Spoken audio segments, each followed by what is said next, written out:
Boys, good morning and welcome back to Sadness. This is essentially what you guys get to look at all day. Just kidding. At least we'll have a VOD up. Back to the PTR we go for the grindiest of grinds that we're going to have. We're fucking cooked. Ni hao, ni hao, ni hao, ni hao. Yo, B-Pelt, ni hao, my boy. Leon first in chat. What up, my gang? How is everybody today? I see my gamblers before I even went live. Dev, Mike over on YouTube. What up, my goats? Hope you guys are having beautiful, beautiful days. We've got a lot to go over today. We've got a lot to test today. We got a lot. A lot. I saw your Reddit thread, Dusty. Why is Reddit so mad? What Reddit thread? I don't go on the Ashes subreddit. Dusty made a Reddit thread? No. No, I didn't make one. I didn't make one. Somebody probably like made one about me.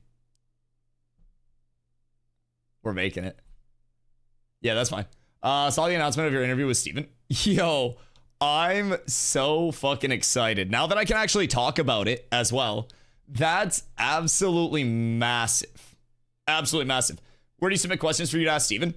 Get them in my Discord ASAP if they're not there. I have to have my questions all finalized by the end of the day today. No more changes after today. So today is the last finalist day to get all of your questions in. Now, keep in mind, I only have an hour with the interview. I got him for 1 hour of the apps, boys. I'm gonna try to limit mine and ask the questions and let him go off on the apps. This is going to be the least you hear me talk in an hour of my stream, probably for the remainder of my stream ever. Literally ever. But someone more important will be at your stream Discord. Yes. Yes, indeedly. 1 hour, Dusty, 55 minutes. Okay, hold on. Wait. Dusty, 55 minutes, Steven, 5 minutes. No, I'm trying to reverse that. I'm trying to, like, keep everything reasonably calm on my end. Cat with abs is Yo, Rocky, thank you for the follow. Much love. Well, better questing and not so much mob grind. Yeah, better questing, hopefully on the way. Hopefully on the way. Questing definitely still has a long way to go, but if you haven't checked out the first time user experience stuff yet on the private test realm, I'm actually going to be checking that out today once we get going. Checking out the end game changes that they've brought in, because these patch notes are fucking bangers, boys. I obviously had to retype these boys myself. That's why I was late for stream today. I worked my fingers to the fucking bone. Went out and shoveled the snow that we're getting up here. We're absolutely getting hammered. And then I came in and I typed these patch notes out by hand. As you guys know, I always reproduce handmade, organic, non-GMO, free-range patch notes for y'all. And I'm happy to yap about them with y'all today. No, Fubo, it's okay. You can yell. You can yell here. We can be excited. We can go like early access. Woo! We're almost there. We're almost there. There's a lot to be excited about, Fubo. You don't have to use indoor voice here. Everybody can yell. Cap Pap, thank you, my dude. I appreciate you. Much love, much love. Should show Steven a list and let him speak to them in his order. Just give him a list and then AFK. I don't even sit here. I give him the list of questions and I just put plank on, and then I just sit in the chair in the back and I'm just like nodding along. Honestly, maybe that's the best way to get the info out. Just let him fucking cook. No, because, hear me out. If I just gave Steven a list of questions, and then I was like, hey, read this, he wouldn't get past the first question, bro. It'd be like a DustyWhy react video. That shit would go on forever. Forever. Someone asked about the, yo, Sir Mick, is there any advantage for having the Alpha 2 bundle with early access coming? You will get to test the PTR these next 10 days. Big whoop. It's going to get wiped. You gain a little bit of knowledge, get to try the build early, see what you want to play.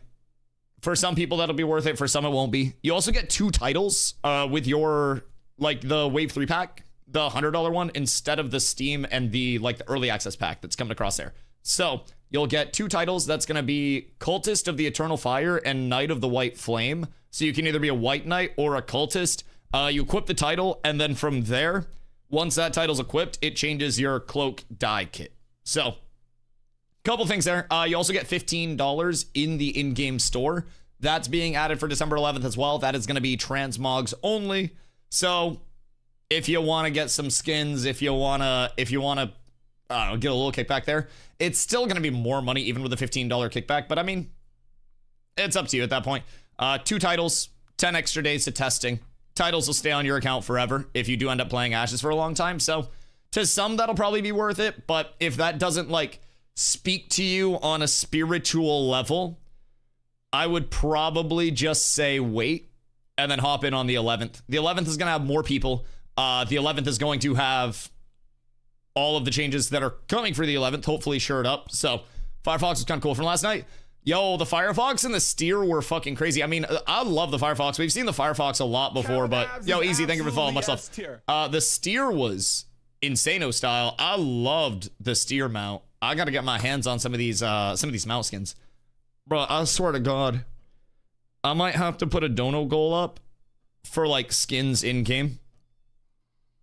I swear to God. Back when I was a Fortnite streamer, I was like a 3 to 5 viewer Andy. I don't have motion like I have now. I might be in trouble.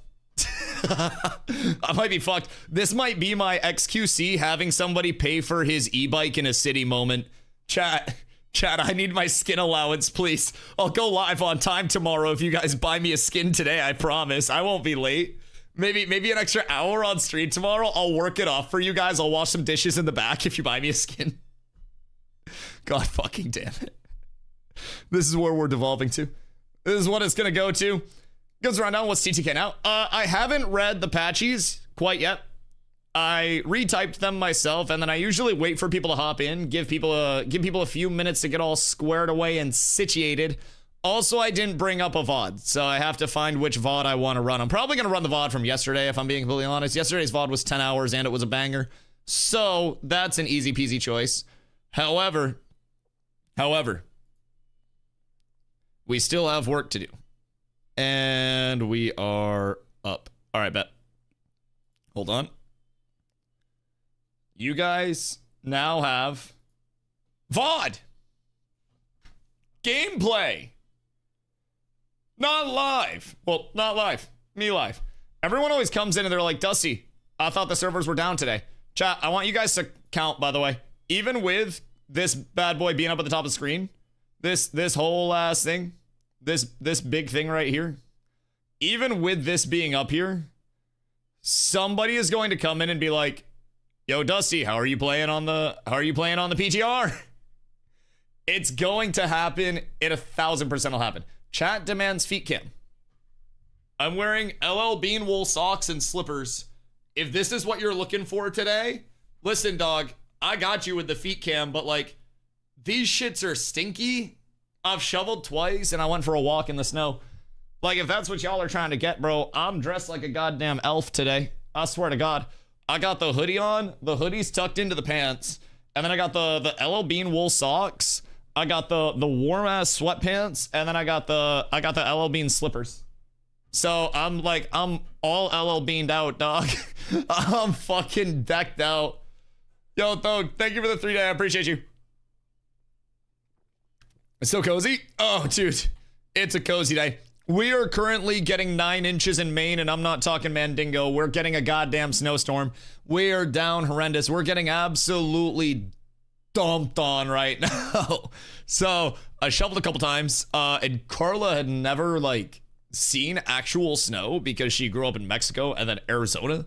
So this is our first winter up in Maine. And so we went for a walk and she discovered that snow do be slippery and that ice be even more slippery. And that if you don't have boots, it's going to be hard to walk. So we now have things on her Christmas list that she did not foresee previously. Been shoveling the last 3 days. Yeah. Something tells me we're going to be shoveling for a little bit.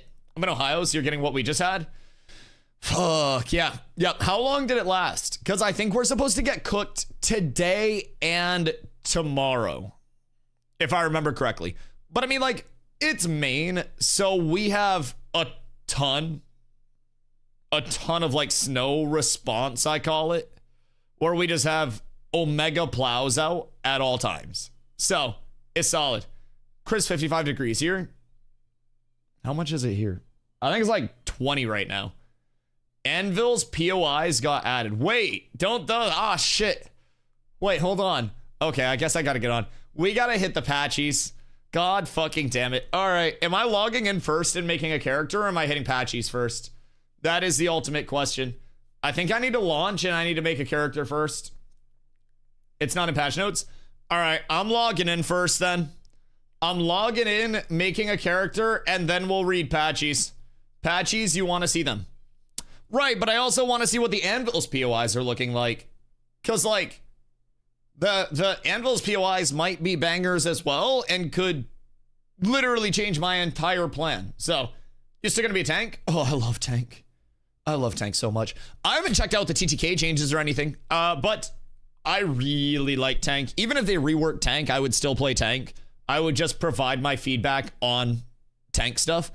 Personally, I mean, I really like the role of tank. I like the design of tank in PvP. And even if they change it, take away some of our core abilities, I've always found the potential of a very aggressive tank, like a disruptory type build, that just makes backline players hate their fucking lives, to be really appealing. That's always just kind of my play style. I want to dub key at people that don't like being dub keyed, and then just make them so uncomfortable that they have no fucking idea what to do, how to play their lives, or anything. So, I think I'm going tank just by watching the stream. Yeah, I appreciate that. Tank is so fun, man. There are a few really good tank players out there too, and all of the tank players that are like, you know, very dedicated tank players all have different things about their play style that if you watch two different tanks POVs, you should notice different, you know, combo cadences, different build-ups, different timings on things. Like, it's fucking sick. That's why I'm going Bard. This guy gives me anxiety. Wait, what do I do? Is it the camera flickies? Because I'm not like a low DPI player. I'm an 800 DPI player. And then if I can play low sense, I play low sense. But I just like flicking, bro. I feel like it makes everything a little more cinematic, you know? It's like you gotta jelly a little bit. You gotta make it quite nice. I will say, however, we need many bards. Many bards. Bards are literally always an in-demand product. It's your Fortnite 90s talking. No, dude, I have an unlisted video that we were gonna use as a channel trailer way back in the day that had like a mix of, you know, New World clips and Fortnite clips and like some COD clips and shit like that. Just general banger clips from PvP games that I'd played in the past. And I never ended up using it as a channel trailer because it ended up being too long. But I always go back and show it from time to time when people are asking like what I played in the past and I want to go smoke a bowl while it runs. Because it is just so fucking funny, dude. The flicking from Fortnite builds into one pumps, like edit courses on people into one pumps. And then seeing me go over to New World, which was like MMO action combat, so way slower paced than Fortnite shit. And I'm just making my character do 360s on people. Because with New World, I played like Great Axe Warhammer. So with the Warhammer, it was a longer attack animation because you were doing like half heavy attacks, they were called. So in that time, if you spun your camera during your animation, you could 360 and it would look a little bit cooler. So I would just sit there and I would like queue up heavy attack animations and I would just 360 my character around and hit people with it. Dude, it was so fucking fun. It was so fun. But now I just flick my camera whenever I can. Although I will say, when people be moving fast as shit, it is quite nice to be able to track them because of the jitter aim and stuff. It's wild. Any changes on fighter? I have not peeped everything quite yet. I'm making my tank actually as we speak. I want to get that set up real quick. And then I want to... PTR name of the day, by the way, is Dusto, chat. If you guys are trying to invite me, you'll be inviting Dusto on this fine day. All right, I got the bearded Nakua. Where do I start? I'm going to start in the Aelin Divine Gate with this character and just peep the map and stuff. I feel like that's a large aspect of information here that we need to get. Also, Hunter, thank you for the hydrate, my boy. Fogly, no need to be racist. Listen. All dwarves can coexist together. We both bring something valuable to the dwarven scape. And I think it's very important to recognize the benefits of having both beach dwarves and mountain dwarves. You can't have one. Straight to a fucking ember spring. Don't accidentally kick people from the guild now. It's now a 5-2. I've accidentally kicked too many people from the guild, huh? Yeah, I'm glad you guys all remember that. I shouldn't be allowed to have invite or kick perms in my own goddamn guild. I swear to God. I have got in trouble multiple times because I invited too many people to our guilds from New World and Ashes, periods. So I kind of got banned from inviting people. And I'm gonna get banned from inviting people into groups because the kick from guild is like directly next to the invite to group button. And sometimes I'm not looking, and sometimes I kick people from the guild. Like, good God. Good God. Did Dusty low-key become the new Copium Lord? I mean that in a positive sense, just an Asmon reaction left here there. I mean, I've always been in Ashes. I've always been in Ashes. But, I don't know. I try not to be copy about things. Obviously, I have my preferences and my things that I like, but I also will 1000% recognize along the way what's bad with Ashes. I don't really make content to try to get reacts. Otherwise, I would probably make much more controversial content in terms of like, this is bad or this is really good. I would either cope or doom. But I just try to put honest content out there, and then if anybody likes it, then they like it. If they don't like it, then I don't mind, because not everyone's gonna like your content, Doc. So I just record content that hopefully helps educate people about what Ashes actually has to offer. The good, the bad, the in-betweens. Because, like, at the end of the day, it's got both right now. And even when it launches, it's going to have both. So, are the race buffs? Racials are not in the game right now, nor are the background augments. So, there are the races. Those will not give power scaling anything. They don't want to predicate race class combos. They want to keep it very sandboxy. And then from there, you have your backgrounds. So races, backgrounds. Backgrounds have more options. It's a list of backgrounds, depending on like what you want to do. The backgrounds, I'm pulling up the wiki on this actually, because the backgrounds, they've talked a lot less about the backgrounds. So there's some information on them, but it's very, as most things on the wiki are, hypothetical. So with the backgrounds, it's going to bring in augmentations to, sorry, I'm trying to pull up the wiki right now. It's going to bring in augmentations to your abilities, possibly.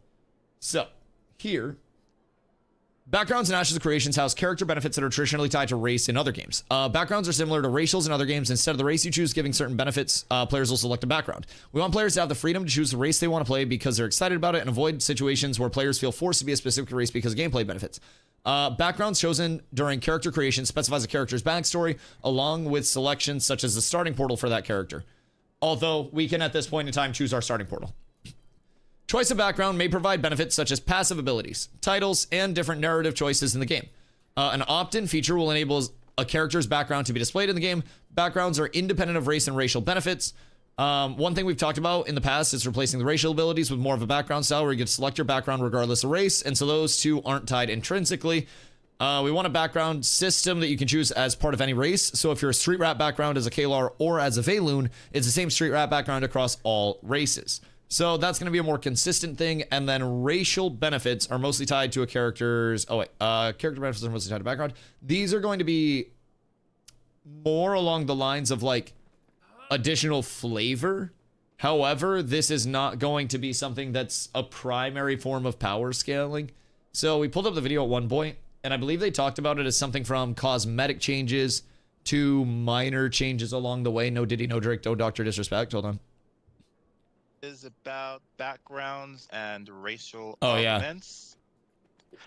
Find backgrounds and how that backgrounds. Yep, Steven. So racial augments, when we get into augmentation, racial augments will be an additional flavor that will, and I think he goes into detail about how it's the obviously abilities, cosmetics data, and which shit. could be, cooldown, mana, damage, it could, in some cases, be even very instrumental in the ability itself and how it interacts. So that's going to be your racial change.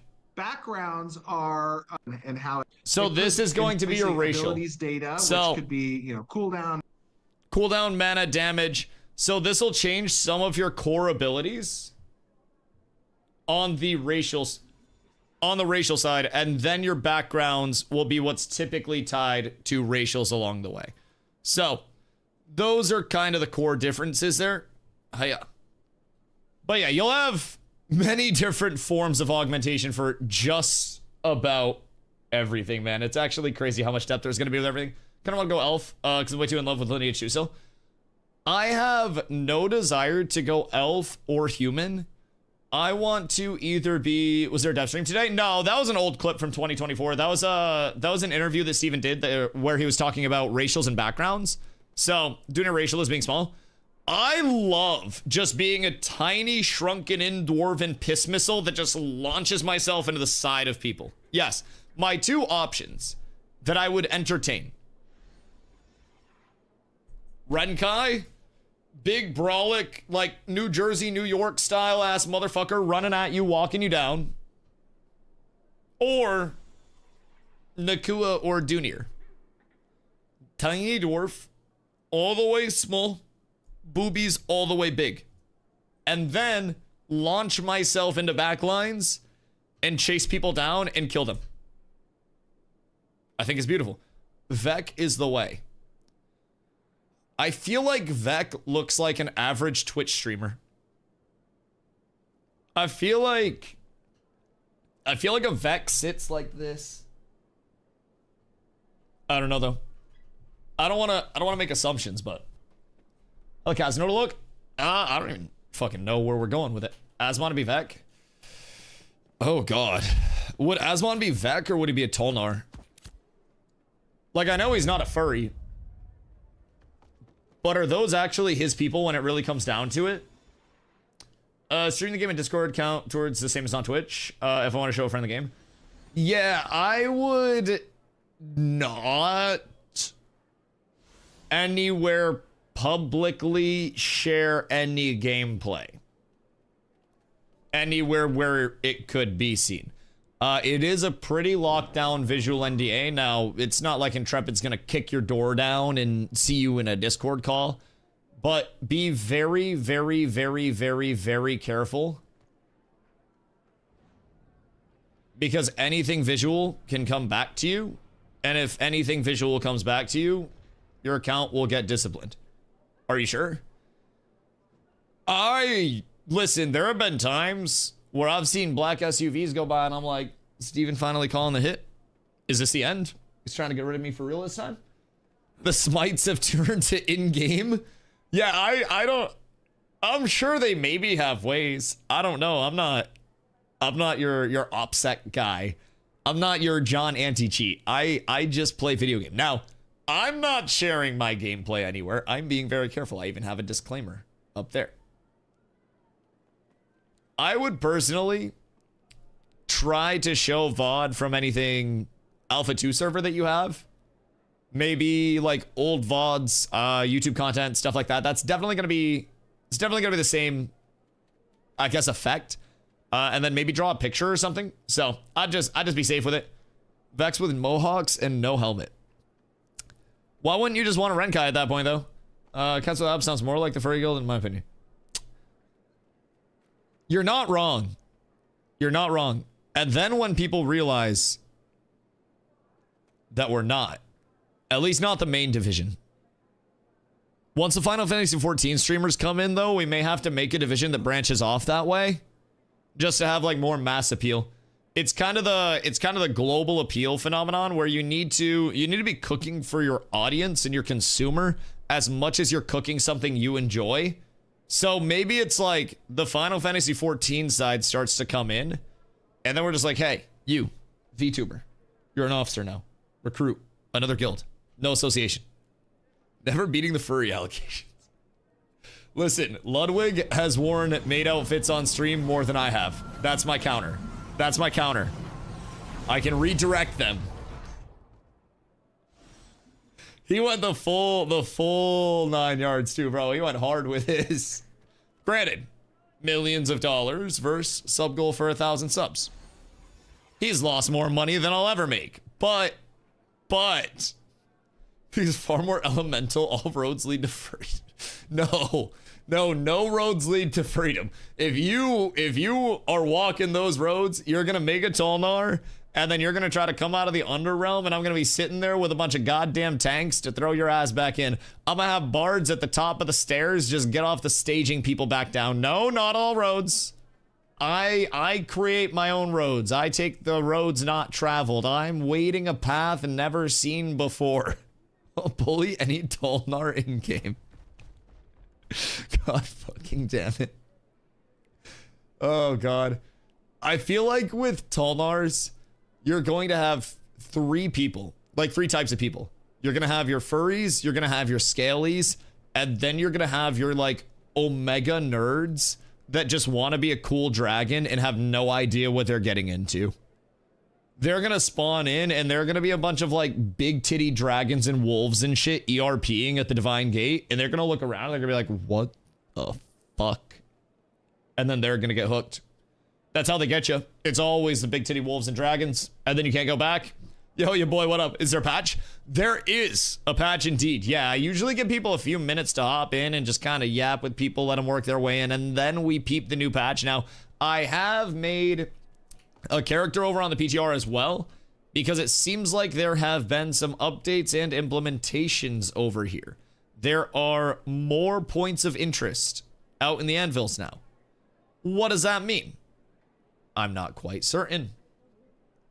We haven't checked them out yet. However, if these points of interest are active and are not closed off dependent on settlement level, this could provide some really good throughput for people that are attempting to start anvils. This could be something that starts to differentiate the two. Now, if I'm going just off of normal POIs, I want to say the anvils has more points of interest. So regular POIs, you've got Baineswood, Gemspring, Coralock, Nika Bray, Titan's Ring, Colossus Crater, Halls, Second Sword, Field doesn't have anything. Those are your normal POIs in the Riverlands.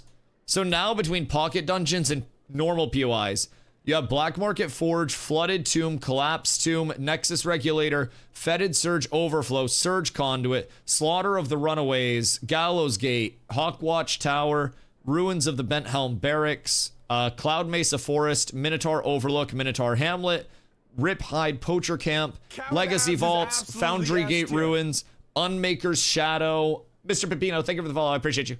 Hollow Earth, Veinebreaker Ruins, Shatterbelt Mineshaft, Varnox Forge, Frostchain Cistern Bridge, the Gilded Drain, and that's it. But that is a lot. That is a lot of POIs. So it's definitely going to be intriguing to see how these POIs actively function. I plan to go check it out. I also need to see what like the fluidity of first time user experience in the Riverlands is looking like. See if Sweatier Brow is completely retired. See if that's still functioning. See if it's not. See which quests are in. If Storage Quest is in. If Harbor quests are in. If Road to Chova's worth. If Minotaur Quest is worth. If there's something else on the way. Oh, Destiny's tab. Did they add the combat objectives? Oh shit, they added combat objectives. Okay, so these don't have the rewards tied in with them yet, but they added in the objectives for the combat tree. So they are very, very, very simple and straightforward. Novice combat is starting out with perform melee weapon combos, perform ranged weapon combos, sprint to go fast, dodge enemies, guard against enemies, equip gear, learn weapon skills, learn stamina skills, and learn archetype skills. So you learn those bad boys, and then you get completion along the way from these trees. They don't have rewards assigned to them at this point in time for the combat side, but first steps and everything in between, you're good to go. They updated the... Did they update this? No, it's still the same thing. Okay, so that weapon chest is still the exact same. Bro, the summoner summon is so OD. It's so loud. Congrats to the interview with your employee, Steven. Yeah, get him on the payroll. Absolutely. This is his yearly performance review. We're gonna be doing these on a regular basis now, Heracles. 1,000%. 1,000%. There's nothing else that we can actively do. We've gotta hold him available. What does the world look empty as fuck? Right now, because I'm running in an area that probably doesn't have the most shit. In the VOD, yeah, I'm over in Nuela. So I'm around the edge of the Riverlands, just kind of skirting around. And when I'm running around, I'm usually just shooting the shit, looking for gatherables, yapping with chat. And I'll take paths that are less populated. So they have points of interest that are established throughout the world, and those typically will have some more population associated with them. They have pocket dungeons, they have grand dungeons. So out in the wilderness, you can frequently find areas that are much less populated with mobs, but more populated with gatherables. So, is PTR out? Yeah, PTR is out right now. I'm sitting on it right now. However, it's visually NDA'd, so I can't show everything. Our server's coming back up. PTR servers are. So PTR servers are up now. You will want to, in your launcher, log out, go to your launcher main screen, and then from there, you'll want to switch your environments tab to the private test realm. Then you can just download the PTR client, hop in, check out all the changes before the 11th. But, yo, Zimny, how are you? I have two major questions in the game. Are there open PvP and trade? Trade, yes, extremely heavily trade-based game. Open PvP, to an extent. There is open world PvP everywhere, and there is the potential that someone comes up to you and kills you without you fighting back. However, they are heavily punished. In any normal death in Ashes, the only thing that you are dropping is a percentage of your materials in your inventory. So you have an items tab, and then you have a materials tab. Your items tab and your equipped gear are safe if you die any normal death. It's just your materials tab, and you only drop a portion of that. Normal death is 50%. 25% of it goes into the abyss. 25% goes on your ashes. So, if someone PvPs you, and you hit them back, you actually drop fewer materials and get punished less than you would if you just ran away. Say you try to run away, and they're trying to, PK you. For whatever reason. You piss them off, they know you have some good mats on you, whatever it may be. They can PK you. They then go from the PvP flag state to what's called corrupt. Corruption is very bad. You can't go into towns, can't trade with other players, can't unequip gear. You have substantial stat dampening, so you're not as strong. And then you can also be attacked by players without them flagging up for PvP. The only way to farm off corruption right now, you can either grind off a shitload of mobs or you can die. There will be alternative methods to come in the long term that will help you farm off your corruption. However, corruption is always meant to be a net loss in terms of the gameplay loop, never something that people are gaining from. So you might see somebody corrupt, but it's going to be very infrequent because when somebody dies while they're corrupted, they will drop pieces of their equipped gear. So sometimes you can just have somebody, a friend come over, kill you if you're not in the same guild, or if you have an alt that's not in the guild, you can die somewhere and have somebody grab your stuff. There are ways that you can play around the corruption to not actively lose your stuff to a random player. However, you're taking a very substantial chance. A very substantial chance. So you could have like a PK set if you wanted to. But there is also a stat associated with a character called Blight. Blight tracks your all-time player kills, your all-time PKs with the corruption system. And when you have 10 stacks of Blight, you will corrupt faster than if you had 0 stacks of Blight. When you're at 100 stacks of Blight on your character, you're going to corrupt insanely heavily, and you'll be punished extremely heavily for that. You'll have to die more, farm off more mobs, or you'll drop even more pieces of gear. All of those things combined, you're going to be dropping a full set of gear if you corrupt heavily. So there are a lot of punishments with it where corruption is not intended to be that core gameplay loop. It is there if you need it, but there are also systems in the, in the gameplay loop from guild versus guild wars to settlement versus settlement wars that can kind of opt people into PvP in a certain extent. So you can drop a guild versus guild war on a guild, and then you can have a guild war with them, PvP them anywhere in the open world. And then you have settlement versus settlement wars. Citizens of those two settlements can then kick the shit out of each other within the open world if it's within the borders of the two settlements. So, yo, Michael, hope you're having a beautiful day, dude. How many mobs would you have to grind after killing one innocent? Depends on the level difference, honestly. I don't know exactly how much XP is required, but the last time I helped somebody that randomly corrupted on an equivalent level grind off the corruption with mobs instead of just killing them, it was phase 2.5, I want to say. Maybe even phase 2, because I was in Carfin, and somebody in my group got corruption baited. It was when mount corruption baiting was still really bad. So people would just like call in mounts and then try to get you to cleave and kill the mount. And then if the mount was unflagged and you killed it and it was a low HP mount, you would corrupt and then they take your gear. So I helped somebody farm off their corruption in either phase 2 or 2.5 without killing them. And it was, I want to say, a solid 45 minutes to an hour of mob grinding at a moderate pace. Yo, Paco, thank you for the follow. I appreciate you. It was genuinely a lot of mob grinding. I would not recommend trying to corrupt and then mob grind. Because keep in mind, in a populated world, like you're watching gameplay from the last day of the server before it wiped. Nobody's on this server until the event starts up, and then you'll see a lot more people, a lot more action. But this is legitimately just running around the world before people actually get on. This server had a meteor coming that was going to nuke it. So you're not going to see many other players until a little bit later in the VOD, a little bit later in the stream. But we have a lot of like the events that the GMs ran, a lot of, you know, the PvP after the fact. So you'll see a lot more players as it goes on. However, Ashes is very, very, very, yo, humanity. Thank you for 3 months. I appreciate you. Much love. So, love. I appreciate you. I appreciate you. So, Ashes is very predicated by a lot of the open world friction. If you are in a populated world, if you are on a fresh server, so to say, you are then going to have people around you all the time. If you corrupt, you're going to show as a red on the minimap, and people will come over to you. People will hunt you. So if you corrupt, a lot of the time, you're going to want to try to get to a secluded area, log out, and then have somebody that you know come over to your area and then kill you. It's scary. I've accidentally corrupted before, and I immediately logged out and had a bunch of people come over to surround where I was logging in at, so they would be the ones to kill me and get my loot back for me. Dude, it's genuinely terrifying if you do not have an immediate plan and it's like an accidental corruption. So I was fighting somebody one time and they were getting on their mount to go away from me, and they were PvP flagged, and I wanted to kill their mount so they couldn't run away. So their player PvP flag was ticking down, and there's an indicator when your PvP flag is about to fall off, where on your player, like if I have you targeted your character, it'll be flashing purple and gray. However, the mount did not flash purple and gray, so I just saw the mount being flagged up for PvP. I send a projectile for my arrow, like my bow out, and it hits the mount as the player unflags and unflags their mount, kills the mount, corrupts me, and then the player just ran away from me because at that point they think I'm some murderous bastard.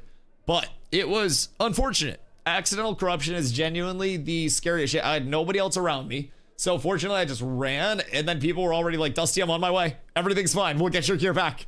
Finally, I'm over to be someone who pisses you. Yeah, no, absolutely. Absolutely. If somebody really does piss you off, you can PK them. However, keep in mind, if you're the PKer, you will be the one dropping items. The person that you're killing will only drop materials. So, yo, Bob Saget over on YouTube. What up, dude? Fucking legends. How does the PvP affect running trade routes? Are you still punished if you attack players' trade route and cargo? So, if somebody is running what's called a caravan, that caravan, you put multiple crates on a caravan, and then you drive that caravan place to place, town to town. So it's a more efficient method of transporting crates. If you have a singular crate on your back or a few crates on a mule, then you're going to have less risk because you won't be in that opt-in PvP. However, you'll have less reward because of the fewer number of crates that you can actually carry. With a caravan, people can attack your caravan. It's like an event that they can opt into. Over the top of your caravan, there's a UI that they can right-click, attack, or defend the caravan. And then from there, it's up to PvP. Sometimes you'll be a solo player and you'll get hit by 8 players. Sometimes you'll be a group of 8 players and you'll get hit by 40 players. Sometimes you'll be 40 players and nobody will be able to hit you. But caravans are inherent risk reward where you're absolutely getting more of a reward if you're successfully completing the vans. But it's going to be way more difficult. But somebody can still PK you if you have a crate on your back or if you're on a mule.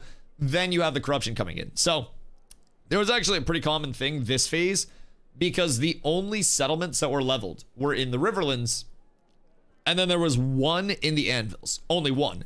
So there was a pretty predictable route where people were going to be traveling from the Riverlands into the Anvils, funneling through one choke point or a couple choke points if they were going around.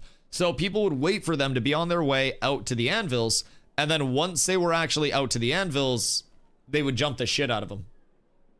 And upon jumping him, they would kill the crate holder, they would corrupt on the crate holder, and then they would have a friend come and kill them, get their gear back, and then they get the crate from the person's body.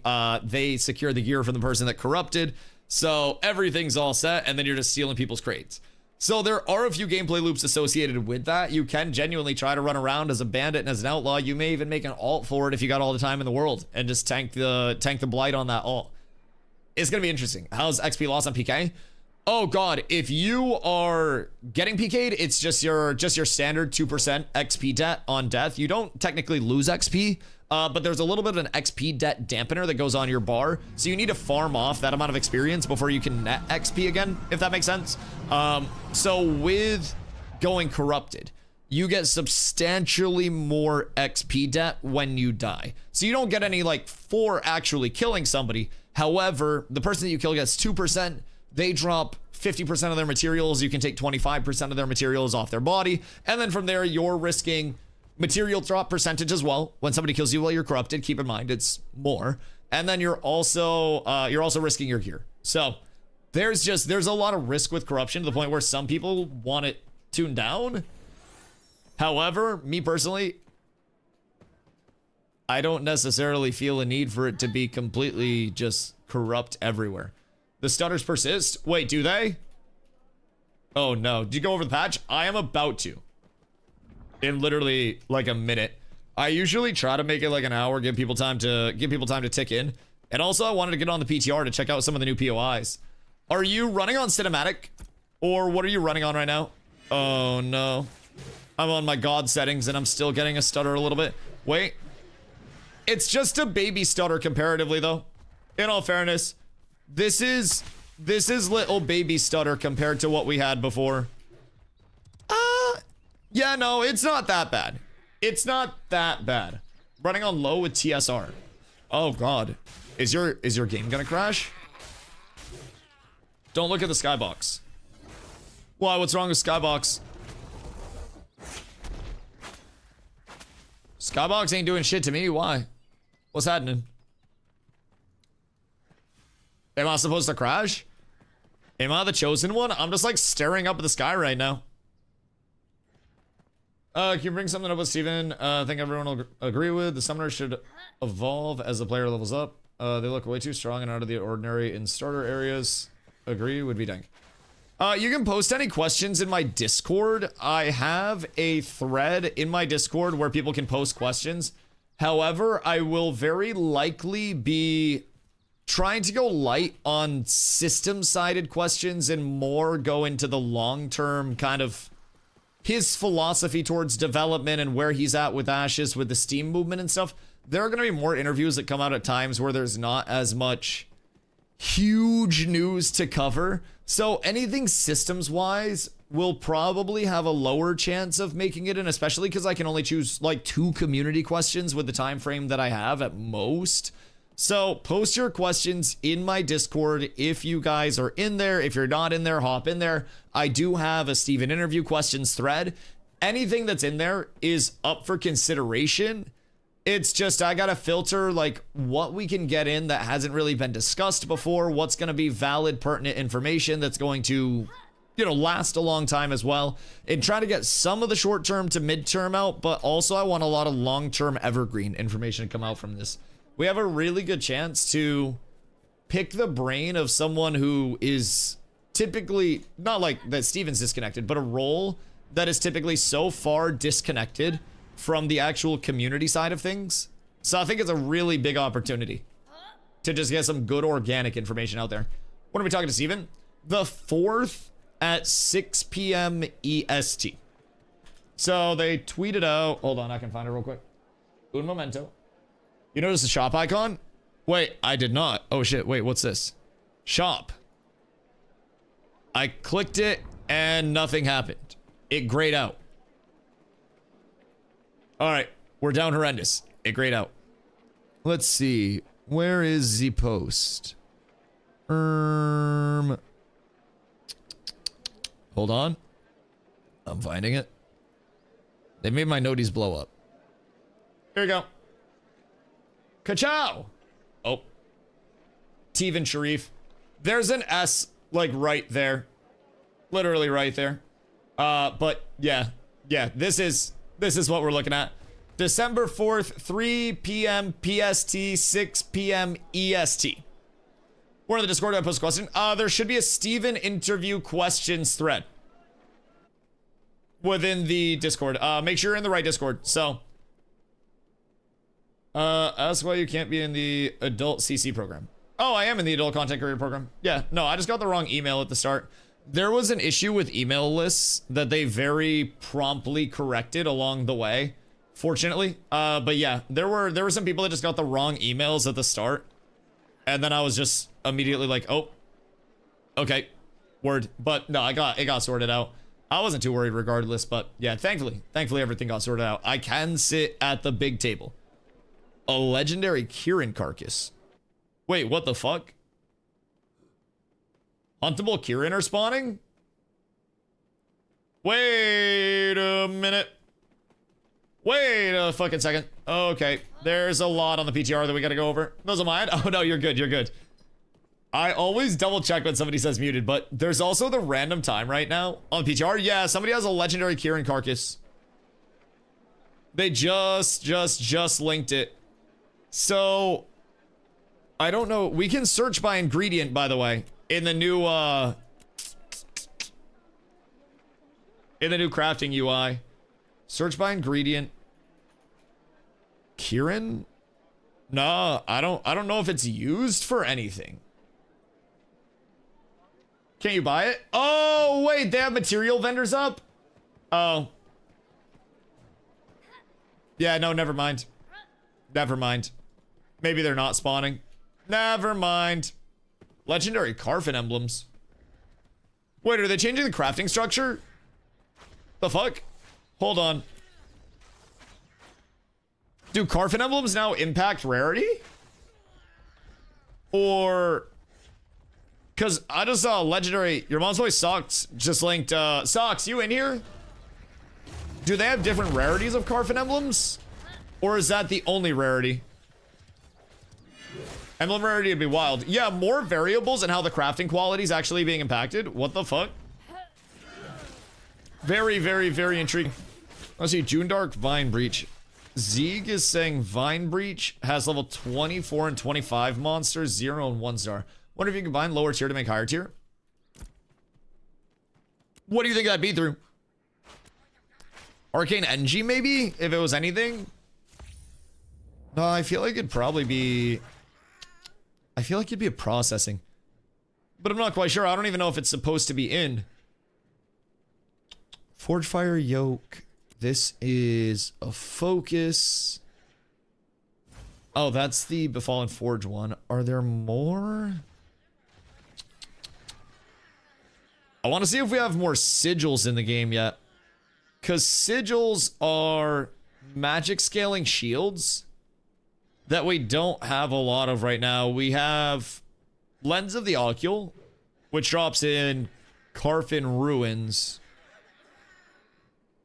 But it does not look like we have any other sigils in. However, Lens of the Ocul... Oh, wait! Jesus, did they nuke HP? Alright. Hold on. Hold on. It's patch note time. God fucking damn it. Alright, boys. Here we go. I'm not waiting any longer. Read the patch notes. Well, I wanted to look around first, but now I can't even look at anything. So, it's a lot of stuff. How long? Oh. Oh, Lord. There is some stuff there. And some things. There is a good amount of stuff and thing mentioned here. Yes. There's some repeat in here. All right. All right. So it's not all new stuff and things, but many stuff and things. And for not, it's not going to be like brand new information for everybody, but it will be brand new information for somebody. So we got a lot to look forward to. Knowing that there's going to be a lot of yaps, because you guys are saying there's a lot of huge shit coming out here. Darlotta's gone? Wait. Where's our boy Jaren? Where the fuck is Jaren? Because if they took Darlotta and Jaren out, we got problems. We got a lot of fucking problems. I'm scared. Oh god, do I stop doing the patch notes and go to a first time user experience loop? And then we gotta check the anvils loops. And then we gotta check endgame scaling. Bro, we got too much. We got too much. Oh, Jesus Christ. Max HP got nuked. Right. Right. Alright. Well. Let's peep it. Let's peep it. Master Chief. Hit me with an exclamation vanish one time for the one time. You'd be a real one for that. I would appreciate you. On gear. Right. Is it... What's con waterfall now? Con waterfall is still 3. Nice. I appreciate you. So... Con stack is the play. Max HP stack on gear is no longer the play. Some moderation. I give people the freedom to rethink their decisions at any point in time. If anybody ever, you know, says something and then they just need to reconsider it, we got time there. We got time there. I give the people the power. It's like a self-checkout at a grocery store. If I keep it autonomous, everything's fine. Because keep in mind, we got the time somebody else out command. We got the exclamation vanish. Basically, I'm creating the world's first self-moderating Twitch chat. The people police the streets here. This is run by the community. It's not even me. I just have say. Where are all the quests? Did they nuke our quests? What if they just moved a lot of the quest givers to Avon's and Second Sword? Question mark, perhaps? Wait, never mind, I'm dumb. I think it continues now.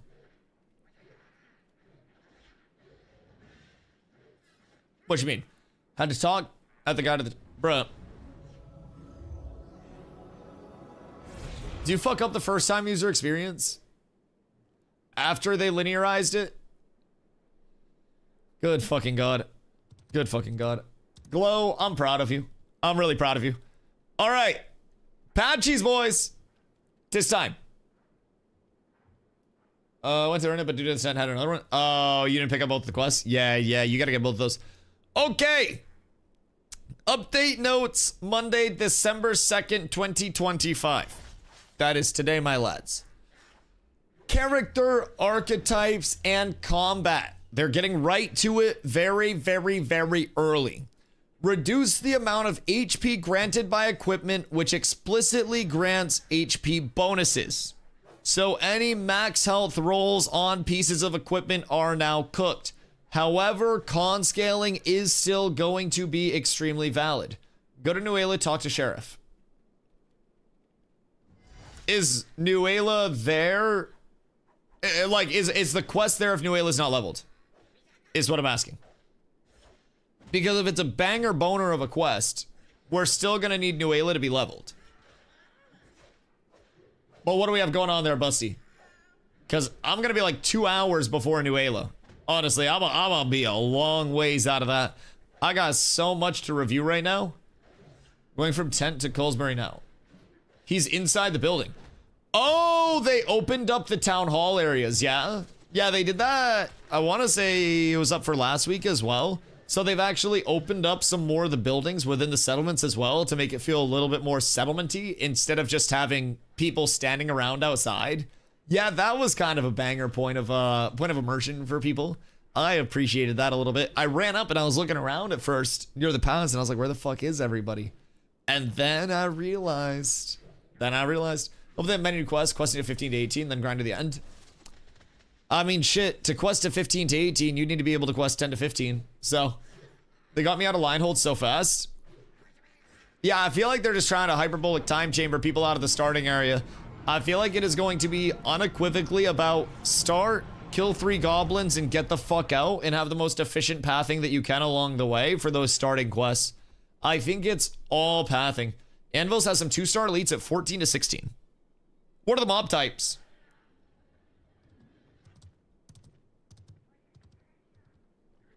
Is it worth to kill 3 gobs? Yeah, you need to. It's your like starting quest facilitator. They took it out of being an optional and they made it a full mandatory quest.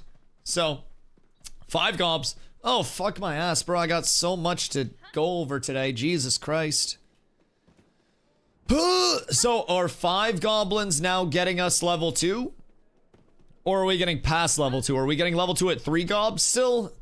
Dude, everything I know is a fucking lie. Everything I know is a lie. So goblin XP reduced? One goblin dude's nuts. Learn to count to 5 just for this. Fubo, I'm so proud of you. Did you have to use another toe bean? What happened? Did you use the one that you were counting with? Because that probably helped a little bit. If you were only getting 4 and you were like 1, 2, 3, 4, it would make sense that if you use this one as well, you'd get 5. So, Fubo, I am very proud of you. We all improve on a daily basis. No, Fubo learns. Fubo learns. Someday, he'll be able to work all the way up to what the player base is going to be. I'm so proud on this fine day. All right, onward and upward. Removed base HP and base mana curves.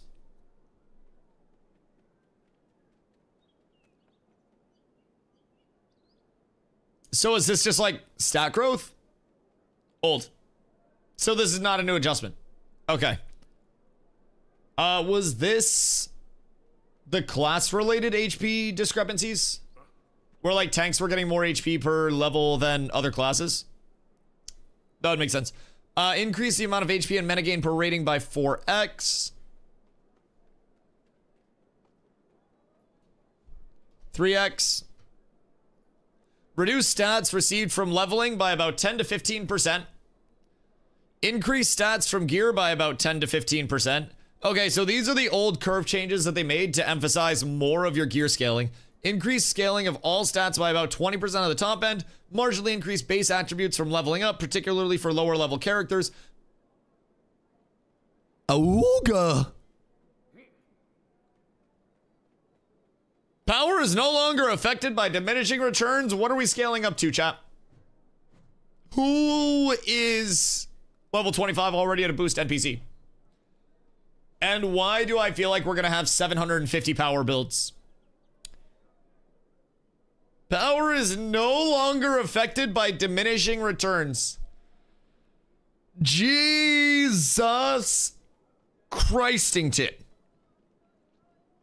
That's going to allow the true glass cannon scaling to finally come about. They're cooking with this quest line. Lumberyard is useful now. Lumberyard? What you mean lumberyard? Like going over to... Are you talking Avens? Fill me in. Because now I'm very curious. Colesbury takes you there now. To Avens? And then it follows you through to Second Sword? Like, did they actually get the bridge quests in? Because that's so huge if they did. Yo, Healbot, what up, my boy? It is on the 4th at 6 p.m. EST. I got you. No stats should be affected by diminishing returns. I actually don't mind diminishing returns, if I'm being honest. I do see the element of it limiting certain builds, but I don't mind diminishing returns. Pretty much every game that I've played at a certain point has had soft and hard rates of DR, so I'm very comfortable with them. But if balance per level, yeah, if balance is ideal, then I don't think you need DRs, but DRs can also slow like the linear progression. So with this change, what we're going to see with power no longer being affected by diminishing returns is just this linear power spike where people just keep going like this. And of course, it'll taper off over the course of getting, you know, an epic eye level 26, or sorry, a legendary eye level 26 to a legendary eye level 29. That's going to be like less of a power spike than going from a green eye level 23 to a Lego 26. But this is going to lead to a very large power discrepancy, I think, from the top end and the bottom end, which some will say is good, some will say is bad.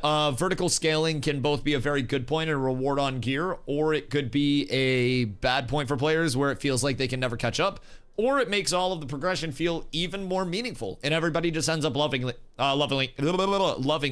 So, need a little bit more testing and information to see what we can get scaled up here. But I'm definitely intrigued. Definitely intrigued. Especially if HP scaling is down and power is up. I'm still going to be able to mitigation stack on a tank like crazy. Be just as tanky as I ever was. And then I'm just gonna absolutely fucking nuke casters.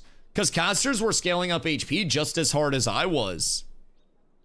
So if they can't scale up as hard, and I'm still gonna be tanky because I'm running a fortitude set bonus. I like this for tanks, low-key, high-key. I feel like this is gonna make tanks harder to deal with.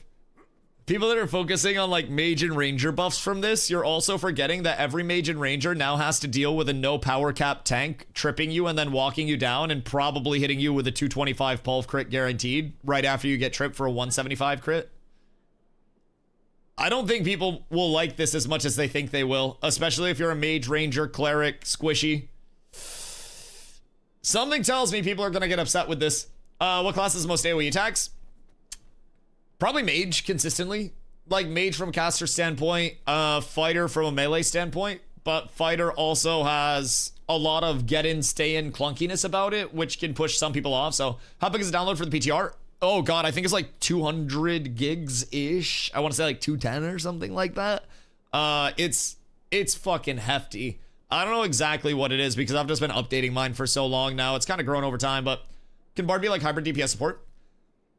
Kind of to a certain extent. Like you still do damage and you still have damaging abilities that have good potential. So it's not like DPS is going to be your emphasis. However, you can still do DPS. So it's not all bad. I feel like I won't like the combat, but AoE's probably my best bet. Yeah, I don't know. Combat's not going to hit for everybody. Tab target system, especially if you're not a tab target enjoyer. The movement's very particular. Like, it's definitely a unique feeling combat system. And of course, not everyone's going to like it over time, but I always tell people if you are coming into Ashes, make sure you give yourself enough time to feel out which archetypes you want to actually play. Because if you come in, try one thing, and then call it good, I think you're going to sell yourself quite short. Wait, I just noticed something on the PTR map. They expanded the initial neutral influence area, right? Around the Divine Gate. So if we look in the Riverlands, that neutral influence area that is no longer, or that was originally a part of settlement progression, is no longer a part of settlement prog. So Avon's End used to be a part of Jova. Briarmoor used to be a part of Winstead.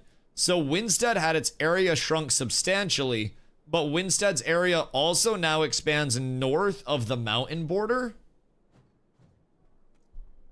a little bit more. So maybe that mountain gets pushed back once that next biome comes in.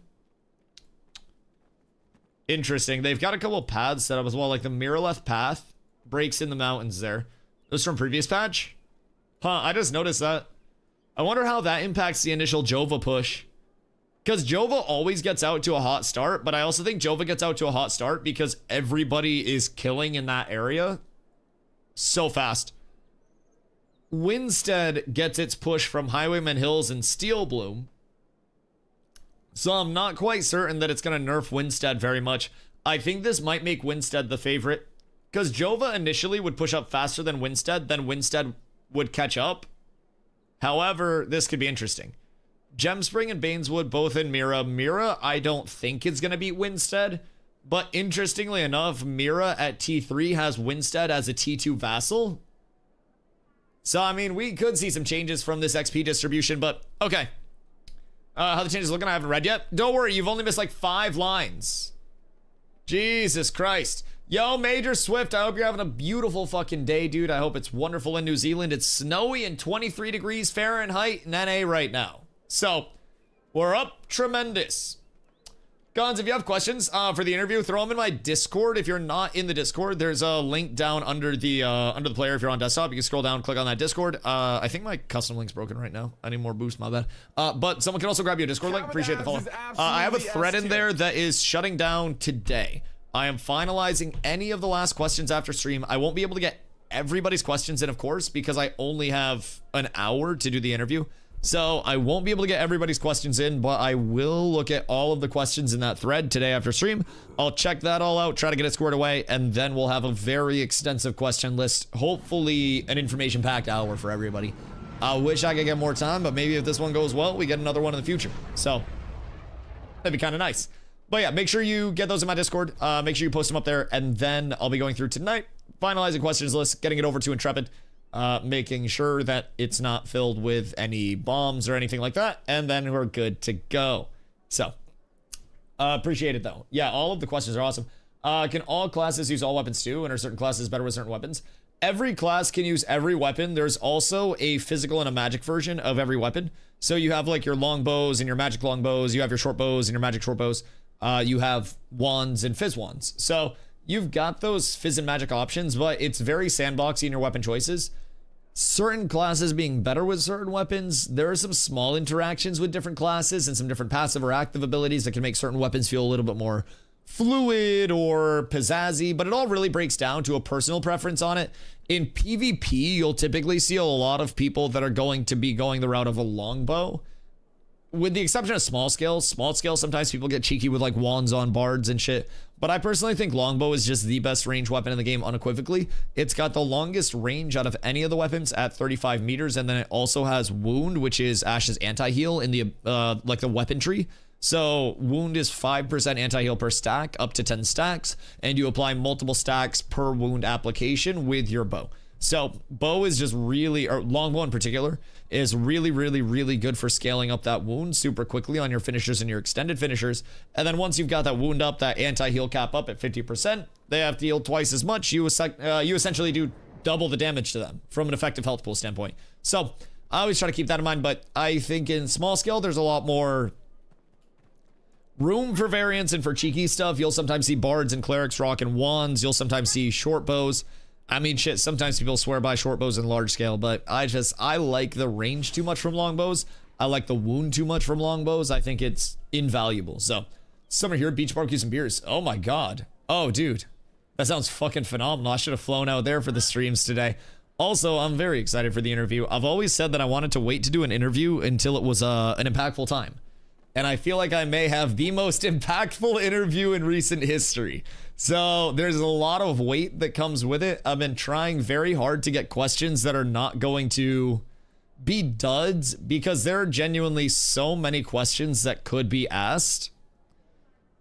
And naturally, I'm not going to be able to hit every question. People are going to feel like there's not enough information out. Some people aren't going to like the question list. That's going to be natural. But there are so many routes we could go down with questions. I'm excited. I'm very excited. Maybe Mayor Winstead and taxes will be capped at 75%. Hey, honestly, we might need that. We genuinely might need that to get settlement funds going. They took out our money laundering system, so we got fucked. Any changes on PvP settings or still flagging is based on these settings? What do you mean by that? Oh, are you talking about the actual like PvP settings and gameplay? So like game options, gameplay, PvP for settings checking people? Still the same 3 with the required force PvP to use harmful abilities, helpful abilities, and then untargeted. Yeah. Those are all still the same. Yeah. As of right now. Now I do, if I remember correctly, let me verify in keybinds real quick. Oh, wait. Player effects. Wait a second. Chat. There's a player effects gameplay tab. Self, party, others, and hostile players. Effect visibility. Show all or limited. So is this going to be a frame push in mass scale? I did not notice that the last time I was on the PTR. Wait, player effects tab is fucking huge. Hostile players, others, party, and self. So if you're playing on a doo-doo ass build, you'll be able to hit limited on those. I don't know what it's going to turn down. However, it'll turn something down. A statics reduction? Yeah, I'm assuming it takes away a lot of like the big animations and effects and big particle-y effects. I'm thinking. So, all right, let's see. I want to say they brought back in the force flag modifier somewhere. Movement, action bars, wouldn't be action bars, targeting, PvP force flag. Yeah, there's a toggle PvP force flag that came back in. However, the toggle PvP force flag could probably leave you a little bit susceptible to getting got with corruption. So be aware with that. You'll very likely be susceptible to cleaving mounts. People will 1000% corrupt on your shit. So wait till you get to the war deck part. RIP to PvP. I shall see. I shall work my way down. I'm currently zooming through these patch notes. I want you to know This is like the fastest that I have ever gone through patches, and I'm doing it for you guys. And I have to pee because I've been pounding coffee all day. I'm really trying hard right now, boys. Let's see. Where were we? Here. Slightly reduced the degree by which healing scales with power. Is this going to be net nerf because HP is also lower? Or is this just to make sure that clerics aren't like over healing like mad? I'm not quite sure what slightly reduced means. Clerics OP? Oh, really? Are clerics just disgusting now, healing for an ungodly amount of HP? I look forward to that. Ron, you're such a dick, but thank you for the hydrate. Oh, God. Yo, Merlot, what up, dog? Watching from traffic, still forever wishing our housing was a game. Dude. Fucking Housing is going to be so big. Yo, Grandpa Dave's ni hao, my boy. I hope you're having a beautiful one. Yeah, housing is going to be so great with freeholds, with apartments, in settlement housing. Dude, I can't wait. I'm not even like the most cozy housing gamer, but they've worked in some buffs with different types of housing as well, some benefits to it. You're going to have the cozy gamers. You're going to have the people that want the most efficient housing unit for the buff purposes. My fucking God, it's going to be cool. It's going to be really cool. Ron's Ram Ranch coming soon. I fuck with that so heavy. Bro, I hate you guys.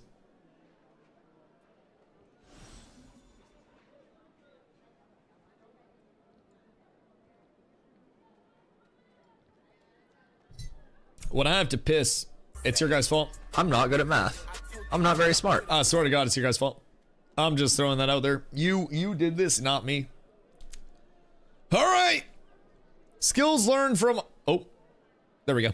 Skills learned from all archetype skill trees now default to the next available slot rather than to pre-designated banks and slots. Quality of life.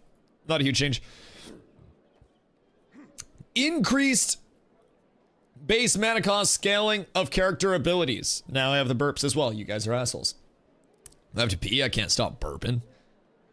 Is this old mana cost scaling or is this new mana cost scaling? I'm actually wearing a shock collar, but I have it wrapped around my balls. And is this? So I'm really trying to retrain very quickly. Does it increase as you level? Get out of the whole saying no's. Surely it increases as you level.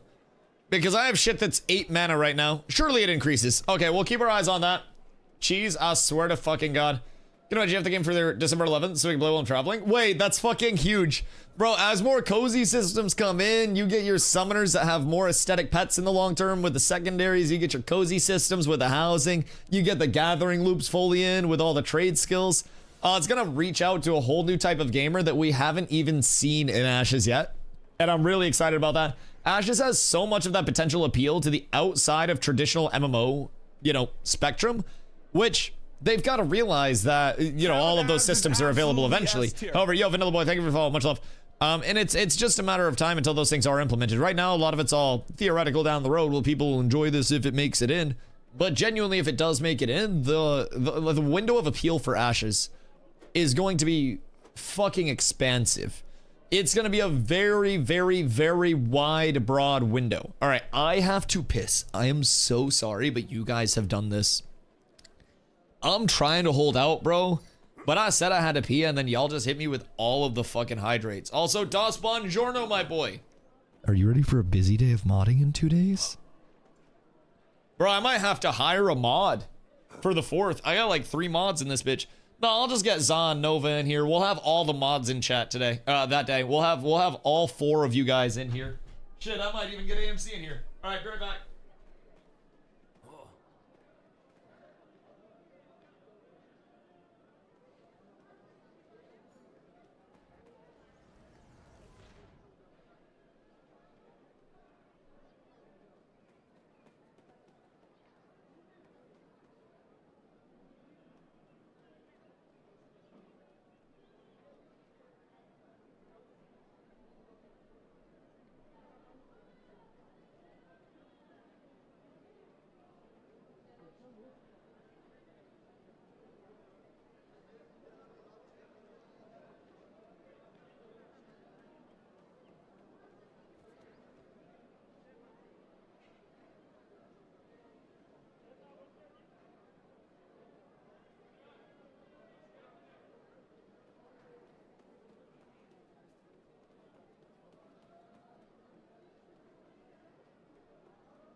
Good day. Oh my god, dude. Wow, I just flooded the goddamn bathroom. Holy. Okay. I unironically feel lighter now. I feel as though I am a smaller person after pissing. I peed for like a minute straight. Not that y'all need to know that, but it was one of those where you're just like standing there, dong in hand, just like, should I have brought my phone? Like, it was so long of a pee that it was almost a fast poo in terms of the timing. Really impressive. Happened to me today, legit piss for 5 minutes straight. Bro, no, you just get those occasionally. We're just like, God damn, should I be on Reddit right now? What's going on? Ron, thank you for the hydrate.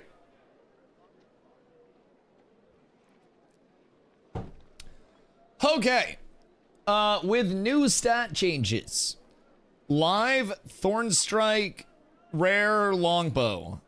100% equals common Thornstrike Longbow. So weapons are stronger now? Alright. Hold on. Back to work. Back to work. Work. Minor mana cost tweaks to certain character abilities that were overpriced in mana. All tank abilities. Let tanks sustain forever. Please and thank you. We need no competition whatsoever. All of my mana should be not contested at any point in time. Thank you. Someone or fix an ability related, fix an issue related to allow dual defensive and offensive target lock, targeting settings so pets can properly get targets. Cleric resurrect ability now properly has a cooldown and costs mana when cast with divine infusion.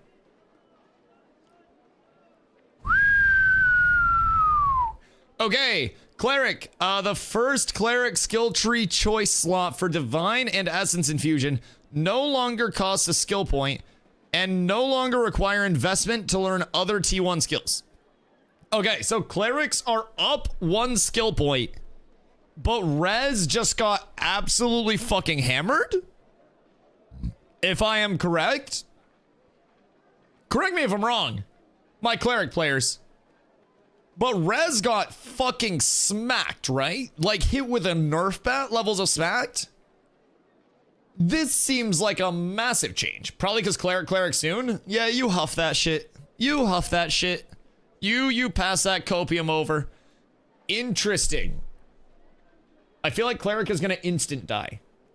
Oh, I can't wait for every DPS that's excited about this to get 3-shotted by me with 90% mitigation and then just complain about this again.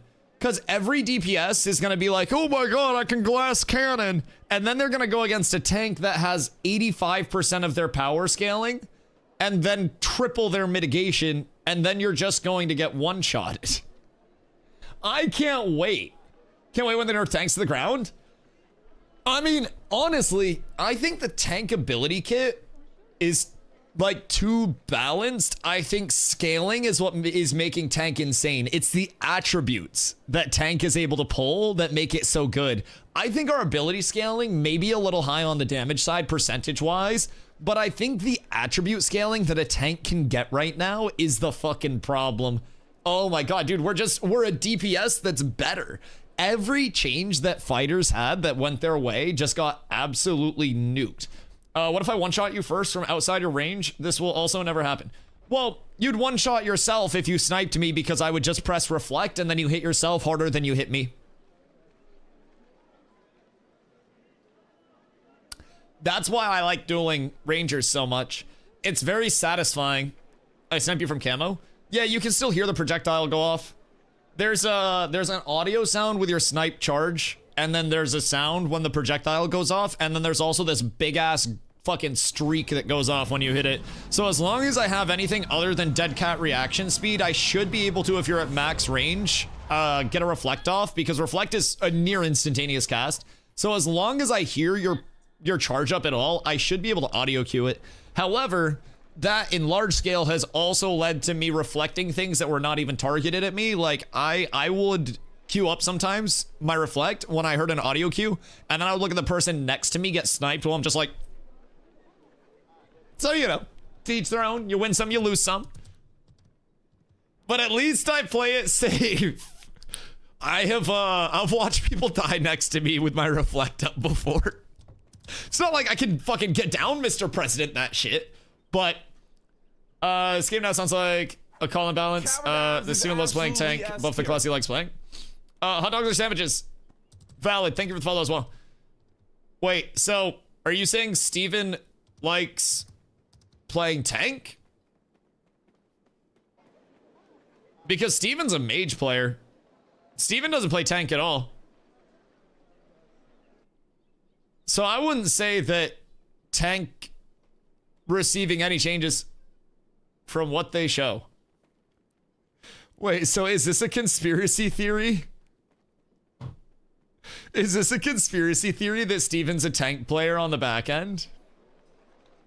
Who's talking and praising tanks need love? I mean, tanks do need love. I know Steven is specifically putting his thumb on the balance scales. He's too damn busy. No, Steven is hand testing every one of these classes at level 25 with max gear in PvP and then determining which balance changes need to come out. Don't be stupid. The fuck do you mean? Steven is the authority on balance. Yes.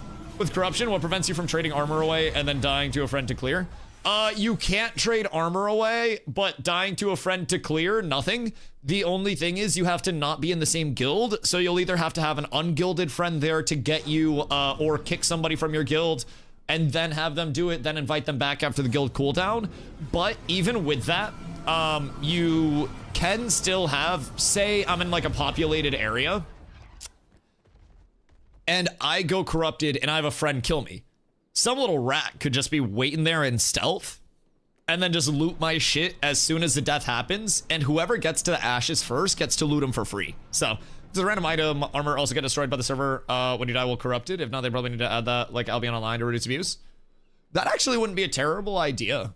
Honestly, that could be a cool aspect of it. However, I like corruption's already really punishing, but that could be actually a really cool idea to curtail some of the corruption, like circumnavigation.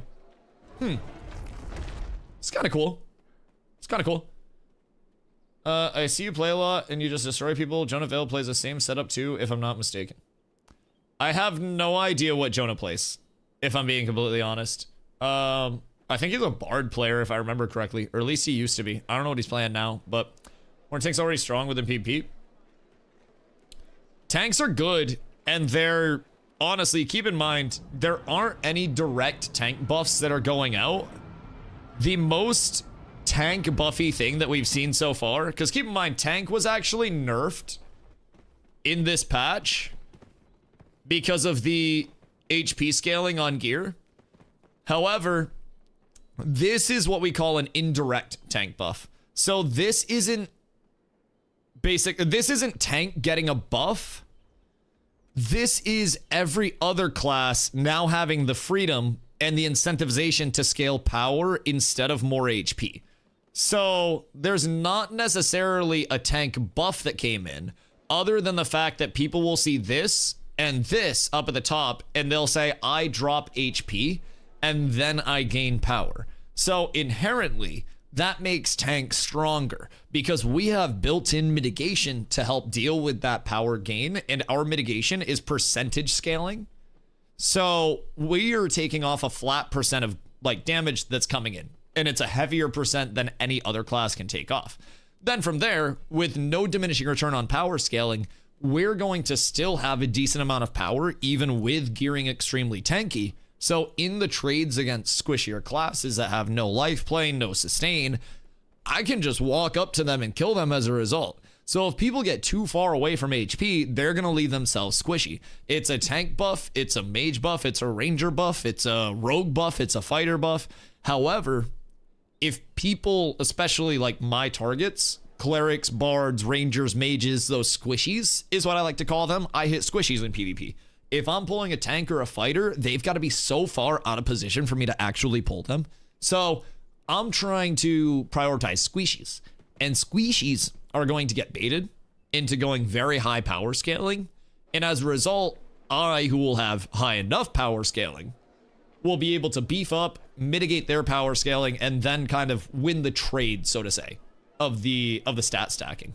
So if that helps a little bit, I hope so. But it's definitely a matter of where people are gearing at and the fact that tank can scale up so much basement. So, all right, other than that, what do you think is strong for PvP right now? What do I think is strong? I mean, depending on these TTK changes and how things are shaping up, this could always change. I would say Bard, and prior to these changes, Cleric are probably your hard S tier, absolutely necessary. Tank probably high A tier. However, I think tank has less importance than very good bards and clerics in PvP. Could also just be me very much valuing supports. But I think tank is also very high tier. And then I think your DPS just kind of fill in the tiers underneath that, because DPS, their function is to just kill people. I would say within the DPS, I think I like Ranger the most right now without trying the new TTK. Keep in mind, in groups exclusively. I feel like Ranger is probably going to be the most high impact. And then I think Rogues and Mages can still both fuck. Pending TTK. I think Fighters are still like probably the worst of the DPSs to pull off. However, I think they could be in a better spot, but they're also going to be squishier now. The high amount of sustain was kind of helping fighters and hurting them at the same time because they could live in backlines, but they couldn't kill anybody with the burst that they needed. So if I now have a fighter that's a little bit squishier with me doing more damage, I still build tanky, I throw protect on them, I keep them safe, I intercept them. They might be able to cook a little more, but I think fighters still like on outs right now. But either way, I think as of right now, the balance of what archetypes can do is really not the furthest out, but I definitely think fighter's still probably in the worst spot. Oh, summoner too. I would say summoner.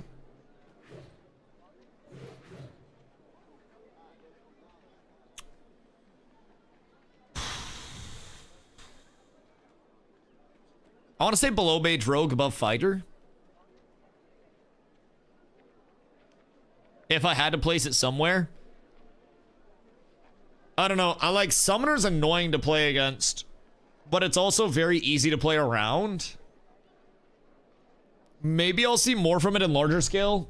That makes me think it's a little bit better, but in playing against them so far, I don't think it's too crazy. Also, Sib, what up, my boy? Really, the first question you'll ask Steven is why don't we have arenas?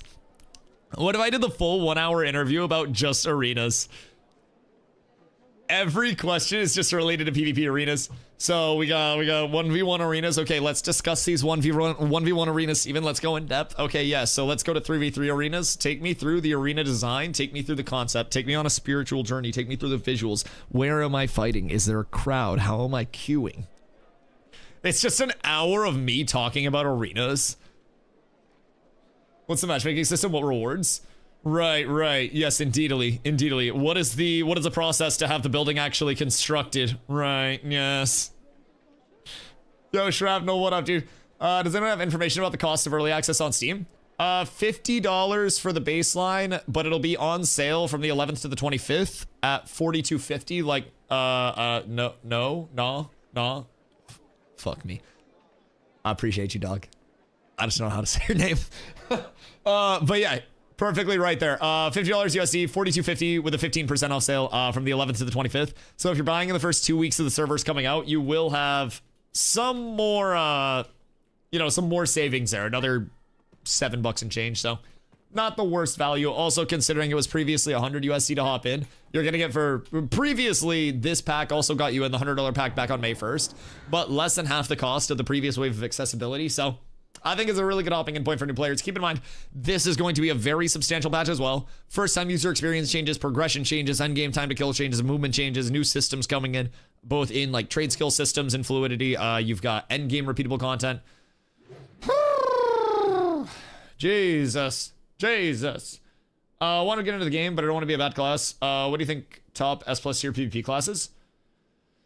I mean, like, you can never go wrong with Bard or Cleric, but keep in mind with S+ tier stuff, if you had asked S+ tier last phase, people probably would have told you to go Mage or Bard, and Mage is down horrendous a little bit with the current state of affairs. I wouldn't say down horrendous, but it's, as of the previous set of changes, it was worse off for wear than it was originally. So S+ tier can change at any point. I always try to tell people to keep in mind that we have secondary archetypes coming in that'll augment your primary with what you may be missing or what you want to specialize in from the same class or a different class. And then you'll also have ranks coming into your abilities. Those ranks with your abilities will allow you to specialize your class in something. So if I wanted to play a tank and I wanted to be more damage oriented, I could absolutely go about that by allocation of my ability ranks in my damagey abilities, my pulverize, my ground pound, my slam. If I wanted to go more supporty and initiating, I could go points into wall, points into grapple. Dr. Frank and Bob! Good fucking morning, brother.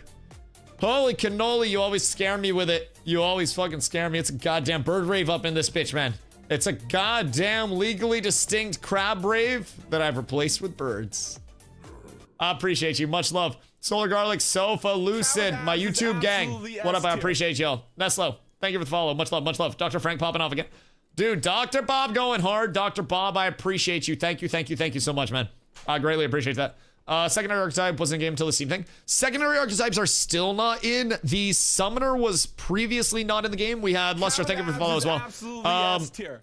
Summoner was previously not in. Summoner is being added for the December 11th update. That'll round out the primary archetypes, so the base class, and then secondaries will start coming in through 2026. We'll see Tank and Cleric as of right now as the first two secondaries deployed to every primary. So every class or every primary will be able to choose Tank or Cleric for their secondaries, augment their primary abilities with whatever the Tank and Cleric augments offer, and then you'll have free respecs through the remainder of testing. Xer, thank you for the follow. You'll have free respecs through testing, so that way you can experiment however you want.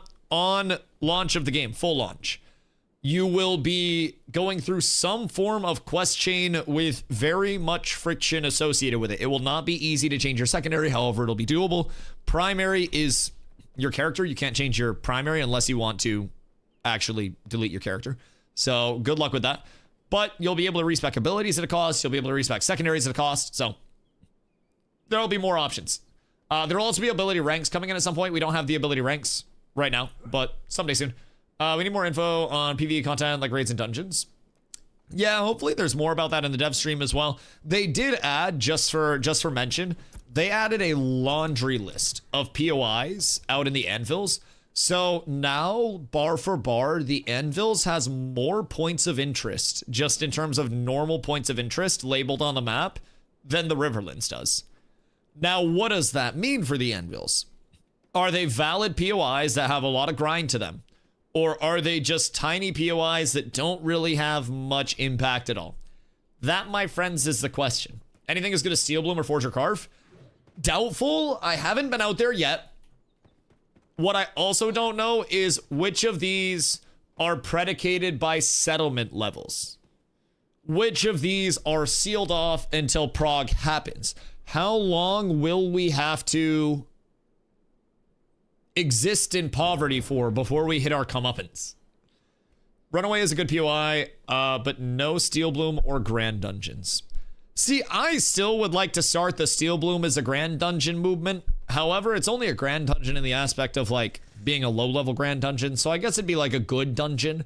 I feel like it's better than an elite POI, worse than a Grand Dungeon. It's like a good dungeon. Not quite great, but it's really solid. Have you done any Guild War decks? Yes. If so, can you explain how that works? So you can fight other guilds for things open field. Yeah, correct. So you can craft guild versus guild declaration scrolls, and I can type your guild's name into a guild versus guild declaration scroll, and then the declaration goes out. There's a spin-up time associated with it, and then you will start the guild versus guild war, and while that guild versus guild war is active, you and that other guild can fight each other in the open world for the duration. No restriction on space. Wherever it is, you find somebody from the op guild, you can blow them up. So, also, Ipsy, hope you're having a beautiful day. Yes, perfect timing too, right before the dev stream. So that way, all of my information can be invalidated by new things that come out. Can't wait. Grenade, how are you, my friend? How are people finding guilds in this game? Ash's Discord, discord.gg/Ash's Creation has a lot of guild postings. the Steam forums have some guild postings, and apparently somebody posted a cats with abs recruitment message in Chinese. So I appreciate you, Ni hao, for that, my dog. So there's apparently a Chinese cats with abs recruitment message out there somewhere on the forums. So you can do exclamation guild to join up with our community. We are a very large community that focuses on every aspect of the game. We've got top end PvP. We have casual players coming in and filling out the other guilds to help, you know, round out the entire PvX side of the community. So we got places for everybody. We do every bit of content in the game, nightly guild events, all that hoopla and hullabaloo. So there are a lot of guilds that are very, very, very active. Be aware, some guilds play in a more seasonal manner, where you'll have a lot of guilds that will come and go as the game is hot and cold. So with some guilds, you can see a little bit of an activity dip. Honestly, with all of them, you see activity dip. But with some of them, you can see them just fully go on breaks. So that can be a little crippling for some people. No real point in buying the $100 pack on the website except playing a bit earlier. Playing a bit earlier, and then you also get 2 skins and $15 in the in-game store. So the difference is really like the 2 skins and the $15 in the in-game store. $15 kickback there, 1.5, which is nice. Saves you $15 in the long run. The 2, not skins, sorry, the 2 titles that'll have die implications, so kind of a skin associated with it. You'll get 2 titles. That is the, it's the Cultist of the Eternal Fire and Knight of the White Flame. So you can either be like a cultist or a white knight with it. Those will impact your cloak dye kit. So that'll change the visual of your cloak a little bit. Get y'all squared away there. Other than that, no huge difference. So if the titles are like, oh shit, I really want to have these years from now if Ashes is healthy and I'm still playing it years from now, and you got $50 to blow, then great. I would recommend for most normal people that aren't just sitting on wads of $100 bills right now to probably just wait until the new servers come up on the 11th. It's just going to be a better state of affairs to hop into, more developed, more consistent. A lot of these changes rounded out, so you won't notice many like continuity issues. The PTR can be nice because right now, for example, they have boost NPCs up, so we can do everything from testing, gathering and crafting, to PvPing, to going around the world and looking at new points of interest, to sitting here reading patch notes for 10 hours and not being able to do anything. So, you know, it is what it is. It is what it is. Do I just have to log in before the 11th to get the 2 titles and Cape Mogs? Yes. Yeah, you just play before the 11th and then you should be good. Alberton, hope you're having a beautiful day, dude. Strauss, I appreciate you. Much love. Also, Fly, congrats on your latest Ashes video on YouTube, surpassing previously most viewed Ashes video. What are the odds of ever getting stream highlights / patch note overviews being put on YouTube, or will I just have to click through VODs all on my own? Fire question. So I am actually going to be reaching out to some people that would be interested. We've had some people kind of like communicate this, but I'll be posting in the Discord about it too. I'm actually going to be looking for people to help out with the YouTube side and basically incorporate people into that YouTube process, scrub VODs, find moments that are worth clipping and sending over, and then those get edited up however they need to, and then just have that YouTube side autonomous. VODs for live streams going over there, of course, for the VOD viewership. But yeah, the goal is much more YouTube content, especially where Ashes is very quickly evolving. I think getting a couple people within the team on the back end that are able to scrub VODs, that are able to find those rants, those FAQs, those moments that are actually worth clipping would be fucking huge to facilitate it. Cam, how are you? Do you know if I'll be able to play via Steam if I'm at Alpha 1? Yeah, you will. They're making everybody port over to Steam, so I think they said the entitlements are going to be up this week. I mean, I hope they are. But the dev stream is on the 5th of December, so that's in 3 days. I have an interview with Steve in 2 days. So I'm assuming they'll talk more about the Steam stuff on the dev interview in the dev stream in 3 days. So I'm not going to ask too much on the Steam side during the Steven interview because that's just going to be temporary information that they'll probably answer during the dev stream anyways. So I'm going to stay away from a lot of just the basics of like, oh, will we be on Steam? So, but as far as we know, we'll all be going over to Steam. You'll launch through Steam. That's going to bring up your Ashes launcher. Once your Ashes launcher is up, you'll click play in the Ashes launcher and launch the game through your Ashes launcher. Will new Steam people complain about the tank name archetype? What do you think? I fuck with tank. I don't know why people are mad that tank is named tank, dog. Tanks, grapples, wall is a wall. I don't mind. I feel as though people be too hard on that shit. With the tool change alone, 70 less players will rage quit by starting in the anvils. Wait, so How are we getting our tools, by the way? Is Sweaty Your Brow still there? What's wrong with tank name? I don't know. Some people don't like that tank is called tank. They're like, tank is never called tank. There should be a specific name for it because multiple classes can fill the role of a tank. Well, lick my balls because not Ashes. Tank, tank. It's just gonna get called tank either way. Yeah, no, exactly. Even in WoW, where there were feral tanks, warrior tanks, pally tanks, every tank, fucking M1 Abrams, like, people just said looking for tank. Sometimes people specialize looking for off tank, pally tank, whatever it may be. But most of the time I was just looking for tank. So, yo, Rain, what up? Power node diminishing returns? Yes. So far. I am 100 tank? Is 100 tank a thing now? Oh god, what have I missed? Is survival 100 tanking? What the fuck's going on over there? Yo, Fugazi, hope you're having a good day, dude. It's confusing. What, tank? Isn't tank like the least confusing thing?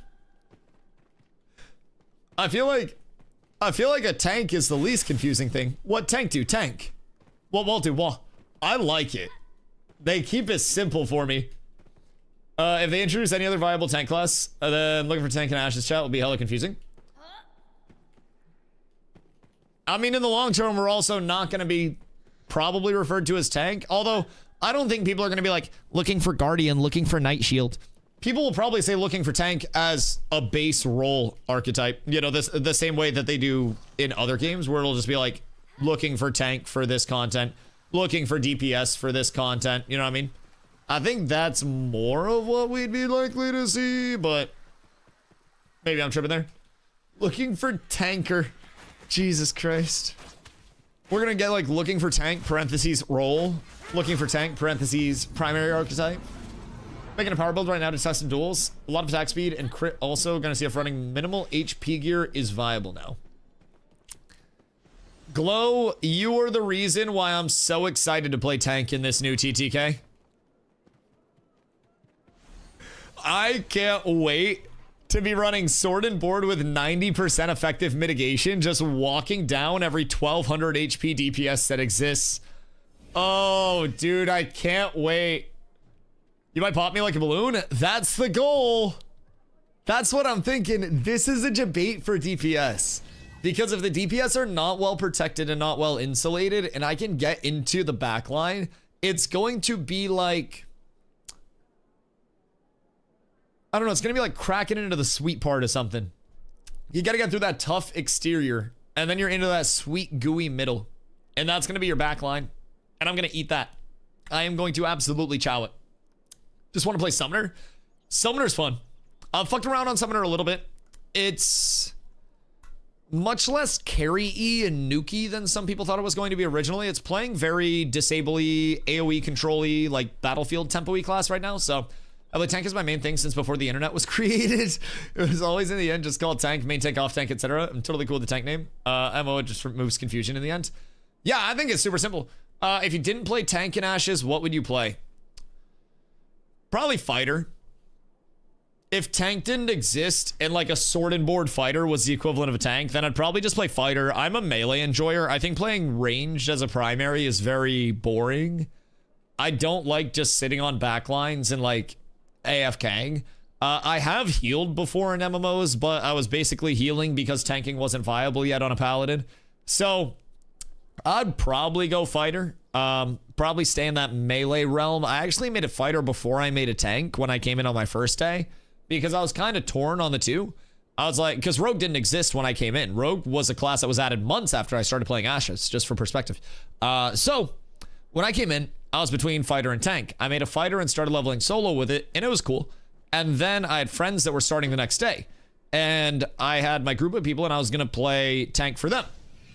And then I was just like, okay, yeah, I'm staying tank. I looked at the tank ability tree because I came in relatively, like, I wasn't parsing codex or anything for information when I first came in because I wanted to give myself an organic feel. And I just hopped on tank and I was like, oh, this is nice. And then as soon as I got Intim Aura the first time, Intim Aura just pulses around you for 8 seconds and generates threat, does some damage. I fell in love. I fell in love.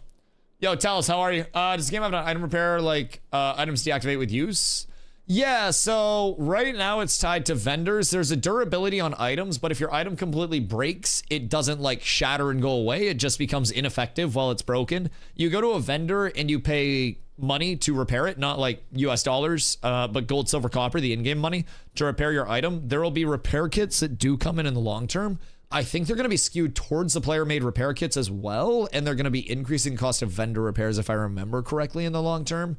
But everything changes so frequently that could have got a little wacky with it. Thoughts on TTK currently, or you haven't tried it yet? I have not got to try it yet. However, I cannot wait. I have so much to test, and I'm still in fucking patch notes. Sorry, title, I got curious. What TTK changes happened? Power is no longer affected by diminishing returns. They also nuked the HP stats that are passively on gear. So if a piece of gear had like max HP scaling on it, that got brought down to earth a little bit. So we're going to see an emphasis on con scaling and mitigation scaling. Fortitude is up tremendous in value because that's staying at the 3 HP to 1 con. So that's still going to be high value, but raw HP scaling is going to be a little bit down horrendous. So queue some hours without repair. Yeah, I mean, as long as you're not dying on repeat, the more you die, the more your items break. If you're not dying, then you won't actually have to worry about durability. Right now, durability loss is just on item break. So, or just on item break, just on death, sorry. So, you should be good there. Just don't fucking die. These patch notes? Yes, hand-typed, free-range, organic, non-GMO, hand-fed patch notes by me. Yes, indeedly. Been an hour since going around on patches. It's discussion. And technically we went back up the list. I was down on the cleric stuff. And then discussion happened. So, you're gonna be hype about some of the model changes they did. More work again. Wait, like weapon models? Ooh, I like weapon models. Doing the short bow looks like a crossbow and some of the shields are sexy. Wait, deadass? So we have like a canonically accurate dwarven bow? Okay, wait, I'm gonna have to try this shit. Just see my first Coca-Cola advertisement. Holidays are coming. Was it the AI one? Aren't they all AI? Do they have humans? Is there a place to read these changes in text form? The Ashes of Creation Discord, if you have your current pack and like you have access to it already, it's in the PTR channel there. However, all visually NVA'd. So unfortunately, these are the best scenario right now. All right, we're getting back to it. Humans are a myth. Dead internet theory is the most valid theory in human history. How many of you actually have legs and can walk? So, we got down to the cleric res changes. Resurrectability now has a cooldown and costs mana when cast with divine infusion. And then you get +1 point back because divine and essence infusion no longer cost a skill point. +1 point. Res got absolutely fucking smacked up with a nerf bat.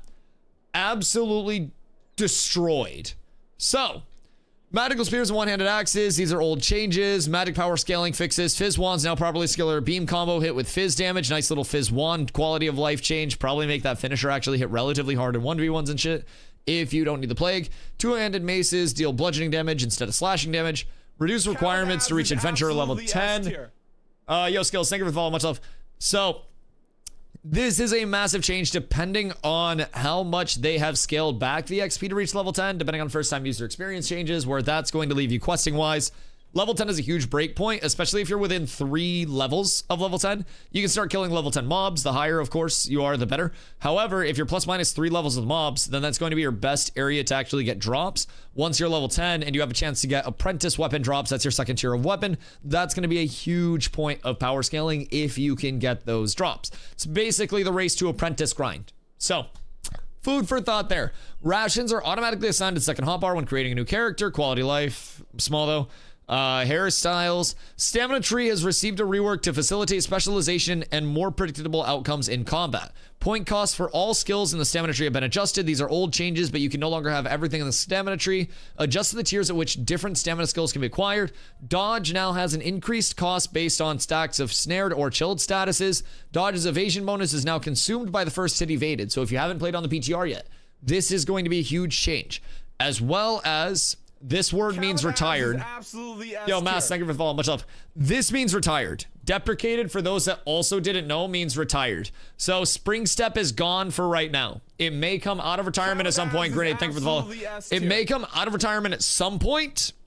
However, for right now, Spring Step, which is that pinnacle stamina ability on your dodge tree, that gave you 50% increased dodge distance. That is gone. It's dead. It's never coming back. for now. Deprecating the original evasive maneuver skill line. Guard stamina cost has been reduced to the value previously provided by the sustained guard skill line. Did they change guard again, or was this the wording on the previous stamina loss? Because the previous stamina loss that was functional over on the PTR build was fucking oppressive. I can block forever. Deprecated the sustained guard skill line. So if I look at the stamina tree, are we still the same? Empowered guard, reprieve training, and mental force. Okay, yeah, that's fine.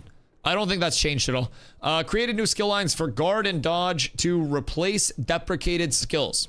All right, those are your character and archetype changes. Moving on to duels. Duels can be started by right-clicking another character's nameplate. Okay, we know that. Guards will not intervene or attack characters. Characters must be within 20 meters of each other and not currently in combat to initiate a duel. If a character delivers a lethal attack, the duel ends immediately. The defeated character does not die, but instead recovers to 10% of their maximum HP. How can we abuse that? Duels are limited to non-combatant characters. A character cannot duel if they have active PvP ailments, caravan war, etc., or are in combat, or an enemy NPC threat table. Characters must not be in the same party to duel. A duel will end if either participant is attacked by another character. There's a 20-second cooldown before sending another duel request. Moving more than 15 meters from the duel center will auto-forfeit the match. Offline characters automatically forfeit duels. Dueling characters can forfeit by right-clicking their opponent and selecting forfeit. Duels! Duels will eventually continue to expand, by the way, into group versus group duels, raid versus raid duels. We'll have some open world areas to actually duel at, some arena-like areas. So that's going to be nice. Enemies and NPCs. Enemy outgoing damage has been adjusted in relation to the changes to character stats. Is guarding effectiveness affected by weapon type? Guarding is just flat weapon damage as of right now. Just it's a percentage of mitigation off everything. So will a two-handed sword guard better than dual daggers? No. So in terms of your guard stats, it's generated by your fizz block defense and magic block defense. So in terms of things that can impact guard, you're actually going to have a couple of incredibly high scalers at this point in time. You're going to have Thistleborn Necklace, which is a really high value if you're looking to play around the guard. I think this is probably going to be Necklace of the Year for this upcoming patch. Keep in mind it's an item level 23, so it's craftable very early. Rubies and zinc ingots are going to be your original play on this. So for people that aren't trying to power scale like mad and go Steel Bloom, you're going to be looking at a Thistleborn. This is going to give Con max HP, block defense, and disable defense. So from the for the block defense side, that's going to be Fizz and magic block defense. So while you're mitigating Z, hope you have a good night. It's snowy as shit here. Probably be an earlier one for me as well, but that's still an 8-hour stream for me. I got to get my questions all organized and sequenced. So this is going to scale both your magic and your Fizz block. That is just raw mitigation. So on top of that, you have Glittering Spall Rings. Glittering Spall Rings are going to be yet another block defense, Fizz, and magic block defense. So this will apply even if you're not using a shield. Then if you have a shield, you have a couple options like Lens the Ocule. Lens the Ocule is what's called a... Oh, what the fuck is it? Sigil, I think? In the offhand, I want to say it's a sigil for like the magic version of a shield. But that has magic mitigation on it, or you can just run a normal shield and that normal shield will give you Fizz mitigation, and then you still scale up the additional block off of that. So what I've been building on my tank and what I built for the 1v1 tourney, what I went essentially just, you know, ungodly sicko mode on was actually that block mitigation scaling. I don't really care about HP scaling getting nuked because I have 90% plus effective mitigation at all times with the proper build. Ren, Rush, how are you guys? Do they add threat to blocking yet? Threat to blocking? No, but as a tank, you can kind of like generate threat while you're still actively blocking. You can pop something like an intimidating aura that's going to give you 8 seconds of AoE pulse around you. That's going to generate threat based off your max HP. So it's new year on Codex. Nah, Codex won't be updated until it actually goes live. Hunter, thank you for the idea, dude. Does game have resistance, hard, or soft caps for defenses? It's got diminishing returns. Like, you're not going to scale up to 100,000% mitigation, right? However, if you got God gear, you can scale up to like 80% mitigation and then 70% block mitigation.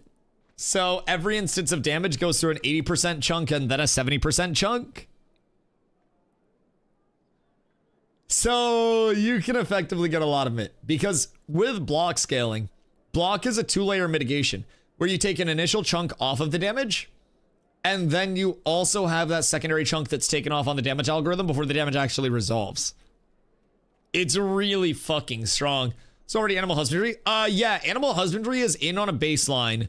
The freehold system is not in. As of right now, the freehold system was in previously, not with like the breeding or anything. The freeholds were taken out. Sup hero, thank you for following, much love. The freehold system was taken out so they could add increased functionality to the freeholds themselves, make them work a little bit better. What a lot of people are theorizing is that the freeholds are going to come back in with more of that functionality, of course. But freeholds are supposed to be such a deep system. So with that being said, freeholds themselves, not in right now. In settlement housing, not in right now, but hopefully at some point soon. Animal husbandry, however, is in hunting and baseline. Animal husbandry, so you can hunt the trainable animals out in the world. You can give them to an animal husbandrist. They can try to train them into a beast of burden or a mount. And then from there, you have your outcome. Beast of burdens will also be used as mules, I believe, this upcoming patch. If I remember correctly, it's just going to translate over like that. So there will be a few options, but animal husbandry can be a really good moneymaker if you're ahead of the curve. As a first tune, would you go Bard or Ranger? How good or bad are you at video games? And is your desire to do big clump root or more than just big clump root? If you feel as though you're good at video games and you don't mind high APM classes, Bard is always invaluable. Ranger is going to be, I see clump, I root clump, I go pew pew into clump with scatter shots, and then hope everything goes well and you don't get grappled. Bard is a playmaker. Bard is an offensive utility, a defensive utility. It has sustain. It's got one of the best healing abilities, if not the best in the game, in my opinion, with Gambit. Gambit is just an HP swap between you and your target. If you have 100% HP, you're gonna go. TTK is broken, GG. Are people getting one-shotted?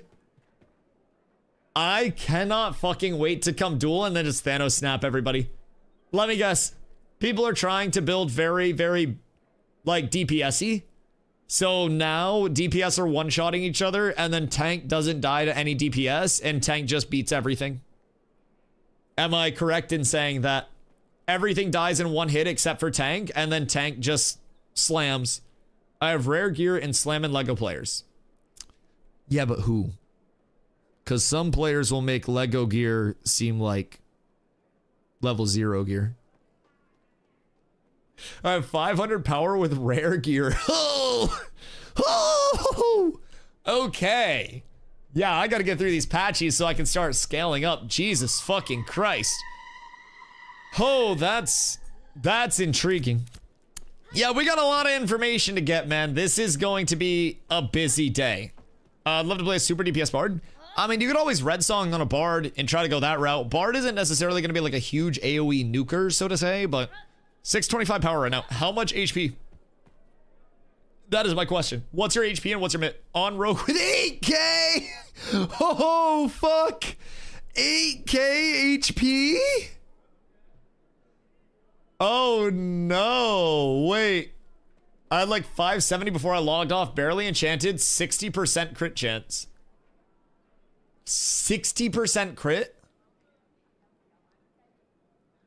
Huh. Why is everything hit with a hammer instead of scalpel? I feel like it's one of those, you know, those like stand-on road jacks where somebody gets on them and it's like a pogo stick and it's like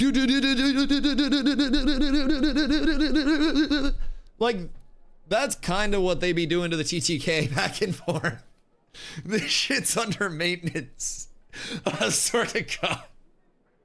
All right, I can't wait to just fucking Thanos snap people. I cannot wait. Long sight bow gives 800 HP, I think. Yeah, but that's still 10% of your max HP. So this is the thing with HP scaling. If HP is less available, percentage-based HP scaling is a percentage increase to your effective HP pool. So I always try to figure out where my percentage scaling is. Am I gaining 5% power and then dropping 15% HP? Well, that's not going to be worth it overall. try to find what those percentages are and where those lie. So they need to keep that HP and not remove diminishing returns on power. Yeah, so like, what if they just dropped the HP scaling and then let us check that out without adjusting power DRs? Because genuinely, that might have been good. I haven't tested yet. I still have to test. I don't want to just go off of what everybody else is saying. I need to actually be able to test. But if I go out and I'm just one-shotting people, it's going to be tough. Now, what I'm really intrigued about is with the new power scaling in 1v1s, can I kill a mage 100 to 0 with their own combo? Because I can shatter something. If they freeze me and then try to lightning strike me, I make them face generational pain. So mayhaps mage will probably fuck you. 0 chance in fuck that a tank dies to a mage. There's too much mitigation still. HP doesn't matter. They don't hit me for anything. They hit themselves harder than they hit me. I think this is probably the hardest buff to tank that we've seen yet. People are going to freak out, but tank mitigation scaling is still the same that it was. With these current changes, I'm still going to mitigate 90% of all incoming HP. Mages will one day overtake the Dusty. I will not allow it. I won't. Love a good notepad stream. Listen, hand-typed organic patch notes right here, buddy. $5 a pop. $5 a pop. When's the interview? Interview is the 4th at 6 p.m. EST. I will post the graphic in my Discord and everything. I tweeted out about it as well. So that's going to be very exciting. I have a ton of questions all prepared. The healer's good class. Cleric? Yeah, I mean, I love clerics. I very much enjoy clerics. You versus Zyback on Rogue, who wins? Well, probably him because he plays Rogue. That'd be like me saying me versus a baseball player in basketball, who wins? Yeah, I don't play Rogue. I leveled a Rogue to like 18, but I have none of the muscle memory for the combos or anything outside of PvE. I'd get my shit cooked on a Rogue, but I also have no Rogue familiarity, if I'm being completely honest. It'd probably be a closer match if I played a lot of Rogue, but he'd dice my shit, quite literally. I wouldn't know what I was doing. I'd just be out there pressing buttons. I'd probably be able to run for a little bit, especially with the new grapple changes, but I don't think I'm killing him. He knows a little too much on that side of things. He's a good Rogue player. Just nuked a Bard so quick, I didn't need a second silence or a kick. Wait, okay. God fucking damn it. All right, we gotta blast through these. We gotta blast through these. All right, here we go. Oh, your tank versus his Rogue. Oh, I thought you meant both of us on Rogue. My bad. My bad. I don't know, man. With the new TTK that just came in today, everything's so up in the air. Rogues are good against tanks, so it'd probably be one of the more even matchups that are there. I think Rogue and Bard have the best chance to beat tank. It just depends on each matchup, and a lot of it can be based on RNG as well, because Rogue is very evasion rating scaling. So if I can lock a Rogue down and I get really good, RNG basically on a trip into damage hitting and not being evaded, onto another trip into damage, then I can just tempo the Rogue and I can blow them up. However, if he's playing very smart around like, CC breaks, he's not getting in my combos, he's using his evasion properly, and I'm getting bad RNG and missing a lot of stuff, then a Rogue can kind of like resource drain over time. Mana pool's less important because I can always just go Inner Fire, Refreshing Follow Through, and I can out-sustain like what a Rogue was previously doing, old TTK, with Mana Drain. The thing that actually annoys me more against Rogue is not the Mana Drain, but the slow poison.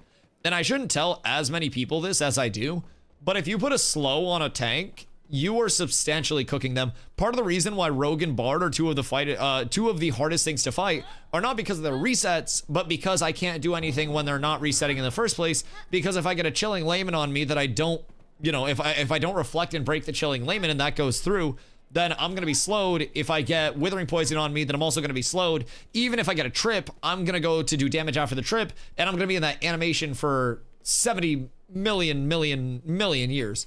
So in the event that I can catch the Rogue can die. I can also typically tempo Rogue. But there have been times where I'm just like, oh shit, this is missing. this is missing. It's always fun fighting rogues, though. But I know a lot of rogues that do well against tanks. I know a lot of tanks that do well against rogues. It's just how the matchup goes, honestly. I would say more or less tanks should be favored to win, but again, there's always the scenario where like a rogue can just get that ideal set of circumstances. Big burst goes out, you know, many things along the way. New conspiracy, they made these yo-yo balance changes so that they can just go back to the OG live balance, and all the people who bitched about it before will now accept it. Fuck y'all, we on the old TTK. Yo, Keith, what up, my boy? Hope you're having a beautiful day. We are in a super quick, super prompt patch note review. How much did they change TTK? Once I finish these patches, I'll tell you, because I'm gonna boost and then I'm gonna go PvP and absolutely shit on people. If you hear me laughing, it's gonna be because I'm one-shotting people. If you hear me complaining about the TTK, then it's probably because I'm dying to people. So you'll be able to directly gauge how tank is doing based on my direct audio output. If I look like I want to hit my monitor, then probably people are doing too much damage. You can boost your character in the PTR. Yeah, they have boost NPCs. Are they Even's End? Where are they at? Radio gameplay? Bro, it's like listening to a fucking NFL broadcast. Yeah, you're driving home, you don't have the TV and the whip, you're not driving a Tessie or anything, so you gotta listen to the radio like in the olden days. Holy shit. Yeah, I gotta narrate that. I'm glad that I used to do a lot of casting in Dota. It helps me narrate so many things. Being a yapper on these days, bro, it makes me so thankful. So thankful. Because keep in mind, there were days with Ashes being down Tuesday, Wednesday, where I was still here for 8 to 10 hours, just yapping about Ashes, doing gear testing and all that stuff. So, I'm just grateful that I got something to do. I have 72% crit chance.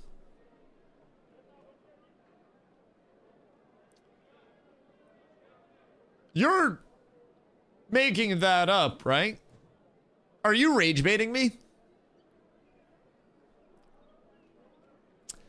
Because hear me out. If we refer back to the greatest diagram in human history to ever articulate what was wrong with the power scaling, I said 52.1% was an issue. 52.1. Now you're telling me you're at 72? Like 20% higher? I thought 52 was a problem. I said take some of this and put it in a pen. They took the rest of the pen and they said double it and give it back to crit chance. What the goddamn helly? All right. Intriguing. Intriguing. What if for the interview, I convinced Steven to let us broadcast PTR duels with the TTK? We gear out and I put him through the loops. Oh Lord.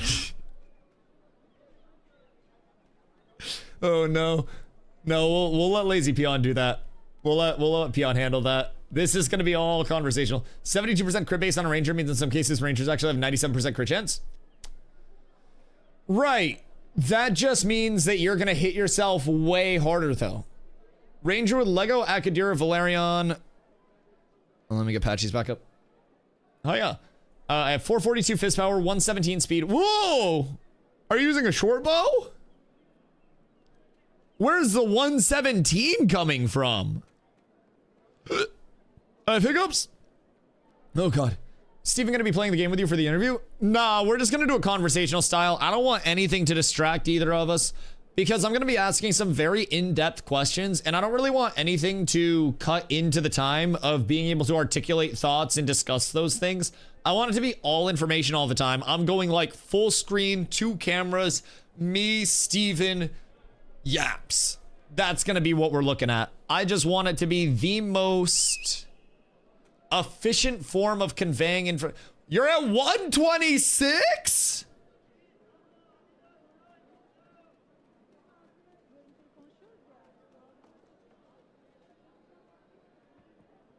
You gonna ask him to join Cats?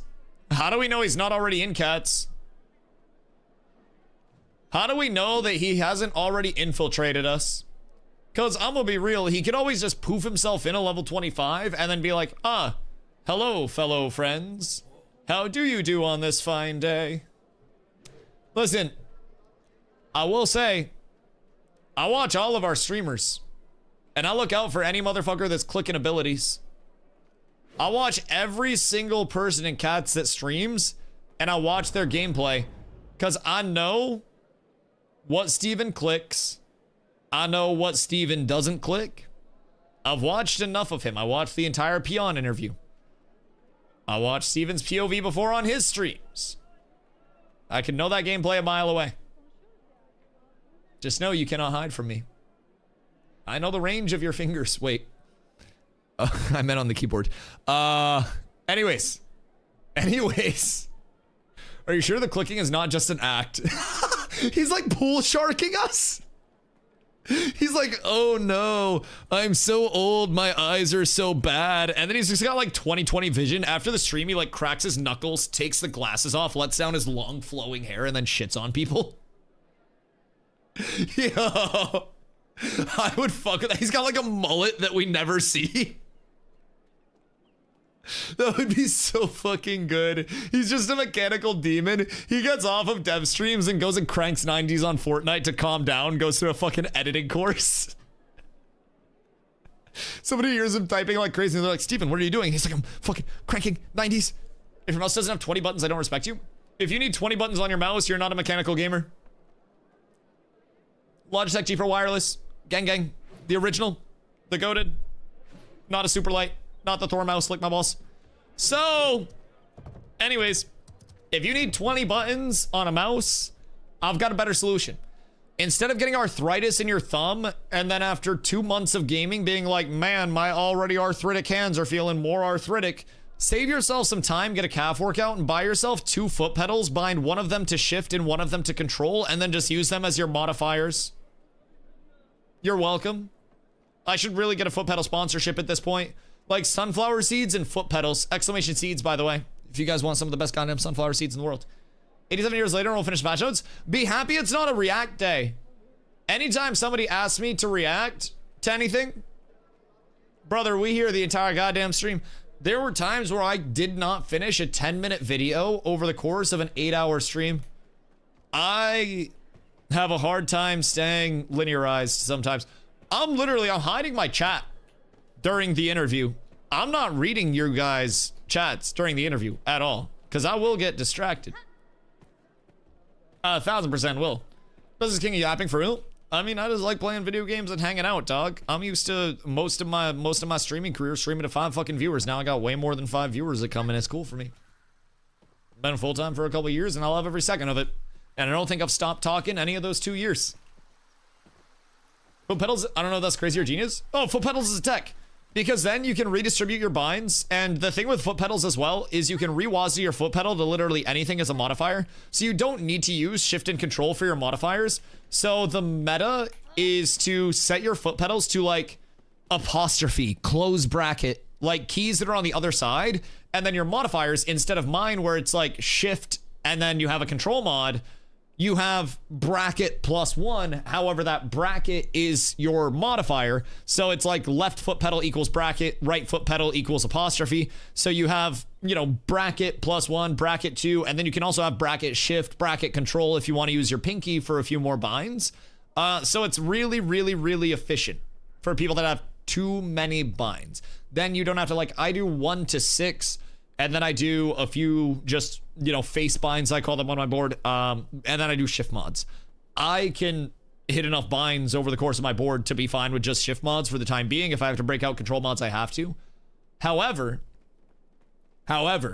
you can cut down your binds substantially by having shift control binds, alt binds available to cast. If you want to cast abilities, you can use a caps lock to cast an ability, so your pinky's dancing, whatever you have.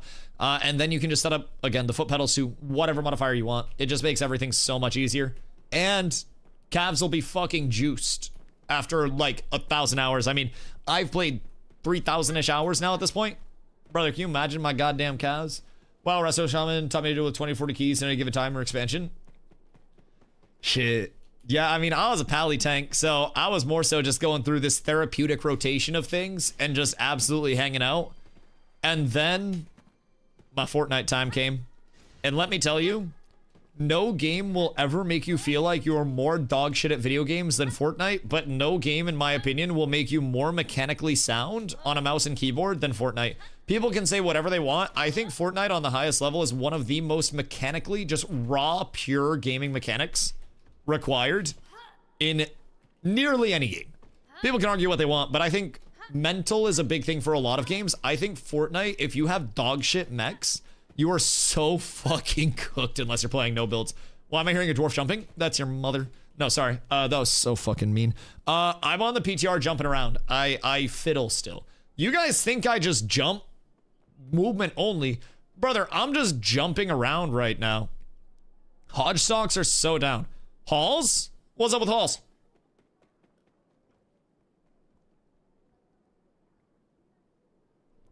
$12:44 Dusty hours watching over 8,700 yaps. I streamed 3,512 hours for your Twitch recaps. For perspective, if you guys want to calculate the percentage uptime that you were here for streams this year. I streamed 3,000... Wait. Was it 3,512? Hold on. It was... I've been tweeting too much. No, 3,152. My bad. 3,152. I had 378 total streams because sometimes my streams crash and I had to throw up another stream. So, also 700 and... I'm not good at math. I'm not very smart. Listen, numbers confuse me. Hey, Rod, thank you for the 40-day, dude. I appreciate you. Much love. Wish you found the stream earlier, so I'd been on my recap this year. Hey, we got next year, baby. I will say, 731,000 chats. Keep in mind, I respond to all these goddamn chats. This next recap, we're going over a milli with it. I'm telling you. We're going over a milli. How do you see how much I watched of you? If you guys go into your Twitch notifications on the website, you should be able to see your Twitch recap for the year. If you browse that, it'll tell you how many hours of like your favorite streamers you've watched, like who your top streamers are. Yes. So the Twitch recap goes fucking hard. Also, it puts into perspective how little of other streams I watch. Dusty about to be the first human to ever answer over 100 million questions in its lifetime. I am the AI competitor.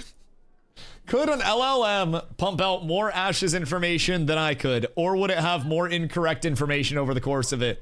That is the goal. Can I beat the AI? I am the one that's been chosen to take it down.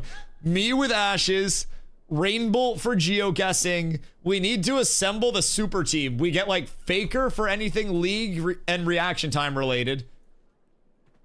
It's time. It's time. 173 hours watched, 190 chat sent. I wonder who has the most hours watched to the least chat sent ratio. Like, who is the hardest lurker in this entire chat? That's what I'm wondering. Like, chats per hour. Who is the lowest? Did you sign up for the raid testing? Wait. Did you sign up for the raid testing? When? Oh. Glorious testers, we're starting raid testing. Oh, fuck. Oh, shit, that's already? Oh, fuck. All right. Oh, we're finishing these after. All right, well. Let's see, is there anything important? Chad, is there anything I need to hit on these before I go gear out? Because I have no gear right now. Quest commissions, rewards, starter gear, blah, blah, blah, blah, blah, blah, blah, blah, blah. Guilds and Wars. Added a 1 hour prep time to Guild Wars. Is this the prep time that we currently have? Where we can just kick the shit out of each other? Or is this like no hit prep time? More prep time. Is this no hit prep time? Or is this... So now 2 hour startup. Well, I don't know. That's what I'm wondering. Because it says added a 1 hour prep time. So I think it might be 1 hour of peace and then violence is possible after an hour instead of 1 hour of nothing counting towards the score. So maybe the deck goes out and then it's a notification for it.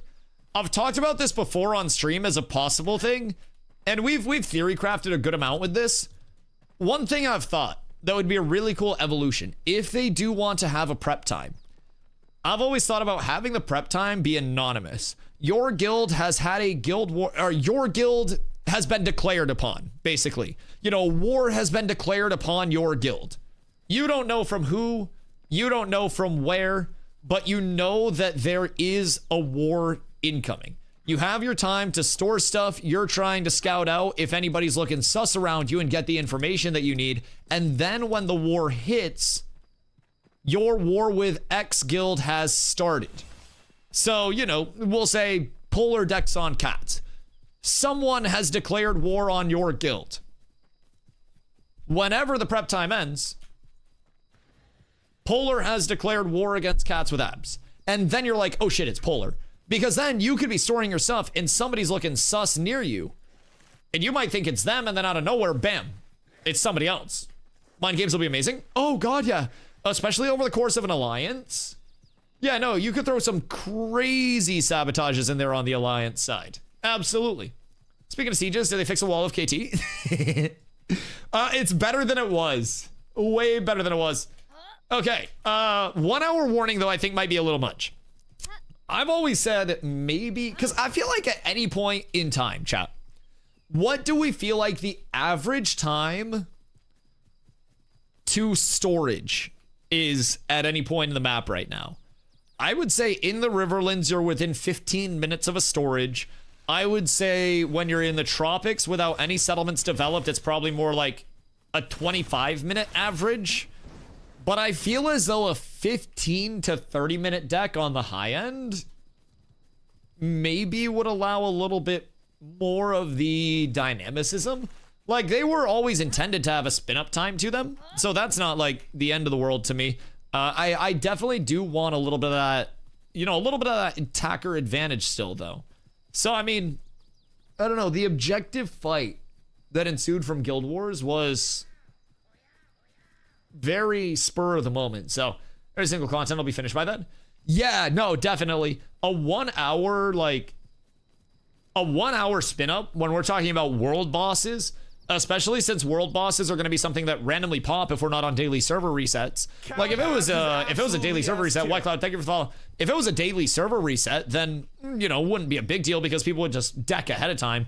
But with anything that is important to fight over, world bosses, dungeon bosses, I mean, shit. Say there's like a big ass cluster of Braidwood and I want to deck on your dumbass crafter that's over there.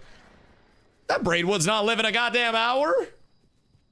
So I feel like they just got to be cautious with that, in my opinion.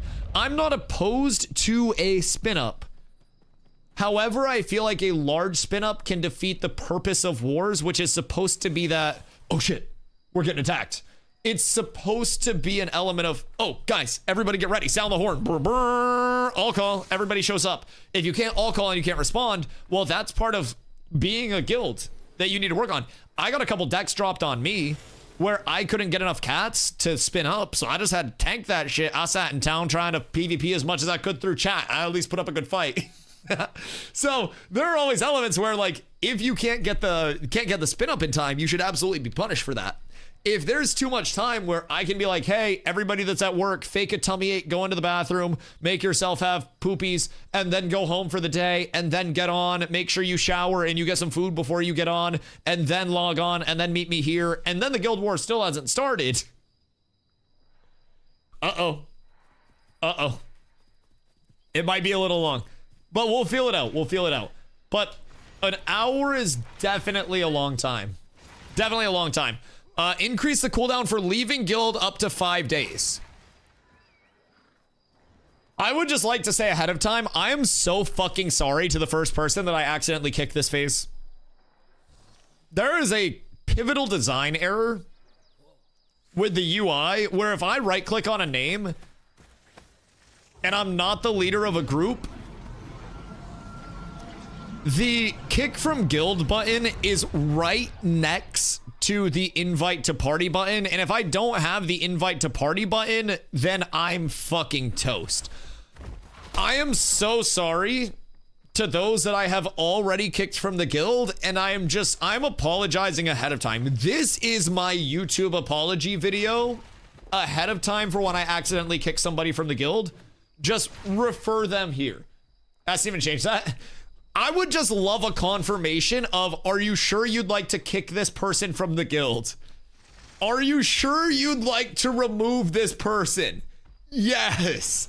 That would be way better. But dude, no, I swear to God, I went to invite people one time and I wasn't the lead. And then I'm like, yo, you get your invite? And they're like, Dusty, you just kicked me from the guild. More than once. Always mages. Very weird, always mages. We have a literal confirmation box for selling 1 glint. Okay, hear me out. There's an Ashes moment clip somewhere of me also not caring about that confirmation box, just to be devil's advocate.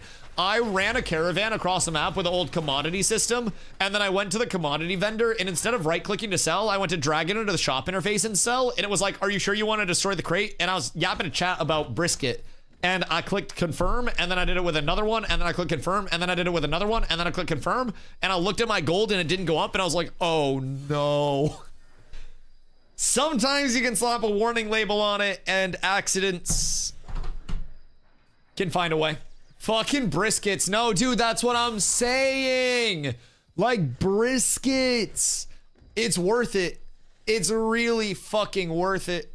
I love briskets. As someone that doesn't have a smoker and one day wants to have a smoker, oh my God, dude, I can't wait to just get a big slab of meat, get a nice barky rub on that thing, just slow smoke it over the course of an entire day while I'm streaming and everything. Go out, smoke a bowl, make sure the smoked meat's going well, come back in, update you guys on how my meat's doing. Just get a smoker. I live in an apartment, and I feel like the homeless people that are nearby in the area would steal my smoker. Like, I'm lucky my grill hasn't got yet.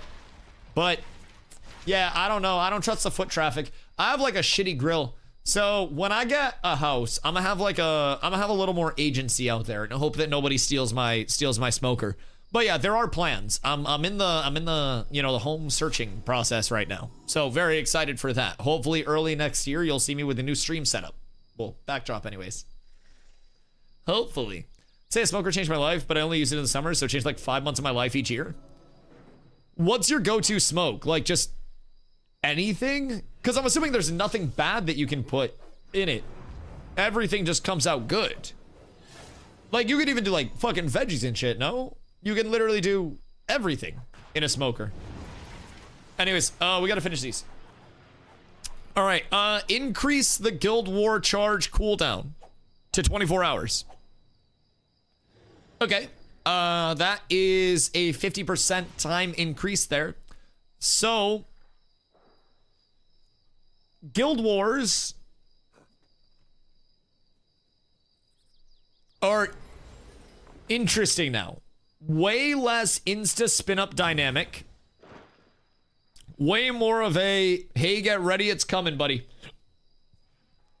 I would expect this to be looked at again. Early predictions. I feel like a guild war should be a faster prep time than a settlement war, as a guild is typically a more immediate form of communication than an entire settlement is. Yes, a mayor can put out a message. Yes, a mayor can post in sit chat, but a guild typically has that faster response time, or at least should. And I feel like it's like a militia spin-up versus an entire army mobilization, with the difference between guilds and settlements. With a settlement, you've got to coordinate a whole army. Skinner, thank you for the follow. With a settlement, you've got to coordinate multiple guilds with their goal of settlements. So I've got to put out the settlement call that we have the spin-up. People have to see that. Then people have to put out guild all calls. So we have the guild time and then the settlement assembly time in terms of the time pyramid. Whereas with Guild Wars, I just put out my guild call. If we're putting out an alliance call, that's just put out in the alliance all at once, and then counter decks go out and there's a response there. Now this is also going to impact counter decks too. If I get decked on and I put out a call to, you know, my alliance board, thank you for the follow. If I put out a call to my alliance and it's a 20-minute response time for them to get somebody on that has a scroll and deck, that's still going to be 20 minutes of no assistance in that guild war. Now, obviously, it still exists that same way with the like the response time, but having that hour-long spin up where you are forced to wait, where you can't impact anything, might have some implications on those multi-deck scenarios going out. It'll be interesting to see how it shapes up. I just think the 1 hour might be heavy. Okay, let's see. Added Guild War tooltip. Updated Guild War tooltip to be more useful. Phenomenal. Added new guild chat commands. Ignore guild. Wait. Did they add an ignore guild command? No, there's no shot. Bro, /ignore polar is about to be the craziest chat command in human history for casual players. Wow. That's going to be fucking wild. That's going to cook so many crafters in high-end communities too. If Reddit hates your community, and all of the Redditoids that would be paying exorbitant crafting fees in the first place because they don't have in-house don't go to your guild, that's gonna be so harsh. You gotta be on your best behavior. You're gonna have people in like different guilds that have like the glasses with the fake nose and the mustache on them, just so they're not on ignore lists. Do any damage types stack to apply debuffs, for instance, like cold damage stacking into a slow, continuing to a free CC? Cold damage can go into chills go into freezes can then have lightning used on them to shatter the target for bonus damage and consume the freeze. You have bleeds that can go into hemorrhage, I believe. You can conflag a bunch of debuffs and do burns.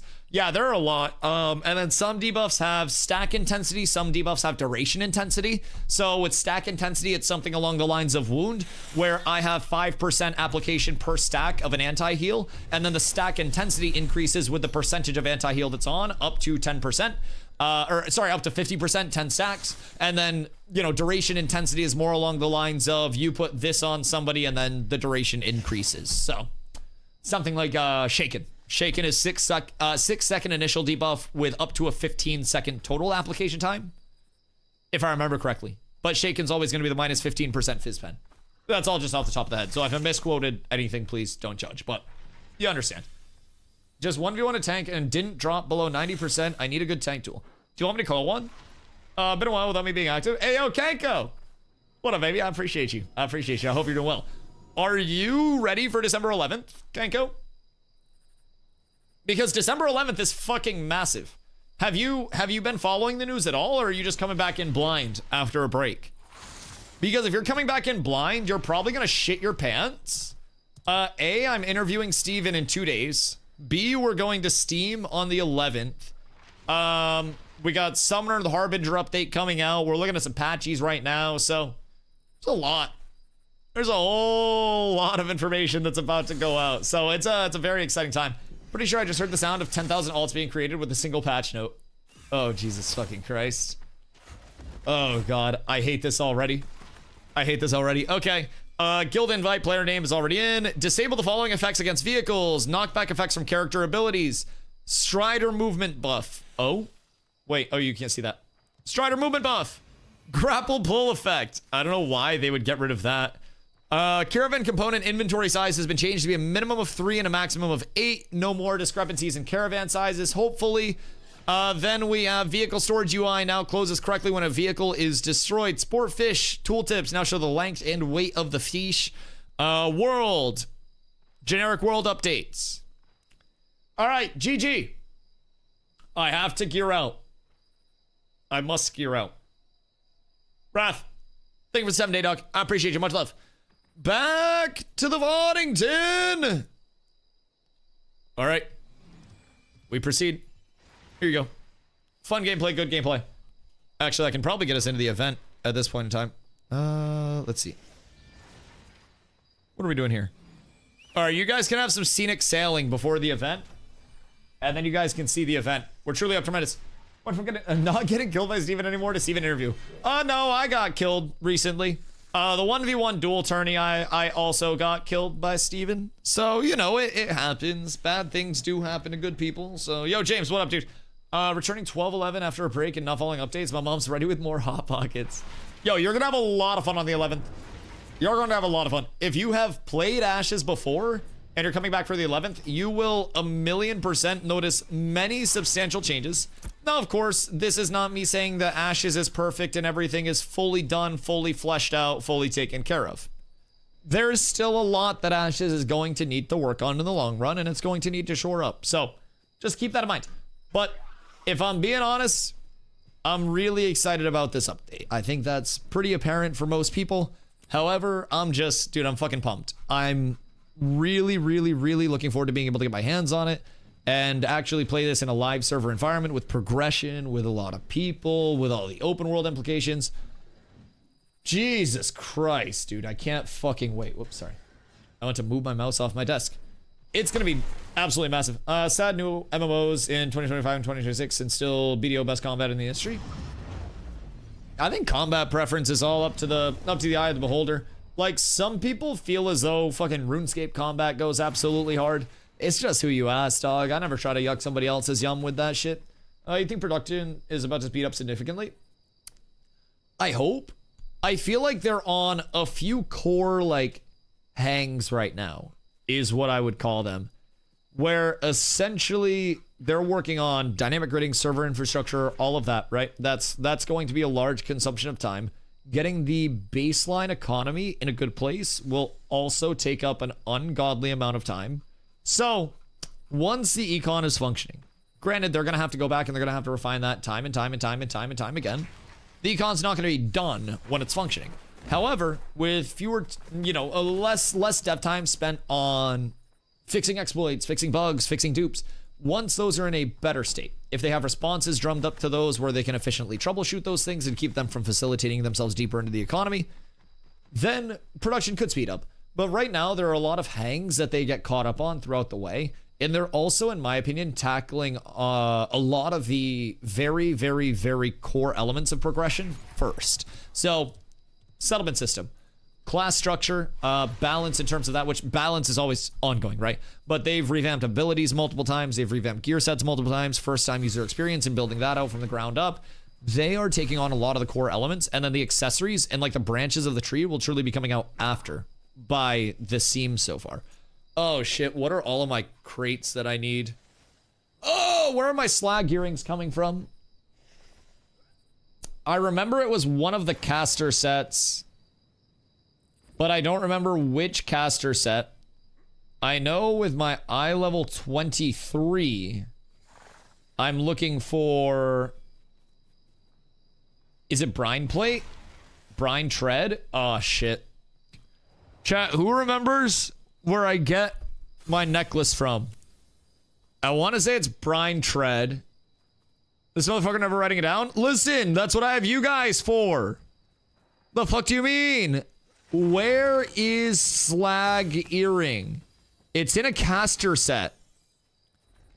I know that it's in one of the 29 caster sets. I just don't know which one.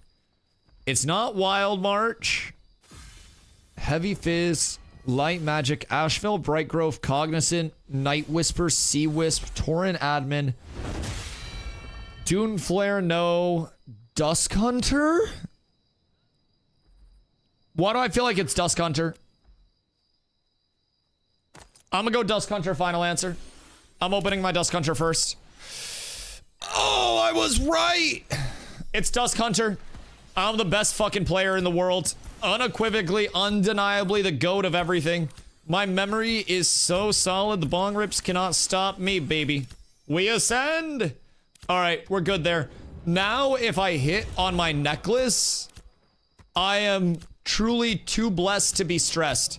If I get 2 first tries... Brine Tread. Necklace. I got the necklace as well.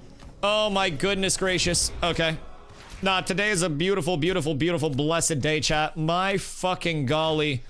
I want to check out some of these new weapon styles. Because I've heard that they've updated and added a metric fuckload of weapon models. And I'm really excited to see that. That seems very, very, very exciting to me. Ooh. Oh wait, no, Veil Pierce earrings are going to be cooked. Let's see. What are we rocking for rings at this point in time? What? Or I'm not going to have spall rings, so I'm going to have to find a different ring to rock. Chat, what are you guys thinking for rings? Without spall rings available from the kits. Where are you guys leaning right now? Because there's definitely going to be an eye level 29 somewhere along the line that's going to be good. Tide Rod's probably the play to start off for some HP scaling to try to counter out this disgusting amount of blasty damage. But forgot I made an account a long time ago. Do you ever pick up a pack? There are a lot of people that forgot they even made their accounts way back. And they picked up a pack. And if you have a beta pack from way back in the day, you now have access starting on the 11th. So big value play there if you never capitalized on it before. But keep in mind, if you don't have your pack yet, I'd wait till December 11th just so you're saving the $50+ that you're going to be saving with that extra little bit of time. Let's see. I need chest and then I want to say belt. Bump. So just for perspective, most of my pieces are not equipped. Like, most of my gear is empty and I already have 11k HP. So, just for perspective. Yo, Cash. What up, my boy? Dude, I'm so excited. 6 p.m. EST, by the way. 6 p.m. It'll be finishing up at 7. Make sure you're there for it. I know, dude. I am extremely grateful for the opportunity. It's gonna hopefully be a good amount of information that we get out. What pack? Your access pack. So basically with the playtesting and the development, it's a pay-to-play one-time fee. So it used to have many different packs associated with it back in the day, from like Kickstarter time to, I mean, even now on December 11th. Over time, packs have had different incentivizations with them, different price points. So starting on the 11th, you're going to be looking at $42.50 to enter from the 11th to the 15th. Sorry, not the 15th. Why do I keep saying the 15th? I'm trying to do my gear. The 25th. I'm so sorry. 11th to the 25th. And then starting on the 25th, it goes back up to $50 USD. And that's where the new price will sit for an unforeseeable amount of time. I'm not quite sure, but the last pack adjustment was on May 1st with the $100 USD access. So good class. Yeah, dude, enjoy class. I appreciate you popping through. We'll also have the YouTube VOD going up of it, so that'll be fucking massive. But I've been working so hard to get a lot of good questions in, so I don't just sell the bag. It's not every day that you get to interview somebody like that. So do you need to buy it again? No, you do not need to buy it again. They're working on the Steam entitlements, so you'll link your Ashes account up with your Steam account. Oh wait, what's the Dunes and Teen bow now? Is the Dunes and Teen bow like, oh Jesus, wait, the Dunes and Teen bow looks sick. It's so chonky. Oh, that's cool. What's the new long sight? Oh, long sight's still the same. Okay, the Dunes and Teen bows are so fucking chonky. That's neat. Yeah, you'll just get your entitlements. Same packs will work the same way. Nobody's gonna lose out on anything. If you had a previous pack, then you just keep rocking that previous pack. Everything will port over as well. Dunes and Teen shield's not bad, but a Dreadwake shield's going to be better. It's going to be much better. So I'll have to get a Dreadwake. Fuck, where do I get my Dreadwake from? Probably Reef Guard if I had to guess. Let's see. Dunes and Teen daggers are a no. Dunes and Teen mace is a no. Stone Glen cape is a yes. And then we destroy the rest of the Stone Glen gear real quick. I might be almost done gearing already. Are we enchanting or not? I feel like we should not enchant for this. Hunter, thank you for that. I love some of the visual changes today. Dude, it looks beautiful. Honestly, I like a lot of the new assets that they're adding in. Start charting for parties on the boat. Yo, more boat functionality comes out and we just straight up got the party taxi. That'd kind of go hard. Dreadwake Gloomfang Focus. So even that's got updates to it. Dreadwake Gloam Great Grimoire. The Dreadwake Gloam Great Grimoire. The Dreadwake Axe, one-handed axe. That no longer has... No, that didn't have max HP scaling on it. Ah, shit. I'm looking for a different set of weapons, aren't I? Dreadwake Longbow is an okay choice. We'll get rid of the rest of the shit. We're also short tanks if anyone wants to swap. I'm coming. I'm just trying to get my gear. I'm sorry. I'm fucking sorry. Yo, the Dreadwake daggers might be a banger. Power and then crit power on them. I don't know what the rest of the scaling on different shit's looking like. But it might be an absolute slapper of a choice for somebody that's looking up to scale. Looking to scale up like crazy. How do we get the 2 exclusive skins as playtesters? You just have to log in before the 11th. Yo, Kitano, thank you for the follow. I appreciate you, man. You just have to log in before the 11th. So on the 11th, that'll retire like the pre-early access phase. And essentially, if you log in before then, you will get 2 titles. The titles will be Cultist of the Eternal Fire or Knight of the White Flame. So those two titles will then change the dye appearance of your cloak, your bat cosmetic, and then all early access testers, so everybody that just has the game and plays the game in any capacity, will get a cloak skin as well. So you'll get that exclusive EA cloak, and then we're good to go. Let's see, what am I missing right now for my weapons? Dreadwake, short bow stuff I'm not worried about. Reef guard cape, disable accuracy, not worried about that. I'll keep shadebound earrings as alternates in case I want to flex.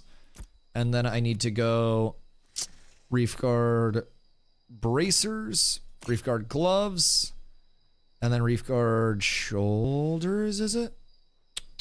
Yes. The cloak cosmetic and the cape slot, I think, are switched in the paper doll chat. Anybody else notice that? Or am I tripping? Cloak cosmetic versus cloak slot. Yo, be eclectic. Thank you for the 105 day, dude. I appreciate you. Do I get access to those skins because I played Alpha 2 in Summer 3, or do I need to log in again? I would log into the PTR just to play it safe. However, I don't know like how late their tracking goes. I would assume they have tracking for like all-time logins, so to say. However, I don't know. I would definitely play it safe and log into the PTR. You should be good, but my advice is always to just trust but verify type shit, because wacky stuff can always happen. Those for only Alpha 2 testers based on the wording. So I'm logging into the PTR now. Probably doesn't get those titles if people miss them. Ooh, wait. Was it Alpha 2 exclusive? Where's the article? Because I'm now curious. I'm now very curious. That'd be a question you ask. That'd probably be more of like a Discord or a dev stream question, honestly. That's probably something that a community person could answer very easily. That honestly might not even be something that Steven works on directly. So I don't know that I'll ask that one during the interview. However, anything can always come up. This is me, the paper doll looks like shit now. Well, with all the additional transmog slots. Power scaling's kind of up. Power scaling is kind of very up.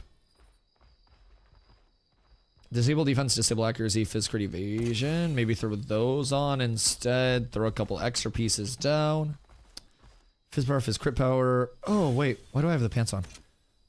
Alright. Switch out the blood runner pants for reef guard pants. Then I need to get rid of one more of my reef guard pieces. I can do blood runner bracers or gloves. Or I can do the belt.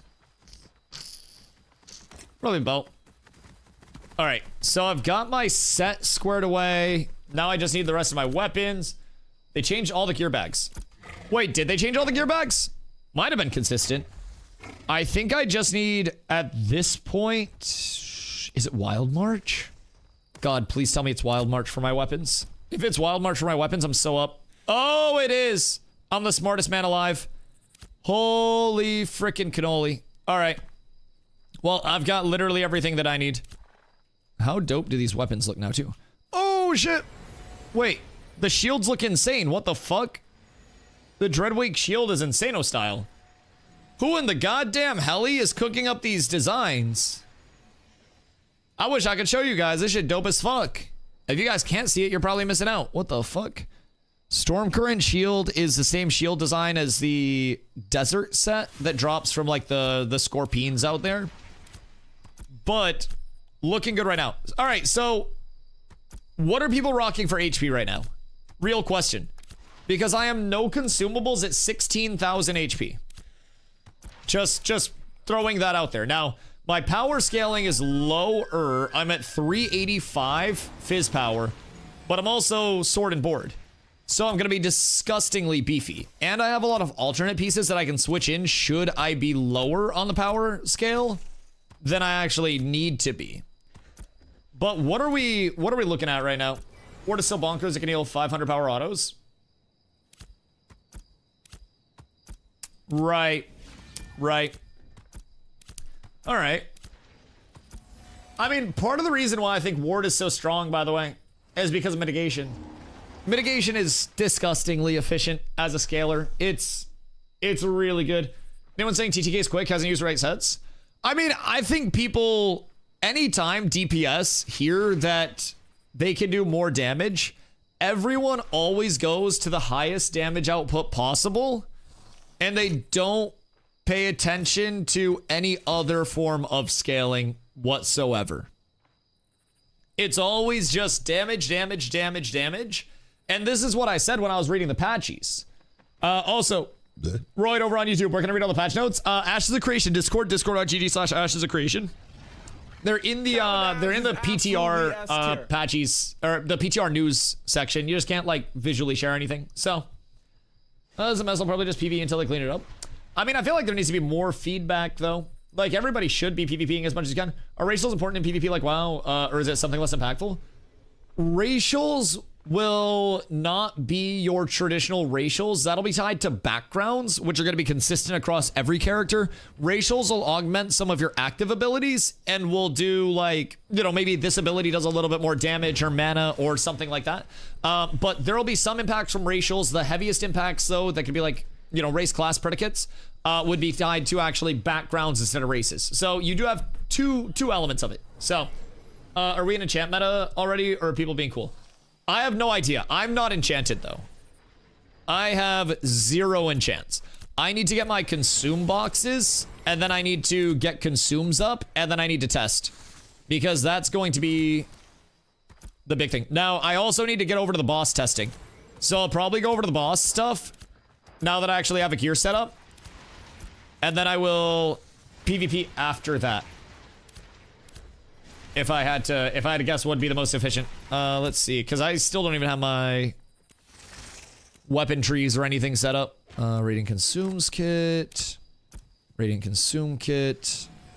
Pop that. We've got good rations. And then I've got my elixirs. Ooh, con consumes went up in value like crazy. Oh, Spaghetti is still broken scaling as well. They did not adjust the HP scaling from foods. So Spaghetti is still really strong. Let's see. Con elixirs are also probably incredibly strong, if I had to guess. Let's see. Put strength elixirs out. Con scroll. Strength scroll. And then bruschetta. Yeah, bruschetta's 1776 max HP, no America. So that's going to be a pretty strong scaler for a lot of people. To get rid of my decks. Also, Kenko, remind me in 1 sec. Sorry, I'm just trying to clear my inventory out because I'm late as fuck for all this boss testing. I signed up for boss testing and now I'm just like not there because I was going over patches for so long. I am the worst type of human being possible. I know. I'm letting everybody down. I'm failing. Movement speed. Don't need stone walls. Keep the journeyman health salves. Don't need mana pots. Journeyman mana cells. Can just go generically on bars somewhere. Then I destroy every single scroll that is not strength and con. Blessings! Okay. Inventory managed. What's flying thing chasing the boat? Oh, that's Zombie. He's on a flying mount. So Zombie is a mayor. I said Kenko. So, yeah, Zombie's a mayor, so he has a flying mount. So he's auto-following the boat right now, and then just vibing. Okay, yo, Sulos. All right, my dude. Anything with max HP percentage scaling or scaling gets broken when HP gets past 15k. Ward is 2%, or with 18k HP, that's 360 heals per second. Auto sitting 2 to 500 on a tank with armor means it takes 0 damage. Well, it's also part of the fact that we have so much armor. That's the big facilitator. Like, yes, it's percent HP based scaling, but tanks are able to mitigate so much damage that even if we had 8k HP, Ward would still be negating what damage people are doing here because I can effectively mitigate 90% of all incoming damage with my build because I've got regular mitigation and block mitigation on top of that. So even people's big instances of damage, I legitimately just sit there and say no, and then they can't do anything about it. So, I don't know. I worry. Not even just tanks. Well, yeah. Mitigation is so fucking strong. I have 635 power and Seer took around 1k damage with my largest hit crit still. Right. So, if I'm rocking, just for perspective, if I'm rocking my strength buffs and my aggro buffs, I'm at 431 fizz power, and then I'm at 17,099 HP. If I go over to Con Scroll and Elixir of Con, I go up to 18,281 max HP, but go to 405.5 max power. So I lose 18281, 4055, up to 431. So I gain like 26 power, and I lose 1.2k HP basically.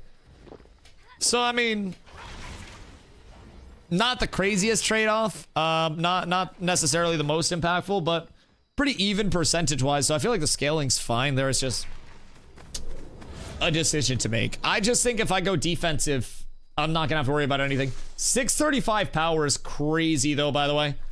Still out of burn his mana, can't just kill a tank. Well, they have mana. Was he catching you out with damage? Or how did the damage feel coming in from that side? Because I could also, if I don't need all of the active block mitigation, I could throw on like a two-hander and a Dreadwake bow. And then the second I throw on a two-hander and a Dreadwake longbow, I'm 499.4 fizz power, and then I'm 16.6k HP. But I do lose my block defense scaling at that point. So keep in mind you're using Lego gear and common consumes. Yeah, I have Lego non-enchanted gear right now. So it'll be a little bit higher scaling. Let's catch with abs. That's our community, my dog. Yes, sir. We came over from New World back in the day. It was a, well, actually, I came over from New World in December. But back in the day in New World, it was just a democratic decision that led to one of the weirdest names in MMO communities.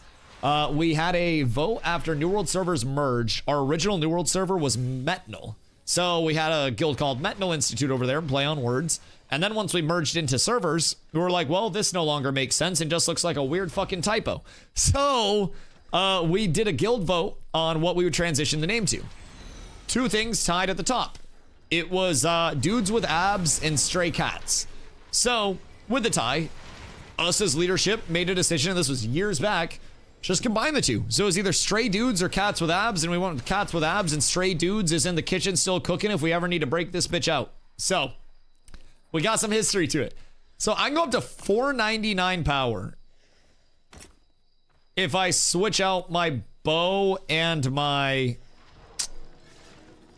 one-hander and shield. Do I think that long sight is worth... I think Dreadwake might be better than long sight right now. Long sight's still really good, but Dreadwake is disgusting. And with Dreadwake, I'm at 420 power. So I think I'm going to stick with that. I think 420 power is right where I really want to see myself shaping up. I think that's a really, really, really solid balance. Imagine you play 20 years of just 3 games. DAOC, Warhammer Online, SWTR, because there were no real alternatives. Finding out now that AOC is PvP focused. Pray this game will be good and I can find the Switch 2 game released after 2010. Yo, hear me out. I grew up, my first game that I ever played with my older brothers was Diablo 2. So to this day, I have an extremely soft spot for Diablo 2 and Diablo 2 Lord of Destruction. So as someone that's in like the younger generation of MMO gamers, I got into MMOs because my 2 older brothers were playing MMOs and shit. I always followed them to games. So like, I'm still rooted in the OGs, bro. I spent a lot of time in WoW. I no longer love WoW. I love Diablo 2 still to this day. Played a whole lot of New World. So like for me, it's like WoW, New World, and here for my 3 MMOs. Dudes with abs is kind of cringe. Cats with abs is much better. That's what I'm saying. Although dudes with abs would also probably be a banger choice, you know, somewhere along the line. I don't think it's the worst, but cats with abs definitely goes a different level of hard. If I have to say so myself, I may be slightly biased. However, I'm willing to admit that, and I'm also willing to recognize that we got a banger fucking community name out of it. Let's see. No mana on the reflect. Okay, blessings. I got all of my archetype points sorted. Now I need to do my weapon trees, which I hate.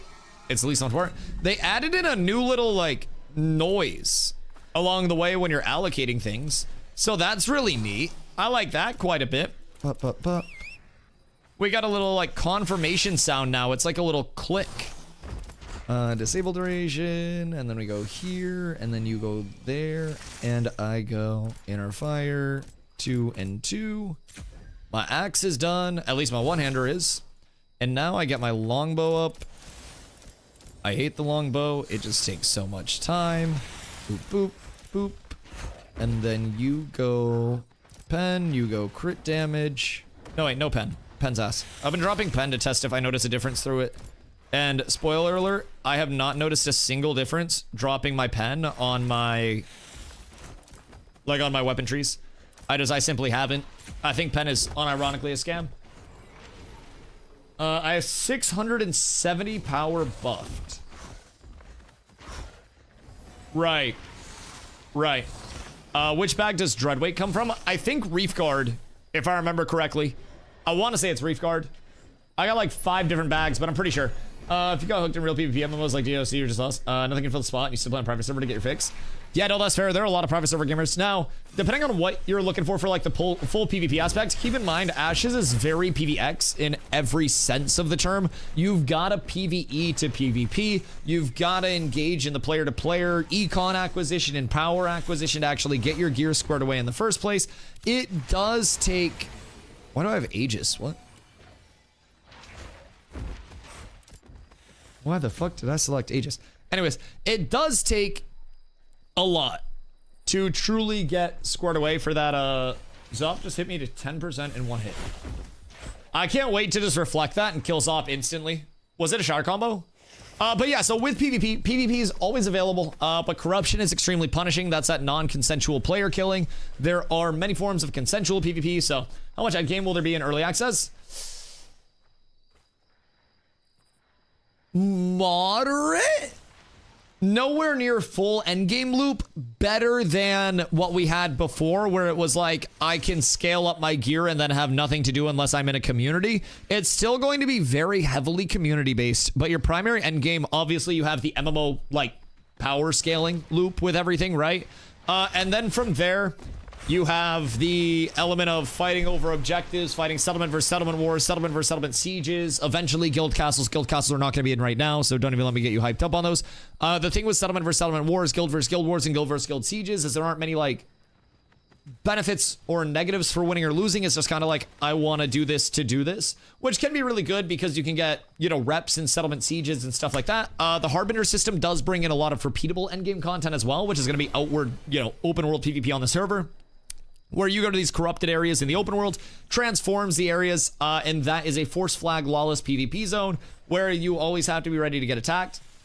So you can always roam around to like the open world battlegrounds. You can play the corrupted areas as your primary, and endgame content continues to go further. However, endgame content right now, you're definitely going to be like, and I say, keep in mind, you're still going to hit probably a few hundred hours as a new player before you have Epic plus item level 29 gear, and that's if you ever get that as a first-time player before things actually reset. So there is still a lot of time that you can actually invest and scale up and learn things and get better at the game, especially as a first-time new player coming in. I would definitely just recommend coming in knowing that it's not all there yet. There is a good amount to do, but there's still going to be a lot more that comes about. Sorry, I'm trying to do the rest of my abilities right now and make sure that those are actually set up properly. We're almost there, though. Is that good? Yeah, I think that's good. Okay, I completed the puzzle. Everything's fine. Yo, Cole, thank you for the follow. I appreciate you, dog. Long day of work, 30-second recap on TTK changes. I haven't tested them yet myself, but it seems like power up really high. HP scaling is still really valid, by the way. Power up really, really high. HP scaling still can be pushed up. I'm sitting at 17,500 HP right now, and I still have a lot of mitigation. I still have 420 power with buffs up, but it's almost like no change compared to P3. Are the raids in endgame? Open world content. There's nothing where it's just instance, you go there and you've got it all to yourself in your group. However, there are 2 what are called grand dungeons right now, and there will be more in the long term with it as well. Everything will get better in the long term. But there are 2 grand dungeons where you can just go out and, you know, go to either Carfin or Forge, go through either in a linear progression, try to clear through each level of it, compete for mobs along the way, or a lot of the time what we're looking at in terms of grand dungeons is like a static farm, we call it, where we just sit in one place and farm things over and over and over again, and we try to hold down an area and kind of get the benefits from holding down that area over time, if that makes sense. So, long story short, yes, but traditional than or different than a traditional like WoW dungeon or something along those lines. Everything's open world, and everything can kind of go to shit within that open world whenever. So, mages at least probably feel better. Zomp just said this is shit. So, I don't even think the DPS are happy about it right now. Now, keep in mind, me personally, when I was reading the patch notes, I immediately said this is a tank buff over anything else. Immediately said there's a tank buff. Like 1,000 million jillion %. Do you see the war deck changes? Horrid.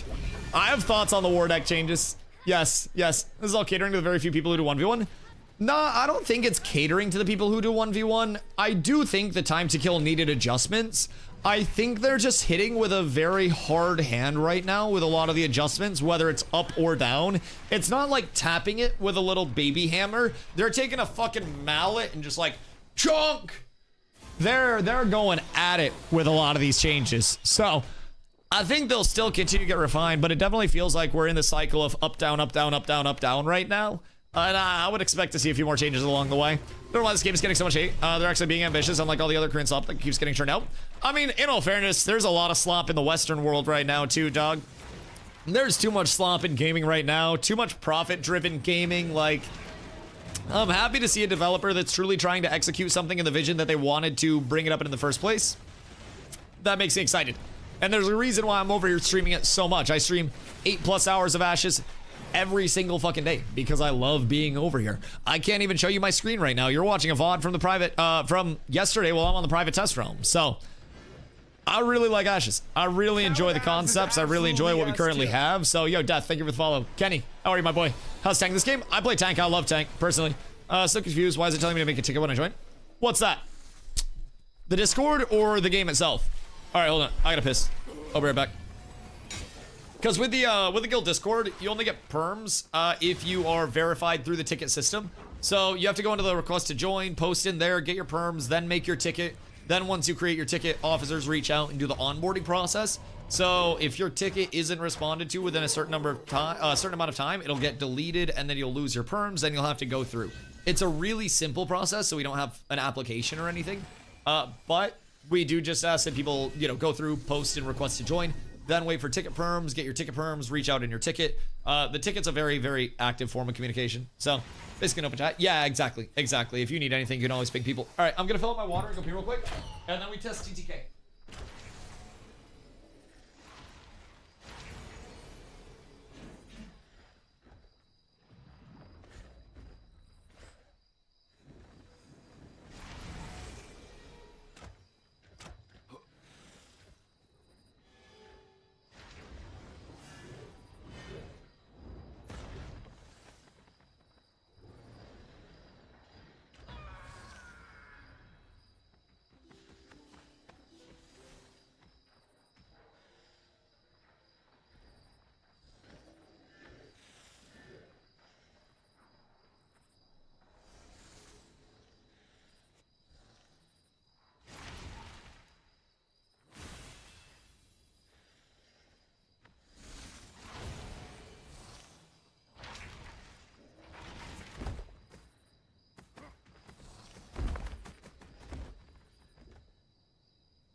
Good day. I'm Cow back. with abs is absolutely S tier. Nibby, thank you for the follow. I appreciate you. Sorry, I had to grind up some tree. So anyways, they've returned. Hiya. Isn't 7.5k mana a bit much? I have 6784 as a tank. And a lot of my abilities cost less than 100 mana. So unless I'm casting 670 abilities without any form of interruption whatsoever, then it's probably going to be a little bit cooked. Probably just a wee bit cooked. We're looking for PTR. Anvil's ready for the new players. Everybody's testing the TTK right now. They put in a lot of new time to kill changes. So a lot of people have been very, very eagerly testing those bad boys to see where we're standing. Now, to be determined. However, I'm about to hop into some duels right now. Do they still need people for the boss testing? Or no? How's TTK feel? Couldn't tell you. I went through patch notes and then I just got my gearing squared away. So, can't find the patch notes anywhere on Discord. If it's in the Ashes Discord, you do need the perms to be able to see in there for the NDA channel. Or the PTR channel, I should say. Because it is a visual NDA. Uh-oh. Wait, did Glow win? So are DPS just back to one comboing each other instantaneously? Because that's what it seems like. It very much seems... Wait. Are people still dying after duels as well? I survived a lot with my Dusk Hunter. Alright. Let's get some tank duels in here. Man, I wish they'd let me show my screen right now.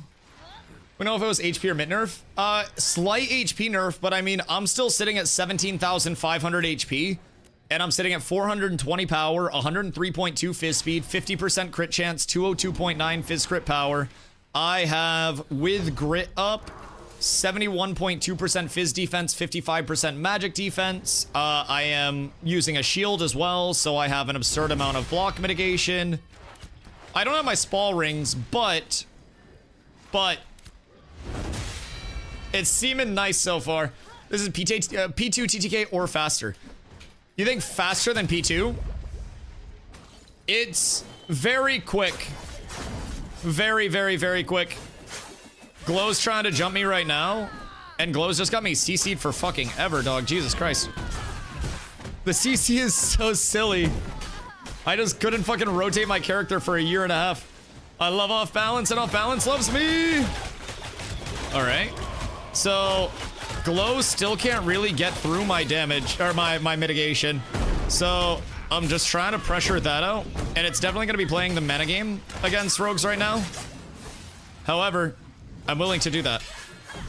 I'm absolutely willing to do that if I need to. I will do whatever it takes to succeed against this man. I hate Diddy Arts. However, you hate cooking yourself with that even more.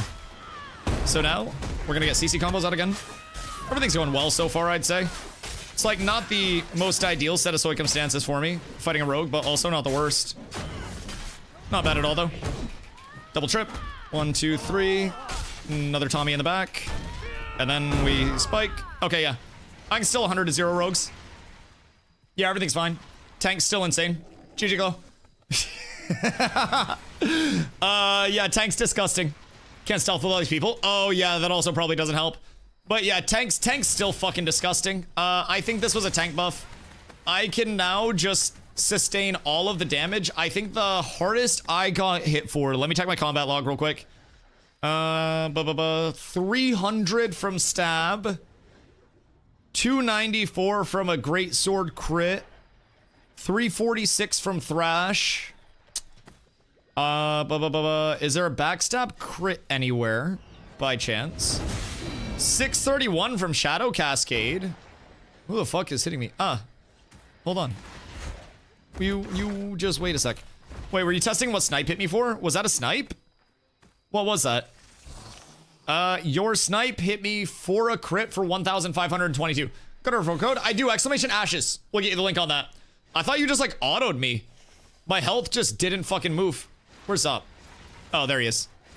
So many people over here. We gotta go to stack stones or something, dog. I can't see shit over here. I cannot see shit. It's blind as a motherfucker. All right, noted. So my trip does not function on Prisbeam very well, which is slightly unfortunate, but all is well. Today we learned everything is fine though. I still am just, I think, too tanky for a mage to deal with. I think it's just too much. Now the question is, could I still walk Zop down with just my auto attacks? Oh. Wait a second. Wait, did our duel stop? Whoops, when did our duel stop? My bad, Zop. Thank you, love. So cute. Thank you, I appreciate you. Child, look at this. Little slider Sammies. They're adorable. Thank you, love. Maybe PvP? I mean, yeah, I think we accidentally PvP'd. I think our duel got interrupted somewhere by a buff. Your HP didn't move because you got way more than 10k HP? Yeah, I have 17,500 HP, and I still have every bit of mitigation that I had before. Like, this is a tank buff. I told every single person that this was a tank buff when I read these changes. Yo, Esau, hope you're having a good day, dude. I looked at the patch notes and I said every DPS is about to just go max power scaling, and it's still gonna be the same stuff because then they're just gonna be squishier. No, we're just kidding. Yeah, no. If you saw that duel, you would understand. Like, Zop just dumped so many abilities into me, and I basically just walked forward and said ha ha ha ha ha to all of his abilities along the way. There wasn't really much that he could do at all about it. So, skill diff. The skill of picking the right class. Yes, that's where it goes wrong. That is completely where it went wrong for him. Does Pen go through Mitt?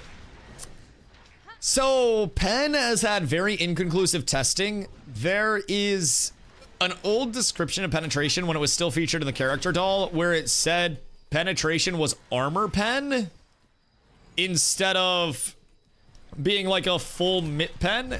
So I don't know if it's going through full Mitt or if it's going through simply armor. I have reason to believe... Oh. Alright, well, good to know. If you're in a duel, and then somebody sends a duel request, it interrupts the duel. Alright, well, good to know. Very good to know. We love to see that. Oh, I can't... My shield slam's been really weird today. I'm a silly Billy. And my shield slam is not very happy with me. If I'm being honest. I don't know why it's not, but half of my shield salamis aren't going out. Just want to feel it out. Yeah. I mean, I'm gonna be honest, it's still the same feel. I don't believe that HP is the issue. I think mitigation is still the problem. Even if I had 10k HP, Zop, with the new power scaling, used all of his abilities, and every single one of his abilities made my HP move 10% total.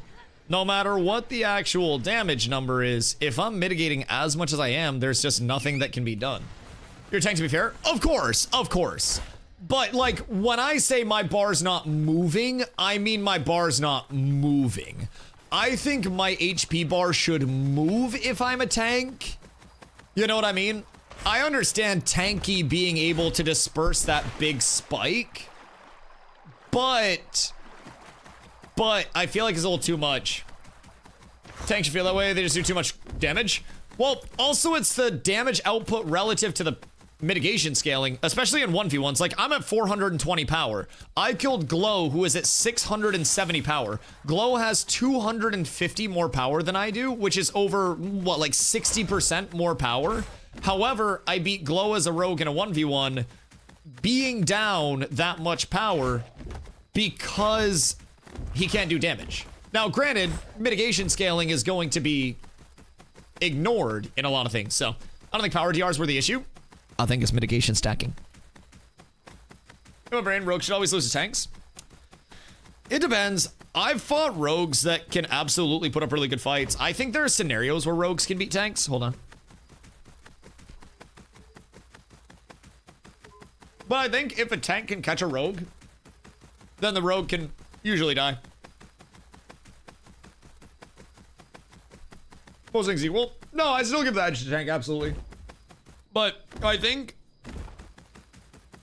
if the rogue has hands, You shouldn't really be caught in trips and combos. It should just be insta CC broken and gapped. But that's all the difference of, I don't know, fighting very active rogues versus not as active rogues.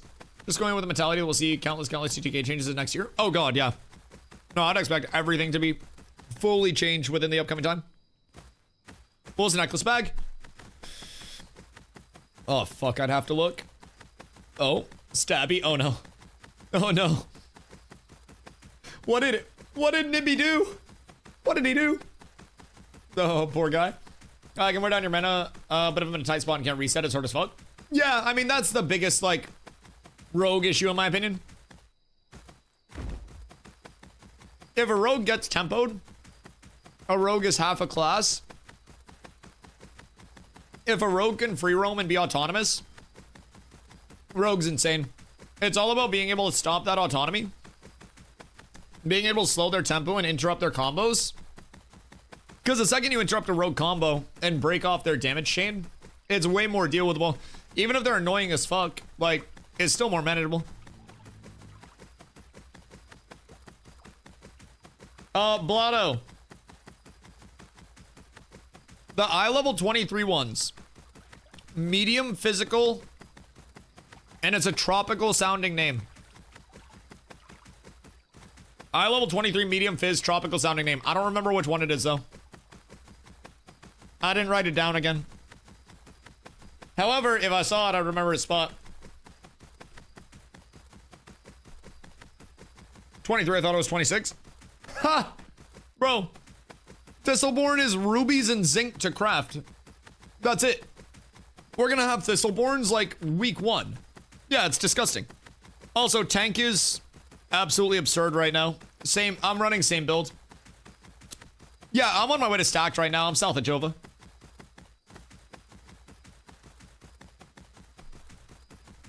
I'm just eating while I auto run out.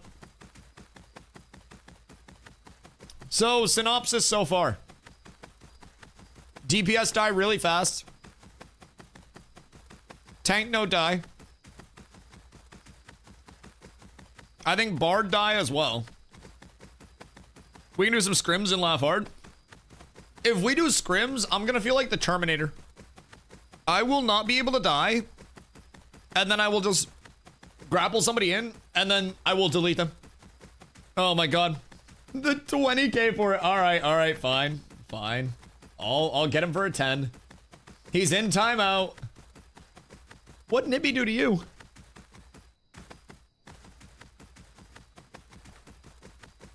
I think I boost my snipe up to 2k max on tank.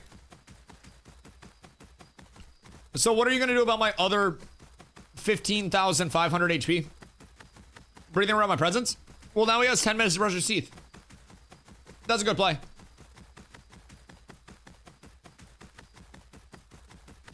It's actually high value 10k monkey buck. My brain tank should win against fizz classes more and should really get lit up by mages and bards. Do you want to know what happened against the mage, Clue? Were you here for it? Because that was not the case. Oh god. I dueled Zop. And he pumped all of his abilities into me. And I also burned my reflect on his Prisbeam and didn't trip him. So I basically ate all of his abilities. Played like shit. Still walked him down. Just 100% HP after all of his abilities went out. He was casting everything. He created space with his blink. He did literally everything a mage could do. I tanked a full Prisbeam, and I just laughed it off. What gear are you using? Secret. Brine Tread? Yup, that one. That one's something tropic-y sounding. Don't bards and clerics spec tanky? Usually, yes. Bards and clerics will usually be pretty tanky, but with power scaling, everybody just says, I want higher number, I want larger number, and then they chase larger number. Creating space with blink, what year is this? Oh god. We're going back. It's okay, though. You can B-hop on this one, AMC. There's actually validity to it. Oh, we do PvP at stack zones. Yeah, we're at stack zones right now. Hold on, let me eat another slider real quick before the duels.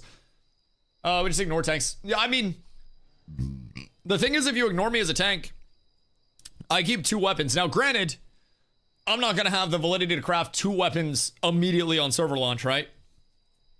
But right now, I have my sword and board combo with my axe and board. Then I have a 2-handed axe as well.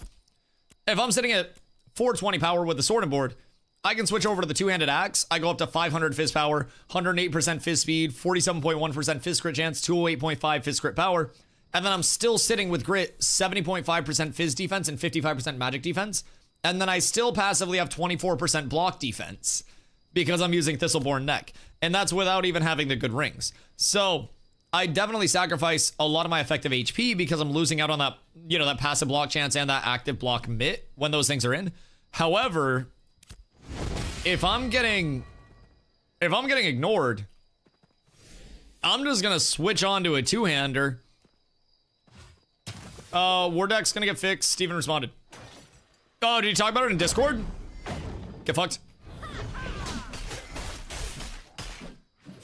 That was probably the dumbest use of a shake it off into a reflect that I've ever had as a tank. But my god, it was funny. Oh, wait. I can get a tab on you. I hate dueling rogues. I just see your little stupid fucking shadow blipping around everywhere. It's so toxic. I hate you for it. Get back over here, please. Bro, you're in front of me. Why can't I tab you? Please! I can see your character, but game no let me tab. It's so sad. Absolutely tragic set of occurrences here. All right, so I'm dueling Glow right now. Glow is rogue, and he basically has to try to get out and play resets on me at any point that he can. And I need to try to not let him play aforementioned resets at all in any way, shape, or form. Because if I do, it's gonna be very difficult for me to actually pressure him down enough. So, I hate Diddy darts. Blow up the Discord, 5 to 10 minutes, at least in an hour. Oh yeah, so it'll still have a spin up time. It'll just be a little bit quicker of a spin up time. Yeah, that's nice. I mean, I'm sure they're still gonna have to look at that in the long term and like tune it. I definitely think that 1 hour was too much. I don't inherently think that it needs to be instant. Like, I think a spin up time to it is absolutely fine, but an hour is a little hefty. Very hefty. Absolutely hefty. An hour was terrible. Yeah, no, I was talking a lot about it. An hour was much too much. I would also, kind of in the long term, really enjoy, I think, the prospect of an anonymous deck system where it's kind of like, oh wow, full rogue combo. And it did... I mean, the hemorrhage is doing a lot. Honestly, rogue reset is kind of disgusting right now because there is nothing that can actually pull it out. Literally nothing. You can't stop a rogue from getting a reset. Also, I can't hit him. Yeah, rogue genuinely might be the best 1v1 right now. When you're not getting cooked on being able to reset. I don't know, we shall see. We shall see. But, yeah, I don't have the pressure anymore without being able to keep up with their dodge to effectively gap close to them when they go away. So it's very increasingly hard for me to keep up with that. Now, I can have sprint bound, but nah, that's gotta change. Okay. So he grappled away from me, and because I can't hit him during the grapple,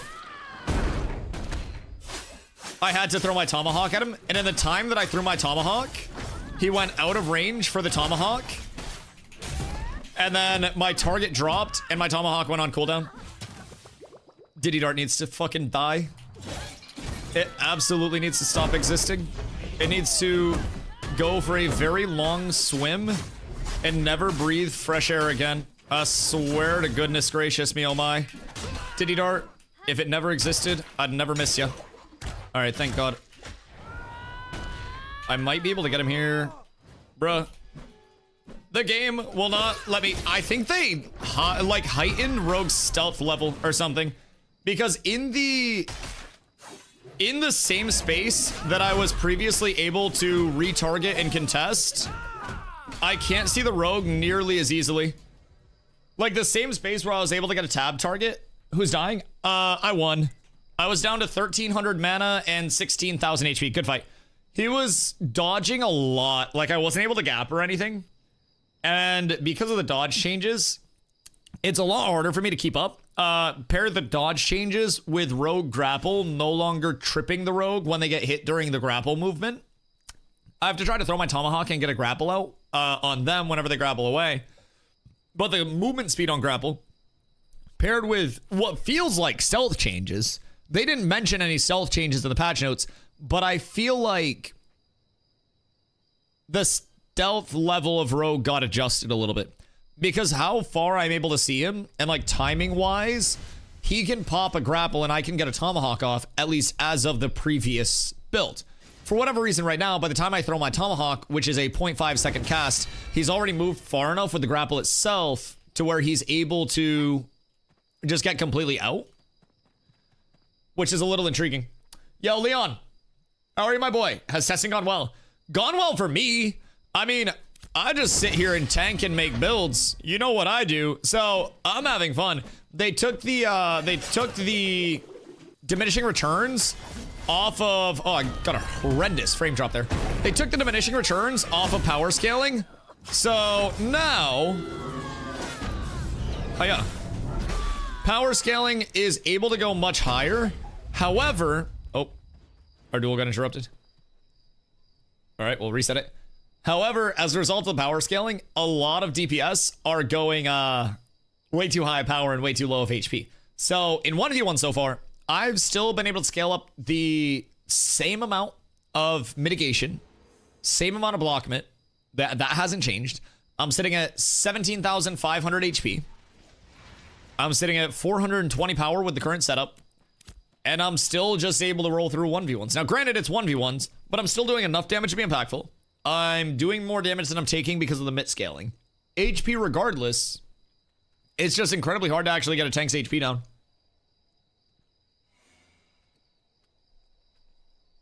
Yo, what effects? TTK just changed today. So, I'll get guides out. But everything's changing so fast on a day-to-day. If I were to put stuff out last week, the numbers would have changed for this week, so. Sorry, I'm also stuffing my face. Once the 11th hits, and everything's a little more set in, I'll have all my tank guides, my gear sets, and everything there coming out. If you're coming in as a new player, make sure you do exclamation guild, pop into the guild Discord. The damage is good. Oh, life-saving. Yes. And I haven't bit my tongue today. Which is fucking phenomenal. I made a rogue. Oh, God. Is this the rogue comeuppance for everybody? Is TTK good or fast now? Good for me as a tank. Fast for DPS. I think DPS are dying really, really, really fast on glow. Let me finish eating real quick. Like, mage versus rogue duels, when I was watching those, it was essentially first one to get a combo off wins. Bard versus mage, I want to say mage was blowing Bard up. So if you could get the 100 to 0, you win, but I think Bard can just blow mage up as a result. I think everything DPS-wise is just blasting each other to smithereens. So, on my end, I'm just rocking the same shit. I didn't change my build at all. And I feel like Thanos. Because the consistent scaling is always the consistent scaling. Unless they change it, I'm still going to feel the same. Crafting stations and bonfire now? Weird, wait. So we took them out of Avon's and Briarmore?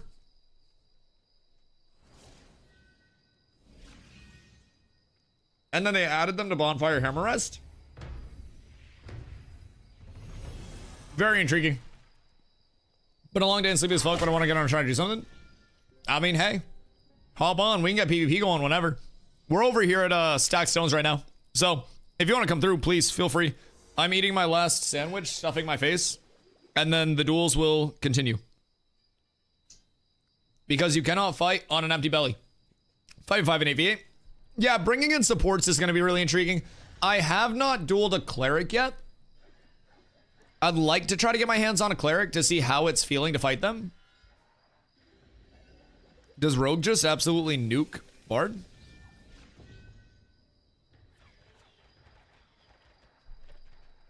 I think Rogue beats Bard right now, yeah?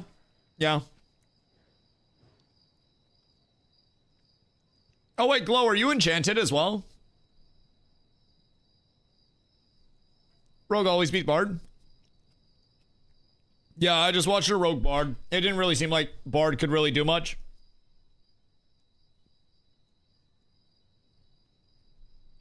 Oh, you're fully enchanted?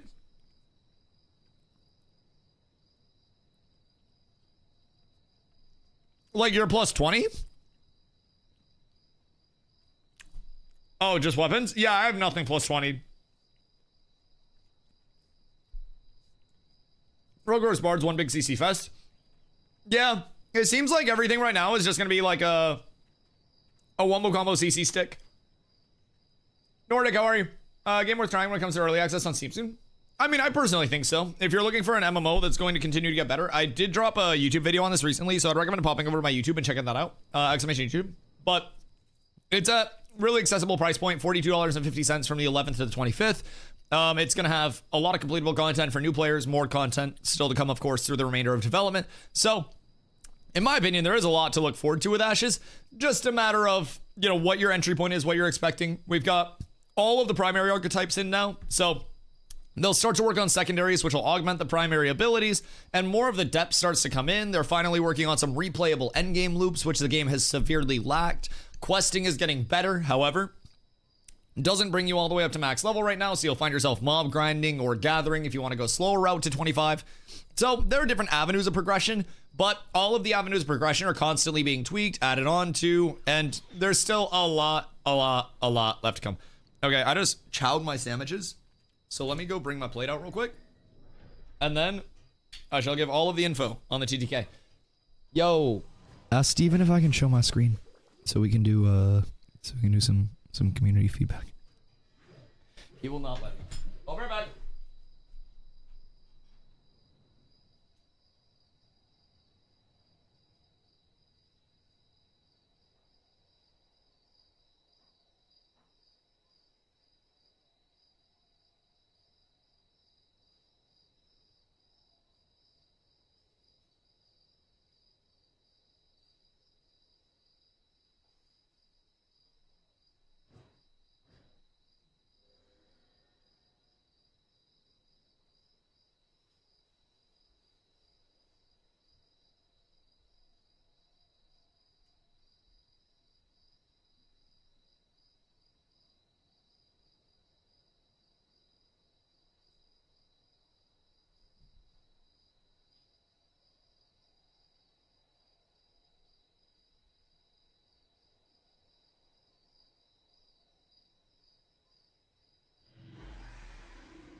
Good day. I've returned. Sorry. Everything is complete. I'm now well fed. I'm ready to take on the remainder of testing. Very, very, very critically, chat. So who's on testing this TTK right now? And why are you not out of stack stones? Because I need more people to duel. I need a cleric to duel. I need a summoner to duel. I need many. It's rough though, it's still against EA now. Changed his mind, don't know why. Scares me to see what this game's gonna be. As opposed to what it was supposed to be, is black hole of a lot of MMO games. I mean, EA, in terms of Steam Early Access, is also part of the Steam Early Access program. So it's not necessarily that they're scrapping the remainder of the development cycle to say it's early access and that it's coming soon. It's more a matter of having to align with Steam's stuff from what we've seen and heard so far, what we've read. It's more along the lines of going over to Steam requires the early access tag, and you can't just say, hey, we are alpha. So it's still in alpha 2 phase 3. It's still a continuation, well, phase 3.5, whatever we want to call it, for the 11th. It's still, as far as we know, the normal content cycle as planned. I don't necessarily know that there's been any indicator that scope is changing, that things are getting less ambitious or what, but I don't read too far into that side. I think Steam is probably a much more beneficial platform than trying to run a standalone launcher anyways. If I'm being completely honest, I mean, even Path of Exile eventually went to Steam. Like, I definitely see where people can be a little worried about it. But there's also the other side of the coin where, is it extremely logical for a game to be on Steam these days? Yeah. Yeah. Like, Steam is a monopoly that people actually cheer for. So, I don't know. I'm not necessarily anti-Steam as much as a lot of people are going to be. I don't even necessarily know if it's a lot of people at this point. I think most people have realized that it's going to be the same exact path that we've had as of the indicator so far, even down to the feedback cycle. We're going to see, wait, did they add a new, like, light beam coming off of Ember Springs? Oh, that's cute. So now there's a little light beam coming off Ember Springs so people know where they can respawn. Huh. Very cool. New player experience feels a lot better so far. Yeah, I think that's one of the core elements that they need to work on as well. That initial retention of players is absolutely going to be very, very, very, very important, because at the end of the day, you can't really test anything endgame if players aren't making it to your endgame in the fucking first place. So, from my perspective, and again, my perspective is also going to be a lot different than other people's coming in from New World when I did. However, New World went through a lot of it in the same fashion. It was just post-launch instead of pre-launch. New World still needed the first-time user experience changes. New World still needed the endgame loops being put in. New World still needed the questing narrative spread throughout the world in a meaningful and an efficient way. It had a lot of the same problems, and it was starting to come out of its woes in terms of the community sentiment. However, it took it about 3 years to do so. Now, fortunately, I personally think we're launching mid to late 2028. Now, again, this is just my guess, but if that's the case, if New World could do it in that time, why couldn't Ashes? From this point of where Ashes is at, comparatively to New World on launch as an MMO, I actually think Ashes is going to represent more player retention and more longevity than, like, New World's initial launch did. I think month over month, we will hopefully see, over a 1 month period, less than a 63% player loss. Because that was also New World's exact player loss, October to November, its first month that it had launched. Anything under 63% is better retention than what New World had, so both connected. Won't have players at endgame if the game can't hook them. Yeah, exactly. Exactly. And then even if you hook your people and they make it to endgame, then what are they going to do at the endgame? So, yeah, 1000%. And once all of the pieces to the puzzle actually click into place, it becomes this all at once, oh, moment for a lot of people. And I think we only have a small perspective in our own regards about the entire picture so far. Still can't duel. Are you banned from dueling? Should I enchant my gear? I feel like I should at least enchant my weapons, maybe. Because I don't have anything enchanted right now. But I also feel like if I enchant, I'm going to be too strong. My armor's 0. Okay, word. I'll maybe enchant my weapons after this. Ow. Is that your siphon? Shit hit me hard as hell. That hurted. That hurted a lot. Very mean of you, if I do say so myself. Hiya. Oh, what the fuck, man. My tomahawk is getting canceled by everything today, bro. Unironically, I could not get a fucking tomahawk off to save my goddamn ass at this point in time, brother. I swear to goodness. I don't know what it is, but that shit does not want to cast at all at any point in time. I don't have my CC break for a mez because I'm a dumb piece of shit. All right, I'm dueling Bard right now. I will update you on how this is going. Bard does do very solid bursts, providing they can get combos out. And I've just got to try to sustain that, but Bard should be able to probably do enough damage to me based on how it's looking right now. Yeah, I mean, Bard's just melting me, if I'm being honest. Bard does more damage to me than a rogue ever did. And I also am not able to sustain nearly as many of their combos as I was before. Okay. My trip is not tripping. My tomahawk is not tomahawking. That ground pound that you guys just heard did not actually go through. Oh, we're good. I still have HP. Do you want to reset it? Yeah, that's fine. We'll reset it. I'm having like half of my abilities just not fucking go through right now. Not that it's desyncy, it's just shit's not actually casting.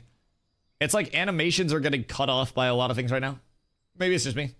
Ashes, ironically, is the last MMORPG game to be an MMO as a genre that has been dying slowly. There'll always be more that come in. Like, I think there are probably some projects that are in development that have, you know, that have some hope. However, a lot of Western MMOs in particular have been very cooked for too long at this point in time, and there hasn't really been a lot of hope for Western MMOs. So I think specifically for Westerns right now, I mean, unless you're really banking on WoW or some bullshit, or you got some hope stashed away somewhere else, I feel like Western MMOs at this point in time are quite rough overall, if I could articulate it in any way. I just don't think there's a lot of good, and I don't think there's a lot to look forward to at this point in time. And Ashes really is, for me, that thing that I can look forward to. So, enchanting on the PTR blows, worst part of the PTR. Have you heard my math on how many clicks it would save were we to get a, you know, one-size-fits-all 2+20 enchanting scroll on the PTR in the enchanting packs? Because it would unironically save over 1,000 clicks enchanting a full gear set to +20. It is unfucking real how much it saves. Yeah, I think Bard might just be able to cook me. My tomahawk got canceled again. Why is my tomahawk not casting? I just cast a tomahawk literally like 3/4 of a second before a cast went out. And I can tell you my half-second cast time is not feeling like a half-second cast time. Things are feeling very, very, very inconsistent on tank right now for input stuff. However, I'm sure it's probably just me. I'm sure I'm just throwing. Probably selling the bag. I hate bards. I hate everything about them. My tomahawk just got interrupted again and didn't do anything. Wait. Nah, tomahawk unironically might be bugged. Wait, I haven't hit a single fucking tomahawk. What do you mean? That one just went off, had the collision, and then did no damage. What in fucking tarnation is happening with my Tommy Hawk? Because that's very bad for business, if I do say so myself. Very, very, very bad for business, and I don't like that at all.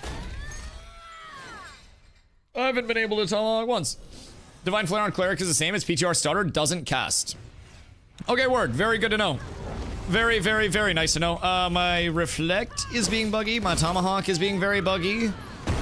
I'm having a couple abilities that just refuse to function as they're intended to, which slightly sucks, but we play around it. We manage it. And if they ever work, then I'm so up. However, they don't want to right now.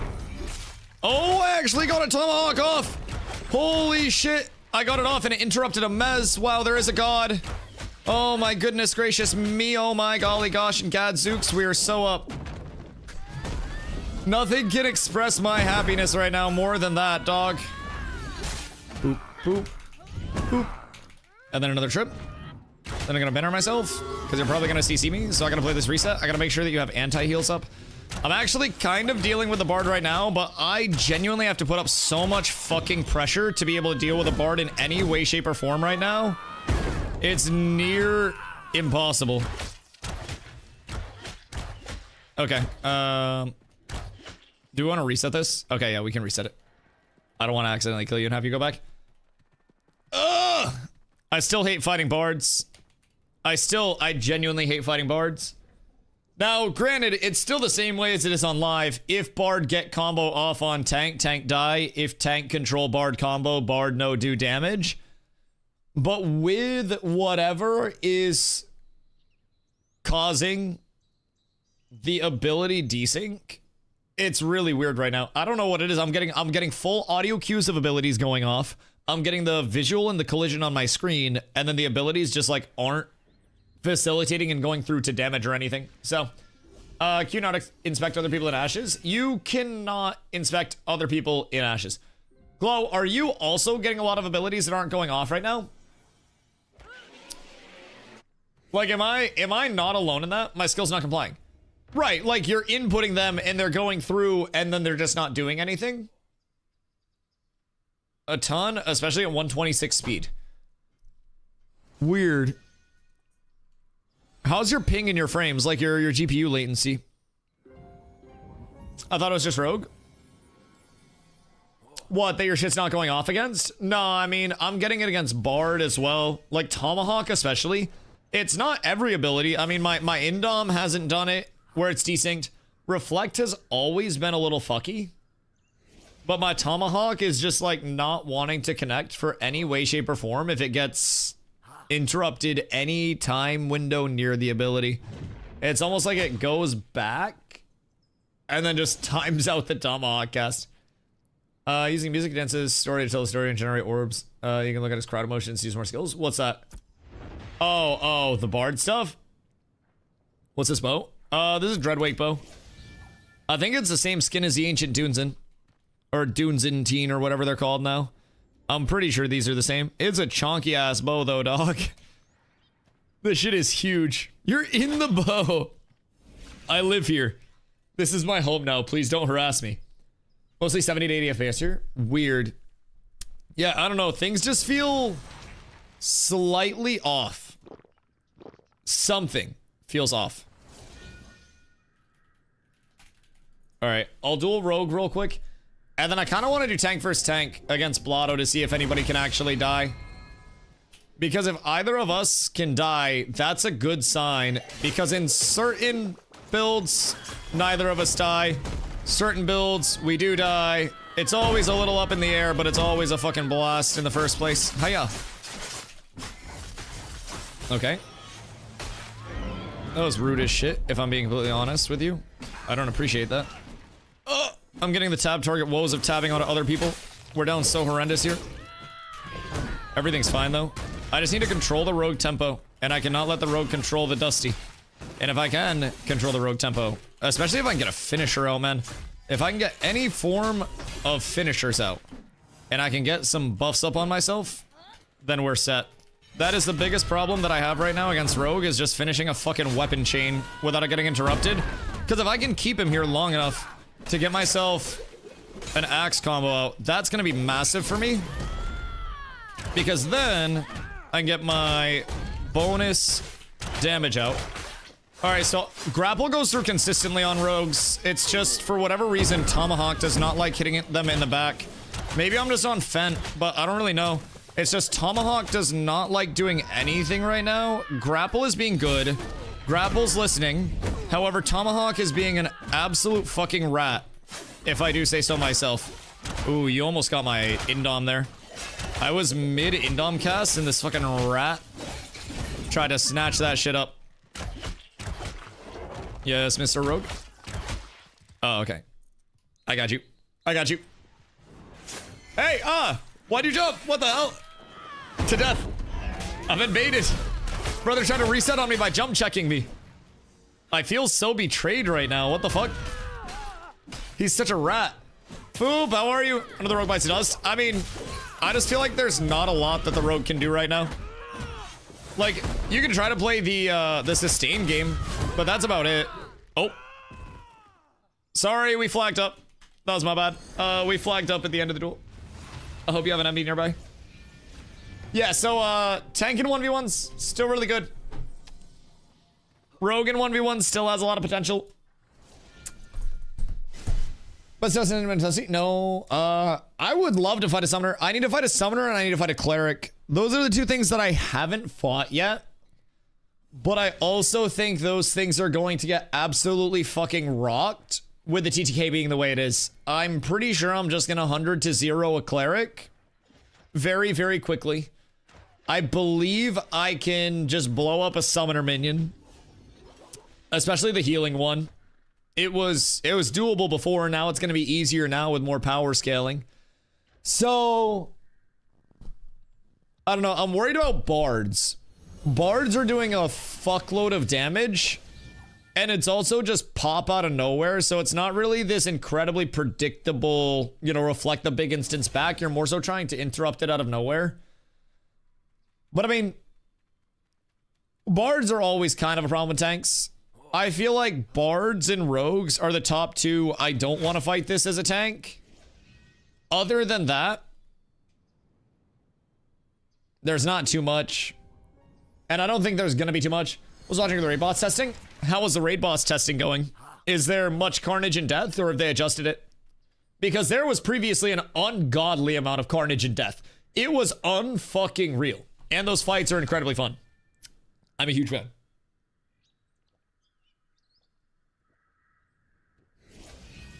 Much carnage? Have we seen a raid boss go down yet? Other than like GM smiting them? I'm very intrigued by that. And where are they testing it? We've been looking at the TTK, and we have a group of people out of Stacked Stones that are dueling right now. And, I don't know, Foop. I don't know. Why tanks don't like rogues if you destroy them? I just don't like fighting against rogues. It's annoying.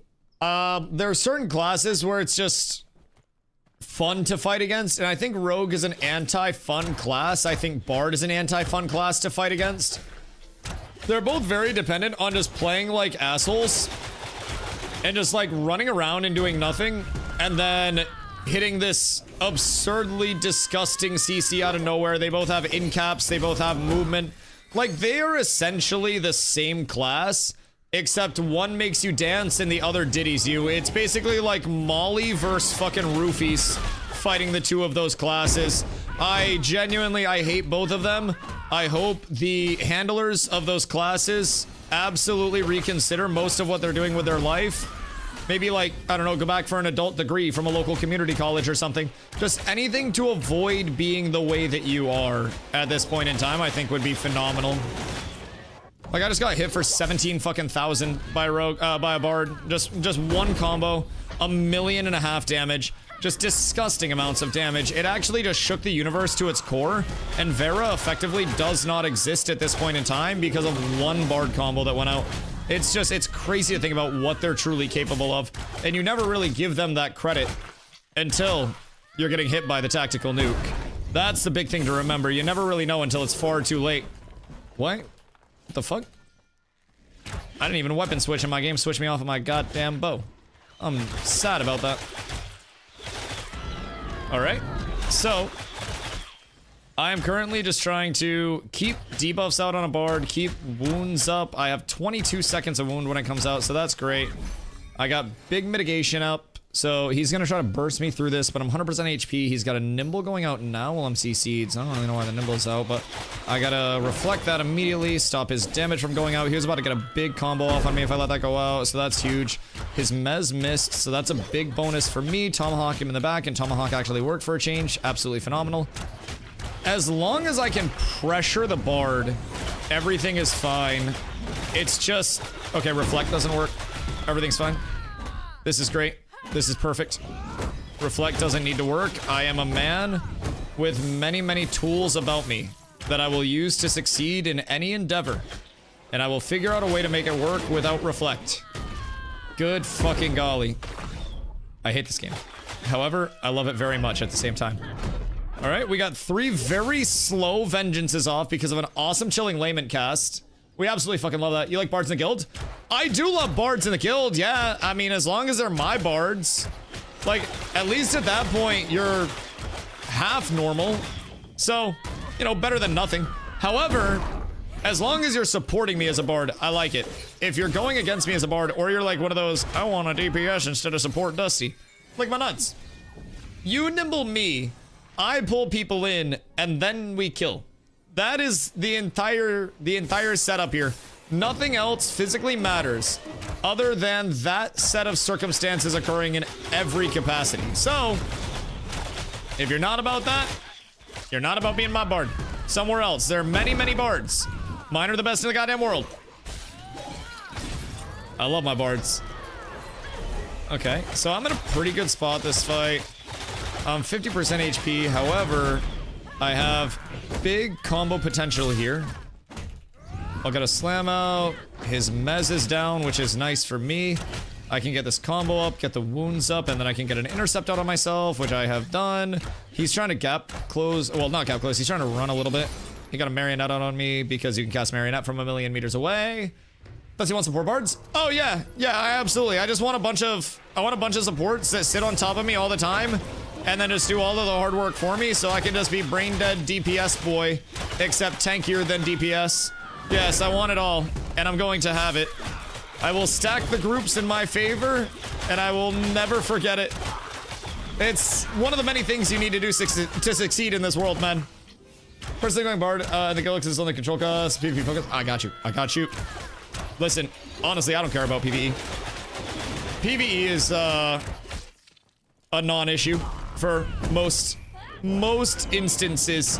I am never really too worried about having a specific comp for PvE. That's just a matter of don't get your shit kicked in by mobs that have entirely avoidable, you know, damage forms, and then you're good. Don't try to throw a fucking tomato at me, you creep. The fuck is that bullshit? Brother just tried to throw a tomato at me and hit me with a goddamn banjo. Some goddamn horseradish. Boop, boop. Boop. And then I got a couple slams to send you home with. Mez dance goes out. I'm gonna purge that. We'll trinket. And then I can get a tomahawk in the back, maybe. He's got 1 second until this trip lockout's done here.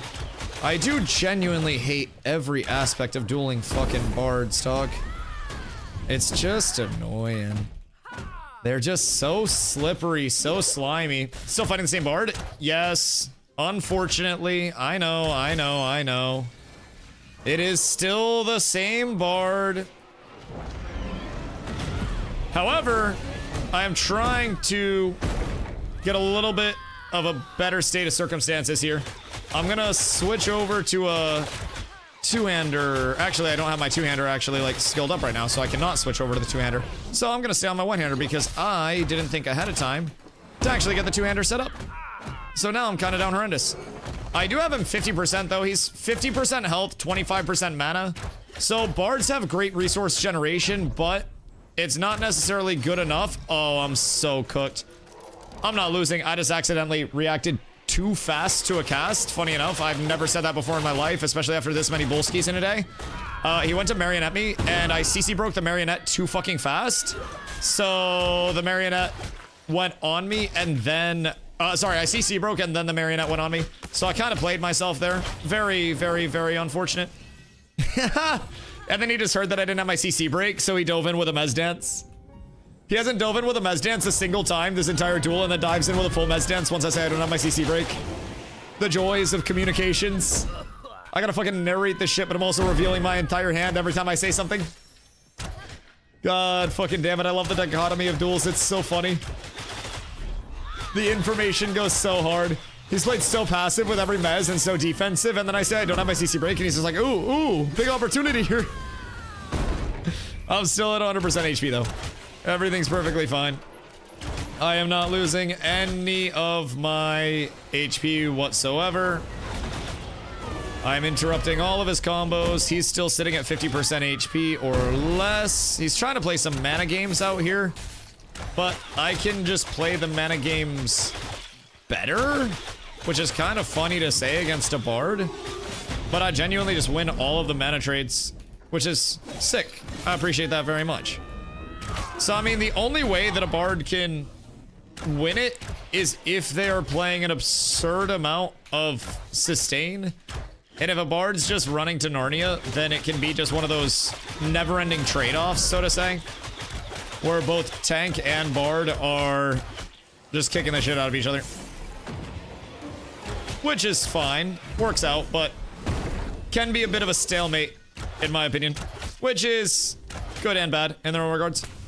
I pull him in, I wall here, he's gonna mez me probably, or a Mary, mez is down, beautiful. I'm 100% HP, he's 100% mana, he marionettes me. Yeah, I think trips are fucked in the PTR. Why, what's up with trips? What are you thinking? Oh, is he swimming? The PTR is visually NDA'd, so I unfortunately cannot show, like, what's actually going on for the next 10 days. You guys have to trust my narratives of it. You guys are seeing visually a VOD from a few, well, actually, it's yesterday's VOD, but the live servers were up yesterday, and as of today, live servers are down, so I've got nothing that I can actually show. Yeah, my reflect's not working. Most trips aren't hitting most of the time, and blah isn't tripping me most of the time, too. That explains why my reflect just decides not to fucking do anything. Yeah, that's sick. Dope. Yeah, because I'm not getting half of my shit to actually go through. I think it's duels, yes, nothing. I mean, even in PvP, just in general, I'm flagged up against this bard, and my reflect is working half the time, but reflect has always been kind of cooked. I don't want to, like, get people into confirmation biases either. Like, it could always just be, like, server lag or anything, but yeah, I will definitely say that reflect feels a little Cookington. No, I mean, I'm not even getting mana sustain off reflect. Wait. Is it mana gain? Because, like, my reflect isn't giving me mana back either. I just got no mana gain off of reflect. Half of my abilities are just fucking cooked right now, which is unfortunate. And I'm not getting mana back on... What? I'm not getting mana back from Inner Fire either.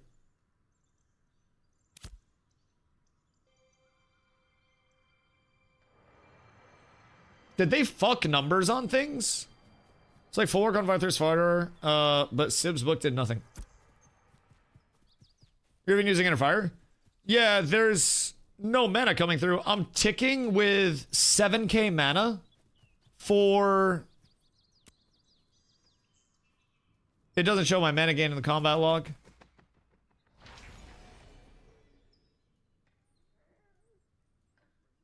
I'm ticking for effectively no mana though. I'm getting like 8 mana a tick with Inner Fire, where on the previous build, I was getting like 70 ticks or something.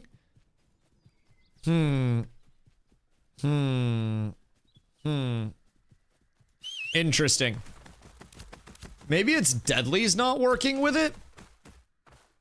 Because if Deadly's aren't proccing with it, that would explain why I wouldn't be getting the 1%, maybe? Because Deadly finishers and extended finishers are supposed to give an additional 1% maximum HP, mana, and stamina. And if I'm taking... Calculator... I mean, what's 1% of 6,700? That's 67, right?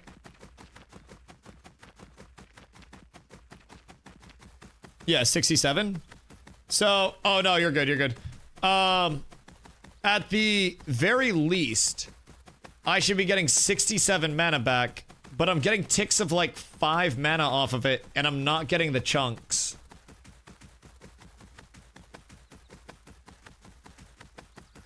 Is Inner Fire broken? That seems really weird. That seems really weird. Also, I'm gonna enchant my weapons. Could be. Yeah, my sustain feels like it's fucking nothing. Because if I go refreshing excuse me, if I go refreshing follow through, and then maybe like crushing blows or some bullshit. Maybe I can see if that's better mana sustain. Hold on, let me... Here, flag up against me real quick so I can see what the procs actually are from each one. I want to test this. Yo, Clem. Thank you for that. I'm a giant on my screen. Okay. Here, let me test my mana regen. Let's see. Alright, so 27 from refreshing follow through on a tick. So we've got 27, 27. So that's 54 per. Right. They're fucking cooked. Let's turn that back to Ni hao. ward, and then let's turn that back to inner fire.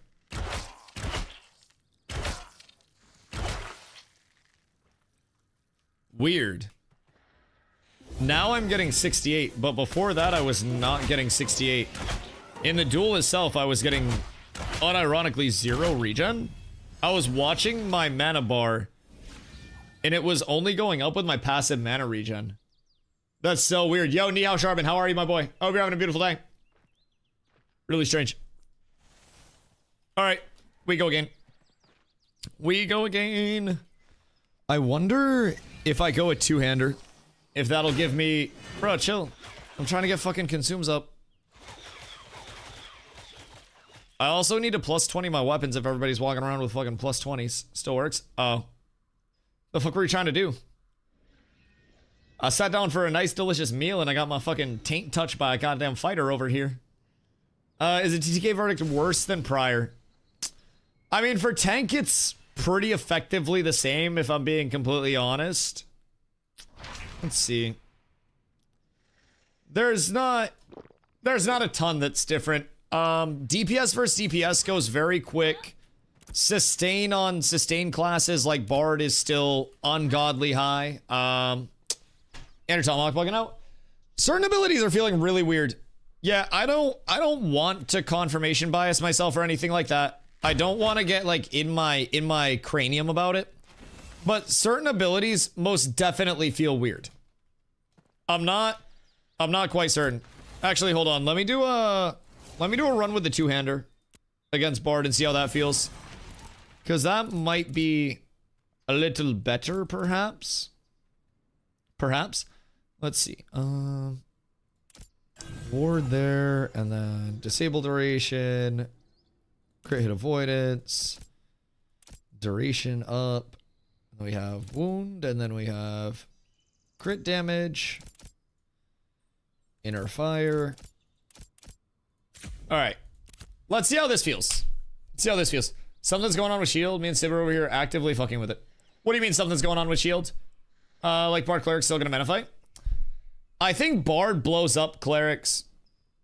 Honestly, I think a Bard probably one combos clerics. Bard res dump is doing so much fucking damage. Like, rogue combos are hitting me for less damage when a rogue is in and fully in, hitting me for less damage than one Bard res dump.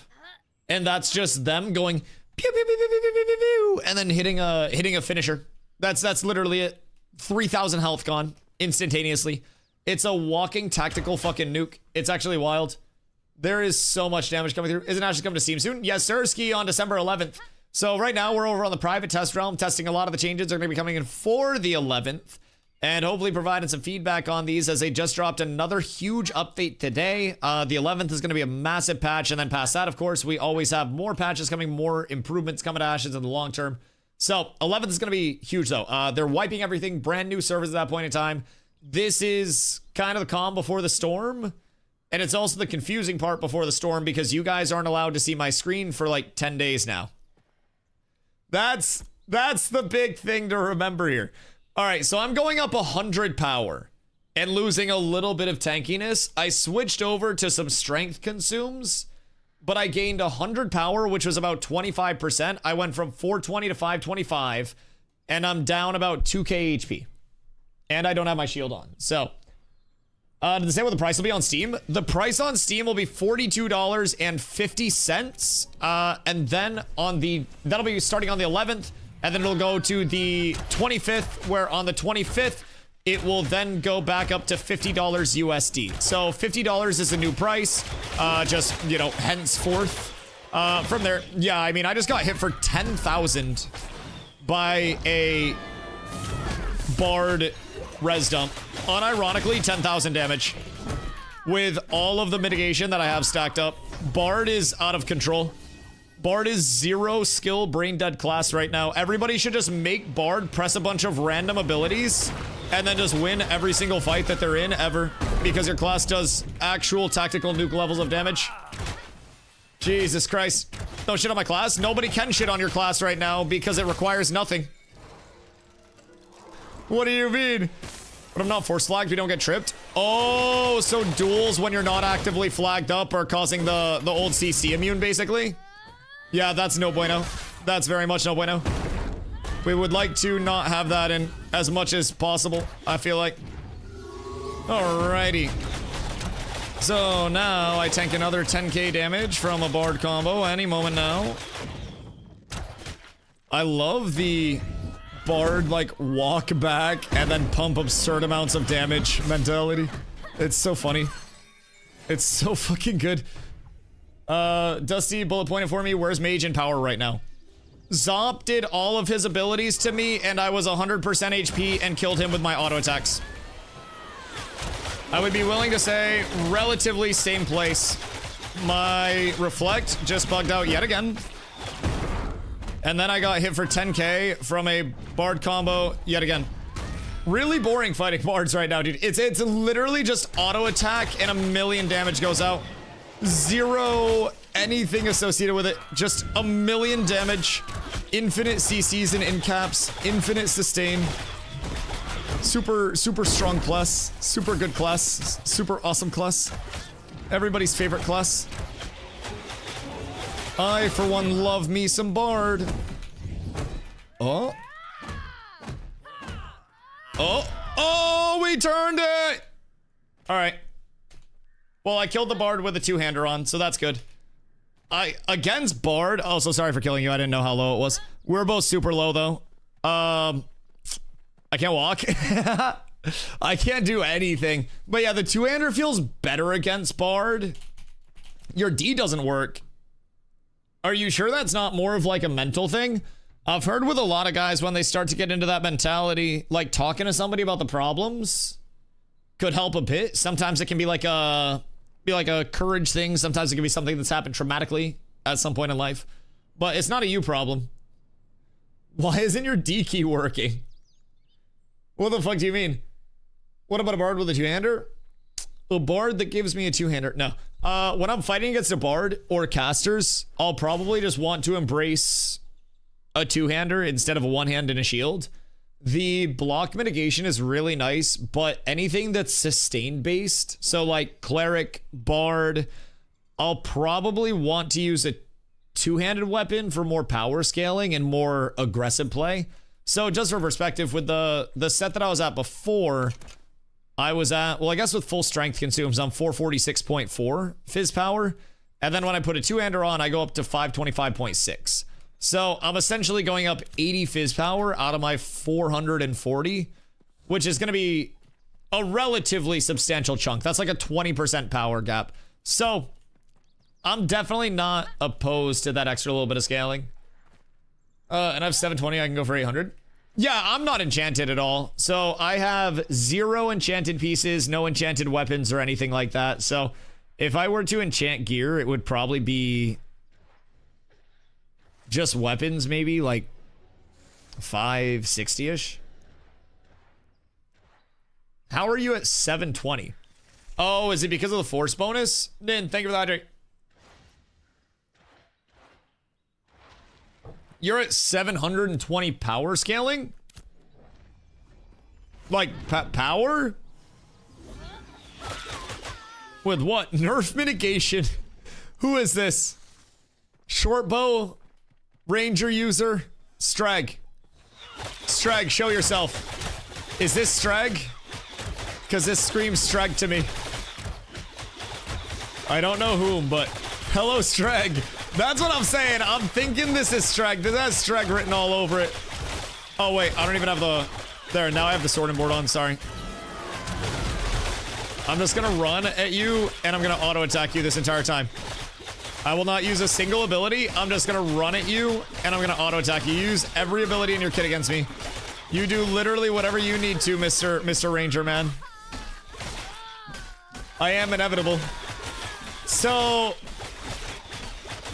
a Ranger doesn't do enough damage to me to do anything. Very happy to provide that tidbit of information to everybody.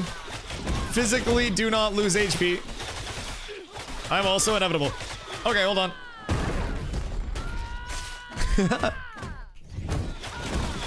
Hold on. Where's Zop? I need any changes to Mage Explain. Zop got off. I hate to break it to you. Zop dueled me and then said, yeah, I'm gonna go do something else. I may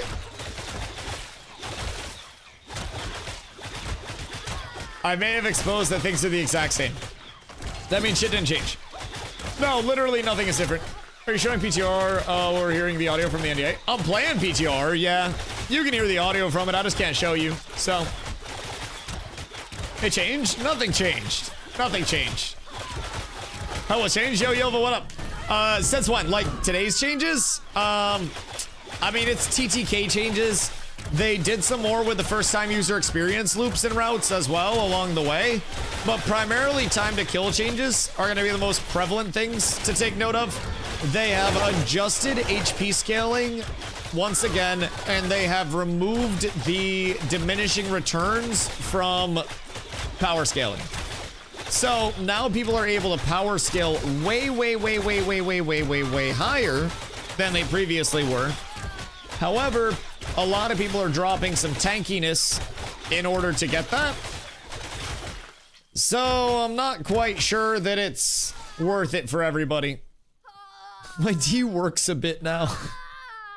What's wrong with your keyboard? Did you just full break your keyboard? Kristen, thank you for the 40 day. I appreciate you. What's power do exactly? Power is essentially the modifier that all of your damage is based off of. So everything from a weapon attack to an ability will take a percentage of your power. So it's, for example, a weapon, a longbow weapon combo has 4 hits in it. It's 66%, 55%, 84% with a chance to go up to 93%, and then 106 with a chance to go up to 116. So some of my abilities go 200%, 175, 225. I have some that are 120, 130, 150. So it's all just a multiplier of that actual power scaling.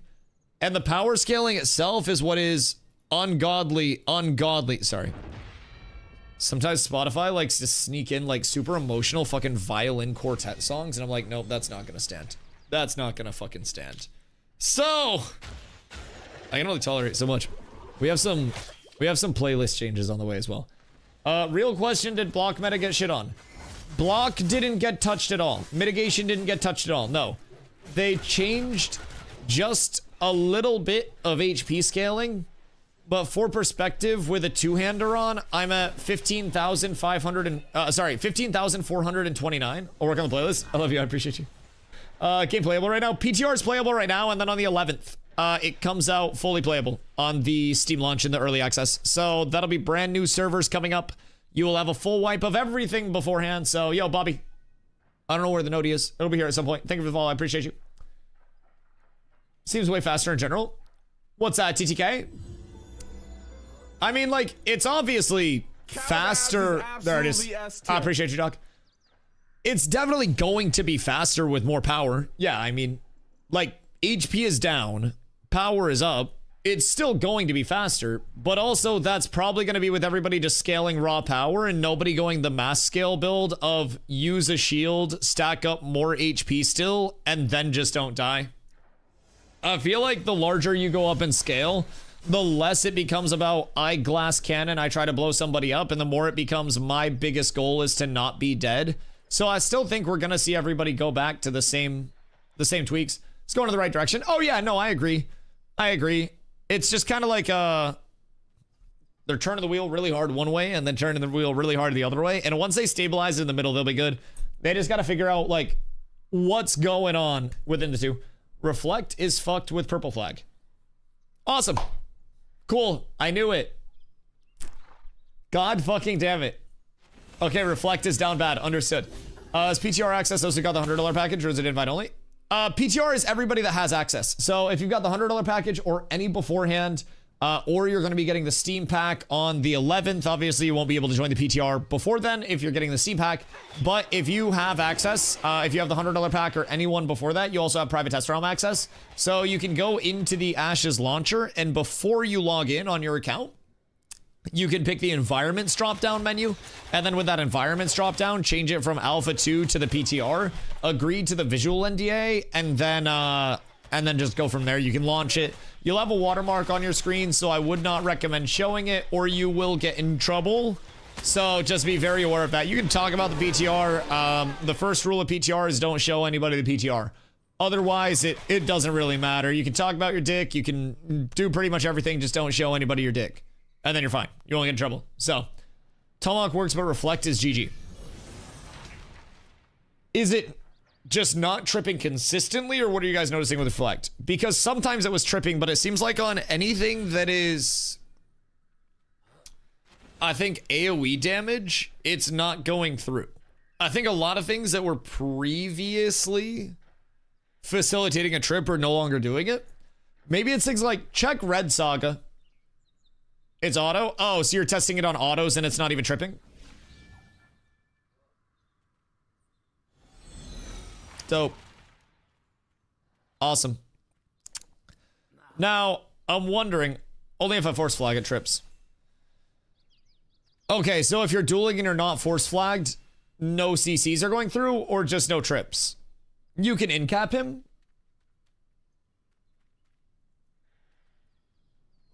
I think jewelry and weapons are making things complicated. If you're both purple. Oh! If you're both purple, Reflect doesn't fucking work. Unless you're force flagged. Alright, awesome.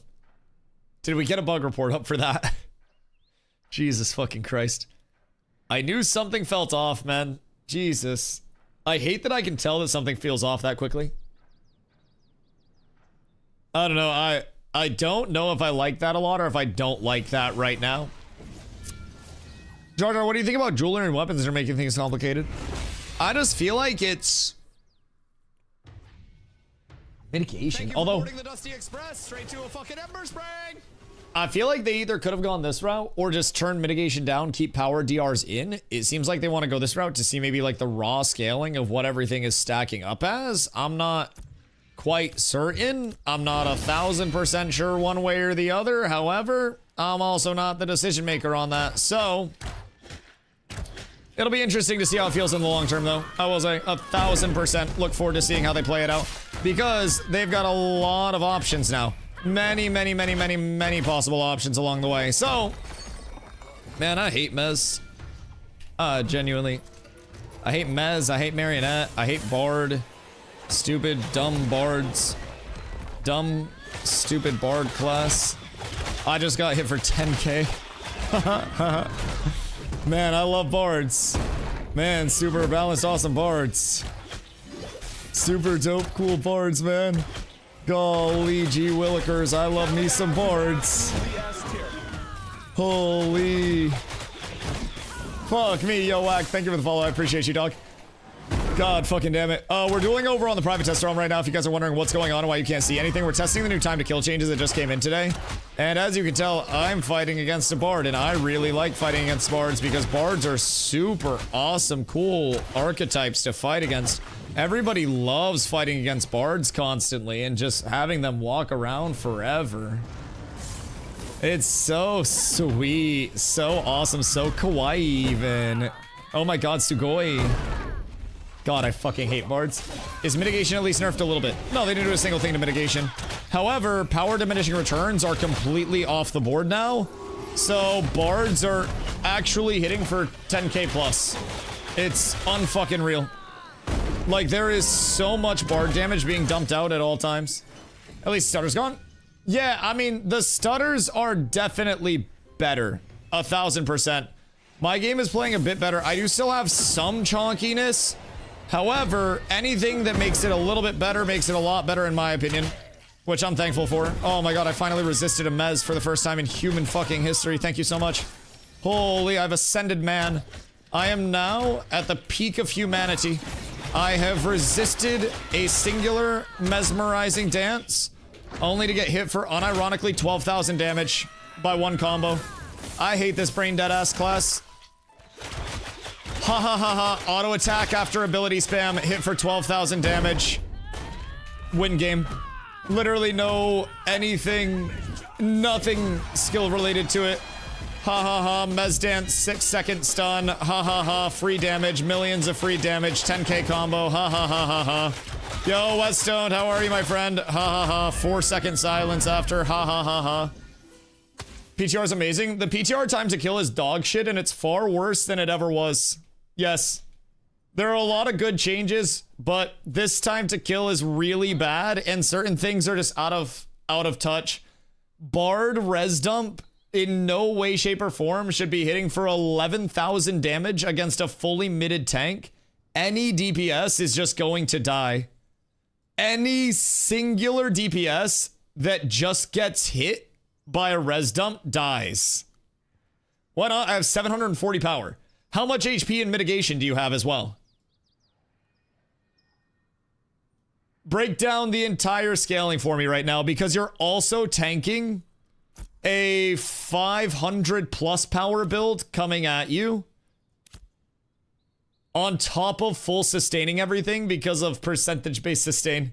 TTK, are we talking mobs or PvP? PvP. They took the diminishing returns off of power scaling completely. Yo, Black Blood. Thank you for the follow. The follow. Jesus Christ. Thank you for the 690. Much love. You're a legend. Jesus Christ, my brain. I'm so tilted. I'm so tilted. This is so dog shit. Oh, I hate this decision. I genuinely hate this decision. No for the bards. It's such a bad choice. 700 power and 62 fizz defense.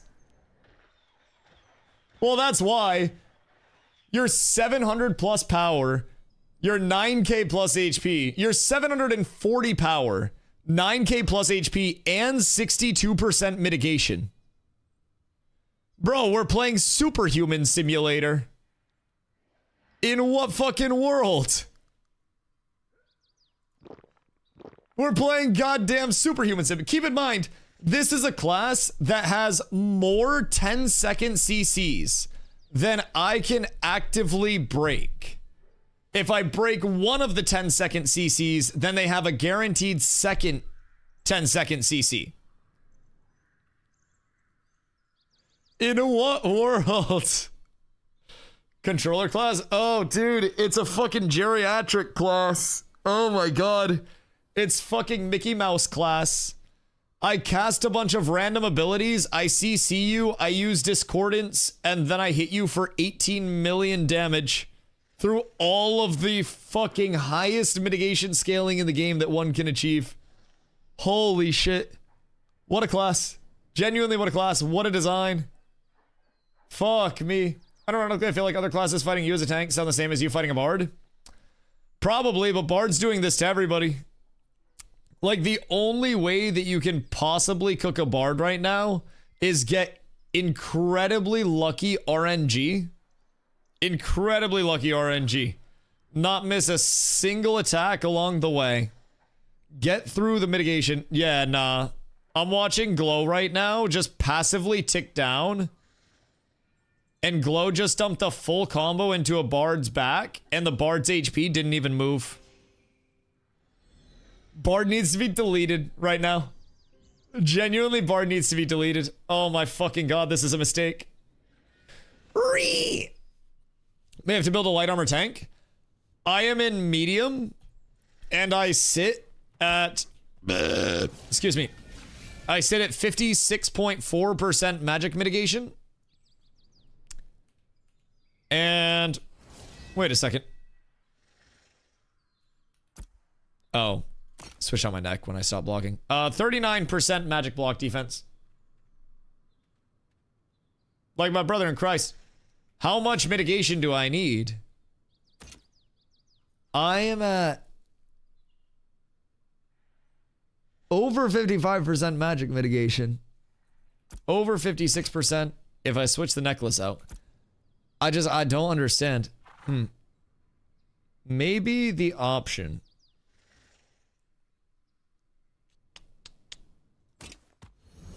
is to embrace a different route.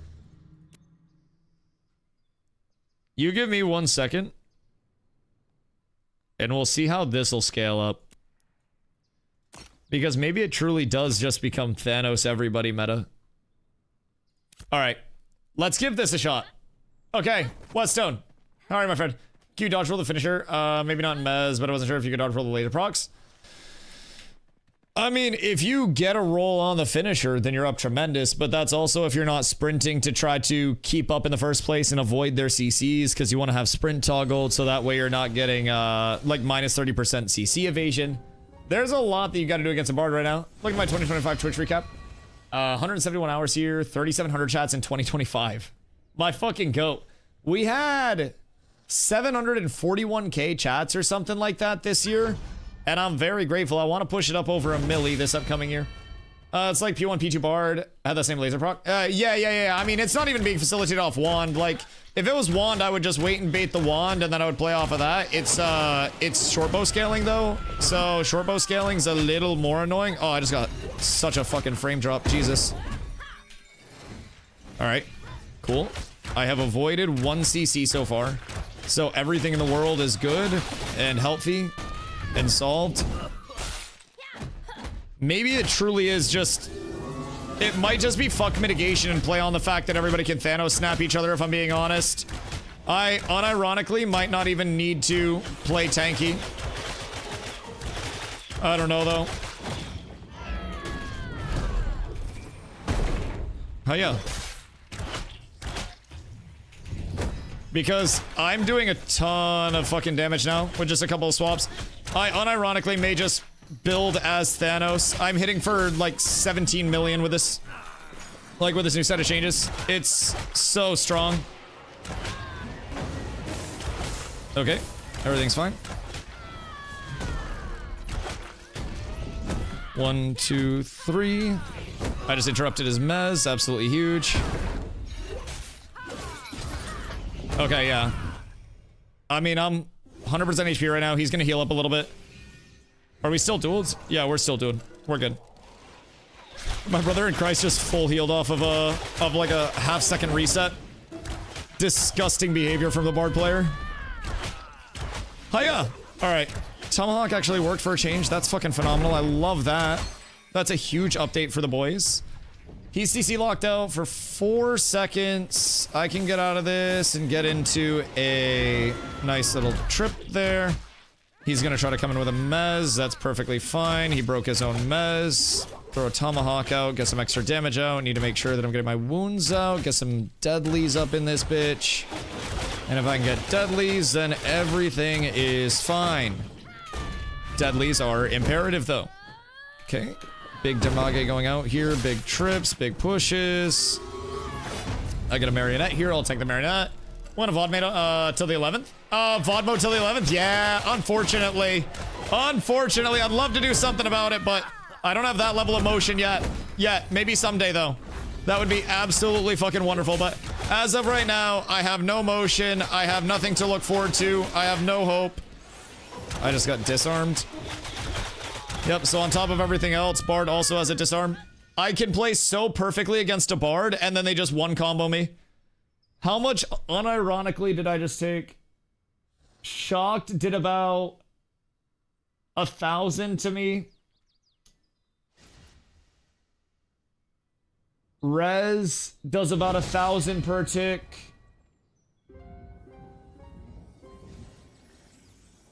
Yeah, Bard's just dumb right now. Bard's an actual fucking mistake right now. Rez needs to be tuned. Rez is fucking disgusting. You can play so perfectly against a Bard, and then they just full 0 to 100 sustain themselves off of one of their many 10-second plus CCs. And unfortunately, there is nothing you can do against a Bard right now unless you catch them 100 to 0 and they're just pure brain dead. There's nothing. I'm sitting at fucking 600 plus power on this build right now. There's nothing. Is tank scene better or worse? Bard is out of control. I think a lot of things feel bad. I think DPS feels way too squishy to fight. I think Bard feels infinite sustain, infinite damage, infinite CC, infinite everything. How's Rogue still loses to tank? Because Rogue doesn't have the full setup and uninterruptibility that a Bard has. What about Bard versus Rogue? Bard one-shots Rogue. Unironically, a Bard just one-shots a Rogue. You literally just You tank the rogue's combo, you song yourself, and then you just one-shot a rogue. It's fucking disgusting. The problem's power. I mean, yeah, I absolutely agree that the problem is power, but if they're keeping the power like this, the power is going to be most reflected on Bard with the res dumps, because res dumps already hit hard. But yeah, the power scaling is fucking disgusting. Them just taking off DRs was way too much. Also, keep in mind, how is any player that's not in the top 1% gonna compete with anybody on this TTK? It's the first one to heroic weapons. Even just on rip, heroic weapons, and you don't lose. This power scaling is going to be fucking disgusting. Oh god, if you have green gear, you get one shot? Oh, yeah, no, absolutely. As soon as somebody has weapons. Yeah, everyone's just gonna be Thanos snapping each other. I have never... Keep in mind, I'm making a dirty mid-abusing build. I'm getting hit for over half of my HP as a tank. Like, over half. It's fucking disgusting. Never know they can rework combat again. Well, I hope they will. Maybe some DRs that are in between where we were and literally fucking nothing. Maybe that. Go back to DR ASAP. Like, together. Dude, I don't know. Because again, against anything... Hey, yo, Skippy. I appreciate you. Thank you for the 41 months, dog. Much love, much love. That is a huge badge. But yeah, no, I plan on making Bard regardless. But can't lie, it does sound like that burst CPS needs to tune. Oh, it's disgusting. It's so gross. And it's a guaranteed setup as well. Because, guess what? You marionette me, I CC break it, you mez dance me, and then that mez turns into a stun. So you got two incaps back to back, one of which can go into a stun. So I have to tank the marionette. I have to wait for damage to come in, tank the damage, then throw a reflect out as soon as the marionette breaks. Hope it's before the combo. If it's not before the combo, I've already lost 7k HP at that point. One thing that's been consistent is Bard has been OP since day one. I mean, it's always been an S tier class. 1v1s are also annoying as shit, specifically because you're forced to interact with everything. It's just like 1v1s, everyone says sustain this, sustain that, sustain this, sustain that. But the amount of CC that is present in the top 1v1 classes is also fucking massive. If you look at Tank, Rogue, Bard, your big three, it's sustain, it's CC, and it's single target damage. That's 1v1 strength. It's just Bard has a lot. I'm watching poor Glow just dump a full combo into a Bard right now. Full rogue combo, full duration. Did less than 50% of the Bard's HP. Bard just turns and unironically one-shots the rogue. Like, in the time that the rogue was able to reset, Bard one-shotted the rogue. Yeah, that was gross. Rogue versus Bard, GG Bard wins. Yeah. I don't think anything beats Bard right now. A good Bard is just going to be everything right now. With this TTK, I don't think there's a single thing that a Bard loses to. I think the most efficient raid group is 40 Bards.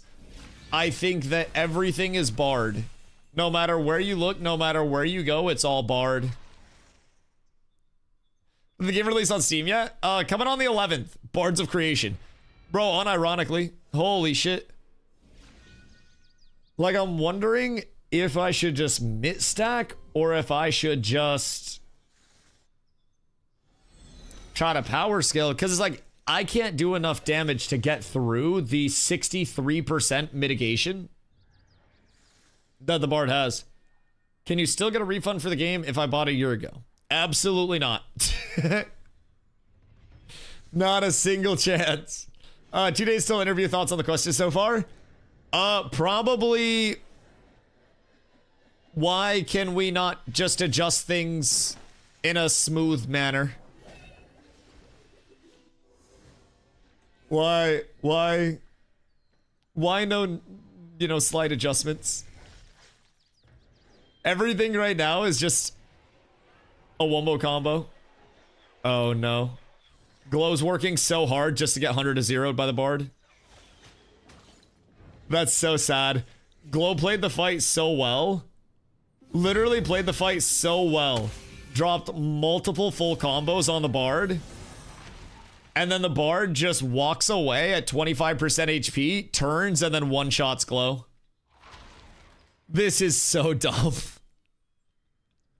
Oh no, dude. I hope this gets looked at. No DR on power scaling. That's a new one. Actually, it's not a new one. Funny enough. We've seen it before. But goodness gracious, this doesn't feel good. I have no problem saying that. This does not feel good. TDK should be looked up, not Bards. I mean, Bards have always been disgusting in the first place. I still think res dumps are overtuned. Just fully on record, I think res dumps do a bit too much damage. However, the TTK is still gross. Look at Bard's previous TTK. Bard's always been the only thing that can beat a tank. Like, Bard has been the only thing that can consistently beat a tank. Tanks do too much damage? Sure, but so does Bard. I'll agree with you on that, but Bard also does way too much damage.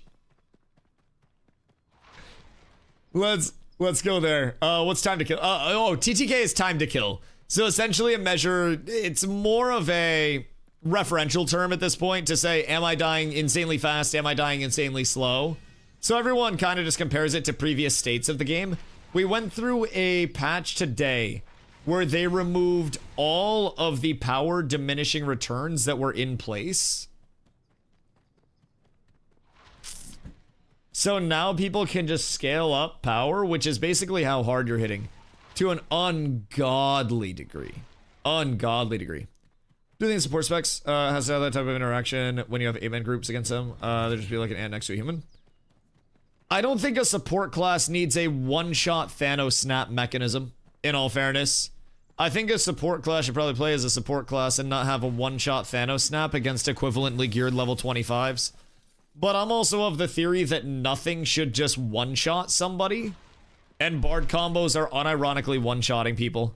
I wouldn't mind if a Bard combo did, I don't know, half of somebody's HP pool in a DPS versus DPS build. However, I'm watching every DPS versus DPS one-shot each other. I'm watching essentially every duel end in one-shots. Even when I'm ending fights against Bards or Rogues, it's a one-shot combo. I'm getting them on the ground, and then I'm just killing them 100 to 0 in one combo that doesn't have a single miss in it. It's all just RNG one-shots right now. Why though? Why shouldn't there be one-shots? I think one-shots personally are the least skillful form of PvP in human history, especially when you have things like passive block chance, passive evasion. There are many forms of RNG with one-shots where it's just not, in my opinion, a very skillful meta to fall into. And it seems like we're falling very heavily into a one-shot meta right now. What are all the other stats for then? What's that? All the power scaling and shit? I like fast TTK, but it should take at least 15 seconds. I mean, I think time frame is always relative, but... And people use shields? Oh, why have one shot? Oh, yeah, no, that makes sense. Even with a shield, Jar Jar, I'm gonna be completely honest. Even with a shield as a tank with full mitigation popped, I am losing over 65% of my HP on these combos. If I have full fortify, full everything popped, I go from well over 15k HP to like 6k HP. I'm getting hit through an ungodly amount of mitigation for like 9k total. And most DPS are running 9k total. Like, it's a problem. Keep in mind, with the damage this Bard is doing, if there was another Bard here, the Bard would one-shot the Bard. Like, the Bards would just one-shot each other. It would be... Hold on, I'm trying to yap. It would be whoever got a res dump off first would just win, I think. I think that's the point that we're at with it right now. Ow, just hit my knee on my fucking desk.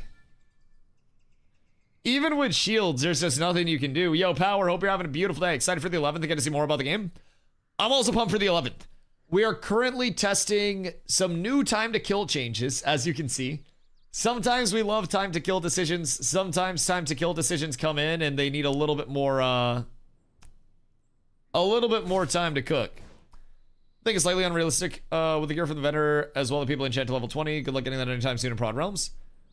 I mean, sure, I get that. We're putting together ideal gear sets that are also higher rarity. But for perspective, I'm 100 to 0ing people in non-enchanted gear as well when they're in enchanted gear. I don't think anybody out here has full, full enchanted armor. But even with the baseline scaling, we're going to be looking at 500 plus power builds. And then if we're not looking at legendary gear to increase our fortitude bonus for the percent HP scaling, we're not looking at more percent HP, more percent con scaling, sorry. We're not looking at higher base rolls on the gear itself. I feel like we're going to be squishier. Fury, thank you for the follow. I appreciate you, Doug. Also, Pettery, thank you for the follow. Much love. Magic Shields will be nice.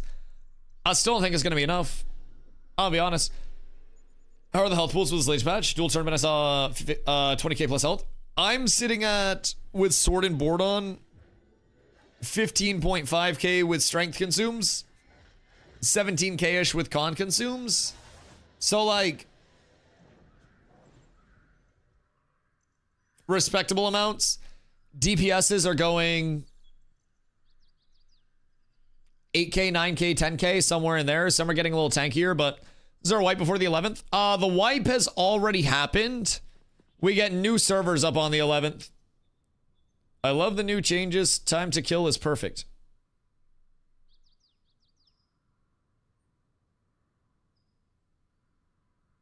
Do you play Bard? Love it. Something tells me you're not playing the same version of the game that everyone else is playing.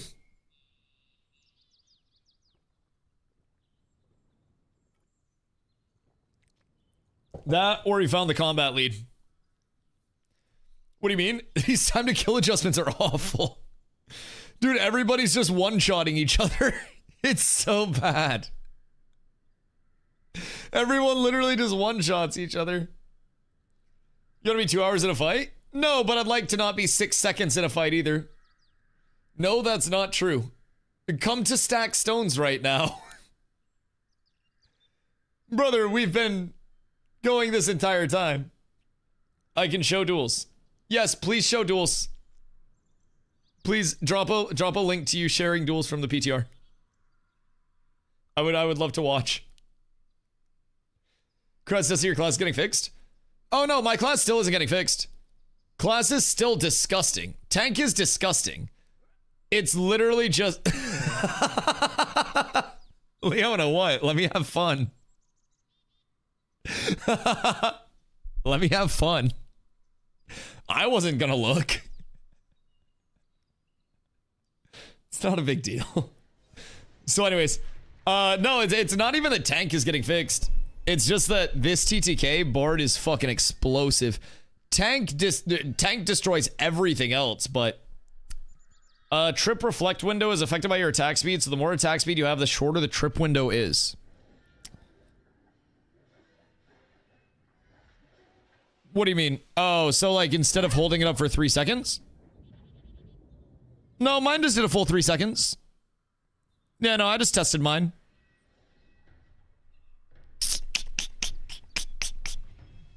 It's not? Hold on. Let me time it. Hold on. I have a stopwatch, right? Stopwatch. Stopwatch. Whoops. All right. Hold on. Oh, God. Stop. Reset. All right, I want to press these at the same time. The shield is up, but the trip isn't. Oh!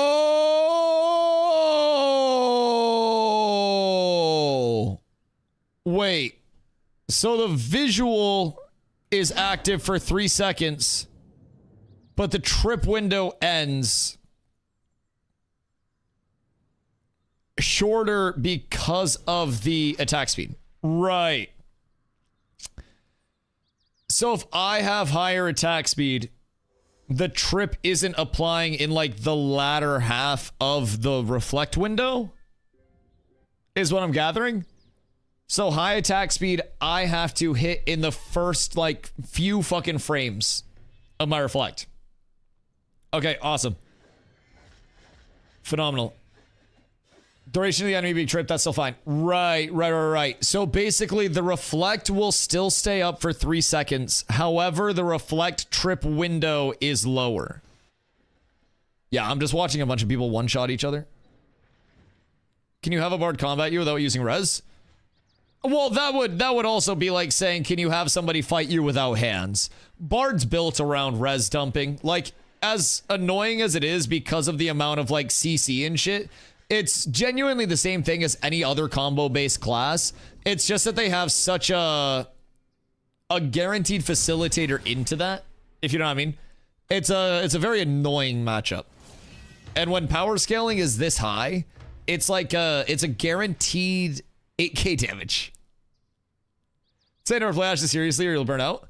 Oh, I mean, I get mad about things all the time, but then I get over it in 5 minutes. I just like bitching.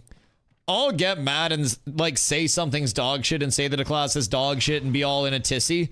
And then I'll just be like, yeah, this will probably get changed in a week. I get over it. I just like to complain sometimes. I don't complain much. So when I find something to complain about, I like to. When I go to 3 times in a row. I know, you're just one-shotting him. Everybody's just one-shotting each other.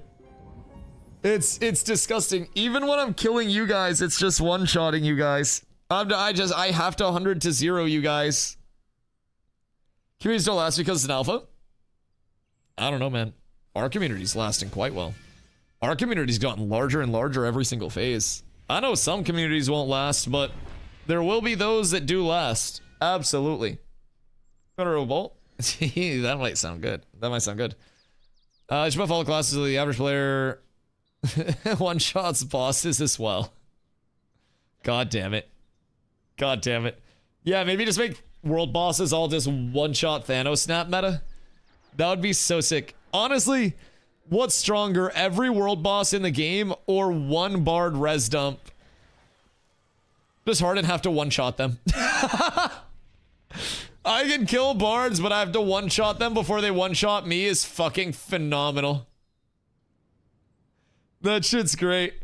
I remember when cats got decked on but didn't have people to fight. Oh yeah, one war is not an indicator that a community's not healthy, brother. I can show you our signups if I really cared enough to prove you wrong. And our signups alone have more people than most communities have in the first place. We're doing just fine. We're doing just fine. I very much promise you. Every guild has been at a point where they have had a deck on them that they weren't able to respond to, especially if you're super active. Has happened to, unironically, every single guild in the game. Big Gaming, thank you for the follow. But I can tell you, as someone who has all of the incoming data on how many players we have, how many actives we have, brother, you don't want to be talking about population with me because I got very good information on the population. Class, thank you for the follow. I appreciate you. I have very good information on the population. Our size of actives is increasing exponentially. Now, we also recruit a lot of casuals and new players, but I can promise you it's very healthy phase over phase. Now, a lot of people are absolutely going to burn out along the way, but I can promise you the core of our community is nowhere near burnt out, nor will they ever will be. I think if anybody does feel like they're burning out at a certain point, it's absolutely best to take a break. But there's legitimately zero burnout on the cat side. Now, I will say we have people that take breaks because we also tell people same goddamn thing, especially later on in the phase. We say take a break and then wait for it to get a little bit better. So, Cats win a siege yet? Has Cats decked a siege as full Cats? You seem personally hurt. Brother, I've won many sieges that I've been in. Why do you seem personally hurt, Nico, that I'm telling you that Cats has a very healthy population? You're taking such an ego stance. I'm telling you, we have a healthy populace of people coming in.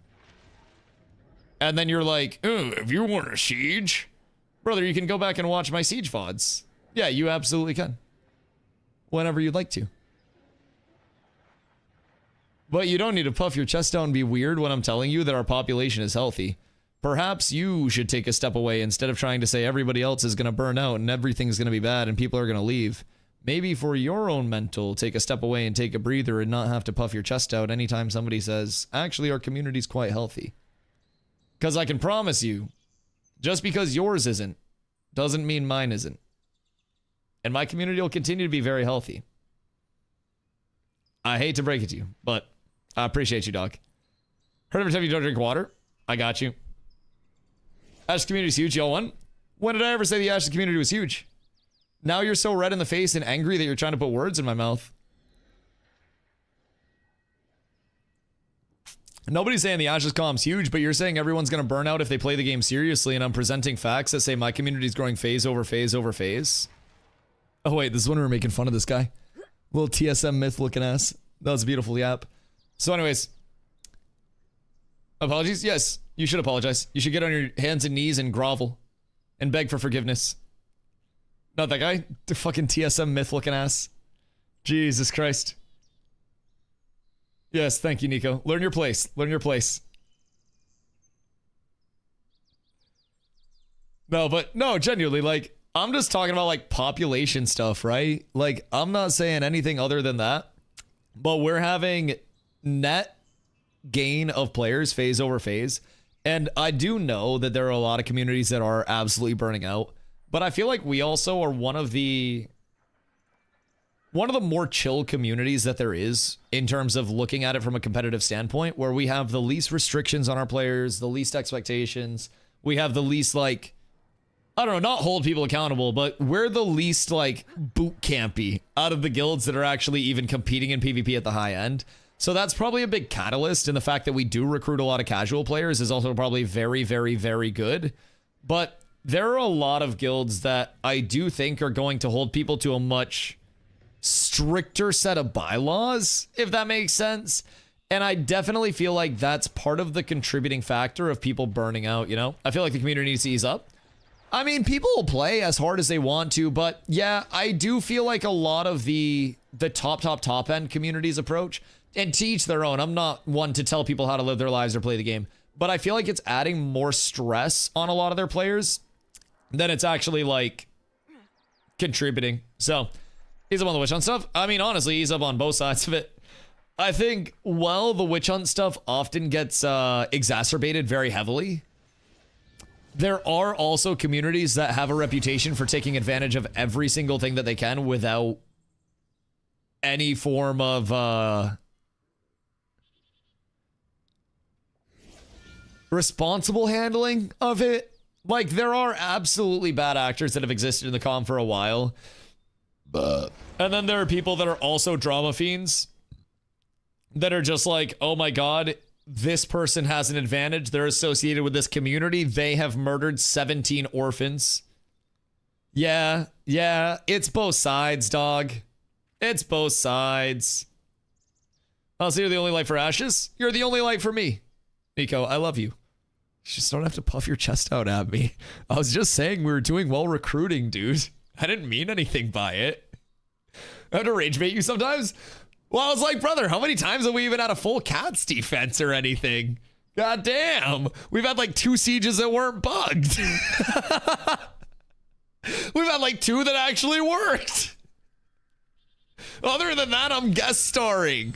And let me tell you what, I hit those siege walls like crazy. You murdered my family? Okay, but I got 1,000 gold out of it. The fuck you mean? Sit in the cuck chair and watch. Yo, Rox, what up? Got ads, don't know if you answered. So if I go Bard or Rogue on release coming from Pantheon and knowing nothing about Ashes, will I be fine? Oh, Bard and Rogue are both incredibly fun. Yeah, I hate both of them with a passion. You'll be fine in terms of enjoying your class. You'll also be fine in terms of me absolutely hating your existence. Just full disclosure. Those are my 2 least favorite classes to be around. I would rather be around a very old man with a gun on his hip. Nico, Thank you for the 10. I appreciate you. Gotta yell at you more often. Jesus Christ, I fucking yell at you when money comes out. Goddamn. Your dog shit, go sit and think about what you've done, pussy? Only 10 subs? You're poor as fuck? Nico, thank you for the 10, dude. I appreciate you very much. I appreciate you. Don't let me poor shame you. 10 subs is a lot of subs in this economy. I appreciate you. Thank you. Don't have to hate me, I'll join cats. Okay, fine. If you're one of mine, then good. I like Dusty's roast. I didn't even roast you. I was just like, wait, at least be mean about normal stuff. Oh, shit, my calf just cramped. Oh! Oh, ow. I had my legs up on my desk and my calf cramped. Oh, shit. Oh, piece of fucking ass. Ow. God damn. I was trying. I'm in too much of a chill mode. Also, I was too angry about bards. If I was less angry about bards than I might have. Skipping leg days? No, it's actually because I've been stretching and like working out more, I think. Drink water? Yeah, I gotta drink more water. I actually gotta refill my water. But I have really tight hammies, so I've been stretching my hammies like a motherfucker. And something tells me it doesn't like that. Jesus Christ. But yeah, no, if I wasn't as mad about the TTK temporarily, then I probably would have entertained it more. But I was like, man, this TTK stinks. It's not the worst. It's not the worst. But what's your magic evasion? Magic evasion? I am sitting at 20. Never mind. I'm sitting at 6.7% magic evasion. And then 46.5% magic defense while I'm just standing here. So don't blame other shit. Drink more water. I have water. Magic disable. Let's see. Magic disable 17.1.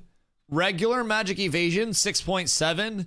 Magic defense 46.5 is what we're at. Oh shit, boys. Nico got the hype train going. If you guys got a primer, a T1, T2, T3, any biddies in the old Twitch wallet, slap those boys down. Get yourself some emotes. Why is so high? Why is what high? Can you force flag? Yeah, like hold down my alt. Or just like be flagged up. Yeah, I got force flag held right now. What about Penn? Penn doesn't exist. We're basically a Mormon family right now.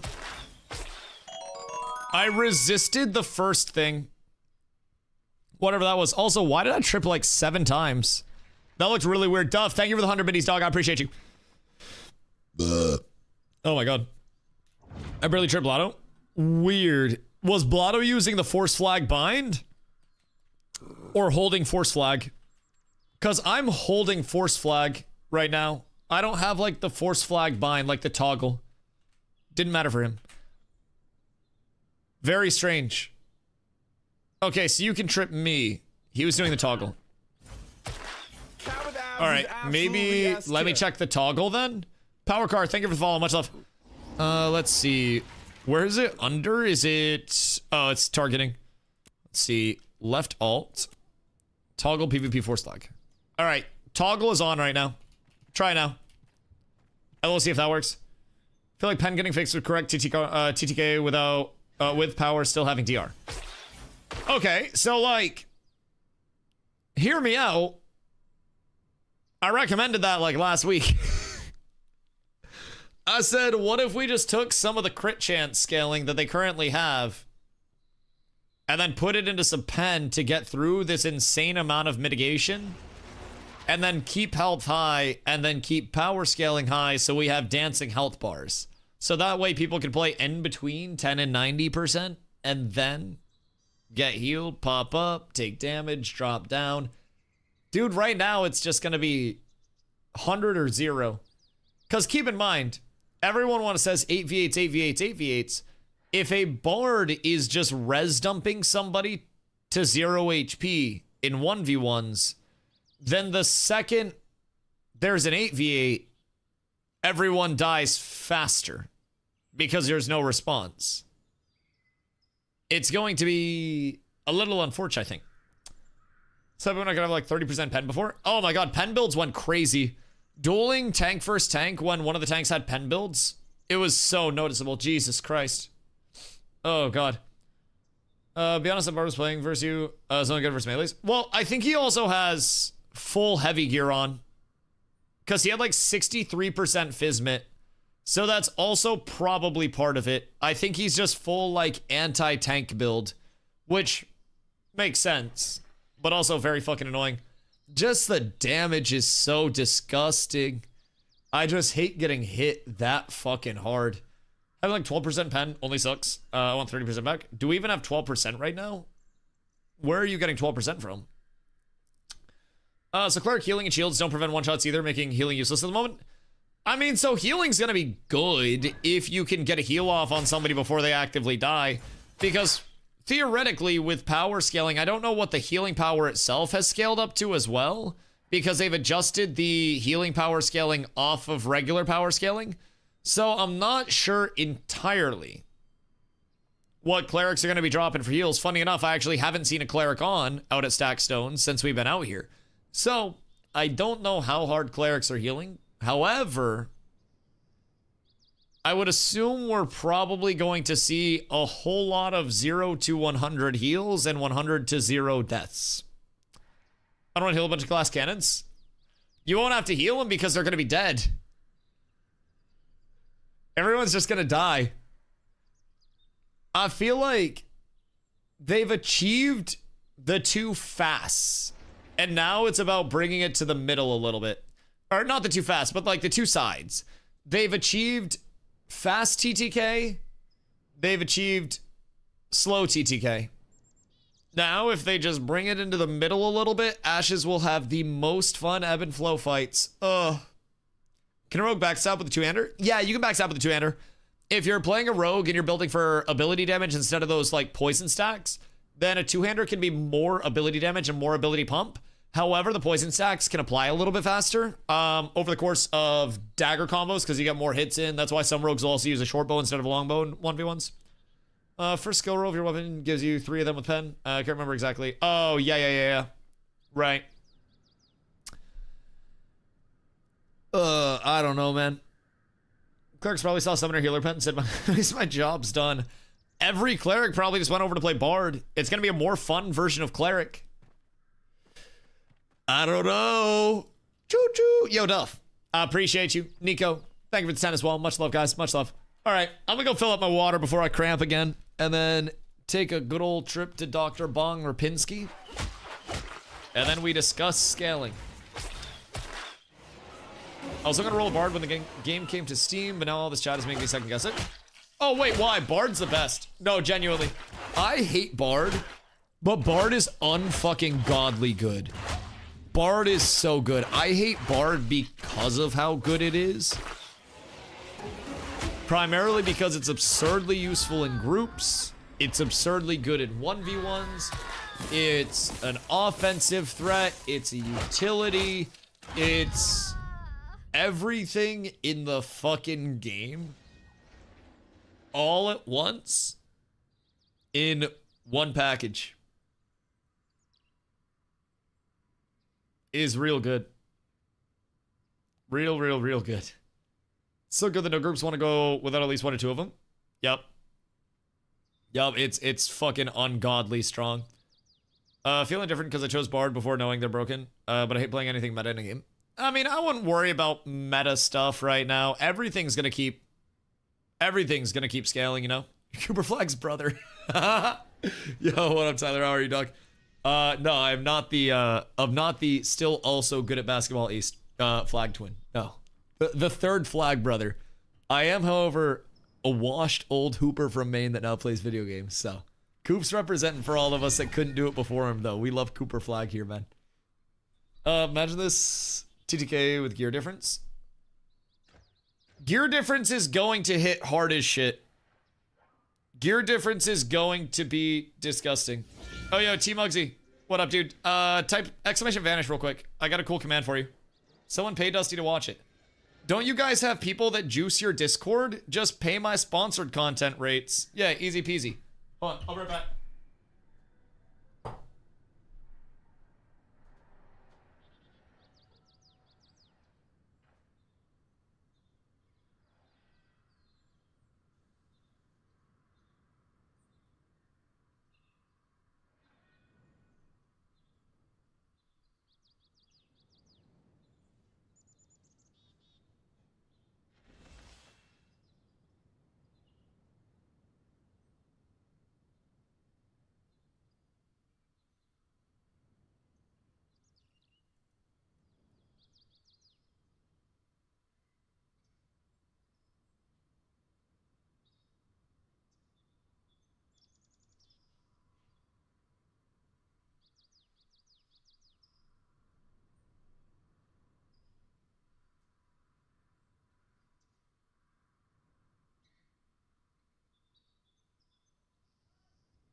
Good day.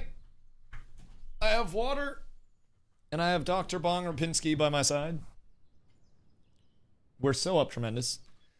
Hope they make gear diff less punishing because it's not fun to play a game where people mop the floor with you just because they have more money.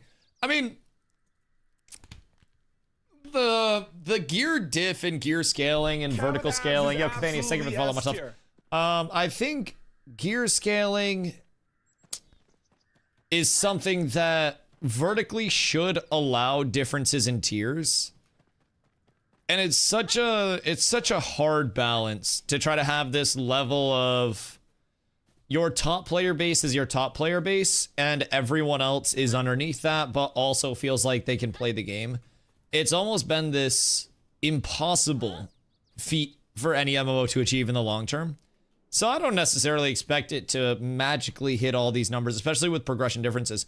But what I'm wondering is, with the scaling the way that it's going, I'm not even looking at like legendary gear. I'm talking about what happens when the casual player or even, you know, your 75% player is in an eye level 23 weapon and then an eye level 26 Lego or heroic kits. That vertical scaling along the way of progression at these ratios and with how quickly people are dying could just result in a very fast TTK, especially group-based time to kill when multiple people are impacting those fights. I worry a little bit. Lexi, thank you for hydrate. I think power needs DR and pen needs to work much more to balance it. I want to test group stuff, but everyone just dies so fast. Everything dies fast. I'll keep my two-hander on here, and I'll keep like the little aggro build going that I have right now. And I'll see how it feels against Rogue. I'll take TTK will never be in a good place until the game has personal defensive CDs. What do you mean by that? Like personal defensives, like everybody has oh shit buttons, or what you mean? Because as tank, have personal oh shit buttons. Are you talking like Ranger and other class specifics? Not symmetrical, but yeah. Right, like some form of oh shit response. New TTK. You were trolling me, right? New TTK is such an amazing change. I truly hope it stays this way. Will either of you come out to stack stones real quick?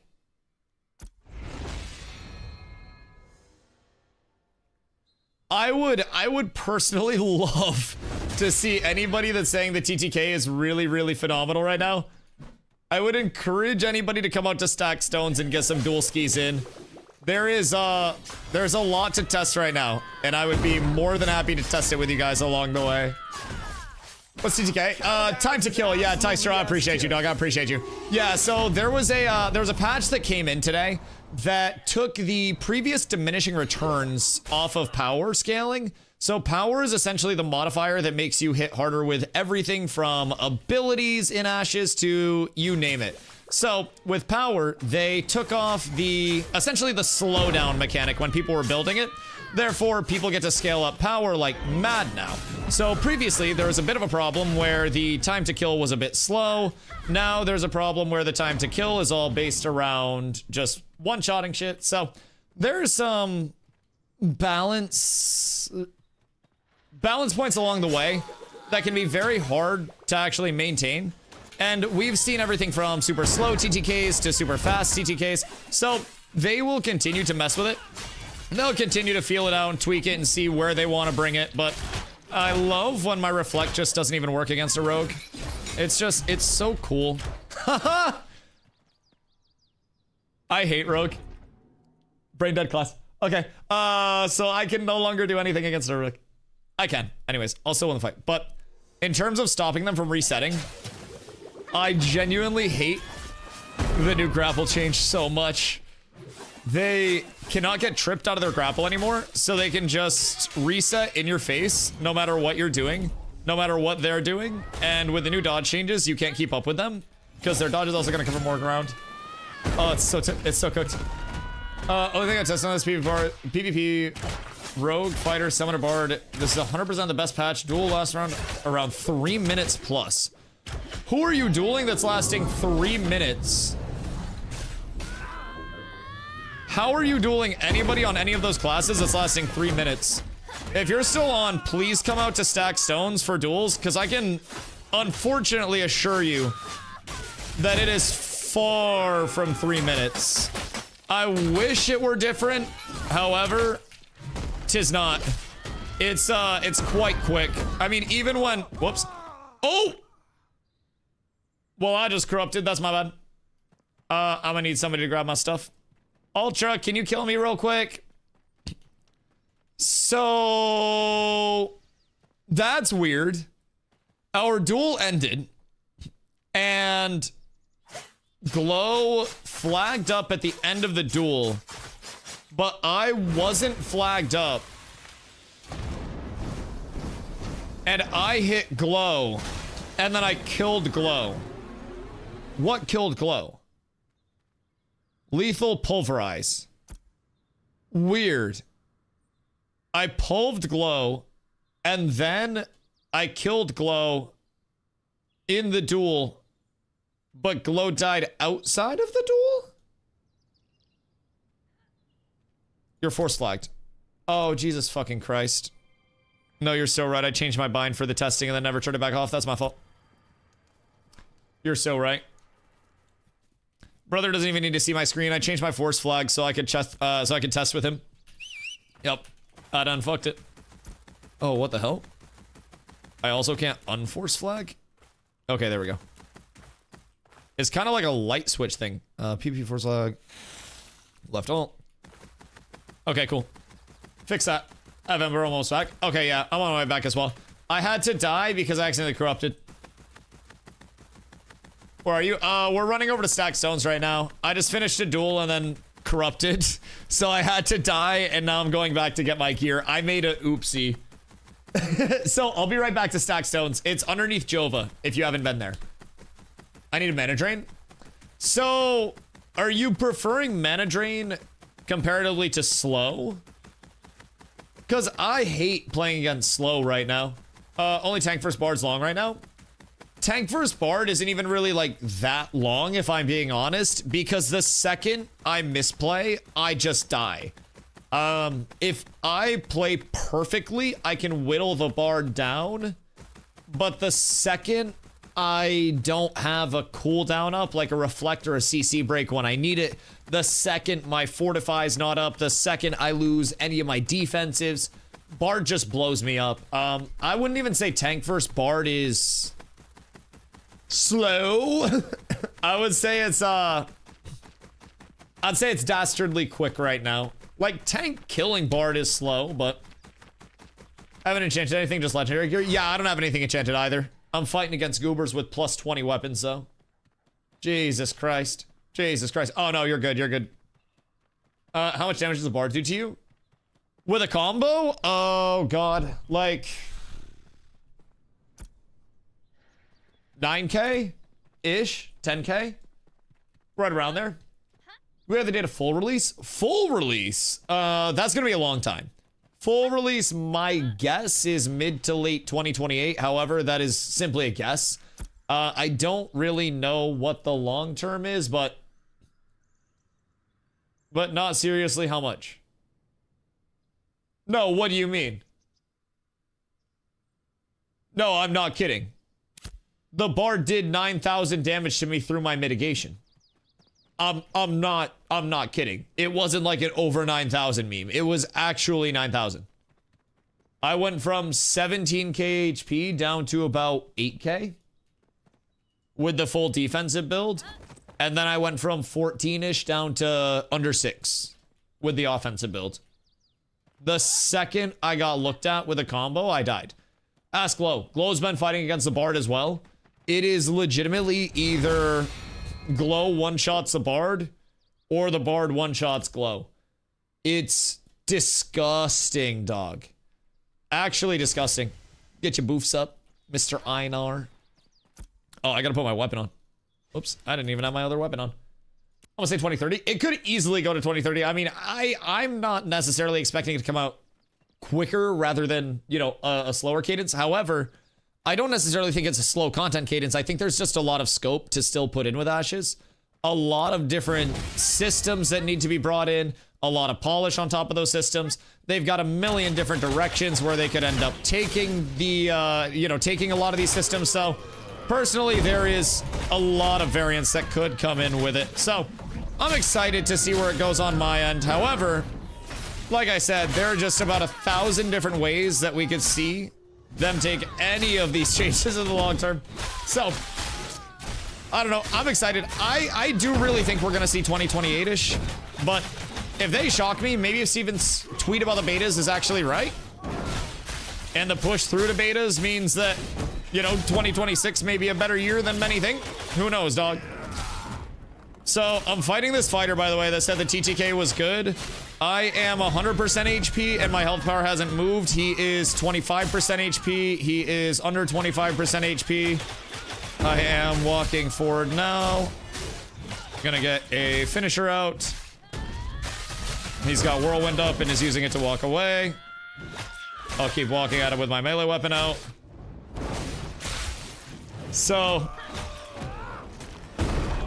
my health is still just peachy. 100% HP. Fighter down. Okay. Alright. So, TTK. Fighter dead. I have 100% HP.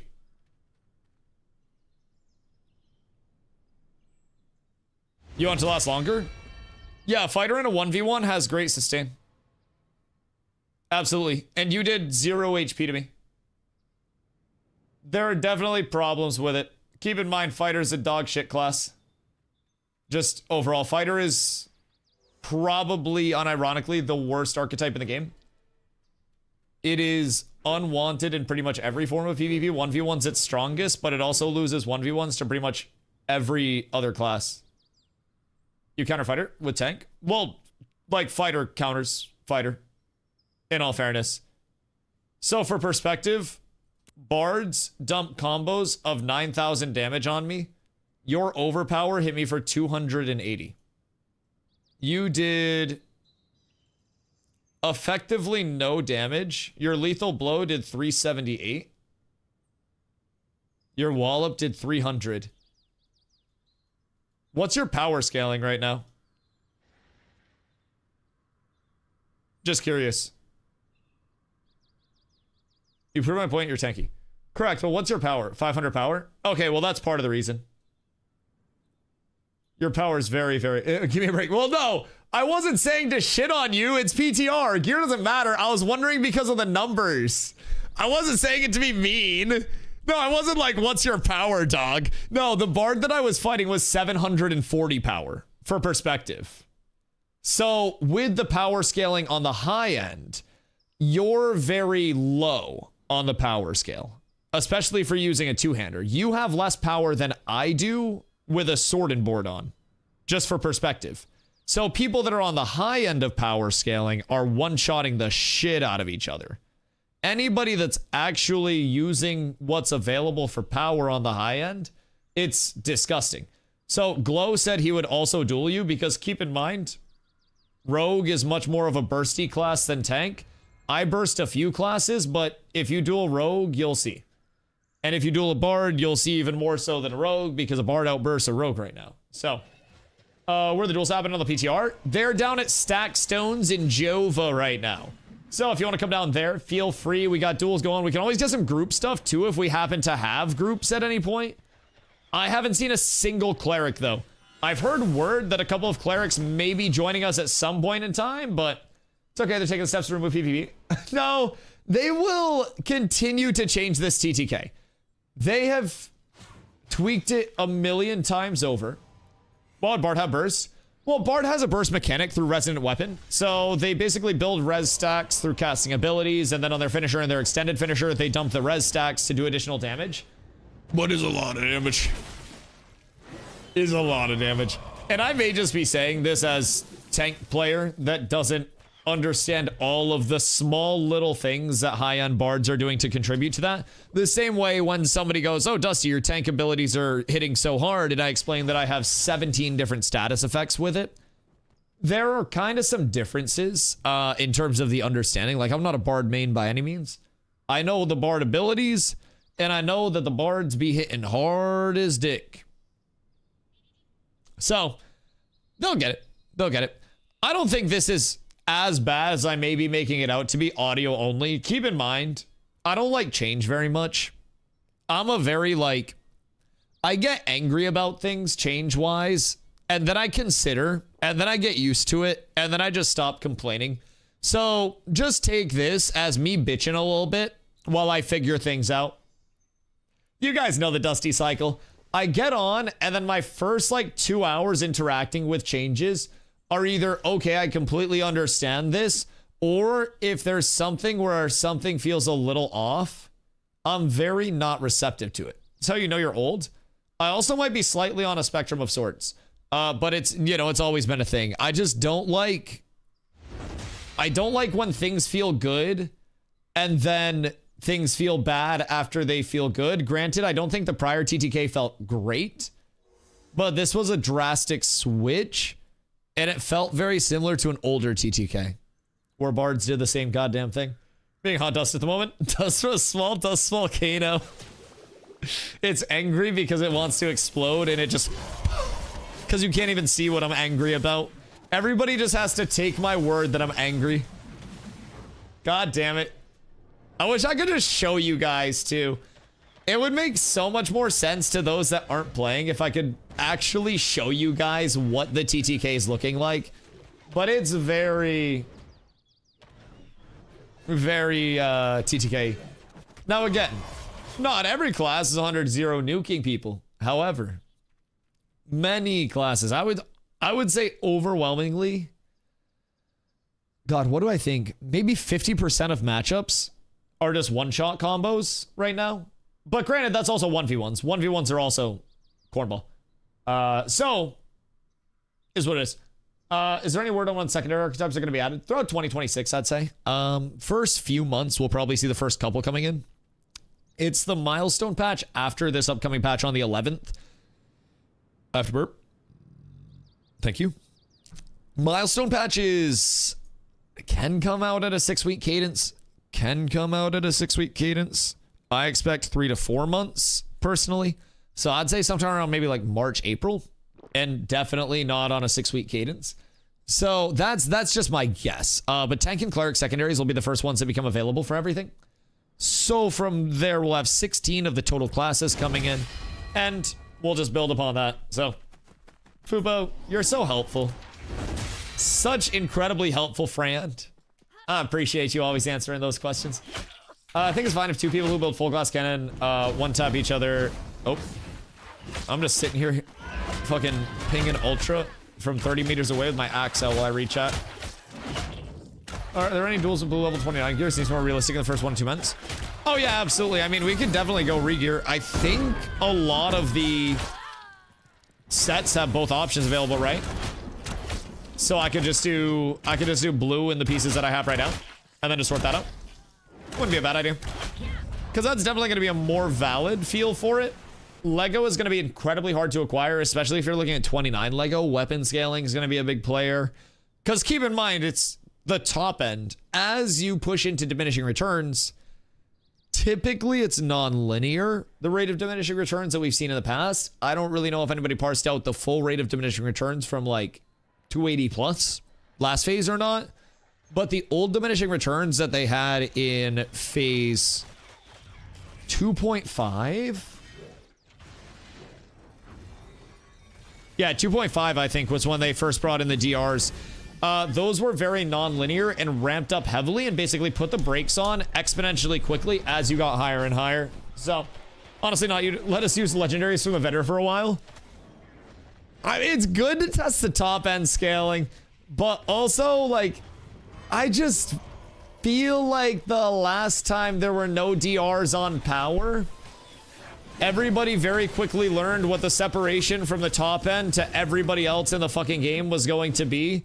and there was no hope for anybody else, it became a very quick realization that some people have jobs and some people do not have the commitments of a normal man working a normal job. And there are vertical scaling differences in this game, to say the very least. So, will regular servers come back online? Never. It's gone forever. It's dead. They'll be back up on the 11th. Until then, it's just a PTR. So, my job is sit here and yap about PTR and complain about every change. It's Doom or Dusty season.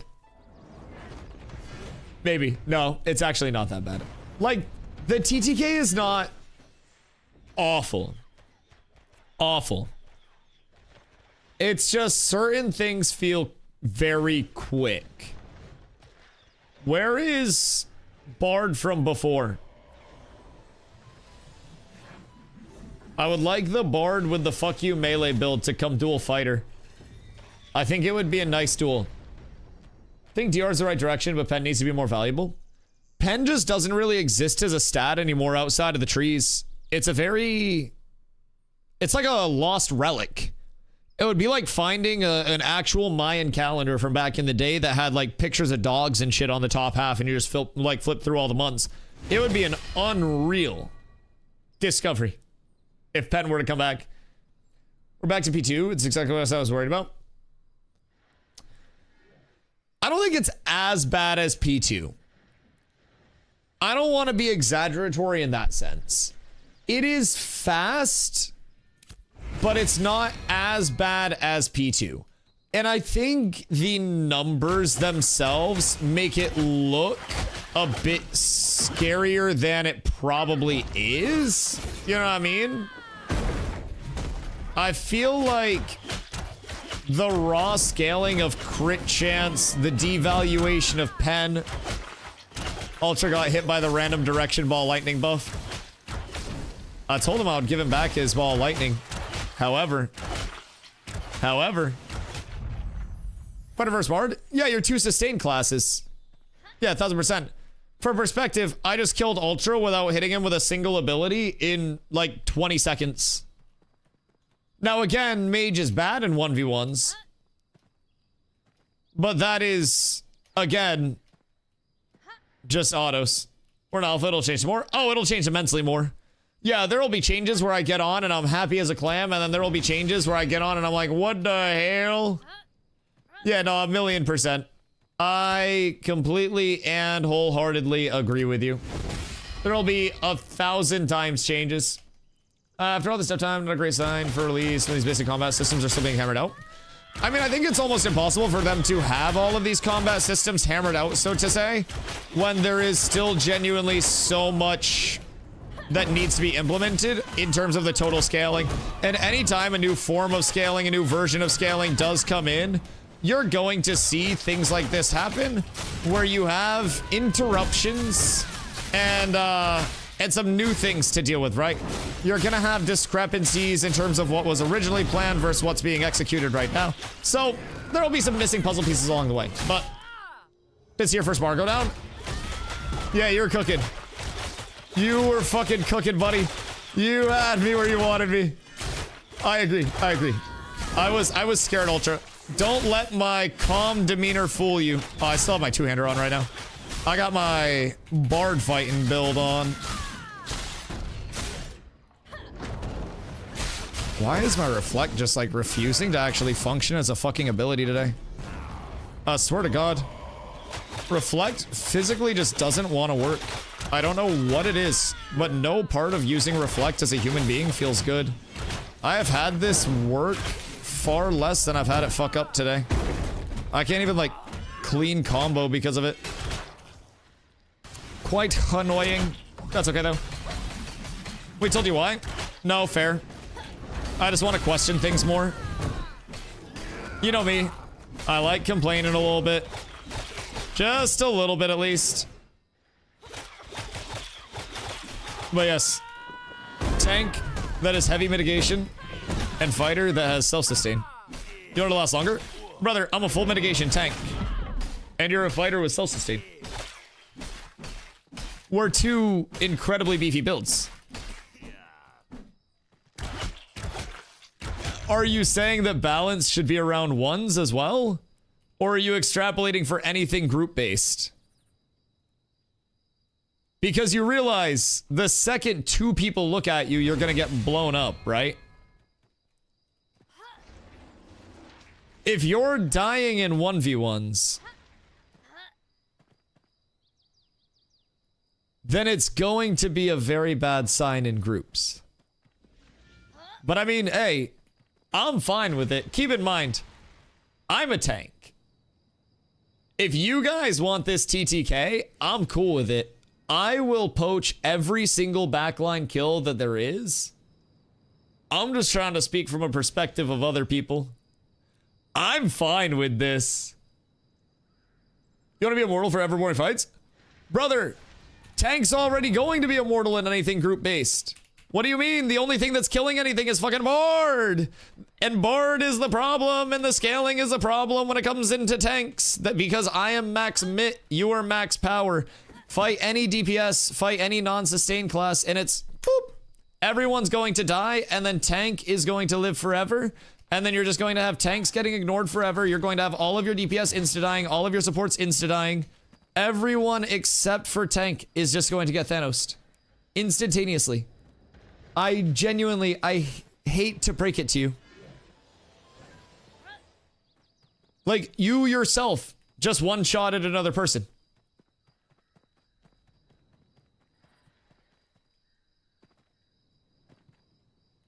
That is not true. Brother, did you not just one-shot someone at 500 power?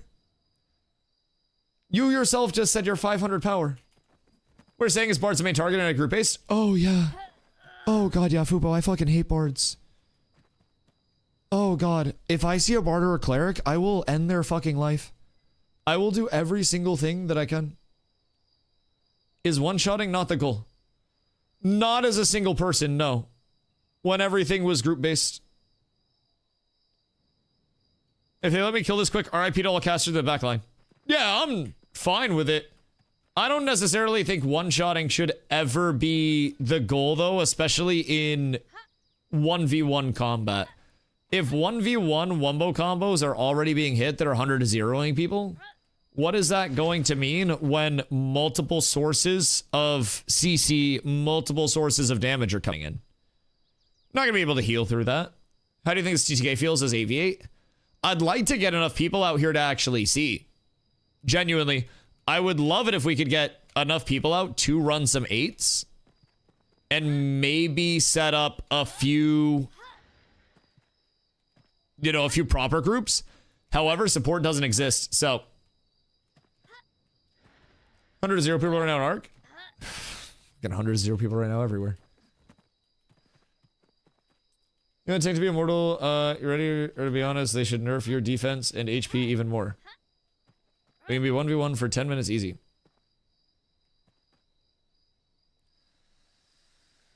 Brother, you're missing the concept. You're saying that you don't hit a full mitigation tank that is stacking Fizmit super hard as a fighter with 500 power, but you legitimately just dueled something that wasn't a tank and one-shotted it. And I just watched you take away 50% of a mage's health instantaneously, and now you're killing a mage without moving and auto-attacking. But you just took out the last 50% of Ultra's HP with a short bow combo while you stood still. I'm watching your duels. Like I'm on the rock watching you. You can try to cap because stream's hidden, but of literally mage second 1v1. What about the Bard you one-shotted? What about the Bard that you caught with a CC and then just fucking one-shotted? Is low TTK happening on Iron Gear? How does it look like with a normie rare and heroic level 23-26 item build? I mean, tank is still going to be tank. Mitigation, I think, is a big issue. I feel as though there's an answer to this that doesn't result in 60% of classes getting Thanos snapped out of existence. And it's probably controlling the high end of power while also bringing down mitigation a lot.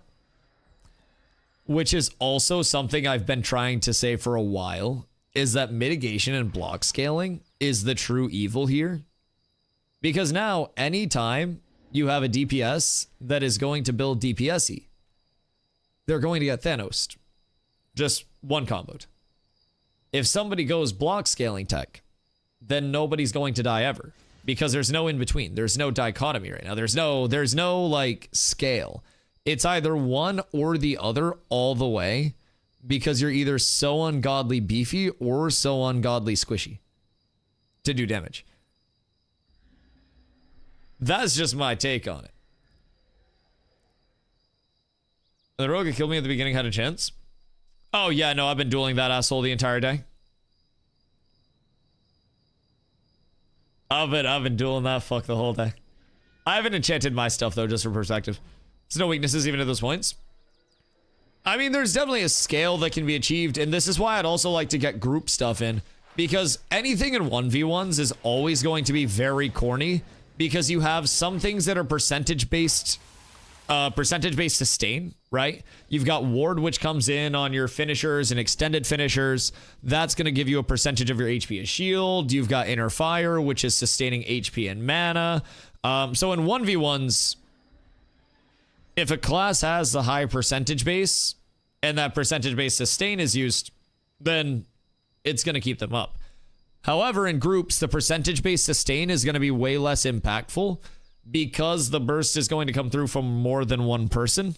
So if people are already dying in 1v1s through running ward inner fire in one combo, right? They can't put up any form of sustain ahead of time. Granted, ward isn't going to necessarily prevent you from getting bursted. It's a few percentage of your max HP. But if everything that we're putting up for upkeep buffs is already just getting cooked through, then it's going to be rough. So, and keep in mind, it's not even tank side. I'm talking about the DPS that are just instantly getting fucking blasted. Their only hope is building enough DPS to actually kill shit. However, if they build enough DPS to kill shit, then they just die. Can't put Strider on my mount. Get fucked. Get fucked. Again, I don't mind it as a tank. I think 1v1s are always a bit corny. And 1v1s also tilt me like 4 days out of the week if I'm doing 7 days of 1vs. They fucking annoy me. I'm not a 1v1 enthusiast by any means. It's like my least favorite form of PvP. So, I really just want to get groups up. I would love some form of group testing. Maybe like a siege test? Oh. Referral code? Exclamation Ashes Esau. I appreciate you. What would I really love to see right now? Like, an impromptu siege would go so fucking hard. I would love that shit. But yeah, I don't know. 1v1s, I'm gonna try to not get too jaded about 1v1s. I just don't like 1v1s. And it's also Bard Rogue tank duels pretty exclusively on the whole day. That's the whole entirety of it. Guess I didn't know what to do with TTK. I mean, it's taking positive steps. PvP like rock, paper, scissors. Yeah, to a certain extent, except half of the options are just annoyances. It's like mosquito, or paper. And even then, the paper is a paper cut. We'll roll for 100 gold to the winner. Hey, yo. You got your enchanting pack in place, my dude? Do you? But yeah, I mean, there's definitely still the element of the rock, paper, scissors with it, where you do have certain things that are better than others in certain scenarios, certain things that are much worse than others in certain scenarios. However, there is rock, paper, gun. There is a good amount of outplayability as well that's available. It's just a matter of figuring out how to counter the classes that you're trying to counter while not putting yourself in a super shitty spot. I hate rogues so much. And then the turn in Diddy, bro. I fucking hate Rogue. Whose idea was it to make it so Rogue didn't get tripped on their grappling hook getting hit? I don't need, just gotta be a bard. Yeah, just be bard.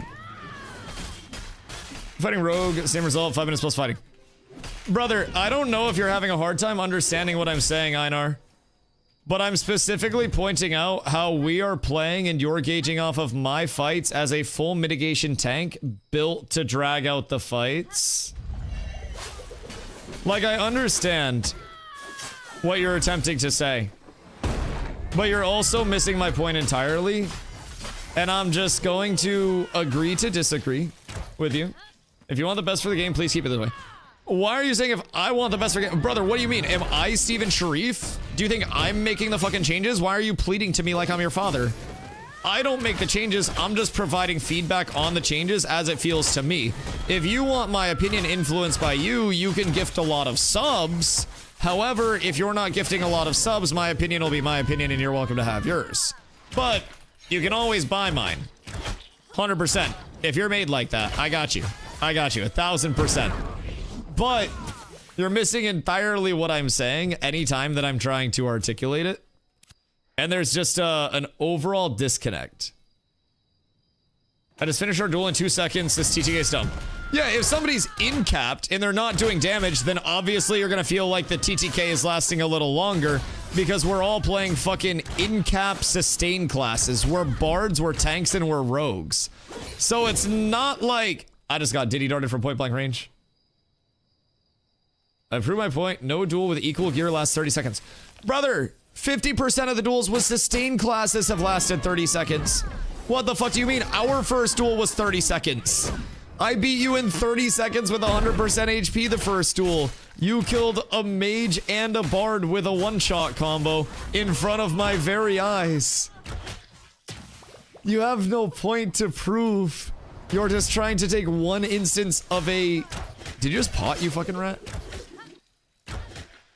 You're trying to... What? Oh, wait. Return to dual radius in 10 seconds or forfeit. Oh, wait. Glow ran out of the dual range. Stupid rogue. Wish you could share your screen. You kill me in 30 seconds. Brother, I narrated the entire fight. And I just sat there autoing you. I wish I had anything else to say, Einar, but I genuinely... Can I ask you a question? Do you think that in group-based combat, with multiple people hitting a target, that the targets will not get absolutely blasted? In PvP and duels, how much is the outcome influenced by skill, gear, and terrain? Hopefully it's 90% skill, 5% gear, 5% terrain. Way heavier on gear. Especially with how high the vertical scaling can get. I think gear is very important in Ashes. You have an element of, like, the mechs and the skill coming in too. But I think gear choices, gear allocation is very, very, very, very, very important. So, right now my friend is doing group PvP in polar big groups and is perfect. That is right now happening. Where is this PvP? Can you direct me over to this PvP?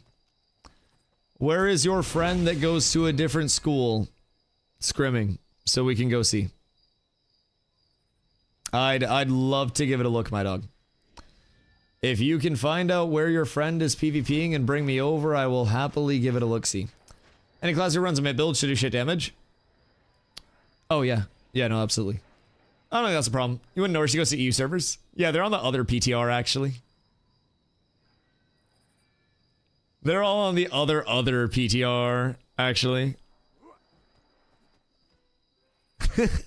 He goes, kill me in 30 seconds.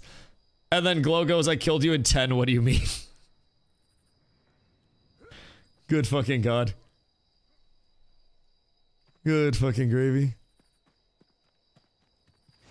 I don't know, man. I mean, hey. I'm down to give it a shot. At the end of the day, the only thing that is going to be Thanos-y right now is going to be any class other than a tank in PvP. I think everything other than a tank gets blown the fuck up. I think tank will still probably get blown the fuck up, but blown up less. Not sure how to assess, but if you combine two classes, we have any abilities exclusive to that combination. Kind of. You'll have your primary classes determined by your primary archetype. So like if I'm a tank, then I'll have tank abilities. These secondaries will augment those abilities. So there'll be like unique outcomes, so to say, that aren't acquirable by other class combinations, where it'll just take the, you know, the core identity of that primary archetype. And then you have your different augment options that'll then give you different schools of augmentation. So it's a unique output, but it's not like you'll get a brand new set of abilities. It's the same core. So you'll always be able to tell if you're fighting against a tank. It'll just be if you're fighting against a tank cleric or a tank bard or a tank fighter or a tank a tank mage. Back to the tank cleric. Or a tank cleric. If I'm playing bard and want to use greatsword, is there a certain sword I need to use, or should I start with the rusty one and level it up? If you're making your character on the private test realm, I would personally recommend running over to, on your map, you'll see west of Lionhold, that first area where you start. You'll see some small dots on the map: Hideworks and Stoneworks, Smithy and Woodshop, Textile Mill and Laboratory. I would recommend going over there. That's Avon's End. Avon's End has some boost NPCs where you can get yourself all squared away. You can level your character to max instantly, and then you can also get gear in place. So... all right, Glover Sib, how'd that one go? How long did that bitch last? Are we talking more or less than 2 combos? 5 seconds. Word. Word. But yeah, because a tank hitting a fighter that's... or sorry, a fighter hitting a tank that's full mitigation lasts long. TTK is perfect. I asked him to show me where the duels were, by the way, and he literally, like, ran off in-game. Wait, he's actually, like, not here anymore.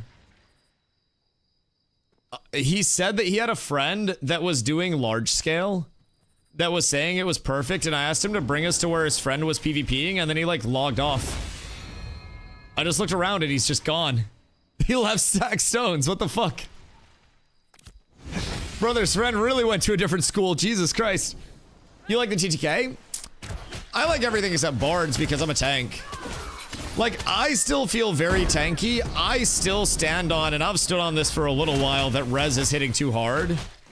However, that's beside the point. I'm coming with full heavy armor so Rogue can kill me in 30 seconds. Wait, so... you're putting on full heavy armor that would get you absolutely nuked by a bard so you can try to fight a rogue and last longer to say that the TTK is good? Does that not already mean that the TTK is not good because you specifically have to go change your gear set to actually duel a certain class? To try to prove a point? Like, if classes are killing you in 10 seconds, and then you're like, okay, well, I'm gonna carry around 7 different gear sets with me. Yo, your levels are like the level 29 stuff.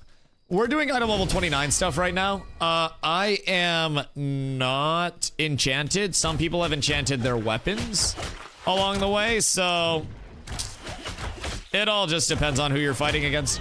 However, I wanted to get a decent feel without just spamming land chants. And I might try... sorry, I'm dueling Sib on his bard right now. No, I could have swore I got the stun off. He's full enchant? No, he's not fully enchanted. His weapons are enchanted. I will say he's a rat rogue fuck, but he's not fully enchanted. The slander will not be tolerated. The same gear course. Stop misleading people. Brother, I'm not misleading people. Nobody's misleading anybody. I'm providing feedback from somebody that has been dueling the entire time that this PTR has been up and has been running PvP the entire time this has been up. Nobody's misleading anybody. You just ran away to go get a full heavy set so you could duel a rogue in a very specific set that would counter the rogue and then try to say that the rogue couldn't kill you in time. He's rage baiting? I'm afraid that he's not, though. And maybe that's just me trying to be too, like, I can save him. But I don't think he is. And I also think it's just a miscommunication. Like, I just think it's a miscommunication. I'm gonna chalk it up to that. I genuinely, I think that's where it is. I don't think he intends anything bad. I think he's like, I think we're both on the same path where this is a step in the right direction and is better than it was before. And Einar, I'd like to just throw this out there as an olive branch. I think we're both in agreement that it's better than it was before with the infinite time to kill. But certain things, because the power scaling thresholds are so high, can feel very poppy in instances. Can we agree on that? That maybe a lot of it feels very snappy in certain instances. Not necessarily that everything is all bad and terrible. However, there are absolutely one-shot combos that are existing. A lot of warriors will be heavy armor. Not with the new changes. You read patch notes about the carcass changes. The carcass changes go insane for medium armor. If you're playing fighter, first of all, and you're playing heavy armor in group-based PvP, you're going to get absolutely gibbingtoned by anything magic. Personally, but a lot of people will probably do it early because Rosarium, if it's dropping. However, I think a lot of people, eye level 29, will be going to mediums, but before it's horrible. Yeah, I mean, we're in agreement. I think we're saying the same thing, just on different paths with it, honestly. And there's so many different things in 1v1s and along the way of scaling that can be varied in so many different matchups and circumstances. I think a lot of people are in agreement that we would rather have this direction than, you know, the unending resource whore meta. And I don't think anybody wants it to be unending fights. I just think people want it to be also not a feeling of, I'm going to get looked at by 4 people's auto attacks in group PvP and then die. Because that's where it's seeming like it's going, with the numbers being this high right now. But again, I've been able to watch mass groups go at it to see it from the sideline, so when it's going back to where it was a big mistake. One of the best for the game. Oh, I think everybody wants the best for the game. I think anybody that's here providing feedback 1000% wants the best for the game. Keep in mind, there are always going to be personal preferences to it too. Just because, you know, it feels fast for me because the MMOs that I've played, maybe it feels slow for somebody else because the MMOs that they played. So I feel like everybody that's here, especially if you're deranged enough to be in my stream when I can't show screen and I'm deranged enough to be streaming in the first place, I think it's very fair to say that we all overwhelmingly want Ashes to succeed in a very meaningful way, or none of us would be here. So it's all just a matter of, I think, trying to figure out how to articulate the instances that we're feeling. And I think there's just so much right now that is feeling one-shot potential on a high end. And if there weren't those wumbo combos that we're throwing out instances of, you know, you're just dead without any option, I would really love this a lot. I mean, I'm a tank, so against pretty much every class, I'm perfectly fine. The scenario where I'm taking an ungodly amount of damage is when I am getting barded and res dumped. So in that aspect, the concern for me was that I, as a tank, am getting hit through blocks, by the way, through all of my mitigation, all of my block mit, everything along the way. I'm getting hit by bards for thousands and thousands and thousands of damage. The hardest I got hit was like 8k-ish by a combo through all of my mit. So from my perspective, I'm looking at that like, what is this going to do to a DPS the second it hits them, you know? And then I'm watching these duels and I'm seeing DPS get lit the fuck up. So if I'm getting lit up, oh my god, I can only imagine. But it's not gonna be every scenario where people are just getting one-shotted and just blasting each other.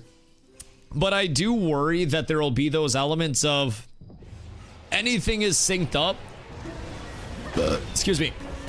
And then everybody dies, especially in group base. Like, Ashes is a game where 1v1 is far from the emphasis. And it's very much rooted in, you have a lot of people, you PvP with a lot of those people, and there's not really a limit because it's all open world, right? So I worry in that aspect, where I don't want it to go to, you know, we have 50 people, therefore we just all in and press abilities, and then everybody on the enemy side dies. We've had metas like that before, and especially with the large-scale emphasis and the open-world emphasis of Ashes, it just genuinely makes it such a fucking Zergington. And I like the element of massive-scale Zergy fights, However, when the all-in is just immediately death, whoever jumps in first, you get the root, you get the shatter combos, and then everything dies. That's where I tend to fall off a little bit. This reminds me of the Warhammer MMO. Shit, you looking for lore? Because we got a lot of world building left to get there. That's an ambitious world to take on lore-wise. So worrying. Sorry, I'll put my two-hander on. There. Wait. There. I put my two-hander on. Wait, what the fuck? Why isn't my two-hander going on? Bruh, it's not letting me hot swap from my bar. Rude as shit. Alright, this'll be better. Now I hit hard. Two-hander scaling go crazy. As soon as I take off the sorting board, my damage goes up like 20%. But I like my sorting board. It's very annoying. So, Sib, are you playing like probably a bad time to ask right now, but are you playing healing Bardy or like what direction of Bard am I fighting against? Because this seems very sustainy type Bard. If I had to say so myself, get back here. I would love if you just sat here for 1 sec. Okay, there we go. I just gotta play those. Didn't level the large scale skirmish, and Polar was happening. Just can't give you the location. I was trying on guild sharing screen to me, but anyone from Polar if they were doing it. They're probably going down at Darrigal if I had to guess. I don't really know where they'd be scrimming. I do want to go watch though. I would. That's lawless PvP, so Darrigal might not be good. I'm sure they are, but I'm sure they're thinking he's tweaking also. Yeah, I don't know that anybody's going to feel this is perfect. However, if people are dying, then that's a good sign.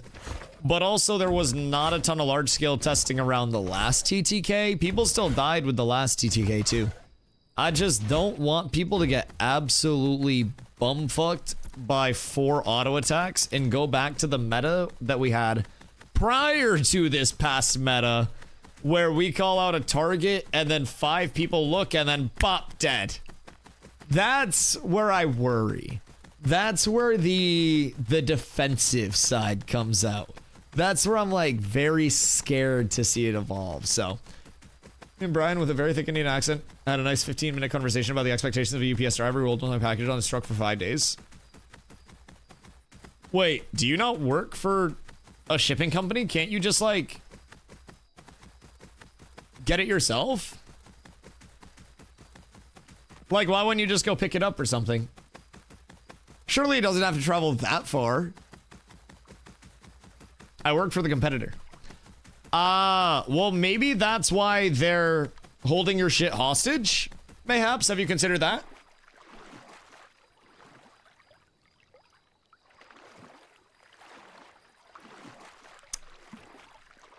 There will be hostages, Jesus Christ. It's supposed to be if you class to change it anyway. It's just faster than before. Yo, Bundy, thank you for the follow. I appreciate you. I mean, honestly, I would say I would actually agree with that. Like, your top 1v1 classes are still the same. Tank still feels just as tanky. Actually, unless you're fighting Bard.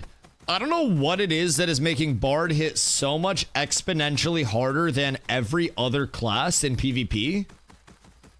I genuinely have no idea. But I have never been hit as hard as I have been hit by Bards today. Maybe it was just exacerbated by a very high power scaling Bard. Power scaling plus resonance being bugged still. What is resonance actually bugged, or is resonance just really strong and annoying? Because I feel like a confirmed bug is way different than me just not liking how hard it hits. It's just way overtuned. Yeah, I mean, free bonus 1,000 damage just for having an auto attack going out. Ha ha ho ho.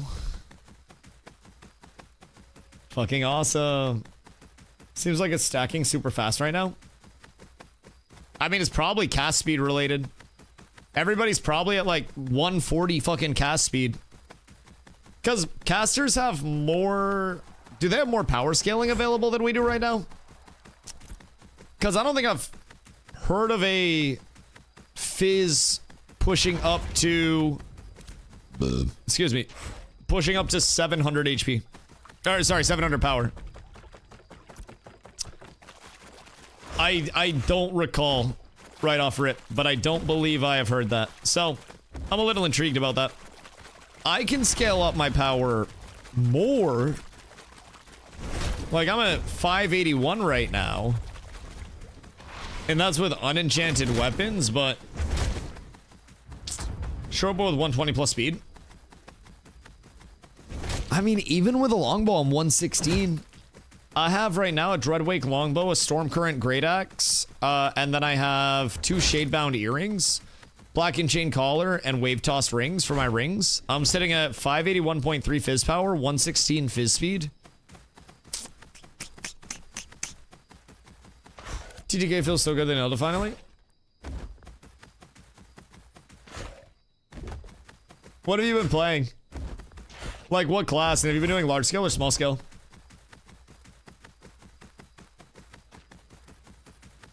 What are you talking about? Time to kill is so fast and PvP feels so good. No one shot to anyone. What is the propaganda no one shot to anybody? I'm literally watching people get one shot all day. We're doing 20 to 30 v 20 30. I can't even read. Does it feel so? Are you guys noticing that there are just massive pops of damage or no? In larger scale. Because in small scale, it 1000% feels like there are these massive pops that are going out. Also, what were you guys scaling up to power-wise? People in the same gear is not one shot? Define same gear. Because people are not enchanting full plus 20 sets over here. In larger scale with no gear, just legendary, it felt great.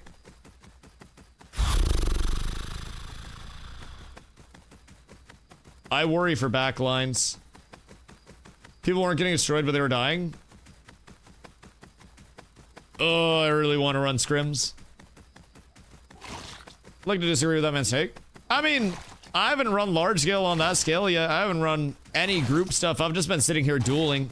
I can just say that I've one-shotted a whole shitload of... And not obviously one ability, but against anything other than full heavy scaling classes and sustaining classes, if I catch a rogue in a combo, they're dead. If I catch a bard in a combo, they're dead. If a bard catches me in a combo, I'm dead. If... mage... Doesn't matter. Mage doesn't matter. Lord Mass brainwashing, this TTK is good. I mean, I don't doubt that this TTK is better than nobody ever dying. I just want that on record. I want it fully known. People dying is better than people not dying, and full resource horror meta, like, just coming through in its entirety. I'm fully in agreement there. I just worry with some of what I've been seeing, and I'd love to see some organized large-scale testing and get my hands on it myself. Have I doing any large scales? Nah, I've just been dueling. I've been trying to get people over to Stacked for it, but everybody's just doing their own shit right now and testing, unfortunately. So, we all went to Stacked and I see 5 people. Yeah, people have just been filtering in. Nobody's been over to Stacked, and I don't know where anybody else has been, like, running scrims at, so... Defenses don't matter when people get one shot in duels. I mean, there's a lot of support that comes in with larger scale stuff, though, keep in mind. Like, you've got shields coming out from other classes. You've got... shields. You've got forms of healing and sustain in a more impactful way. So those large instances of burst, if the shields can prevent it from being 100 to zeros. Like, if I'm a tank and I'm near any DPS that are getting targeted in large scale, I'm gonna have protect up on one of them and I'm gonna Aegis around me if a lot of damage is going out. So I think that I can definitely help slow the TTK on the slower classes. I'm just concerned because even bards are just, well, not even bards, but even like against me with my mitigation build, bards are fucking scary. Scary. Now, caveat, bards have always been scary against tanks, providing they're able to get combos off. And maybe the attack speed scaling that people are hitting right now, or the cast speed. You know, running as Dusty? Oh, I changed up my PTR name. Yeah, today it's Dusto. It's Dusto the Clown because of the new TTK. But whenever this game keeps crashing when he's about to load in the PTR, he makes his character and goes to load in and crashes while the shaders are about to download. Any fixes you might know? Has he tried just the basic restart PC and shit like that? I would say task manager, close the game in the launcher, and then try to go back in, launch maybe on a new character if that one character is cooked. But you said it's character creator, so I would say try to just task manager, close first step, go back in. If that doesn't work, you can try to repair or reinstall if you want to. If not, maybe a PC reboot, but I'm not quite sure. I haven't had that myself. I feel like somebody in chat had that relatively recently. But literally never got to test large on the tanky TTK. No, they did like 2 siege tests. But each of those siege tests had like 60 people combined. We got to test it. But yeah, I think the biggest form of data gathering that Intrepid had was the 1v1 tourney, maybe? Because in my opinion, the Siege TTK felt solid, but that's also very, very, very, very large scale. I won't even say very, very large scale, because it was pretty unorganized too. Most of the Siege stuff was skirmishy. Skirmishy. Previously, I knew someone who was crashing every time they went to launch, and it was their antivirus. Oh, shit. Wait. Yo, White Smoke, does your brother have an antivirus? One dance motherfucker, I don't see you. Oh, I was looking around. I was checking other PvP spots to see if anybody was PvPing at this point in time. But I didn't see anybody over at Darrigal, and I don't really want to run around the entirety of the fucking map looking for people. Rogue Bard and Tank benefited the most from the changes. Classes that were already strong. Yeah, I just feel like Bard is fucking Thanos right now. I might just be overlooking something. Cleric feels horrible with 10k HP. Bard can still near one combo you in silence. You can't out DPS passive healing of a 16k HP tank. With Ward or a fighter autoing you from range.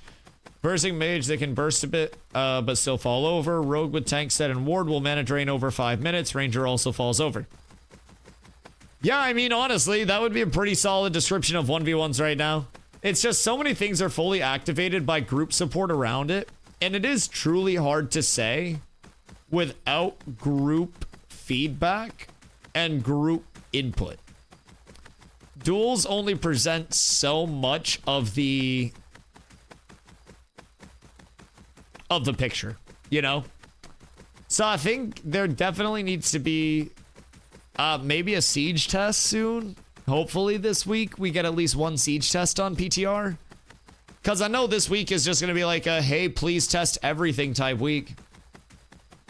Duels aren't ashes. Oh, yeah, no. Duels are always fucky. Now, I will also say, let's test Guild Wars. Everyone hold on for an hour.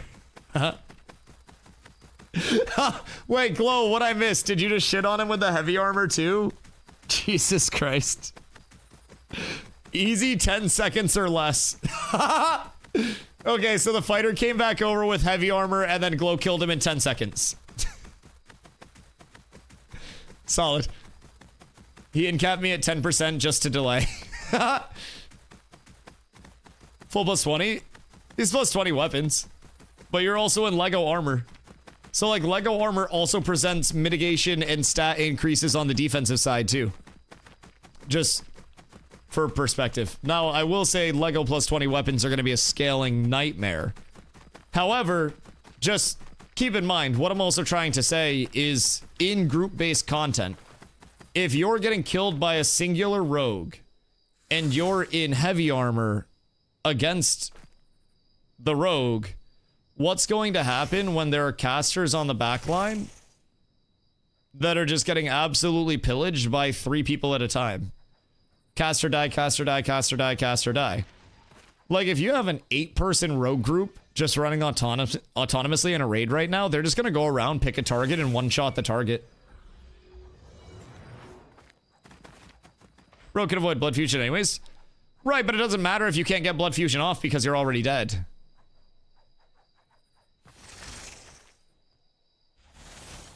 Like, what we're saying is that the combos are sometimes comboing a little too combo-y right now. And there are moments where it's, like, yellow flaggy.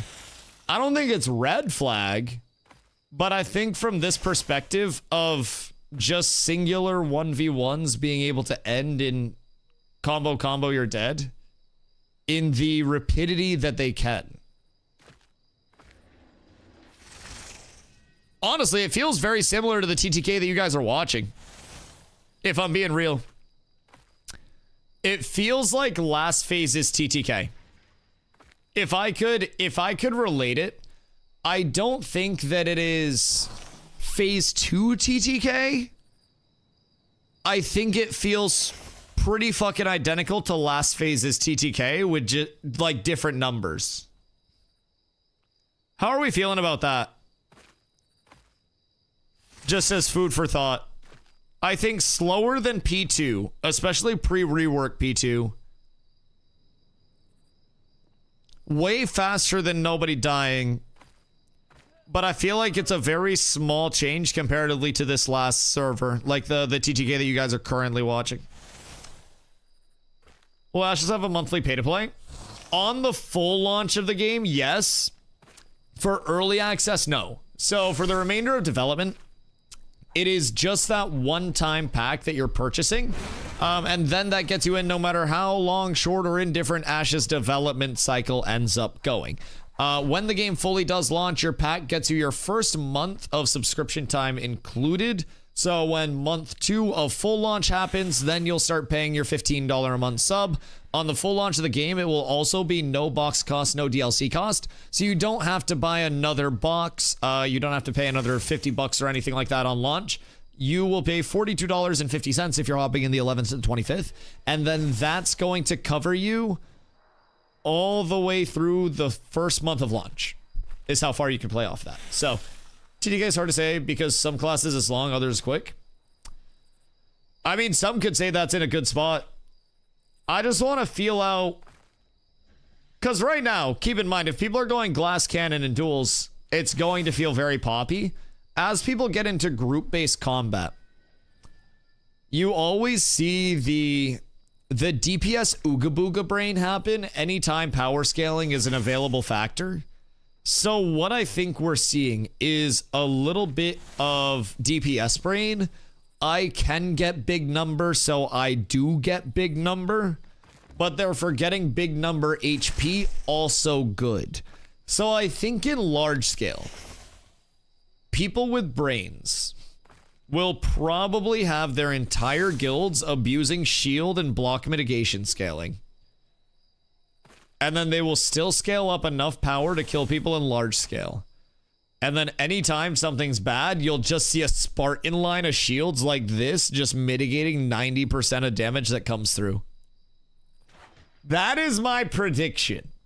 I've been wrong many times before, and sometimes my takes aren't always the best.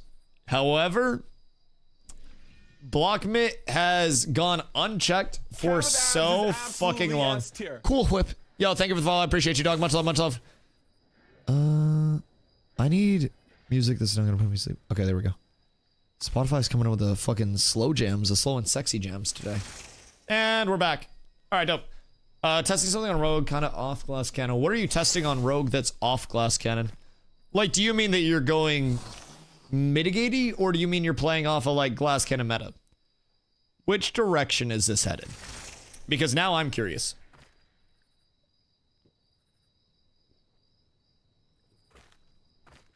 Again, I don't think this is the end of the world. I still feel like as a tank, most instances of damage are being heavily mitigated, but playing off glass cannon with a specific set and rings, that makes sense. Are you trying to like might scale and everything too? Or,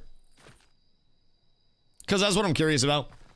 I'm still very heavy on fort scaling, which is probably part of the reason why I'm not scaling up as much power, but almost 50-50 minute.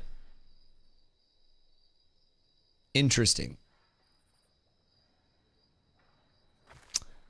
Very interesting. Yeah, I mean, mid-scaling's great. You just can't get through it right now, can't get around it. I think if they keep it the way it is now, build up of the phase will feel great, but maybe slightly problematic when you reach the higher rarity and quality gear. Yeah, I mean, they'll have time to adjust it, at the very least. I just worry that the high end is going to feel too high end. And once there is Because keep in mind, everybody's saying equal gear feels good, equal gear feels good. What happens when you're one step below gear threshold of the person that you're fighting against, though? Oh, you get one-shotted. So in an ideal world, where everybody is in a vacuum, equal numbers start, consensual start time, equal gear across the board, everybody's in the exact same thing. Yeah, the capabilities are going to be the same. But vertical scaling, even early on, from somebody that's getting dropped gray and green level 23 weapons to somebody that crafts a high rarity 23 or early 26. Oh, goodness gracious, golly gosh, and gadzooks. It's going to be a one-shot fest. Yeah, 1000%. Played for like 30 minutes and learned enough. Yeah, Mage still doesn't feel good in 1vs, huh? Mage still doesn't feel quite that good in 1vs. Bro, I just want groups. We need to get a ping out probably to get people on for some scrim nights for the PTR as well.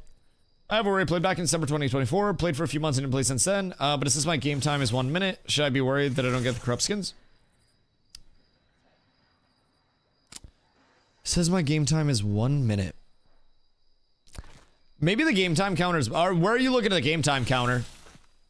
Are you looking on like the website? I'm grouping for grouping now. I mean, I'd be down to run them. Thing is, though, as a mage, every fight's a 1v1. Yeah, unless you're playing off like playing with a tank or another squad or something, but looked at my account on my website. It may be broken there. I haven't checked mine over there, honestly. I use Twitch Tracker for all mine. Worst class for 1vs. Yeah, 1000% Major Ranger. 1,000,000%. Just literally a zillion percent. Mage and Ranger are not in good spots for 1vs. Very hard with the 70TK to play effectively as a mage, even a larger scale. I just feel like it's ultimate risk reward. Because if you can get in and you can shatter and people will die, then it's high value. But also if you get in and you die in the time that you're getting in, you just become fighter with more elements. That's kind of where I lean. Right now, Ranger's better than Mage overall. I honestly can't. Are you talking like in 1v1s or are you talking in large scale? Excuse me. Because like right now with the new changes in large scale, it's hard saying. I'm a big Ranger enthusiast in terms of having many more routes in the raid. I also think Ranger can pump out damage a lot more safely than a Mage can in a lot of instances. Not like a lot more damage, but it can pump out its damage a lot more safely than a Mage can. A Mage typically has to take some more risks to get it. I don't know if I'd say it's better though. I feel like in the event that a Mage gets in, its ideal scenario is very high comparatively. It's just achieving that ideal scenario comes at a cost. Can't test ring mats aren't available. What were you trying to make? The dopamine factor for Mage is really high. Oh yeah, Mage is your highlight class. Yeah, Mage is literally your all or nothing class. I either make the super sickest highlight play of all highlight plays, or I die. It's like the dichotomy of walls up. I drop a wall in a fight, and it's either the best wall in the world or the worst wall in the world, and it's never an in-between. I have hit walls where people are like, Dusty! And then I have hit walls where the other team is like, Dusty! It's part of being a tank, dog. Sometimes you gotta put it all on the line. Are fighters good?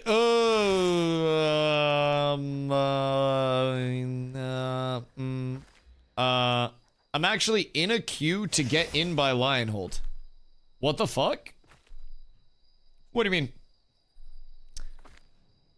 Fighters, I think, are going to be better this phase with the movement changes. I think everything melee inherently got a little bit of a buff because they changed dodge and it allows melees to actually play in melee range now when you're engaging. So like if you have fighters and tanks going in on backlines, tanks can protect the fighters, fighters can go in with the tanks, and they can just sit in the backline now and actually cause pressure with melees out. So that's kind of solid, but Trident was wreaking havoc in PvP last night for class. I mean, Trident was also fighting a bunch of people that were probably in green poverty gear with no boosts, with enchanted weapons and shit. Dog is geared as fuck. He's got double Lego eye level 29 weapons. He's got full epic Akadira gear. He's got Lego jewelry. He's absurdly geared. Absurdly geared. It's a little wacky.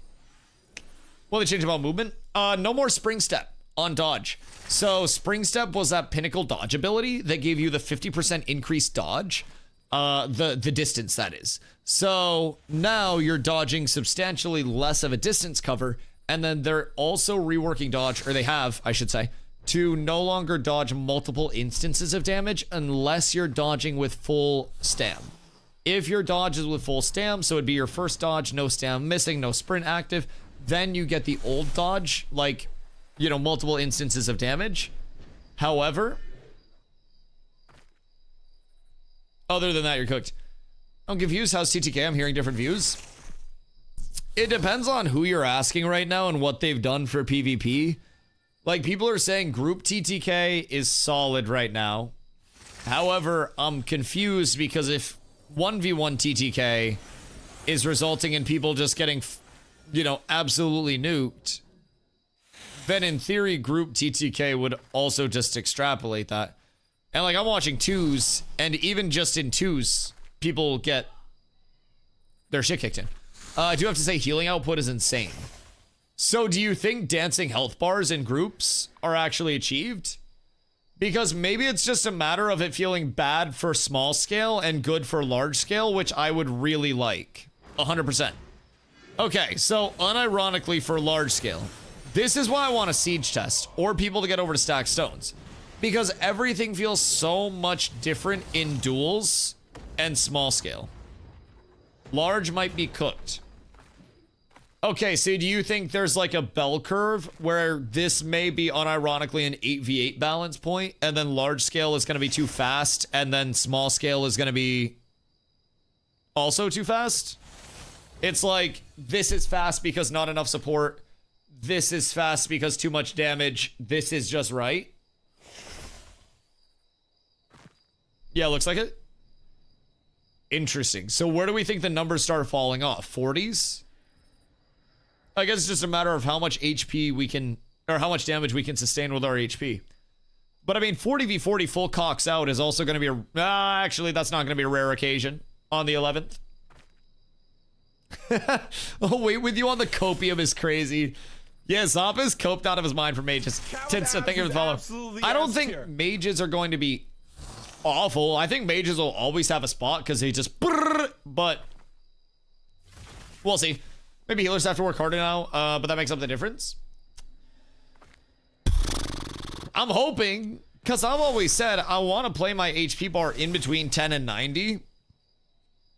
However, I'm seeing a lot of playing 100 or 0 right now. How would HP go if 1v1 getting blown up?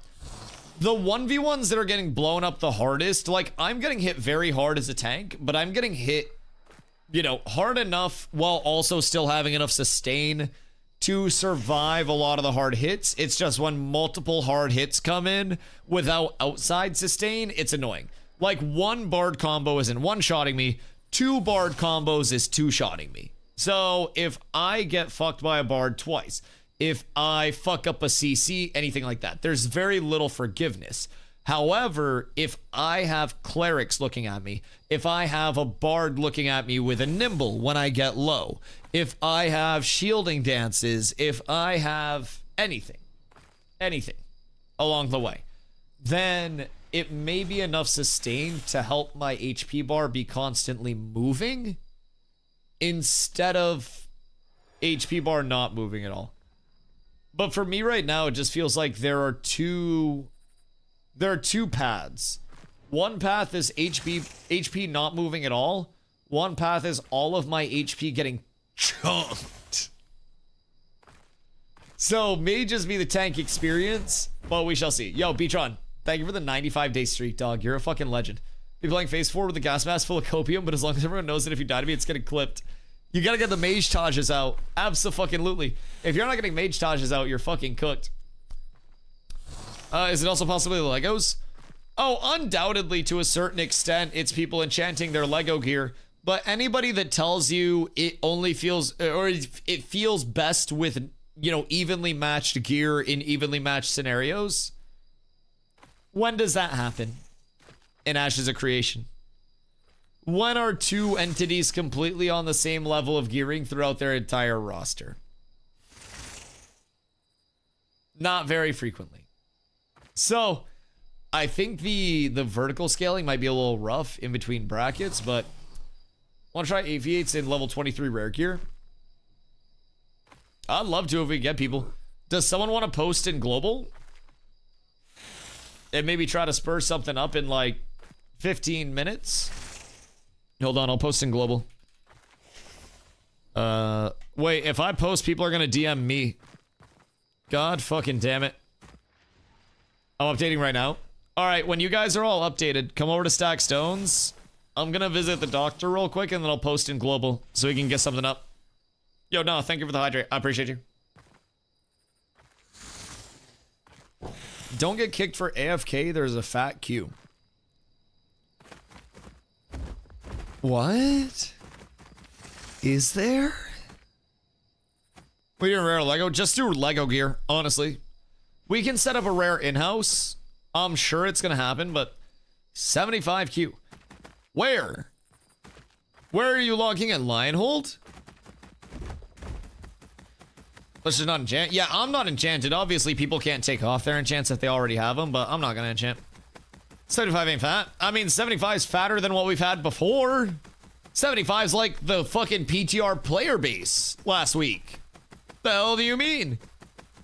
I had like 20 viewers last week. Thoughts on the new changes making it so gear is now going to heavily outweigh skill.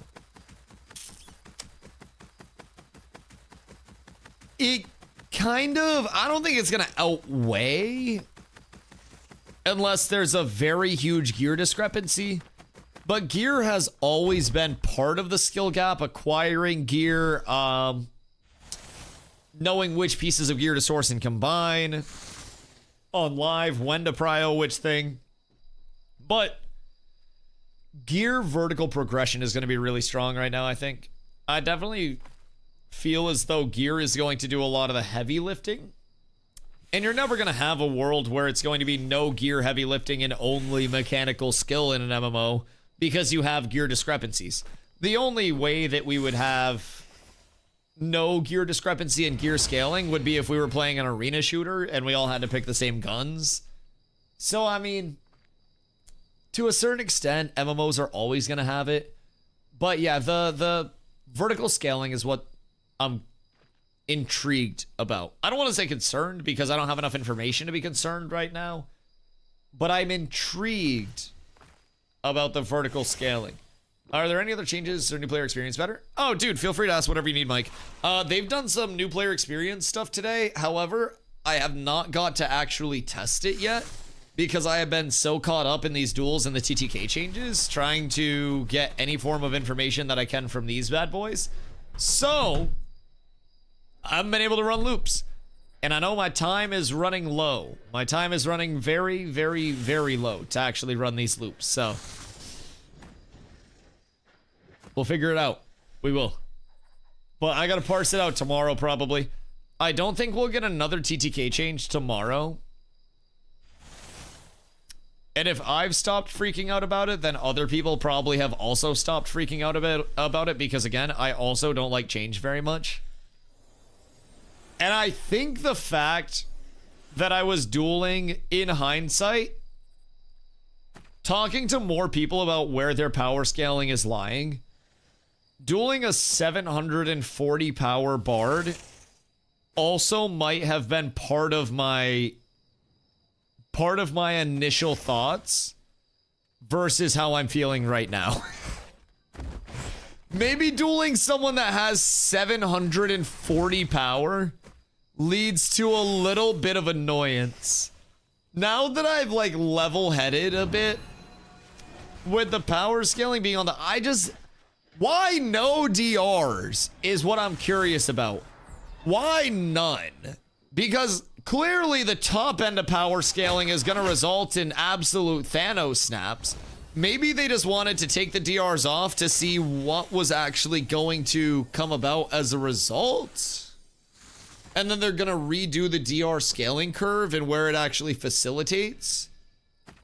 Because maybe, I say maybe, they're looking at where they want to start the DRs. And this is my hypothesis. Maybe they're figuring out where they want the DRs to start kicking in, and they're going to raise that part of the ceiling so the initial gearing presents a little bit more higher power scaling. And they still want the ceiling to be high, but maybe they don't want the ceiling to be almost 800 power high? Food for thought. If I had 750 power as a tank, I would be hitting people for a quarter of their HP with one singular pulverize. I wouldn't even need to threaten other abilities. I would trip, pulverize, slam, tomahawk, slam, and everybody would be dead. I wouldn't even have to play a skillful fucking rotation.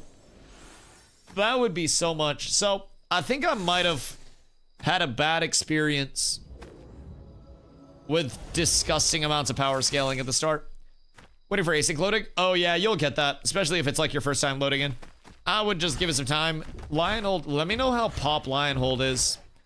Diminishing returns is good for the game, forces people to make creative builds rather than Oonga Booga ones. Yeah, it's got that double side to it where, like, you do at a certain point encourage people to go down different routes of progression once those DRs hit, but it can also be said that it reduces the player agency and decision making of, I want to go full glass cannon, I want to go glass cannon mixed with some mitigation, I want to go mitigation. So, I mean, Lionhold not populated, not sure why we had a queue. How could Polar do this? The fuck? Bro, they're literally trying to stop other people from getting into the game. They've put a lot of their bots that they use for farming in the Lionhold area, but they've hidden them in a very specific part of the server worker, so that way nobody else can log into the game. They're trying to keep you guys out. This is all Polar's fault. Just, we can now keep saying, waiting for async loading. Seems like I'm about to load in, then resets the loading. Oh, that'll happen. That'll happen. How long has it been for you? Like, couple minutes? Because I'd say give it a couple more minutes. Slash ignore Polar Guild. It's slash ignore guild Polar. Yeah, easy.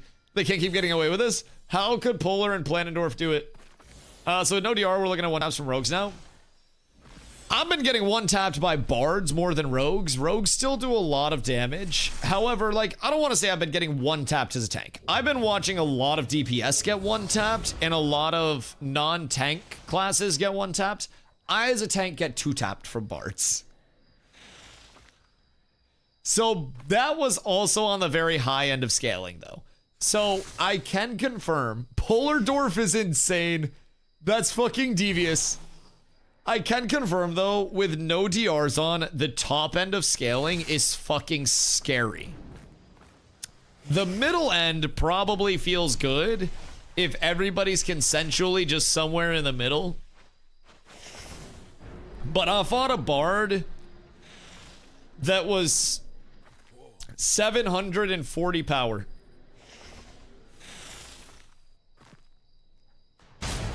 Yo, Why Smoke? Thank you for Prime Dog. Much love. I appreciate that.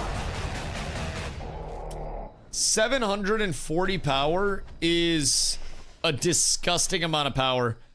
I don't even necessarily know that it was as much the bard as it was him just having a full heavy set of gear, 63% Physmit, and 740 power. That genuinely might have been the worst part of it. I'm hearing from people that have done more large scale, because keep in mind, I've been doing small scale and just duels and kicking around and yapping. So in small scale, it seems very fast. However, we're hearing from people in large scale that don't have like full Lego gear. Oh, well, not even not have full Lego, but people that are in large scale that are equal gear, I should say. So some people are, you know, It's not like some people are enchanted, some people aren't. Everyone's just full equal gear over there.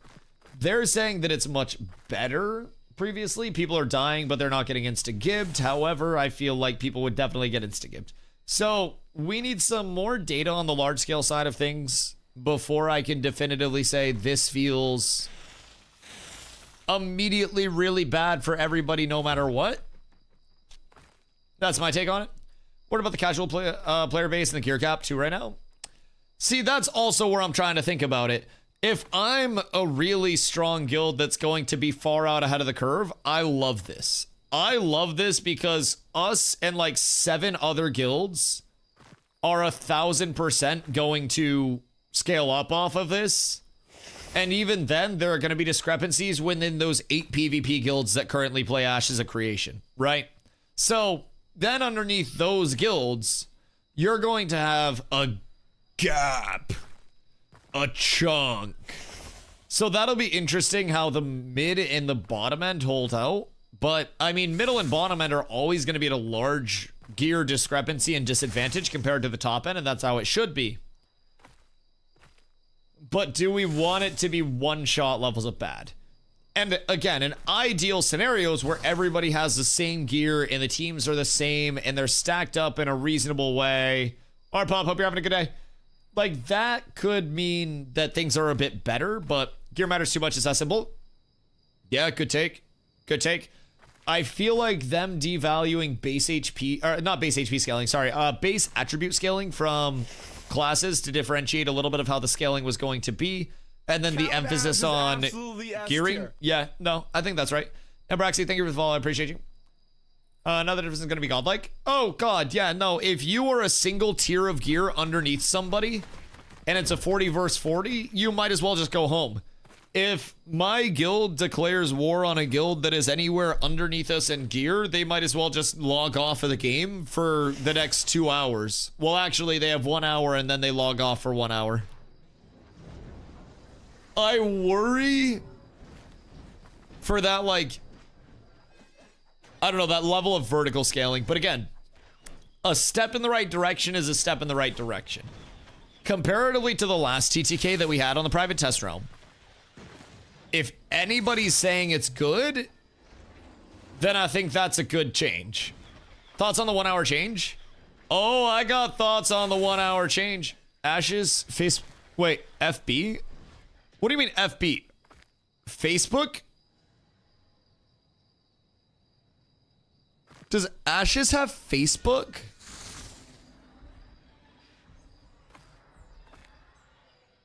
Yes. Do people still go on Facebook? It's on LinkedIn too. Fuck yeah, Young Professionals of America. Woo! Wait, they should have tagged me. I have a LinkedIn. Why didn't they tag me on LinkedIn? What the fuck? I want my credit. God damn. Guys, any mutuals on LinkedIn in the chat? Got a lot of the collegiate esports scene in there. God fucking damn. Oh, is it on TikTok? Steven's hitting a fucking renegade and shit? Oh, wait. Oh, shit, wait. If they don't announce this on TikTok, they're fake as fuck. You think I could hold out for a TikTok announcement? I guess I've already committed at this point, huh? Probably should have had that in the initial bartering. God damn. Who's this Dusty guy, and why does he think he can get a one-on-one with Steven SMH? Me? Wait till you learn I didn't even reach out to them first. Yeah, I don't know. I wasn't even gonna bother them. I don't know. I'm not a big deal. I totally understand that, but there have been a lot of Ashes content creators that have done one-on-ones with Steven. It's actually like quite easy to have 1v1s with Steven if people actually reach out and don't have bad reputations in the community. I'm far from the first and far from the last content creator that'll do one. I just happened to luck into it at the right time. Funny enough, I hit Steven up for something that was like completely unrelated. I was wondering if they had a B-roll asset pack that wasn't gonna get me DMCA'd that I could use for a video, like for my last YouTube video. And then he was basically like, hey, hold on. Let me add you to a group to talk about something real quick. And then we planned it out, and then it happened, and I was like, oh, what the fuck? This is phenomenal. We have 2 clerics. Oh, shit. Okay, hold on. Quick bong rip and pee. 1 sec. 1 sec. Hold on. Everything's fine. 1 sec. But now we have an interview.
Chat, anybody else feel like lighters are dying fast as shit right now?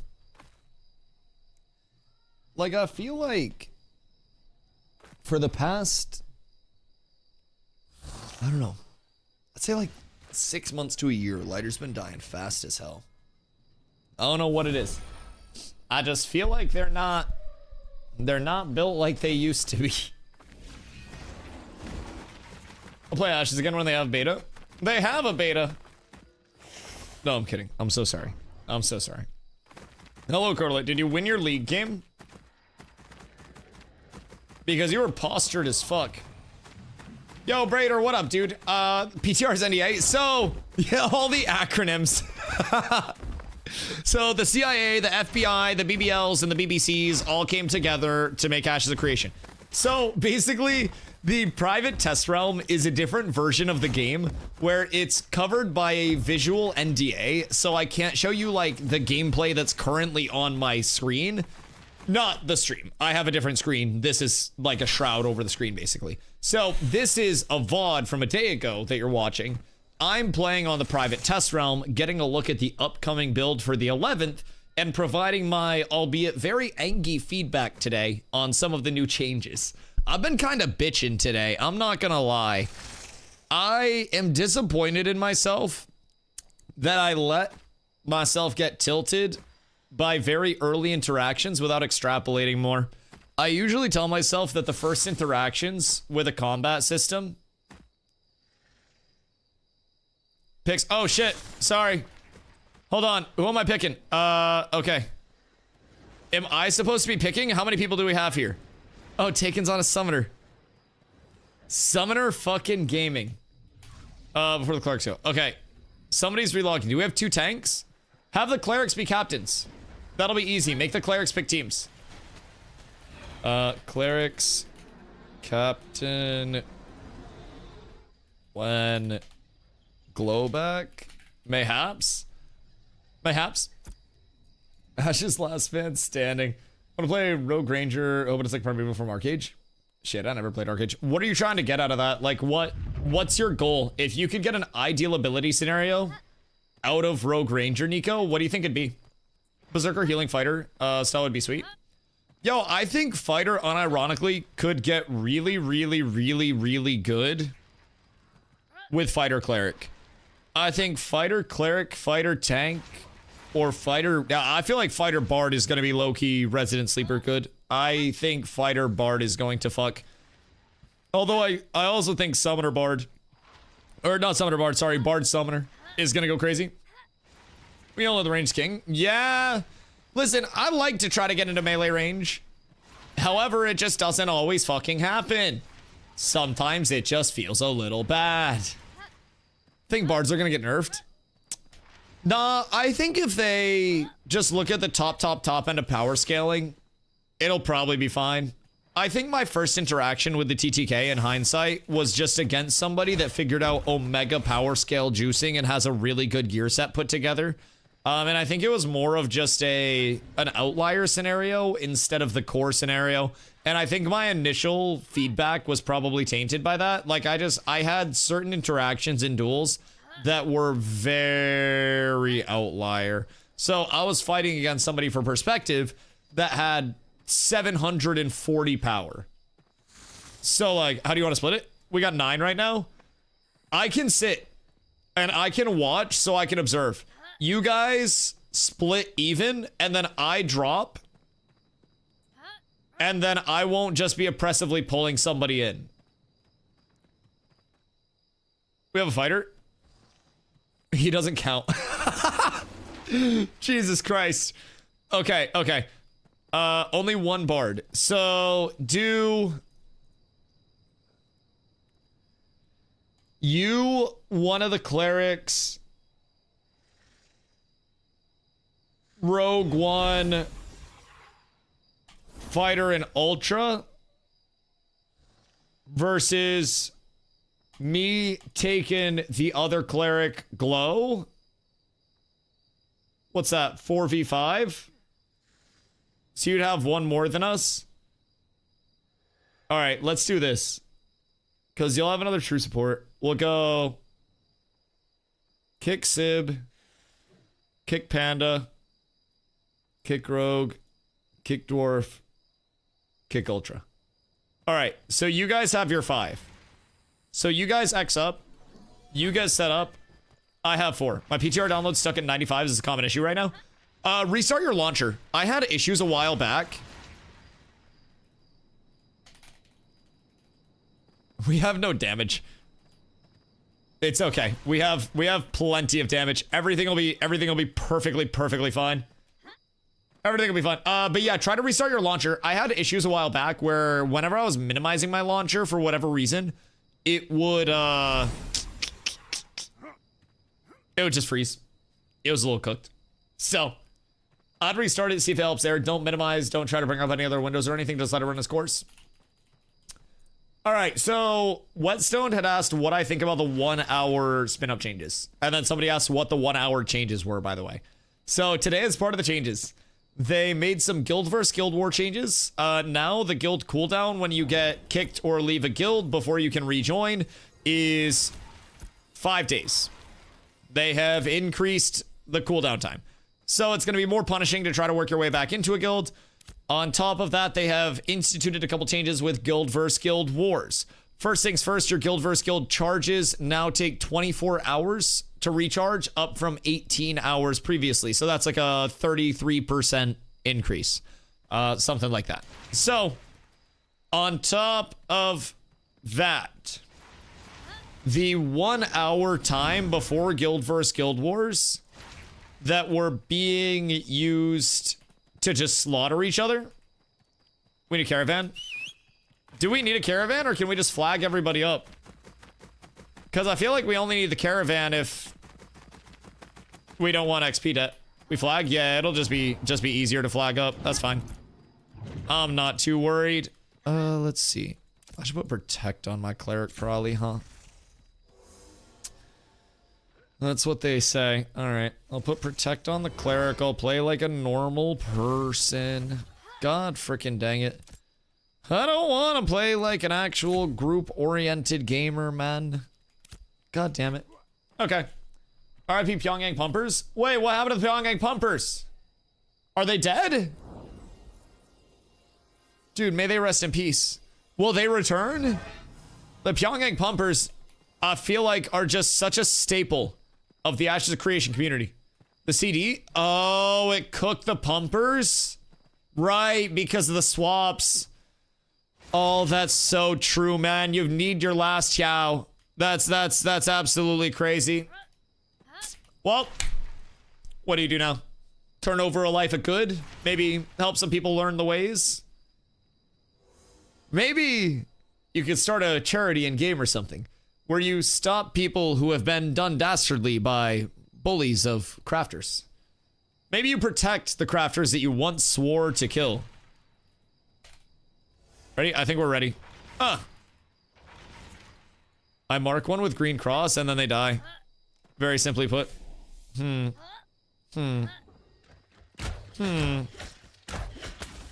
Alright. So, oh my god. Wait! Motherfucker saying this is good? Ah! Jesus, everything hits so hard. I'm so scared. I mean, I'm in 4s right now and I'm getting my shit pushed in, just full disclosure. Like, shit hits very, very, very hard at this point in time. Everything hurts. Now, they did also just try to, like, run me directly down, but... I mean, my HP bar danced. I will say, my HP bar most definitely danced. So, overall, I think... W on the 4s scale. However, I got very close to dying multiple times.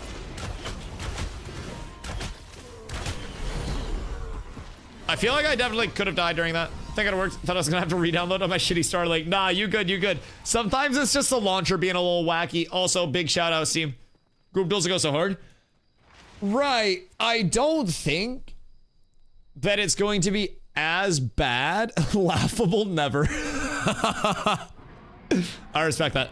I really don't think it's going to be as bad as I was saying. I think I overreacted to a very outlier set of duels, if I'm being honest, and I'm willing to admit that. Like, I didn't have the group testing to actually, you know, inform myself, and it was more of a small scale testing, and I was dueling against somebody that was substantially power scaled up.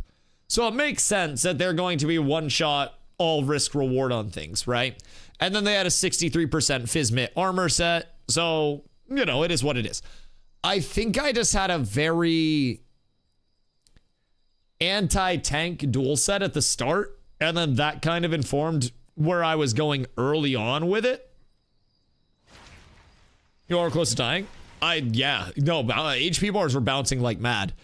So, if that's how it's feeling, low-key, high-key, that felt good. That actually felt really, really, really solid. Now, this is also 4s. And I just got my shit pushed in.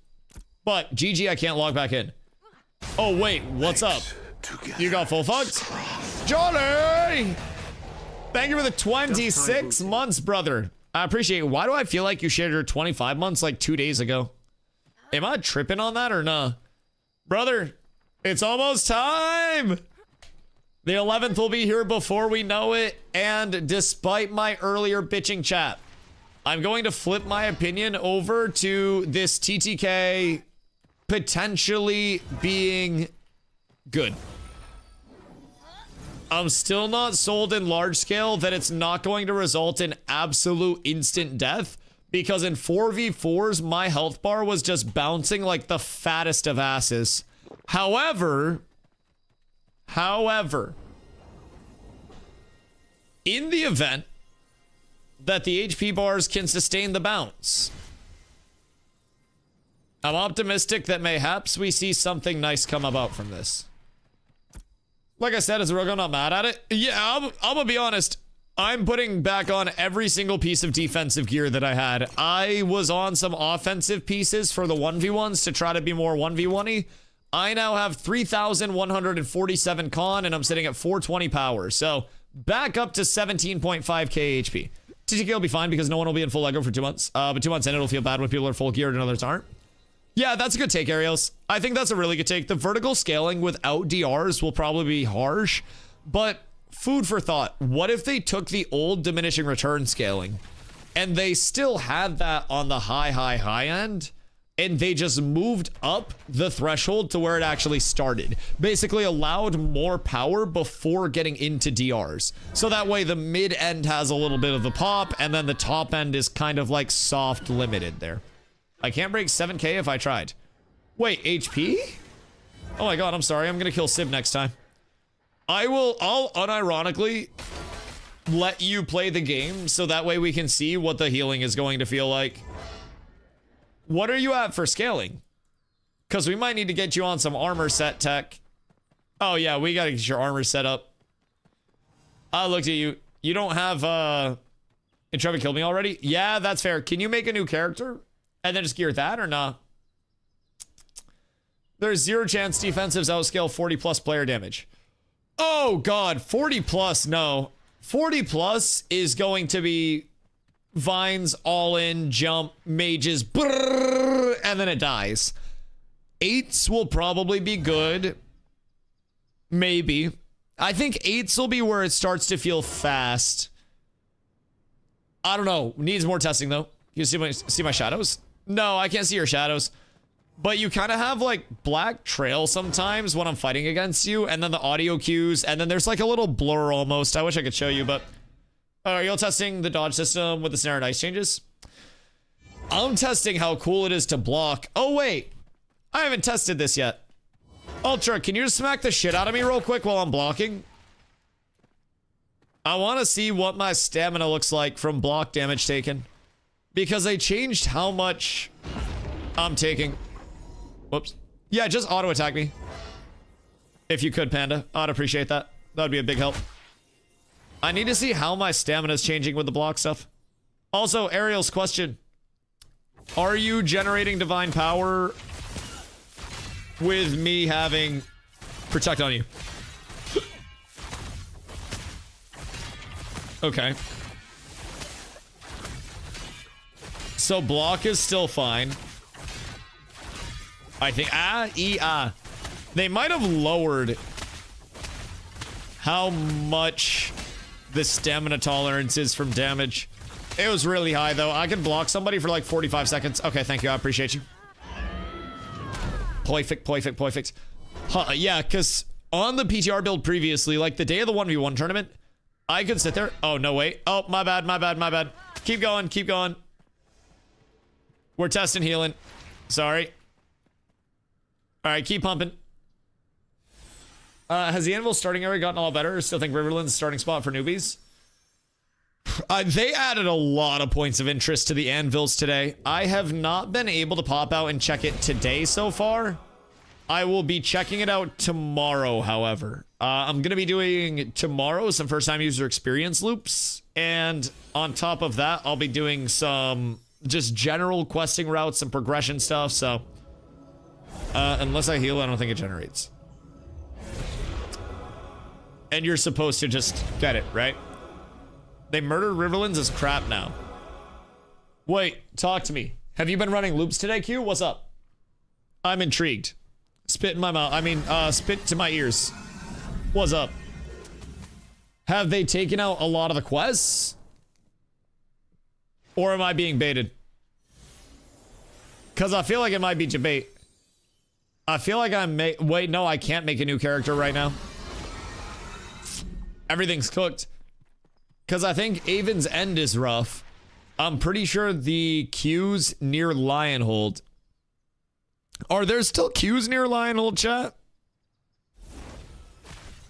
Genuine, real, actual question?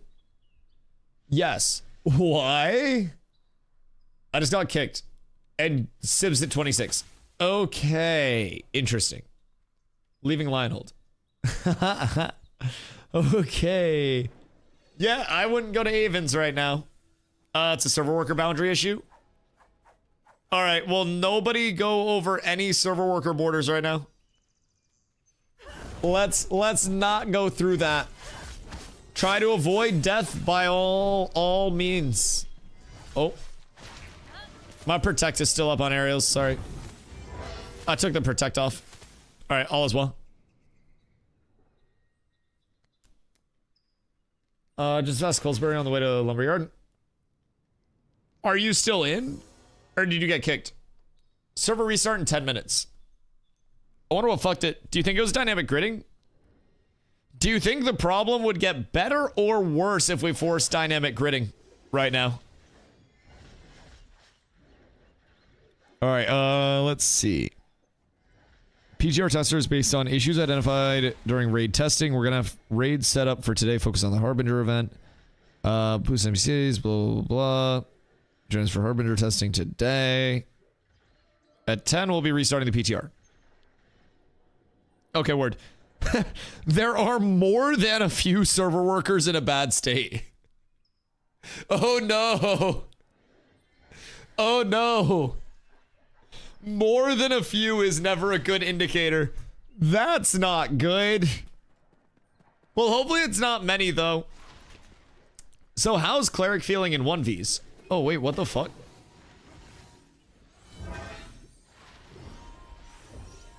Did a Cleric just blow up a Rogue? What am I witnessing? Glow, did you just get one-shotted by a Cleric?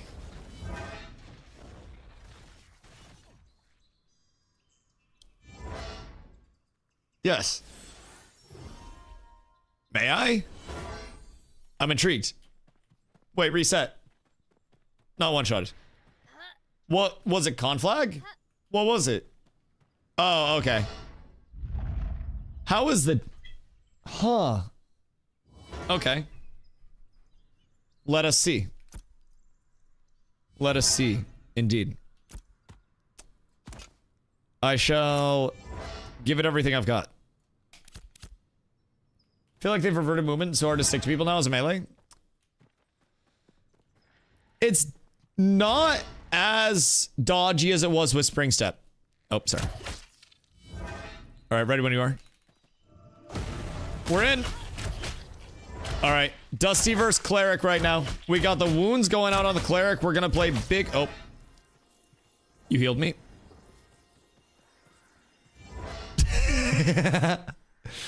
Sorry. All right, hold on. Whenever you're good. All right, here we go. New intro. I caught a hot from the Cleric the first time. All right, we're in. An awkward start. I was like, huh, my health isn't moving at fucking all, brother. And, okay. My reflect did not want to reflect. Everything's fine there, though. Everything's perfectly okay. I don't need reflect where I'm going, boys. All right, let's see if I can stick with the melee weapon, because I've got wound stacks up. I got 22 seconds of wound, so I don't need to worry about that. You healed me again. Hold on. Your hot's pumping the shit out of me right now. Your hot loves me more than anything else. Why is it healing? I don't know.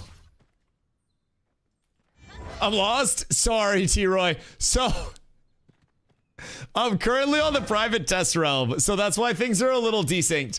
The private test realm is visually NDA'd. So, basically, I'm running the VOD from yesterday as a cover while I play on the PTR. Thank you for following, dude. I appreciate you. So, it's a little confusing, but the private test realm is a look in at the changes leading up to the 11th. It's the only form of the game that's up from the 2nd to the 10th.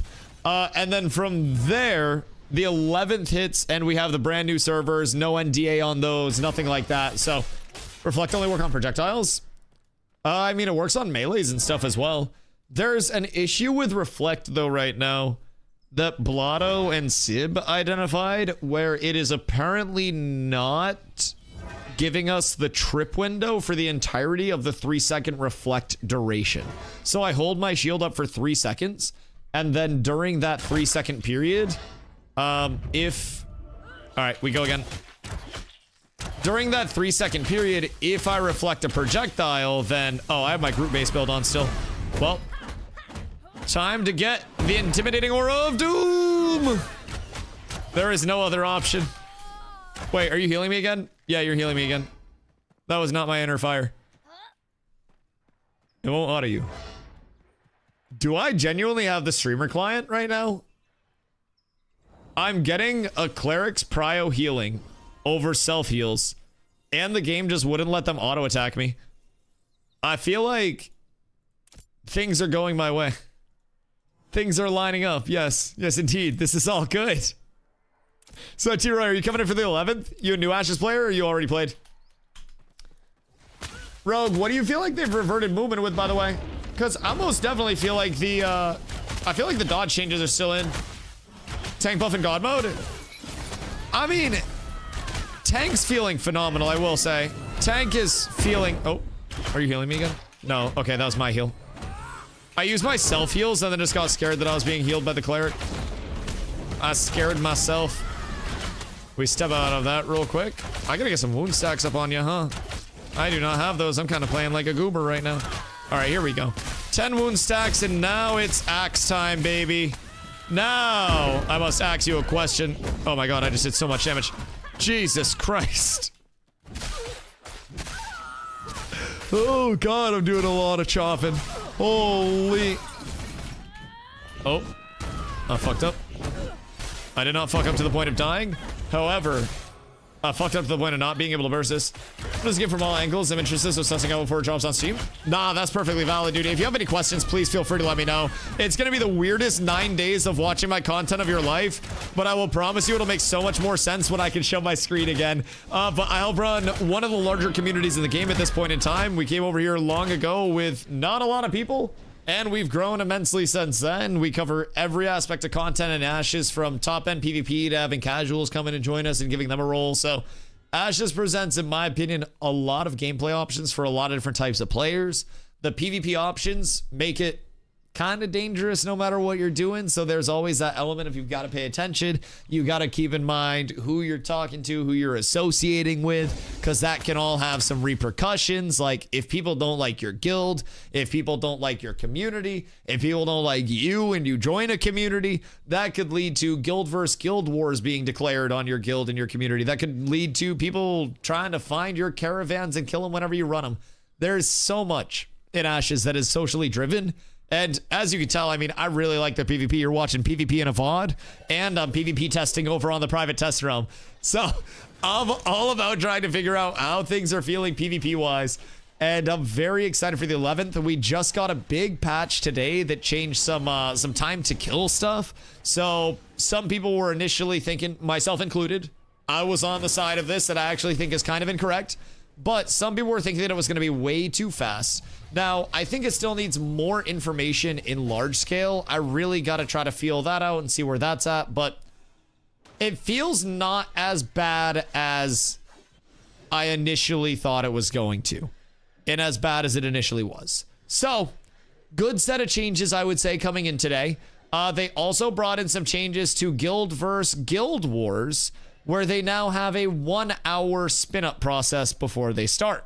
So, where's Whetstone? Whetstone, you get your ass in here. You asked me a question 30 minutes ago, and I made a mental note, and I'm going to respond to it. God damn it. 741,000 messages in this chat last year, and I read every single one of those bitches. Before today, I could get a single stack of chill, dashing people a trip. Another trip misses.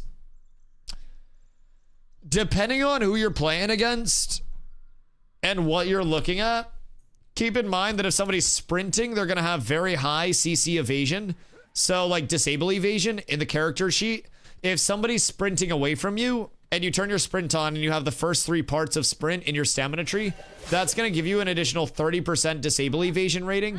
So, I go from 25.3 naturally to 55.3 while I'm sprinting. So, if you try to CC me while I'm in a sprint, it's going to be 50% likely to fail. So, oh, server's down. Has there been any changes to XP gain? 2024 was so slow. Oh god, since last year? Oh, holy cannoli, yeah. Myriad of first-time user experience, quest changes along the way, commission changes. They also have experience through gathering, refining, and crafting in a much more meaningful manner now. Mob grinding is still mob grinding. It's still the go. It's still the most consistent. It's still the best. But they're working to very much diversify the avenues of leveling. They have also been going about the 1 to 10 experience very heavily. So bringing in first time user experience questing changes, the new Destiny system on the PTR, which gives you objectives that you can complete. So some soft form of like linearization and guidance throughout the world with some initial goals to set. So they genuinely are putting in a lot of emphasis on that experience gain and that progression feel. And it is, in my opinion, getting much better. So current thoughts on TTK. Initially, I very much, dude, I was grumpy. I won't lie. I was grumpy at the start of it because I was dueling a build that scaled up an immense amount of power. I'm talking 740 power on the person that I was dueling against. And naturally, it was hitting insanely hard. Insanely hard.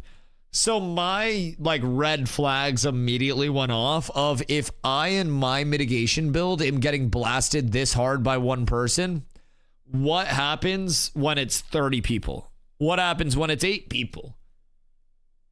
So I was originally very, very like, I'm someone who tries to not get in the mentality of this is dog shit, and just tilt.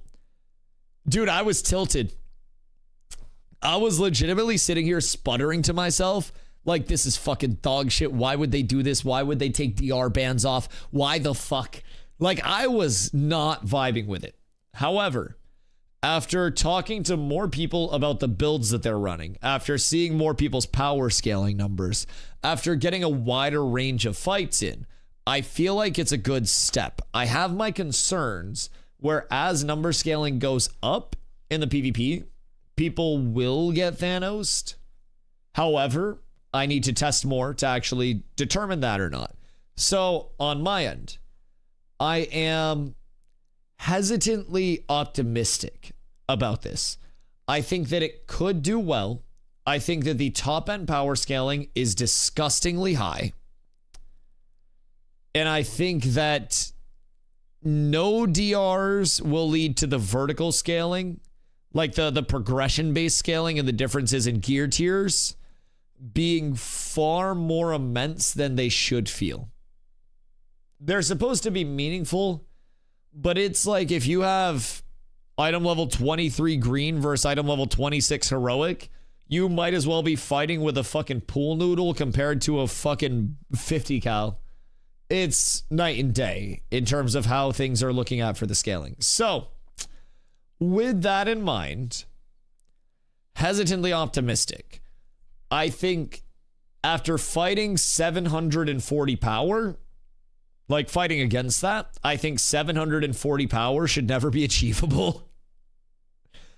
I think that might have been a little bit too much. So, they're resetting the servers right now. If you guys are getting a failed to connect message, it's because of the server reset.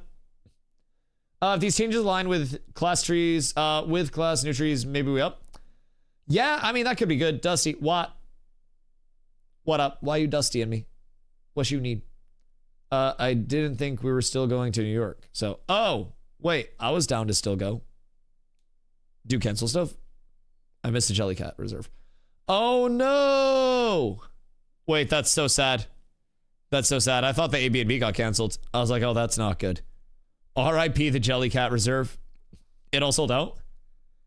Can we gank somebody for one?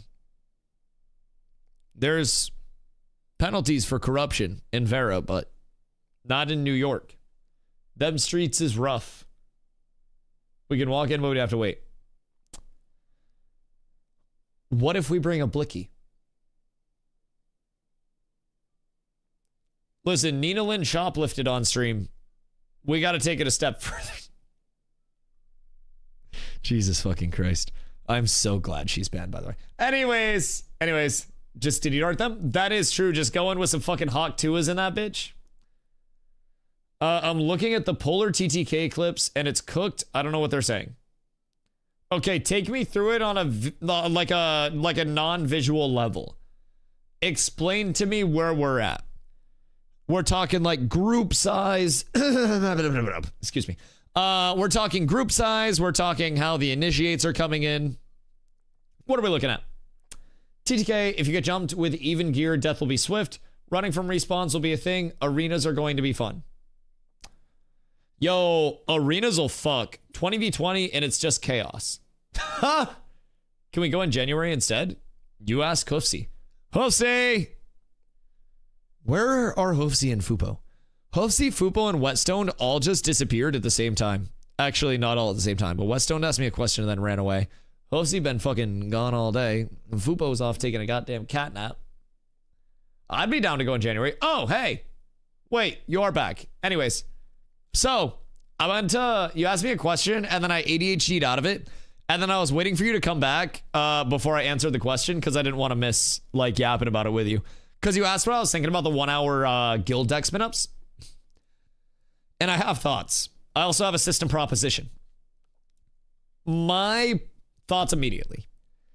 There is a balance to be maintained from preventing guild decks. Oh no, you're good. You're good. Oh, I just wanted to make sure you didn't miss my thoughts because I do have thoughts. I have very well articulated thoughts, which is rare for me. Very rare. So I think there's a balance to maintain, and it's a very tough balance to maintain where guild versus guild declarations maintain their spontaneity and that element of, oh shit, something happened, and give people a little bit of time to adjust, accommodate, and respond while also not completely devaluing the jump of it, right? But if there's not enough spin up time, it's just used for spontaneous ganks and advantageous fights and then running around the world until the forfeit period's through. And that'll all change in the long term anyways.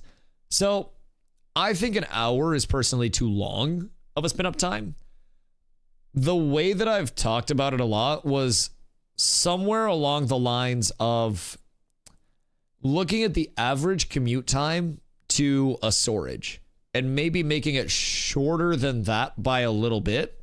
Like if it's an average time of 15 minutes from any point on the map to reach a storage in a linear direction, maybe 10 minutes. If it's 20 minutes, maybe 15 minutes. But one thing that I have thought about with the guild versus guild deck system that I think would be really cool is almost like an anonymous deck system. So in the spin up time, having it say your guild has been declared upon, like there has been a guild war declared upon your guild. You get a notification that a guild war will begin soon, but you don't know from who. And then once that window hits, Mixel, thank you for the follow. I appreciate you. Once that window actually hits and the guild war begins, then it says your guild has gone to war with X. So then you still have the spontaneity, you still have the attacker advantage, but there is the response of, okay, we have a deck that's, come our way. Everybody get in the raid, everybody get to the spot, let's find a nice safe spot so we can see people coming, and there will be an element of defensive response to it while still having some spontaneity to it. I do not want it to be completely devalued to the point of, everyone can just fully avoid the deck. There's no declarer advantage, so to say. And I think that's what an hour would do. An hour is enough time for me to go to Walmart and come back and still not have the guild versus guild declaration started up. Just for perspective. I'm so sad. Yeah, but did you win your league game? Because you were like postured up. For the starting loop, it seems like there are more quests on the Samia's side. Really? So maybe like a Samia's start into second sword for Road to Jova on a cut across? Like Samia's, get quests from Samia's, cut across to second sword. Wait, you didn't win your league game? Oh no, that's so sad. Wait, that's absolutely tragic.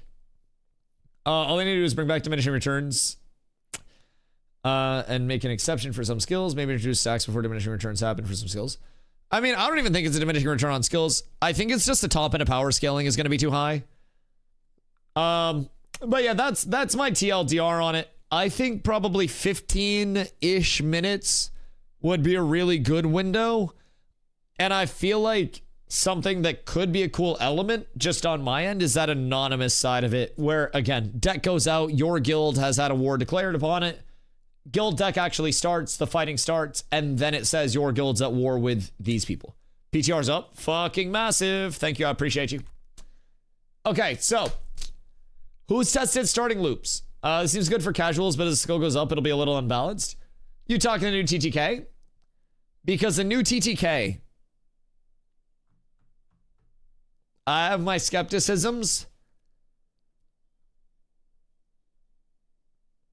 I want to be optimistic, but I have my skepticisms. I feel as though people are going to be dropping like fucking flies in group-based. However, we need more organized testing around it. We need a cat scrim night. We need to get, actual statics going. We need a lot before I can definitively say that this is going to be good or bad. Casual die in a second. Okay, well, as soon as you're behind in gear, you're fucked. Yeah, we can just say that right now. If you're trying to fight out of a gear bracket, no, you're gonna get put down like a goddamn rabid animal. No, absolutely. You will get smacked up faster than you can even realize that you're getting your shit rocked. 1000%. Guild Wars work for now, but once we get guild halls and objectives, along with the good and bad things that happen to the winners and losers, I can see some of the war things changing. Not sure how that'll work exactly, though, as those kind of objectives will likely need to be prime time on the server or something. Right. I kind of dislike the God Spike only being around server prime time. But that's a different topic. Yeah, Guild Wars, as they have more punishment incentivization coming in, that'll be a core fundamental change to them. Depending on how they do the punishment scaling too, Hunter, I've also kind of thought about punishment scaling based on how bad the loss is, if that makes sense. Where if I am, if I'm forfeiting, then I get a much more severe punishment than fighting out the war to completion. So like if I'm running from the war and I'm like refusing to fight instead of just going in and at least trying to take somebody with me on the way out, then maybe something along those lines. PTR vendors cooked? Yeah, they'll have to manually respawn the PTR vendors. So no boosts until GMs come in. RIP your new characters. They better copy paste that 1v1 Arcade Arena map. Hey yo, take me through it, Slime. I was not an Arcade player, but I always want to learn more. I love learning, I love knowledge, and also I love arenas. Do fuck with me a good arena map, brother. Just a straight circle 1v1. Hell yeah. Hell yeah. Listen, I have said, I don't want this big grandiose arena, nor do I expect it.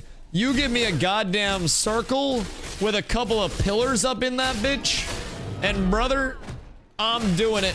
I'm doing it. Couple pillars where I can like pull somebody behind a pillar as a tank and just beat the shit out of them. Oh, fuck yeah. Give me a goddamn box with a rock and we're in business.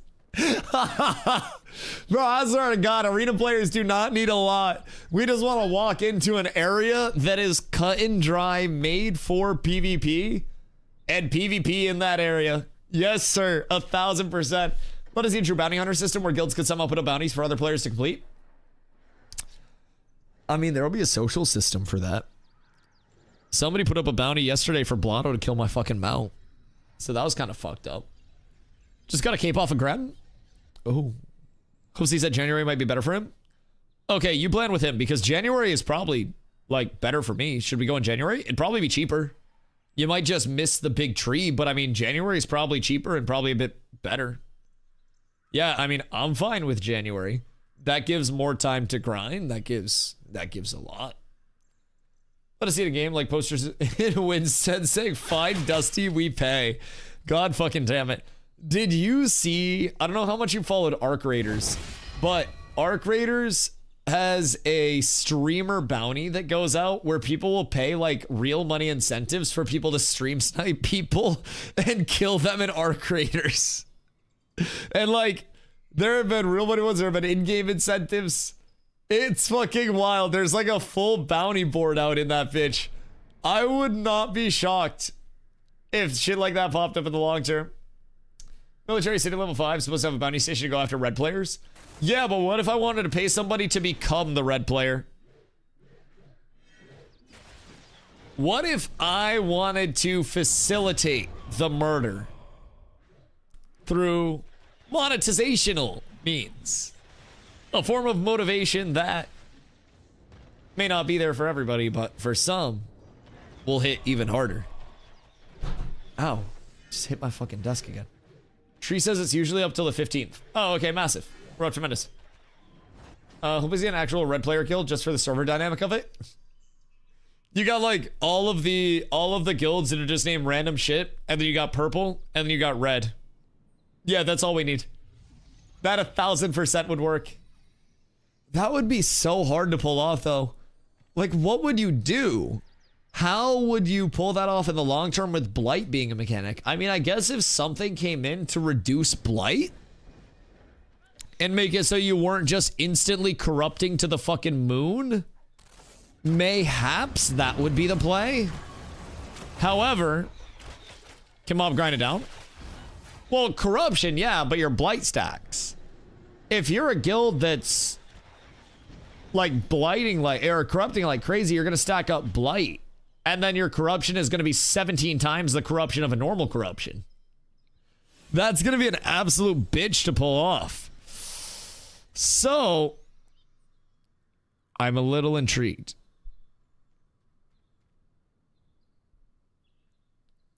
You could be that type of guild, you're risking it for the biscuit. You'd probably have to have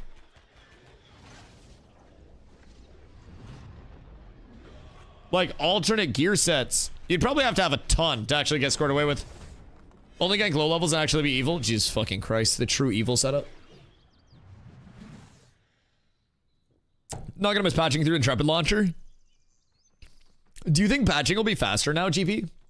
As someone with a brain, where would your guess be versus, you know, what we know for patching versus Steam patching? Is there a difference in capabilities? Like, is there a reason why... I don't want to sound mean, but is there a reason why our launcher was always just a little slower than all those other launchers in school? It's got to be faster patching through Steam. I mean, it can't be much fucking slower, dog. I don't mean to be mean, but goddamn, I got a dual PC build. My PC's only running Ashes. I got fiber. I don't have to worry. You should basically get a completely installed version through Steam. Okay. Okay, so we should be looking at smoother updates. I like that a lot. More accessibility, smoother updates, Papa John's. I'll fuck with that very heavy. And it's just a more centralized place. Oh my god, I'm yawning. Don't think Intrepid ever optimized their launcher. Yeah, that was probably a beta 1 thing. Okay, that makes a lot of sense.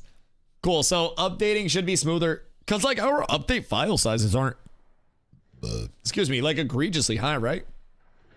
Sounds like a smoother complete package. I'll give you a smoother complete package. Coming from Steam and potential optimization through Steam. Oh, yeah. Yeah, Steam optimization. And I personally think deploying on Steam in general is going to be great for the long term. I think transitioning from a standalone launcher to Steam is something that has been beneficial for many titles. Keep in mind, fucking Path of Exile 1 went from a standalone launcher to Steam. And Path of Exile 1 had no shortage of success. It wasn't like they needed to go to Steam. They went to Steam, though. Which seems like it should have been a priority at some point, but now that's not needed. I guess not having optimized it sort of pays off. Procrastination wins again. Whoever was assigned to getting, like, the launcher all set up is just breathing easy, knowing that they soaked payments for that long. They were getting their ass kicked by that launcher. The issue is Ashes will have to adhere to Steam Early Access Terms of Service. So, explain it like I am an idiot streamer that has no problem admitting I'm an idiot streamer. What would be the Steam Early Access TOS that would be relevant? Like, worth noting in any capacity? Because I haven't really delved much through the Steam EA TOS. However, the Steam refund policy makes me feel very sad comparatively. Makes me feel very, very, very sad. So, okay, hey, listen. There's no penetration in game. We've got to soak it all in. Maybe it is Utah. What's wrong with that? What's wrong with this man and all of his wives just having a grand old time? Intrepid can't randomly drop in AI generated voices willy-nilly is the first thing that pops in my head. Yeah. No, that's fair. Although It's an old swayback plotter.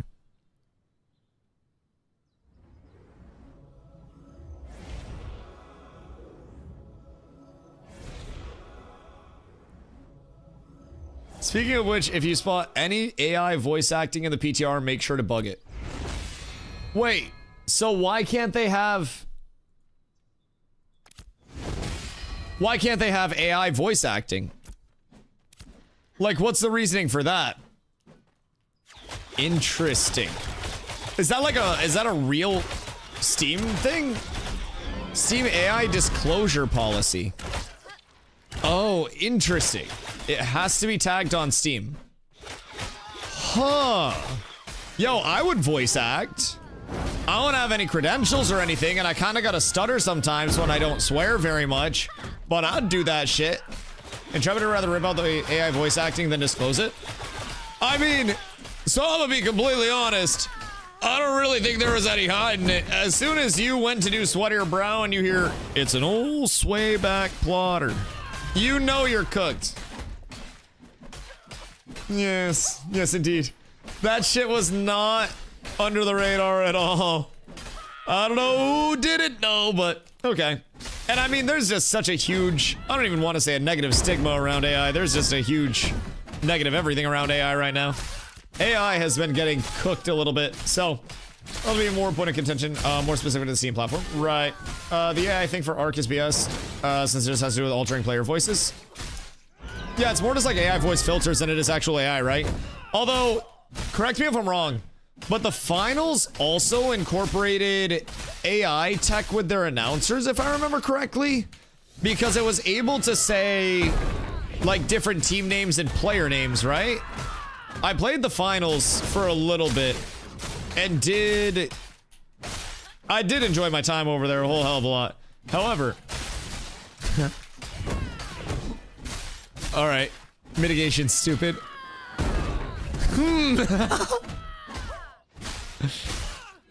Yeah, block might be it. It's so funny. Wait, what power are you at? And who is fighter? I'm fighting against a shield fighter right now, and neither of us are dropping at all. Oh, wait. I got 25%. 400. Oh, it's Busty. Oh, hi, Busty. Yeah, I mean, you're not hitting me hard. I'm not hitting you hard. We just kind of exist. I even switched on to a two-hander for this. I realized neither of us were doing damage, so... Do you have... I'm assuming you just have Thistleborn neck and stuff? Or, yeah, Thistleborn. I have a block and chain collar on right now. I don't even have the block scaling up. I think every gamer would love to voice act, TBH. Yo, honestly, get the VTubers on it. The VTubers can pull some crazy shit off with the voice acting, and they probably do it cheap. It's the closest thing you can get to AI. We're still scrimming? Right now, I am locked in a battle of wits against something that I didn't think I ever wanted to be locked into a battle of wits against. A shield fighter. This is an absolutely eye-opening experience. And let me tell you, I understand why people say Melee just looks like Oonga Booga sometimes. Because it very much is. If you want to see the TTK... Alright, hold on. I gotta hide screen. I'll grab the link and then do exclamation vanish. Don't get yourself cooked. As soon as she's... Did someone just, like, post this on metal? Wait. How are there no watermarks on this? Am I tripping or are there no watermarks on this?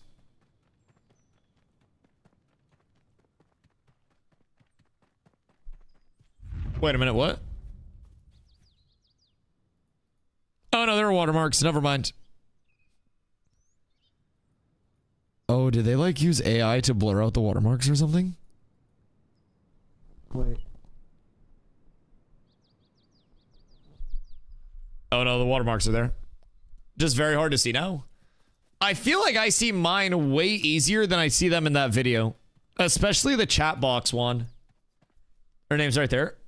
Fair. Well, I want to make sure it was PTR, but that also made sense because of the HP. Okay, so... Oh, screen shake. Jesus Christ.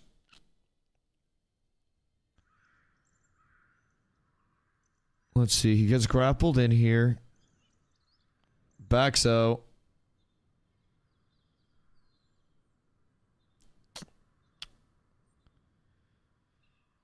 I mean, honestly, people are surviving, but it also looks like nobody's stacking up damage. Like it? Yeah, we're looking up lakes. Kicked. Kill him. Zuko. Help Odin here, Get Zuko, Zuko. Yeah, he's dead. Watch help me farm. Yeah, like when they actually target people, then people drop fast. But early in that clip, I feel like they weren't really targeting anybody.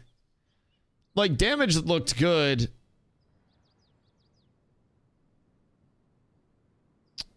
It looks like healing might just be insane right now. Because health bars are dancing like mad. Genuinely, healing might be fucking insane based on how that TTK is looking. That's my prediction. Probably sicko mode Insano style cleric emphasis. Yo, Gouchy. What up, my boy? Good to see you. Just trying all these new TTK changes, man. Trying to familiarize myself. Healing's big, which is why 1v1s and small scale are going to feel really bad. Absolutely makes sense. Healing and sustain is the emphasis. So, tier list right now. Tier listing this right now. Cleric. Bard. S tier. Underneath that. Tank. And then underneath that,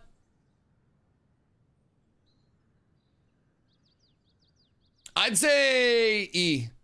I think Rogue can feast right now, but I think they're still underneath Tank. I think Rogue in Loki, I think Summoner might actually be really good with this meta. Sitting at 765 magic power. Yeah, I want you to be nowhere near me. If I'm being honest, I'm glad I have to get off early tonight to prep stuff for the Steven interview. Because I want you to be nowhere near me. Yo, Seer, what am I, dude? Was able to get 14.5k with 496 power, 17k, 370 power. I'm currently sitting at... I'm not enchanted. So nothing enchanted if I go back to my non-meme builds and act like a good noodle. I am sitting at 420 fizz power. And then with consumes and no enchants. Unenchanted with food and consumes. Okay, cool. That's where I'm sitting at as well. So unenchanted, no food consumes. Or sorry, food and consumes. I'm sitting at 420 fizz power. Blaze it. 103.2 fizz speed. 49.7 fizz crit chance. 197.9 fizz crit power. Mitigation wise, I'm sitting with grid up, 71.3 fizz, 55 magic. Block defense wise, 55 fizz, 42 magic.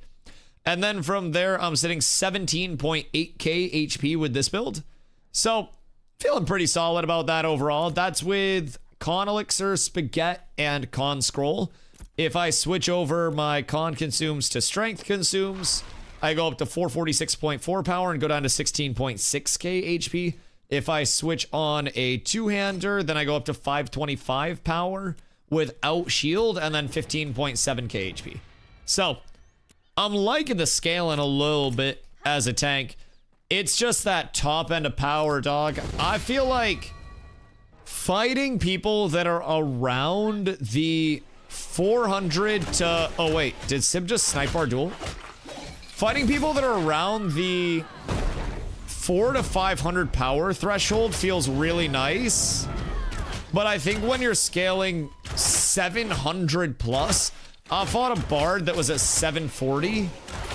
And I think once you're getting into those, like, you know, 600-700 power thresholds, it becomes a little bit excessive in terms of the scaling. Just maybe a wee bit, but I just comboed that fighter 100 to 0 in one silence.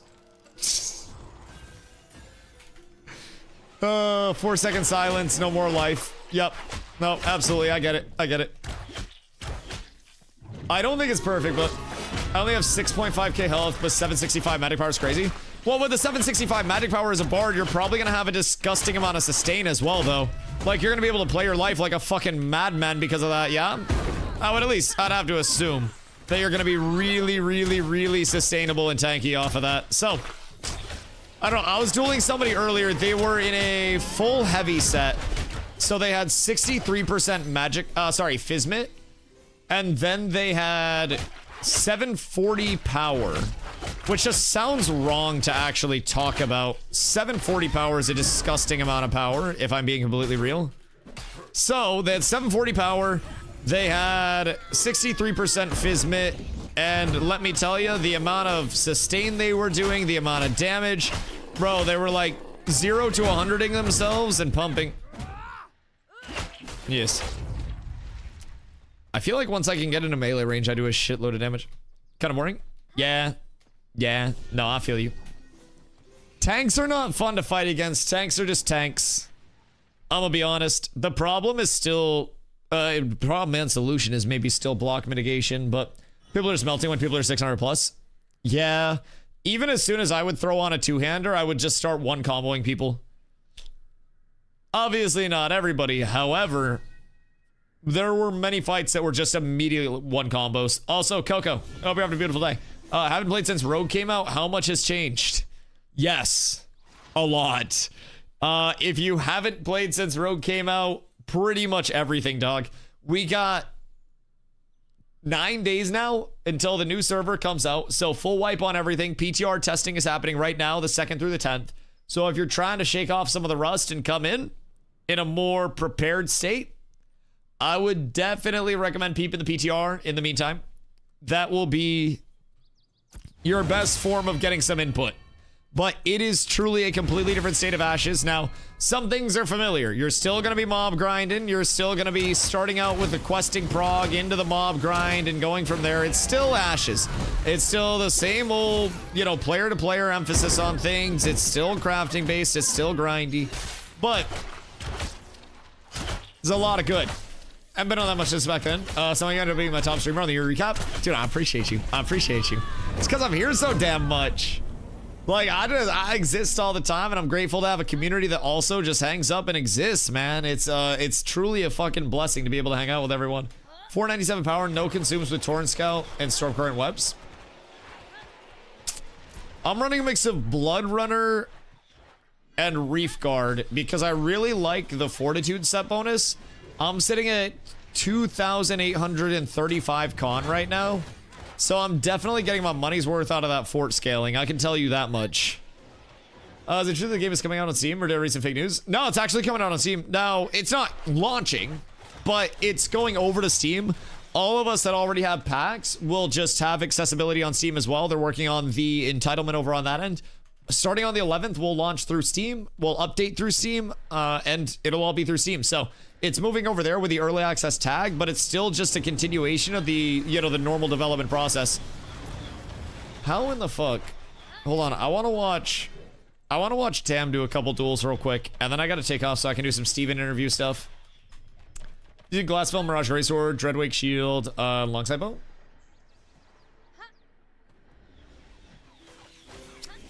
Wait. Is that Glassville Fizz? Or is that Glassville Magic? Because I'm pretty sure that's a magic sword and a fizz bow. Or am I tripping? Whoops. I was like, wait a second. I'm pretty sure you got two different sets of scaling on right now, brother. Jesus. 515 with Great Axe, had 2-hand mace before. Yeah, it's not bad at all. Back from the odd. Yo, welcome back, dude. But yeah, so the game's coming out on Steam. It's early access, so it's still the same development cycle, still the same amount of time until the game launches. It is not launching right now. This is not the launch of the game. However, it's a full wipe. Huge update. So the Harbinger system, the story arc start is coming in. That's going to be the open world corrupted areas that expand. They're bringing in the Summoner class. So Summoner is finally in and online. There is a lot that is coming online with the 18th implementation, or with the 18th, Jesus Christ, with the 11th. I was reading something in the game. So Summoner, yes, Summoner, very cool. So we're getting Summoner, we're getting the open world corrupted areas, sport, fishing, just a ton of changes across the board. So Torn Scout gonna be lame to get the this next run through. I mean, yes and no, because all you're gonna have to worry about farming up now are gonna be the strands, and if Forge is packed, then that means it's an easier path for you to actually get down into the Forge and craft. So I mean, if you can get your strands, then that'll be chillin', and they just changed carcasses from hunting to be more plentiful. So low-key, Torrent Scout could be a banger, but it's definitely going to be interesting. We have to keep in mind too, with all of the Forge craftables, those are craftable early. So I mean, even if it's a Forge Guard set, as soon as you have the mats for those, you can craft those. So if we're looking at, we'll say here, and we'll go Forge Guards chest. So this is heavy fort and bulwark. Realistically, if you save up for this shit instead, and you get your metalworking down for processing shit, what else would you need? Anything else? Just need the master metalworking? Yeah. I mean,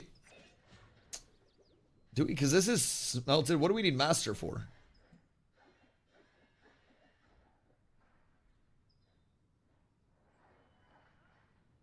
Because this would probably be pretty quick to actually become available. The vendor material and glittering. Oh, on the steel ingot? Interesting. So unless that gets changed. Oh, wait. Glittering steel ingot, salt iron center. Oh, this one. Okay. Okay. Sold by metalworking vendor. So all of these. Wait, does that mean iron ingots are also cooked? Until master? Are all ingots cooked?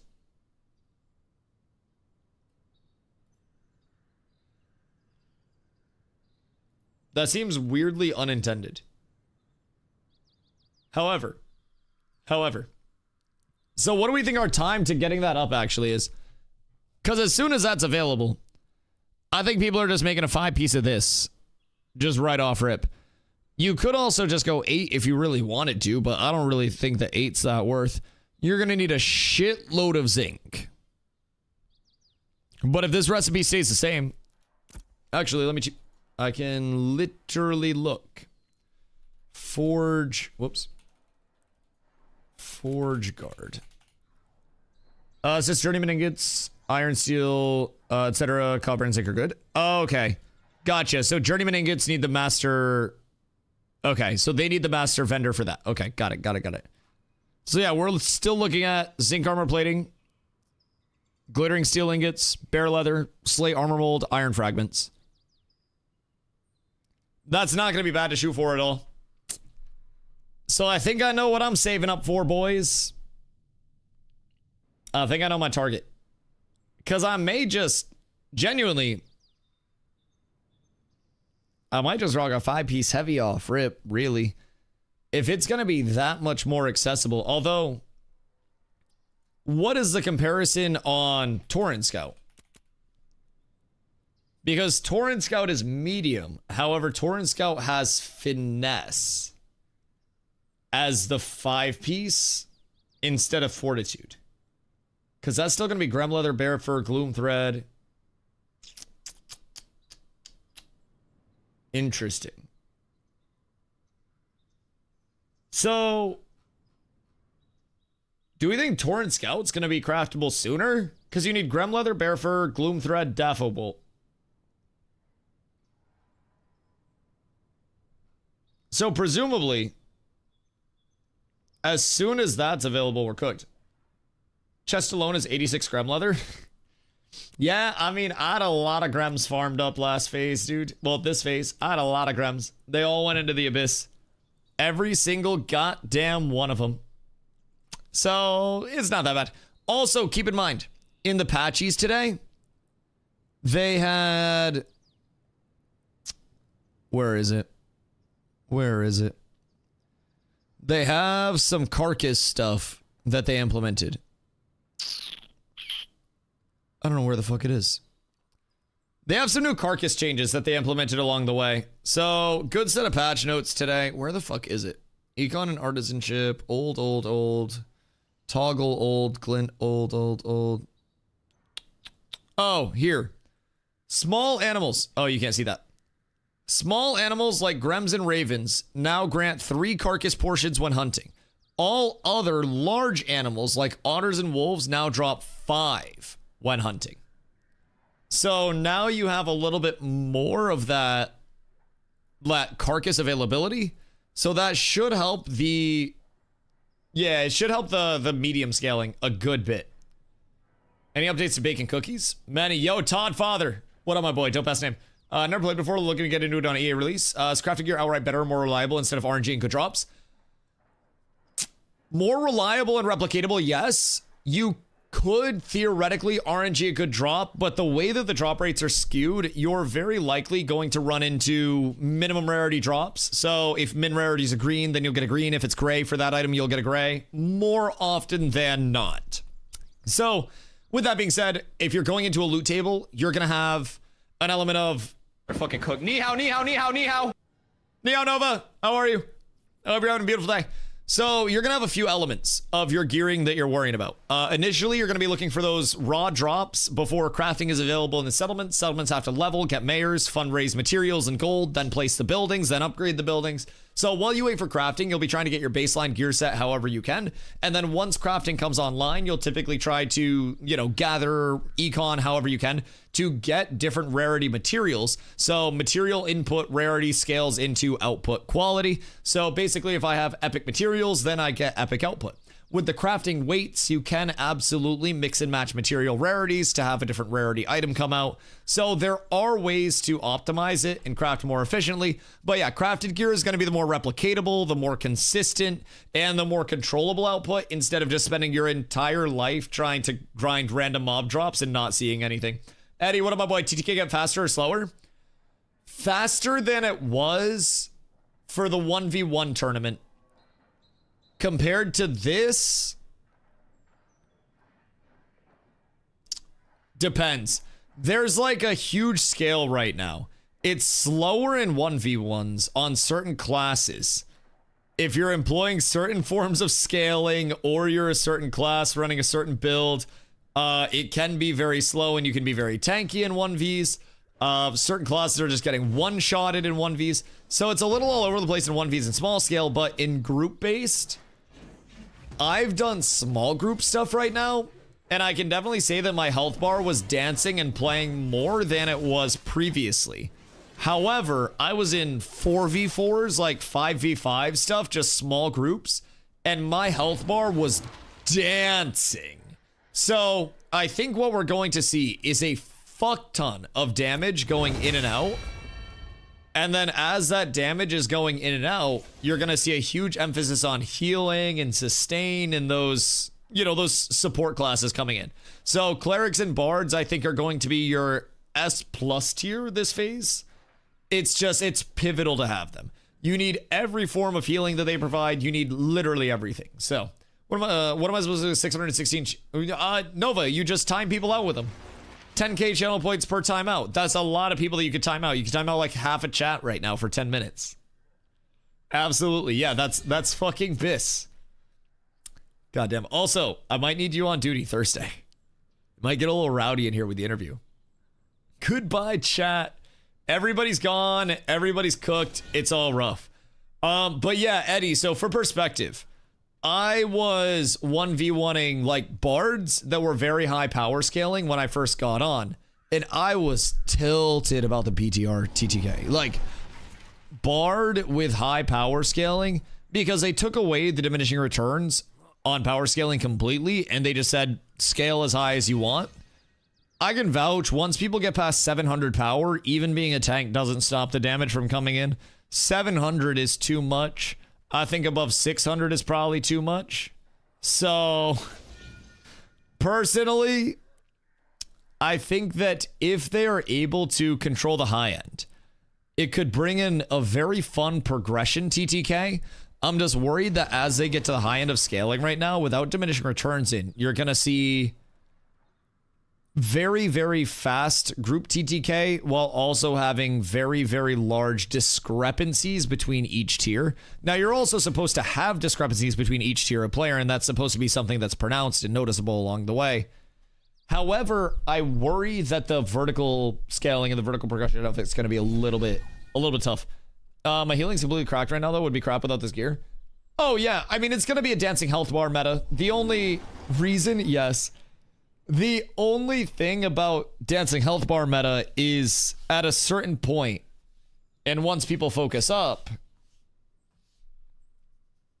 dancing health bar meta can just turn to 100 to 0 meta very quickly. If health bars are dancing when things are unorganized, then when things are organized, health bars are just going to get fucking decimated. But we shall see. We shall very much see. Game was designed for DR in mind. Why they suddenly do this?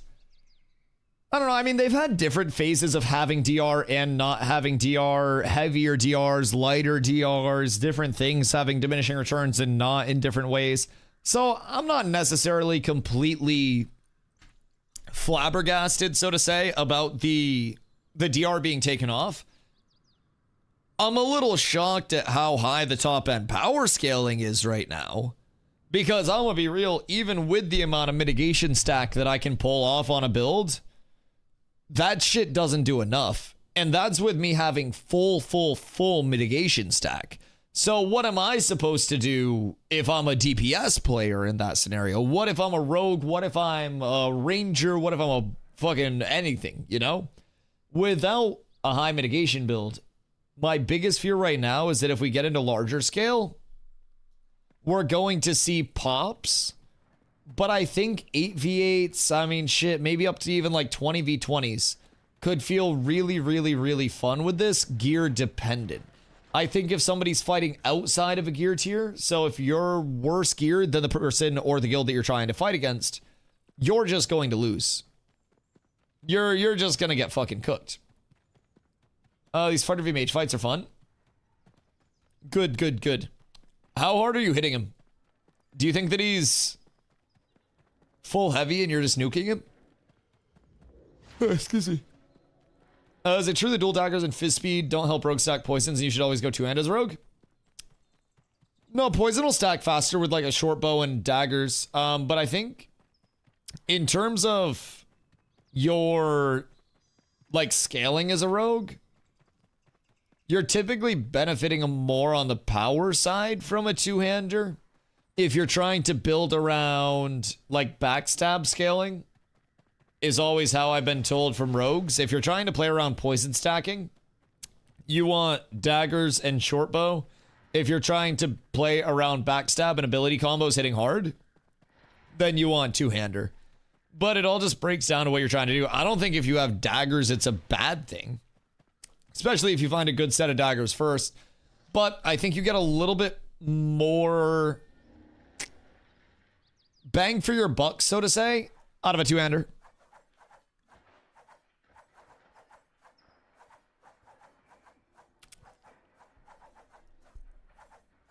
Running Thornstride Greatsword and Thornstride Shortbow. What's the Thornstride Shortbow have on it? Oh, yeah, no, Streg actually used to like that. Have you checked out... I don't know what Thornstrike Greatsword has on it, but peep the axe that I'm using. I'll link it real quick. So that has Fizz Power, Fizz Crit Power, Fizz Crit Chance Power, and Fizz Speed on it. So that shit goes kind of crazy. Wish they could enable dual shield. The dual shield copers will always be out, and I don't blame you guys. I too would fuck with some dual shield quite heavy. Just had an egg and some bella mushrooms and kale with some olive oil on it because I'm trying to lose weight. It was actually good. Yo, I mean, You can definitely eat healthier and still have it be tasty. You ain't gotta eat like ass all the time. Dreadwake Longbow seems nice. Con, Fist, Speed, and Power. Yeah, I have a Dreadwake Longbow on right now. I am using Dreadwake Longbow, and then I have Storm Current one-hand axe and two-hand axe, and then I'm using a Dreadwake Shield as well, because Dreadwake Shield is going to be our highest max HP option. Also gives max mana and health regen, so kind of solid in that regard. Dunes and Shield is another good option if you want to go there. I just like the Dreadwake a little bit more personally. And then just typical jewelry setup: Thistleborn neck, slag earrings, Tide Rot rings. Replace the Tide Rot rings in an ideal scenario with some Spall rings, and then we're balling. Fupo! How are you, friend?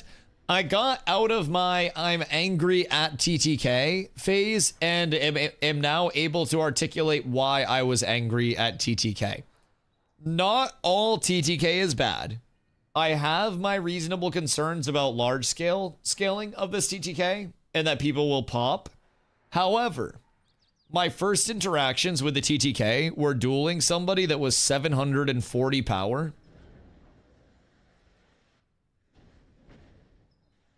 So I had a little bit of a biased experience. I think the top end is scary. Stuff like edge cases. Yes, I was tainted by an edge case as one of my first experiences.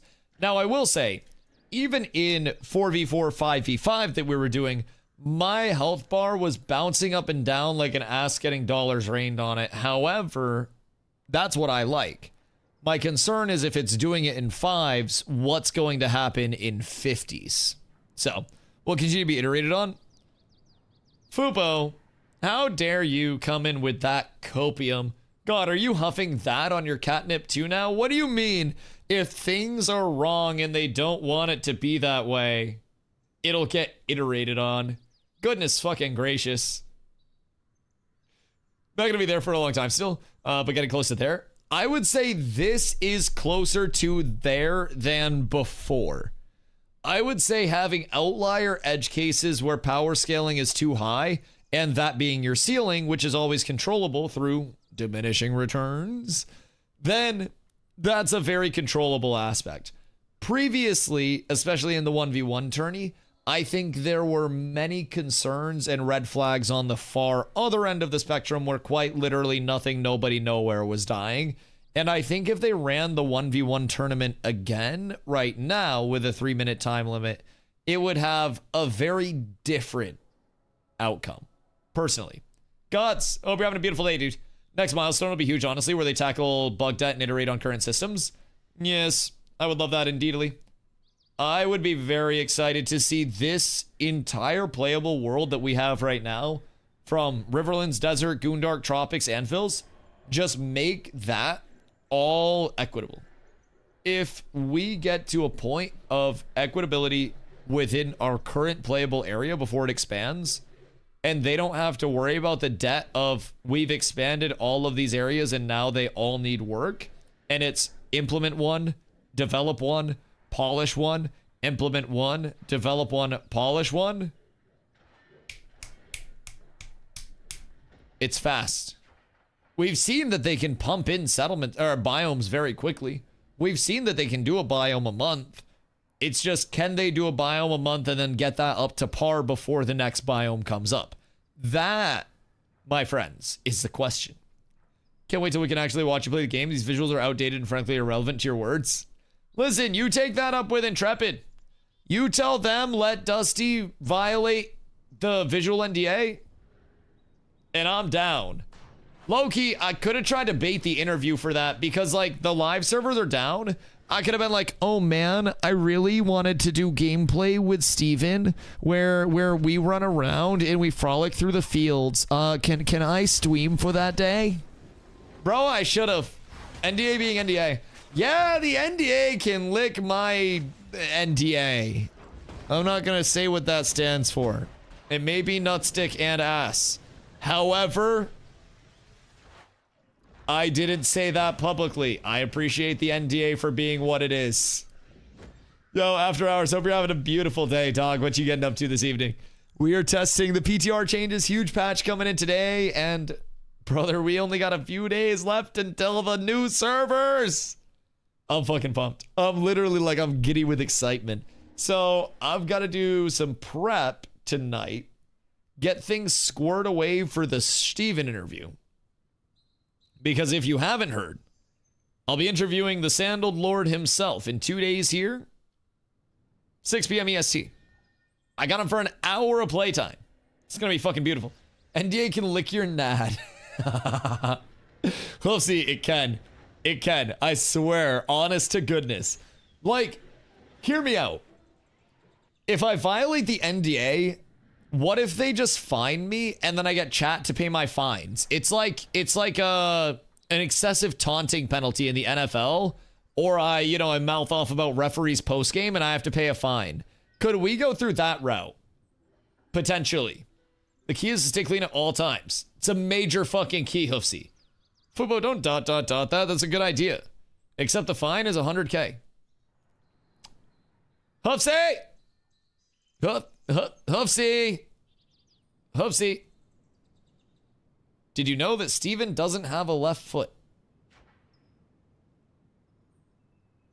Is there a source on this? I don't know. I've never seen Steven's feet before. That's why the sandal Easter eggs are always right-sided. Wait. No, this is cap. This is cap. I've seen a left sandal before. I swear to God, I've seen a left sandal. Yeah, one of the Carfin doormen had sandals on, and he had a left sandal. Because, like, clearly the Carfin doorman wouldn't have two sandals if Steven didn't have 2 feet. It'd have, like, a peg leg or something. Are you gonna call Steven the sandaled one when you do your interview? I call him Sandals now. I literally, the last time I had to hit him up for something, I literally just said, hey, Sandals. Was how I introed it. Could have been right then. Wait. The tattoo is a right sandal. Is this true? Is there a source on this? Wait. I did not know this. Wait a minute. No, I'm just gullible enough to believe this. Do not fuck with me. Wait a minute, Desert Mama. What about Desert Mama? What? I'm headed to the library. I'm so fucking confused right now. Emu's on Fen. I had a screenshot of my sandal tattoo the other day. I want to say it's a right sandal. Fubo, does Steven have both feet? Do we know? I'm not putting that in the interview. Actually, that'd be a good icebreaker. Steven, would you be willing to show everybody your feet right now? There's been a very hot topic in the community, and we really want to see those tootsies. Steven has 2 feet. 2 real feet, or like 1 real foot and a peg leg? Honestly, chat, would we like Steven more or less if he had a peg leg instead of 2 feet? I feel like I would like him more if he had a peg leg, because a peg leg shows authenticity and individuality. Wiki feet dog. I almost clicked that link because it was UFC. I almost clicked that. I gotta not trust you so much. Jesus. I was about to sit up and be like, oh, is there information on Steven's toes? I cannot confirm or deny a peg leg or not at this time, as they've never said this publicly. Fuck. Okay, but bipedal. Okay, we're good. Okay, we're fine. Everything's perfect. Listen, I don't know. Have I ever seen Steven Sharif's feet? Like, obviously not directly his toes. But, like, I'm sure we could find a picture of him standing up. I'm 900% sure. Oh, Tam, I gotta check out in a sec, dog. I must scoot. Interesting. Yeah, I'll have to do some research on that. If you guys see Steven Sharif feet in my Google history prior to the interview, just know that I am doing research. I am doing my due diligence to bring a better interview to you all as Varens. I would really just like to provide all of the information. God damn it. Listen, I almost believe that shit. I don't want to say like it was close, but Believe feet are involved. Okay, we'll skip that question. We'll skip that question. Although, I do have to sneak out of here. I say slightly early. It's been an 8.5 hour stream instead of doing a 10 hour stream. We're getting back to the 10s constantly, though. I do have to sneak out a wee bit early today because I need to get my question list all compiled and articulated. And I've got to send that over before tomorrow so they can do all their prep and make sure that I'm not going to sabotage the entire project.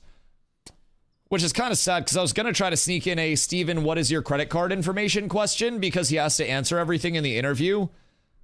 But they've nerfed my tech. This was my long con the entire time. I was actually going to take Steven's credit card and then just buy New World with it and then bring New World back. But I guess now I actually have to fucking stay with Ashes. Who would have fucking thought? Realm down at 9 a.m. for stuff? Oh, they're bringing Realm down. Did they say what? Is it an announcement anywhere? Hold on. I peep. Oh, yeah. Glorious PTR testers, the PTR should be back up. I love Roshan's wording tonight. How has Roshan's day been? Roshan is usually like the PTR is up, the PTR is down. When the servers were getting restarted, he said there are more than a few server workers in a bad state. And then he says the PTR should be back up. I feel like he's usually way more deterministic. Like, this is up for play. Like, yeah, he said the PTR has unlocked for testing at 150. And then at 10:11, he goes, the PTR should be back up. Maybe, I fucking hope. I love that. No sandals. Wait. Is this... Oh, wait. Hold on. How do I zoom in? Oh, wrong keyboard. Zoom and enhance. Which one, Steven? That one. These toes. Zoom and enhance.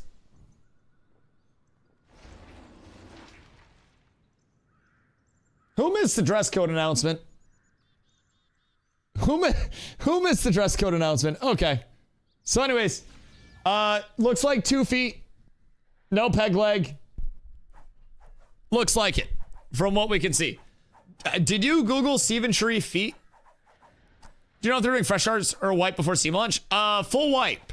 So old servers will not be available. So I sent you my questions. Include them in your questionnaires.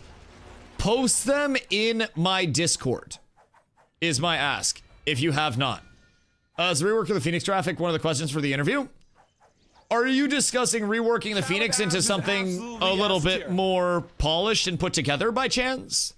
Because this is something that they probably can't address in the interview. They're probably going to address it on Wall Street when they IPO under that bitch, if I'm being completely honest. Because we all know that the one thing that's truly missing from this is indeed the goddamn thicken.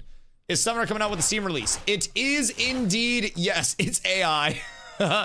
This game's ugly. Your mom's ugly, bitch. Shut up. Lick my nuts.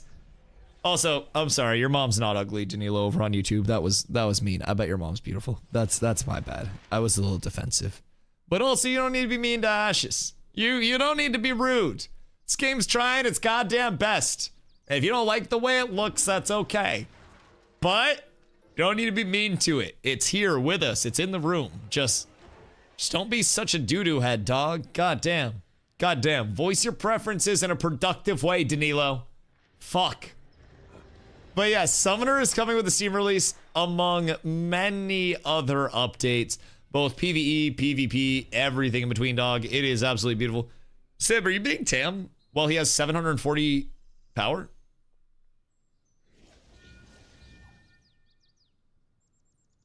All right. This is dumb of me. I have 750. Oh! Was I dueling you at 750?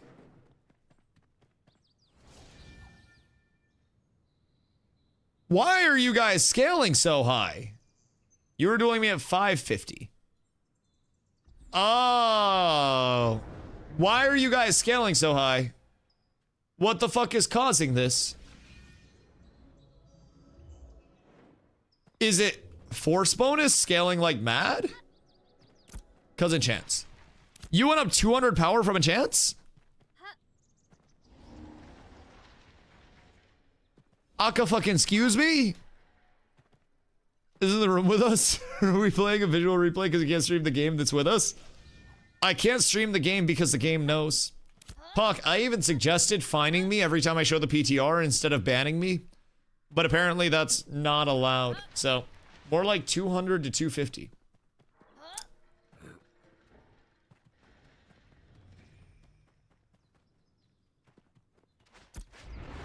How?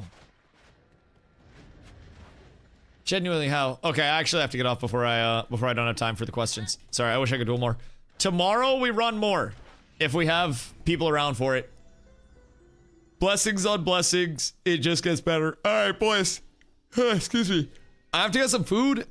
And then I have to get all of the Steven questions all organized. And then I will be back tomorrow. Boys, if it is your first day here, I appreciate y'all coming through. My name is Dusty. I stream every single day, starting around 2 p.m. EST. I've streamed over 885 days in a row. I'm a full-time Ashes content creator. I am quite literally always here.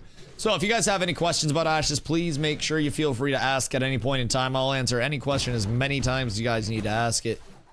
In addition to that, make sure you drop the follow so you don't want to go live every single day. If you're over on the YouTube side, checking out the stream or checking out the VOD, drop the sub over on YouTube. Go peep my latest video over on YouTube as well about the December 11th update. Some expectations setting to go along with that. We've got a big update. We got a lot of hype coming in just a few days, just over a week now.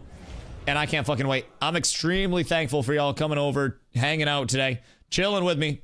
As we go through this testing, you guys couldn't even see the goddamn gameplay for 8 hours and y'all were still hanging out. So I am forever grateful. I'm gonna go shovel. I'm gonna make some food. And I'm gonna have a grand old time getting these interview questions all sorted away. Boys, I am so thankful and grateful for all of you. Yet again, it means the world to me that you guys show up every single day and hang out, spend your time with me. I will catch you guys tomorrow. We'll have another absolute banger fucking stream. I love y'all. I appreciate you guys. Thank you once again for being here. I'll catch you tomorrow.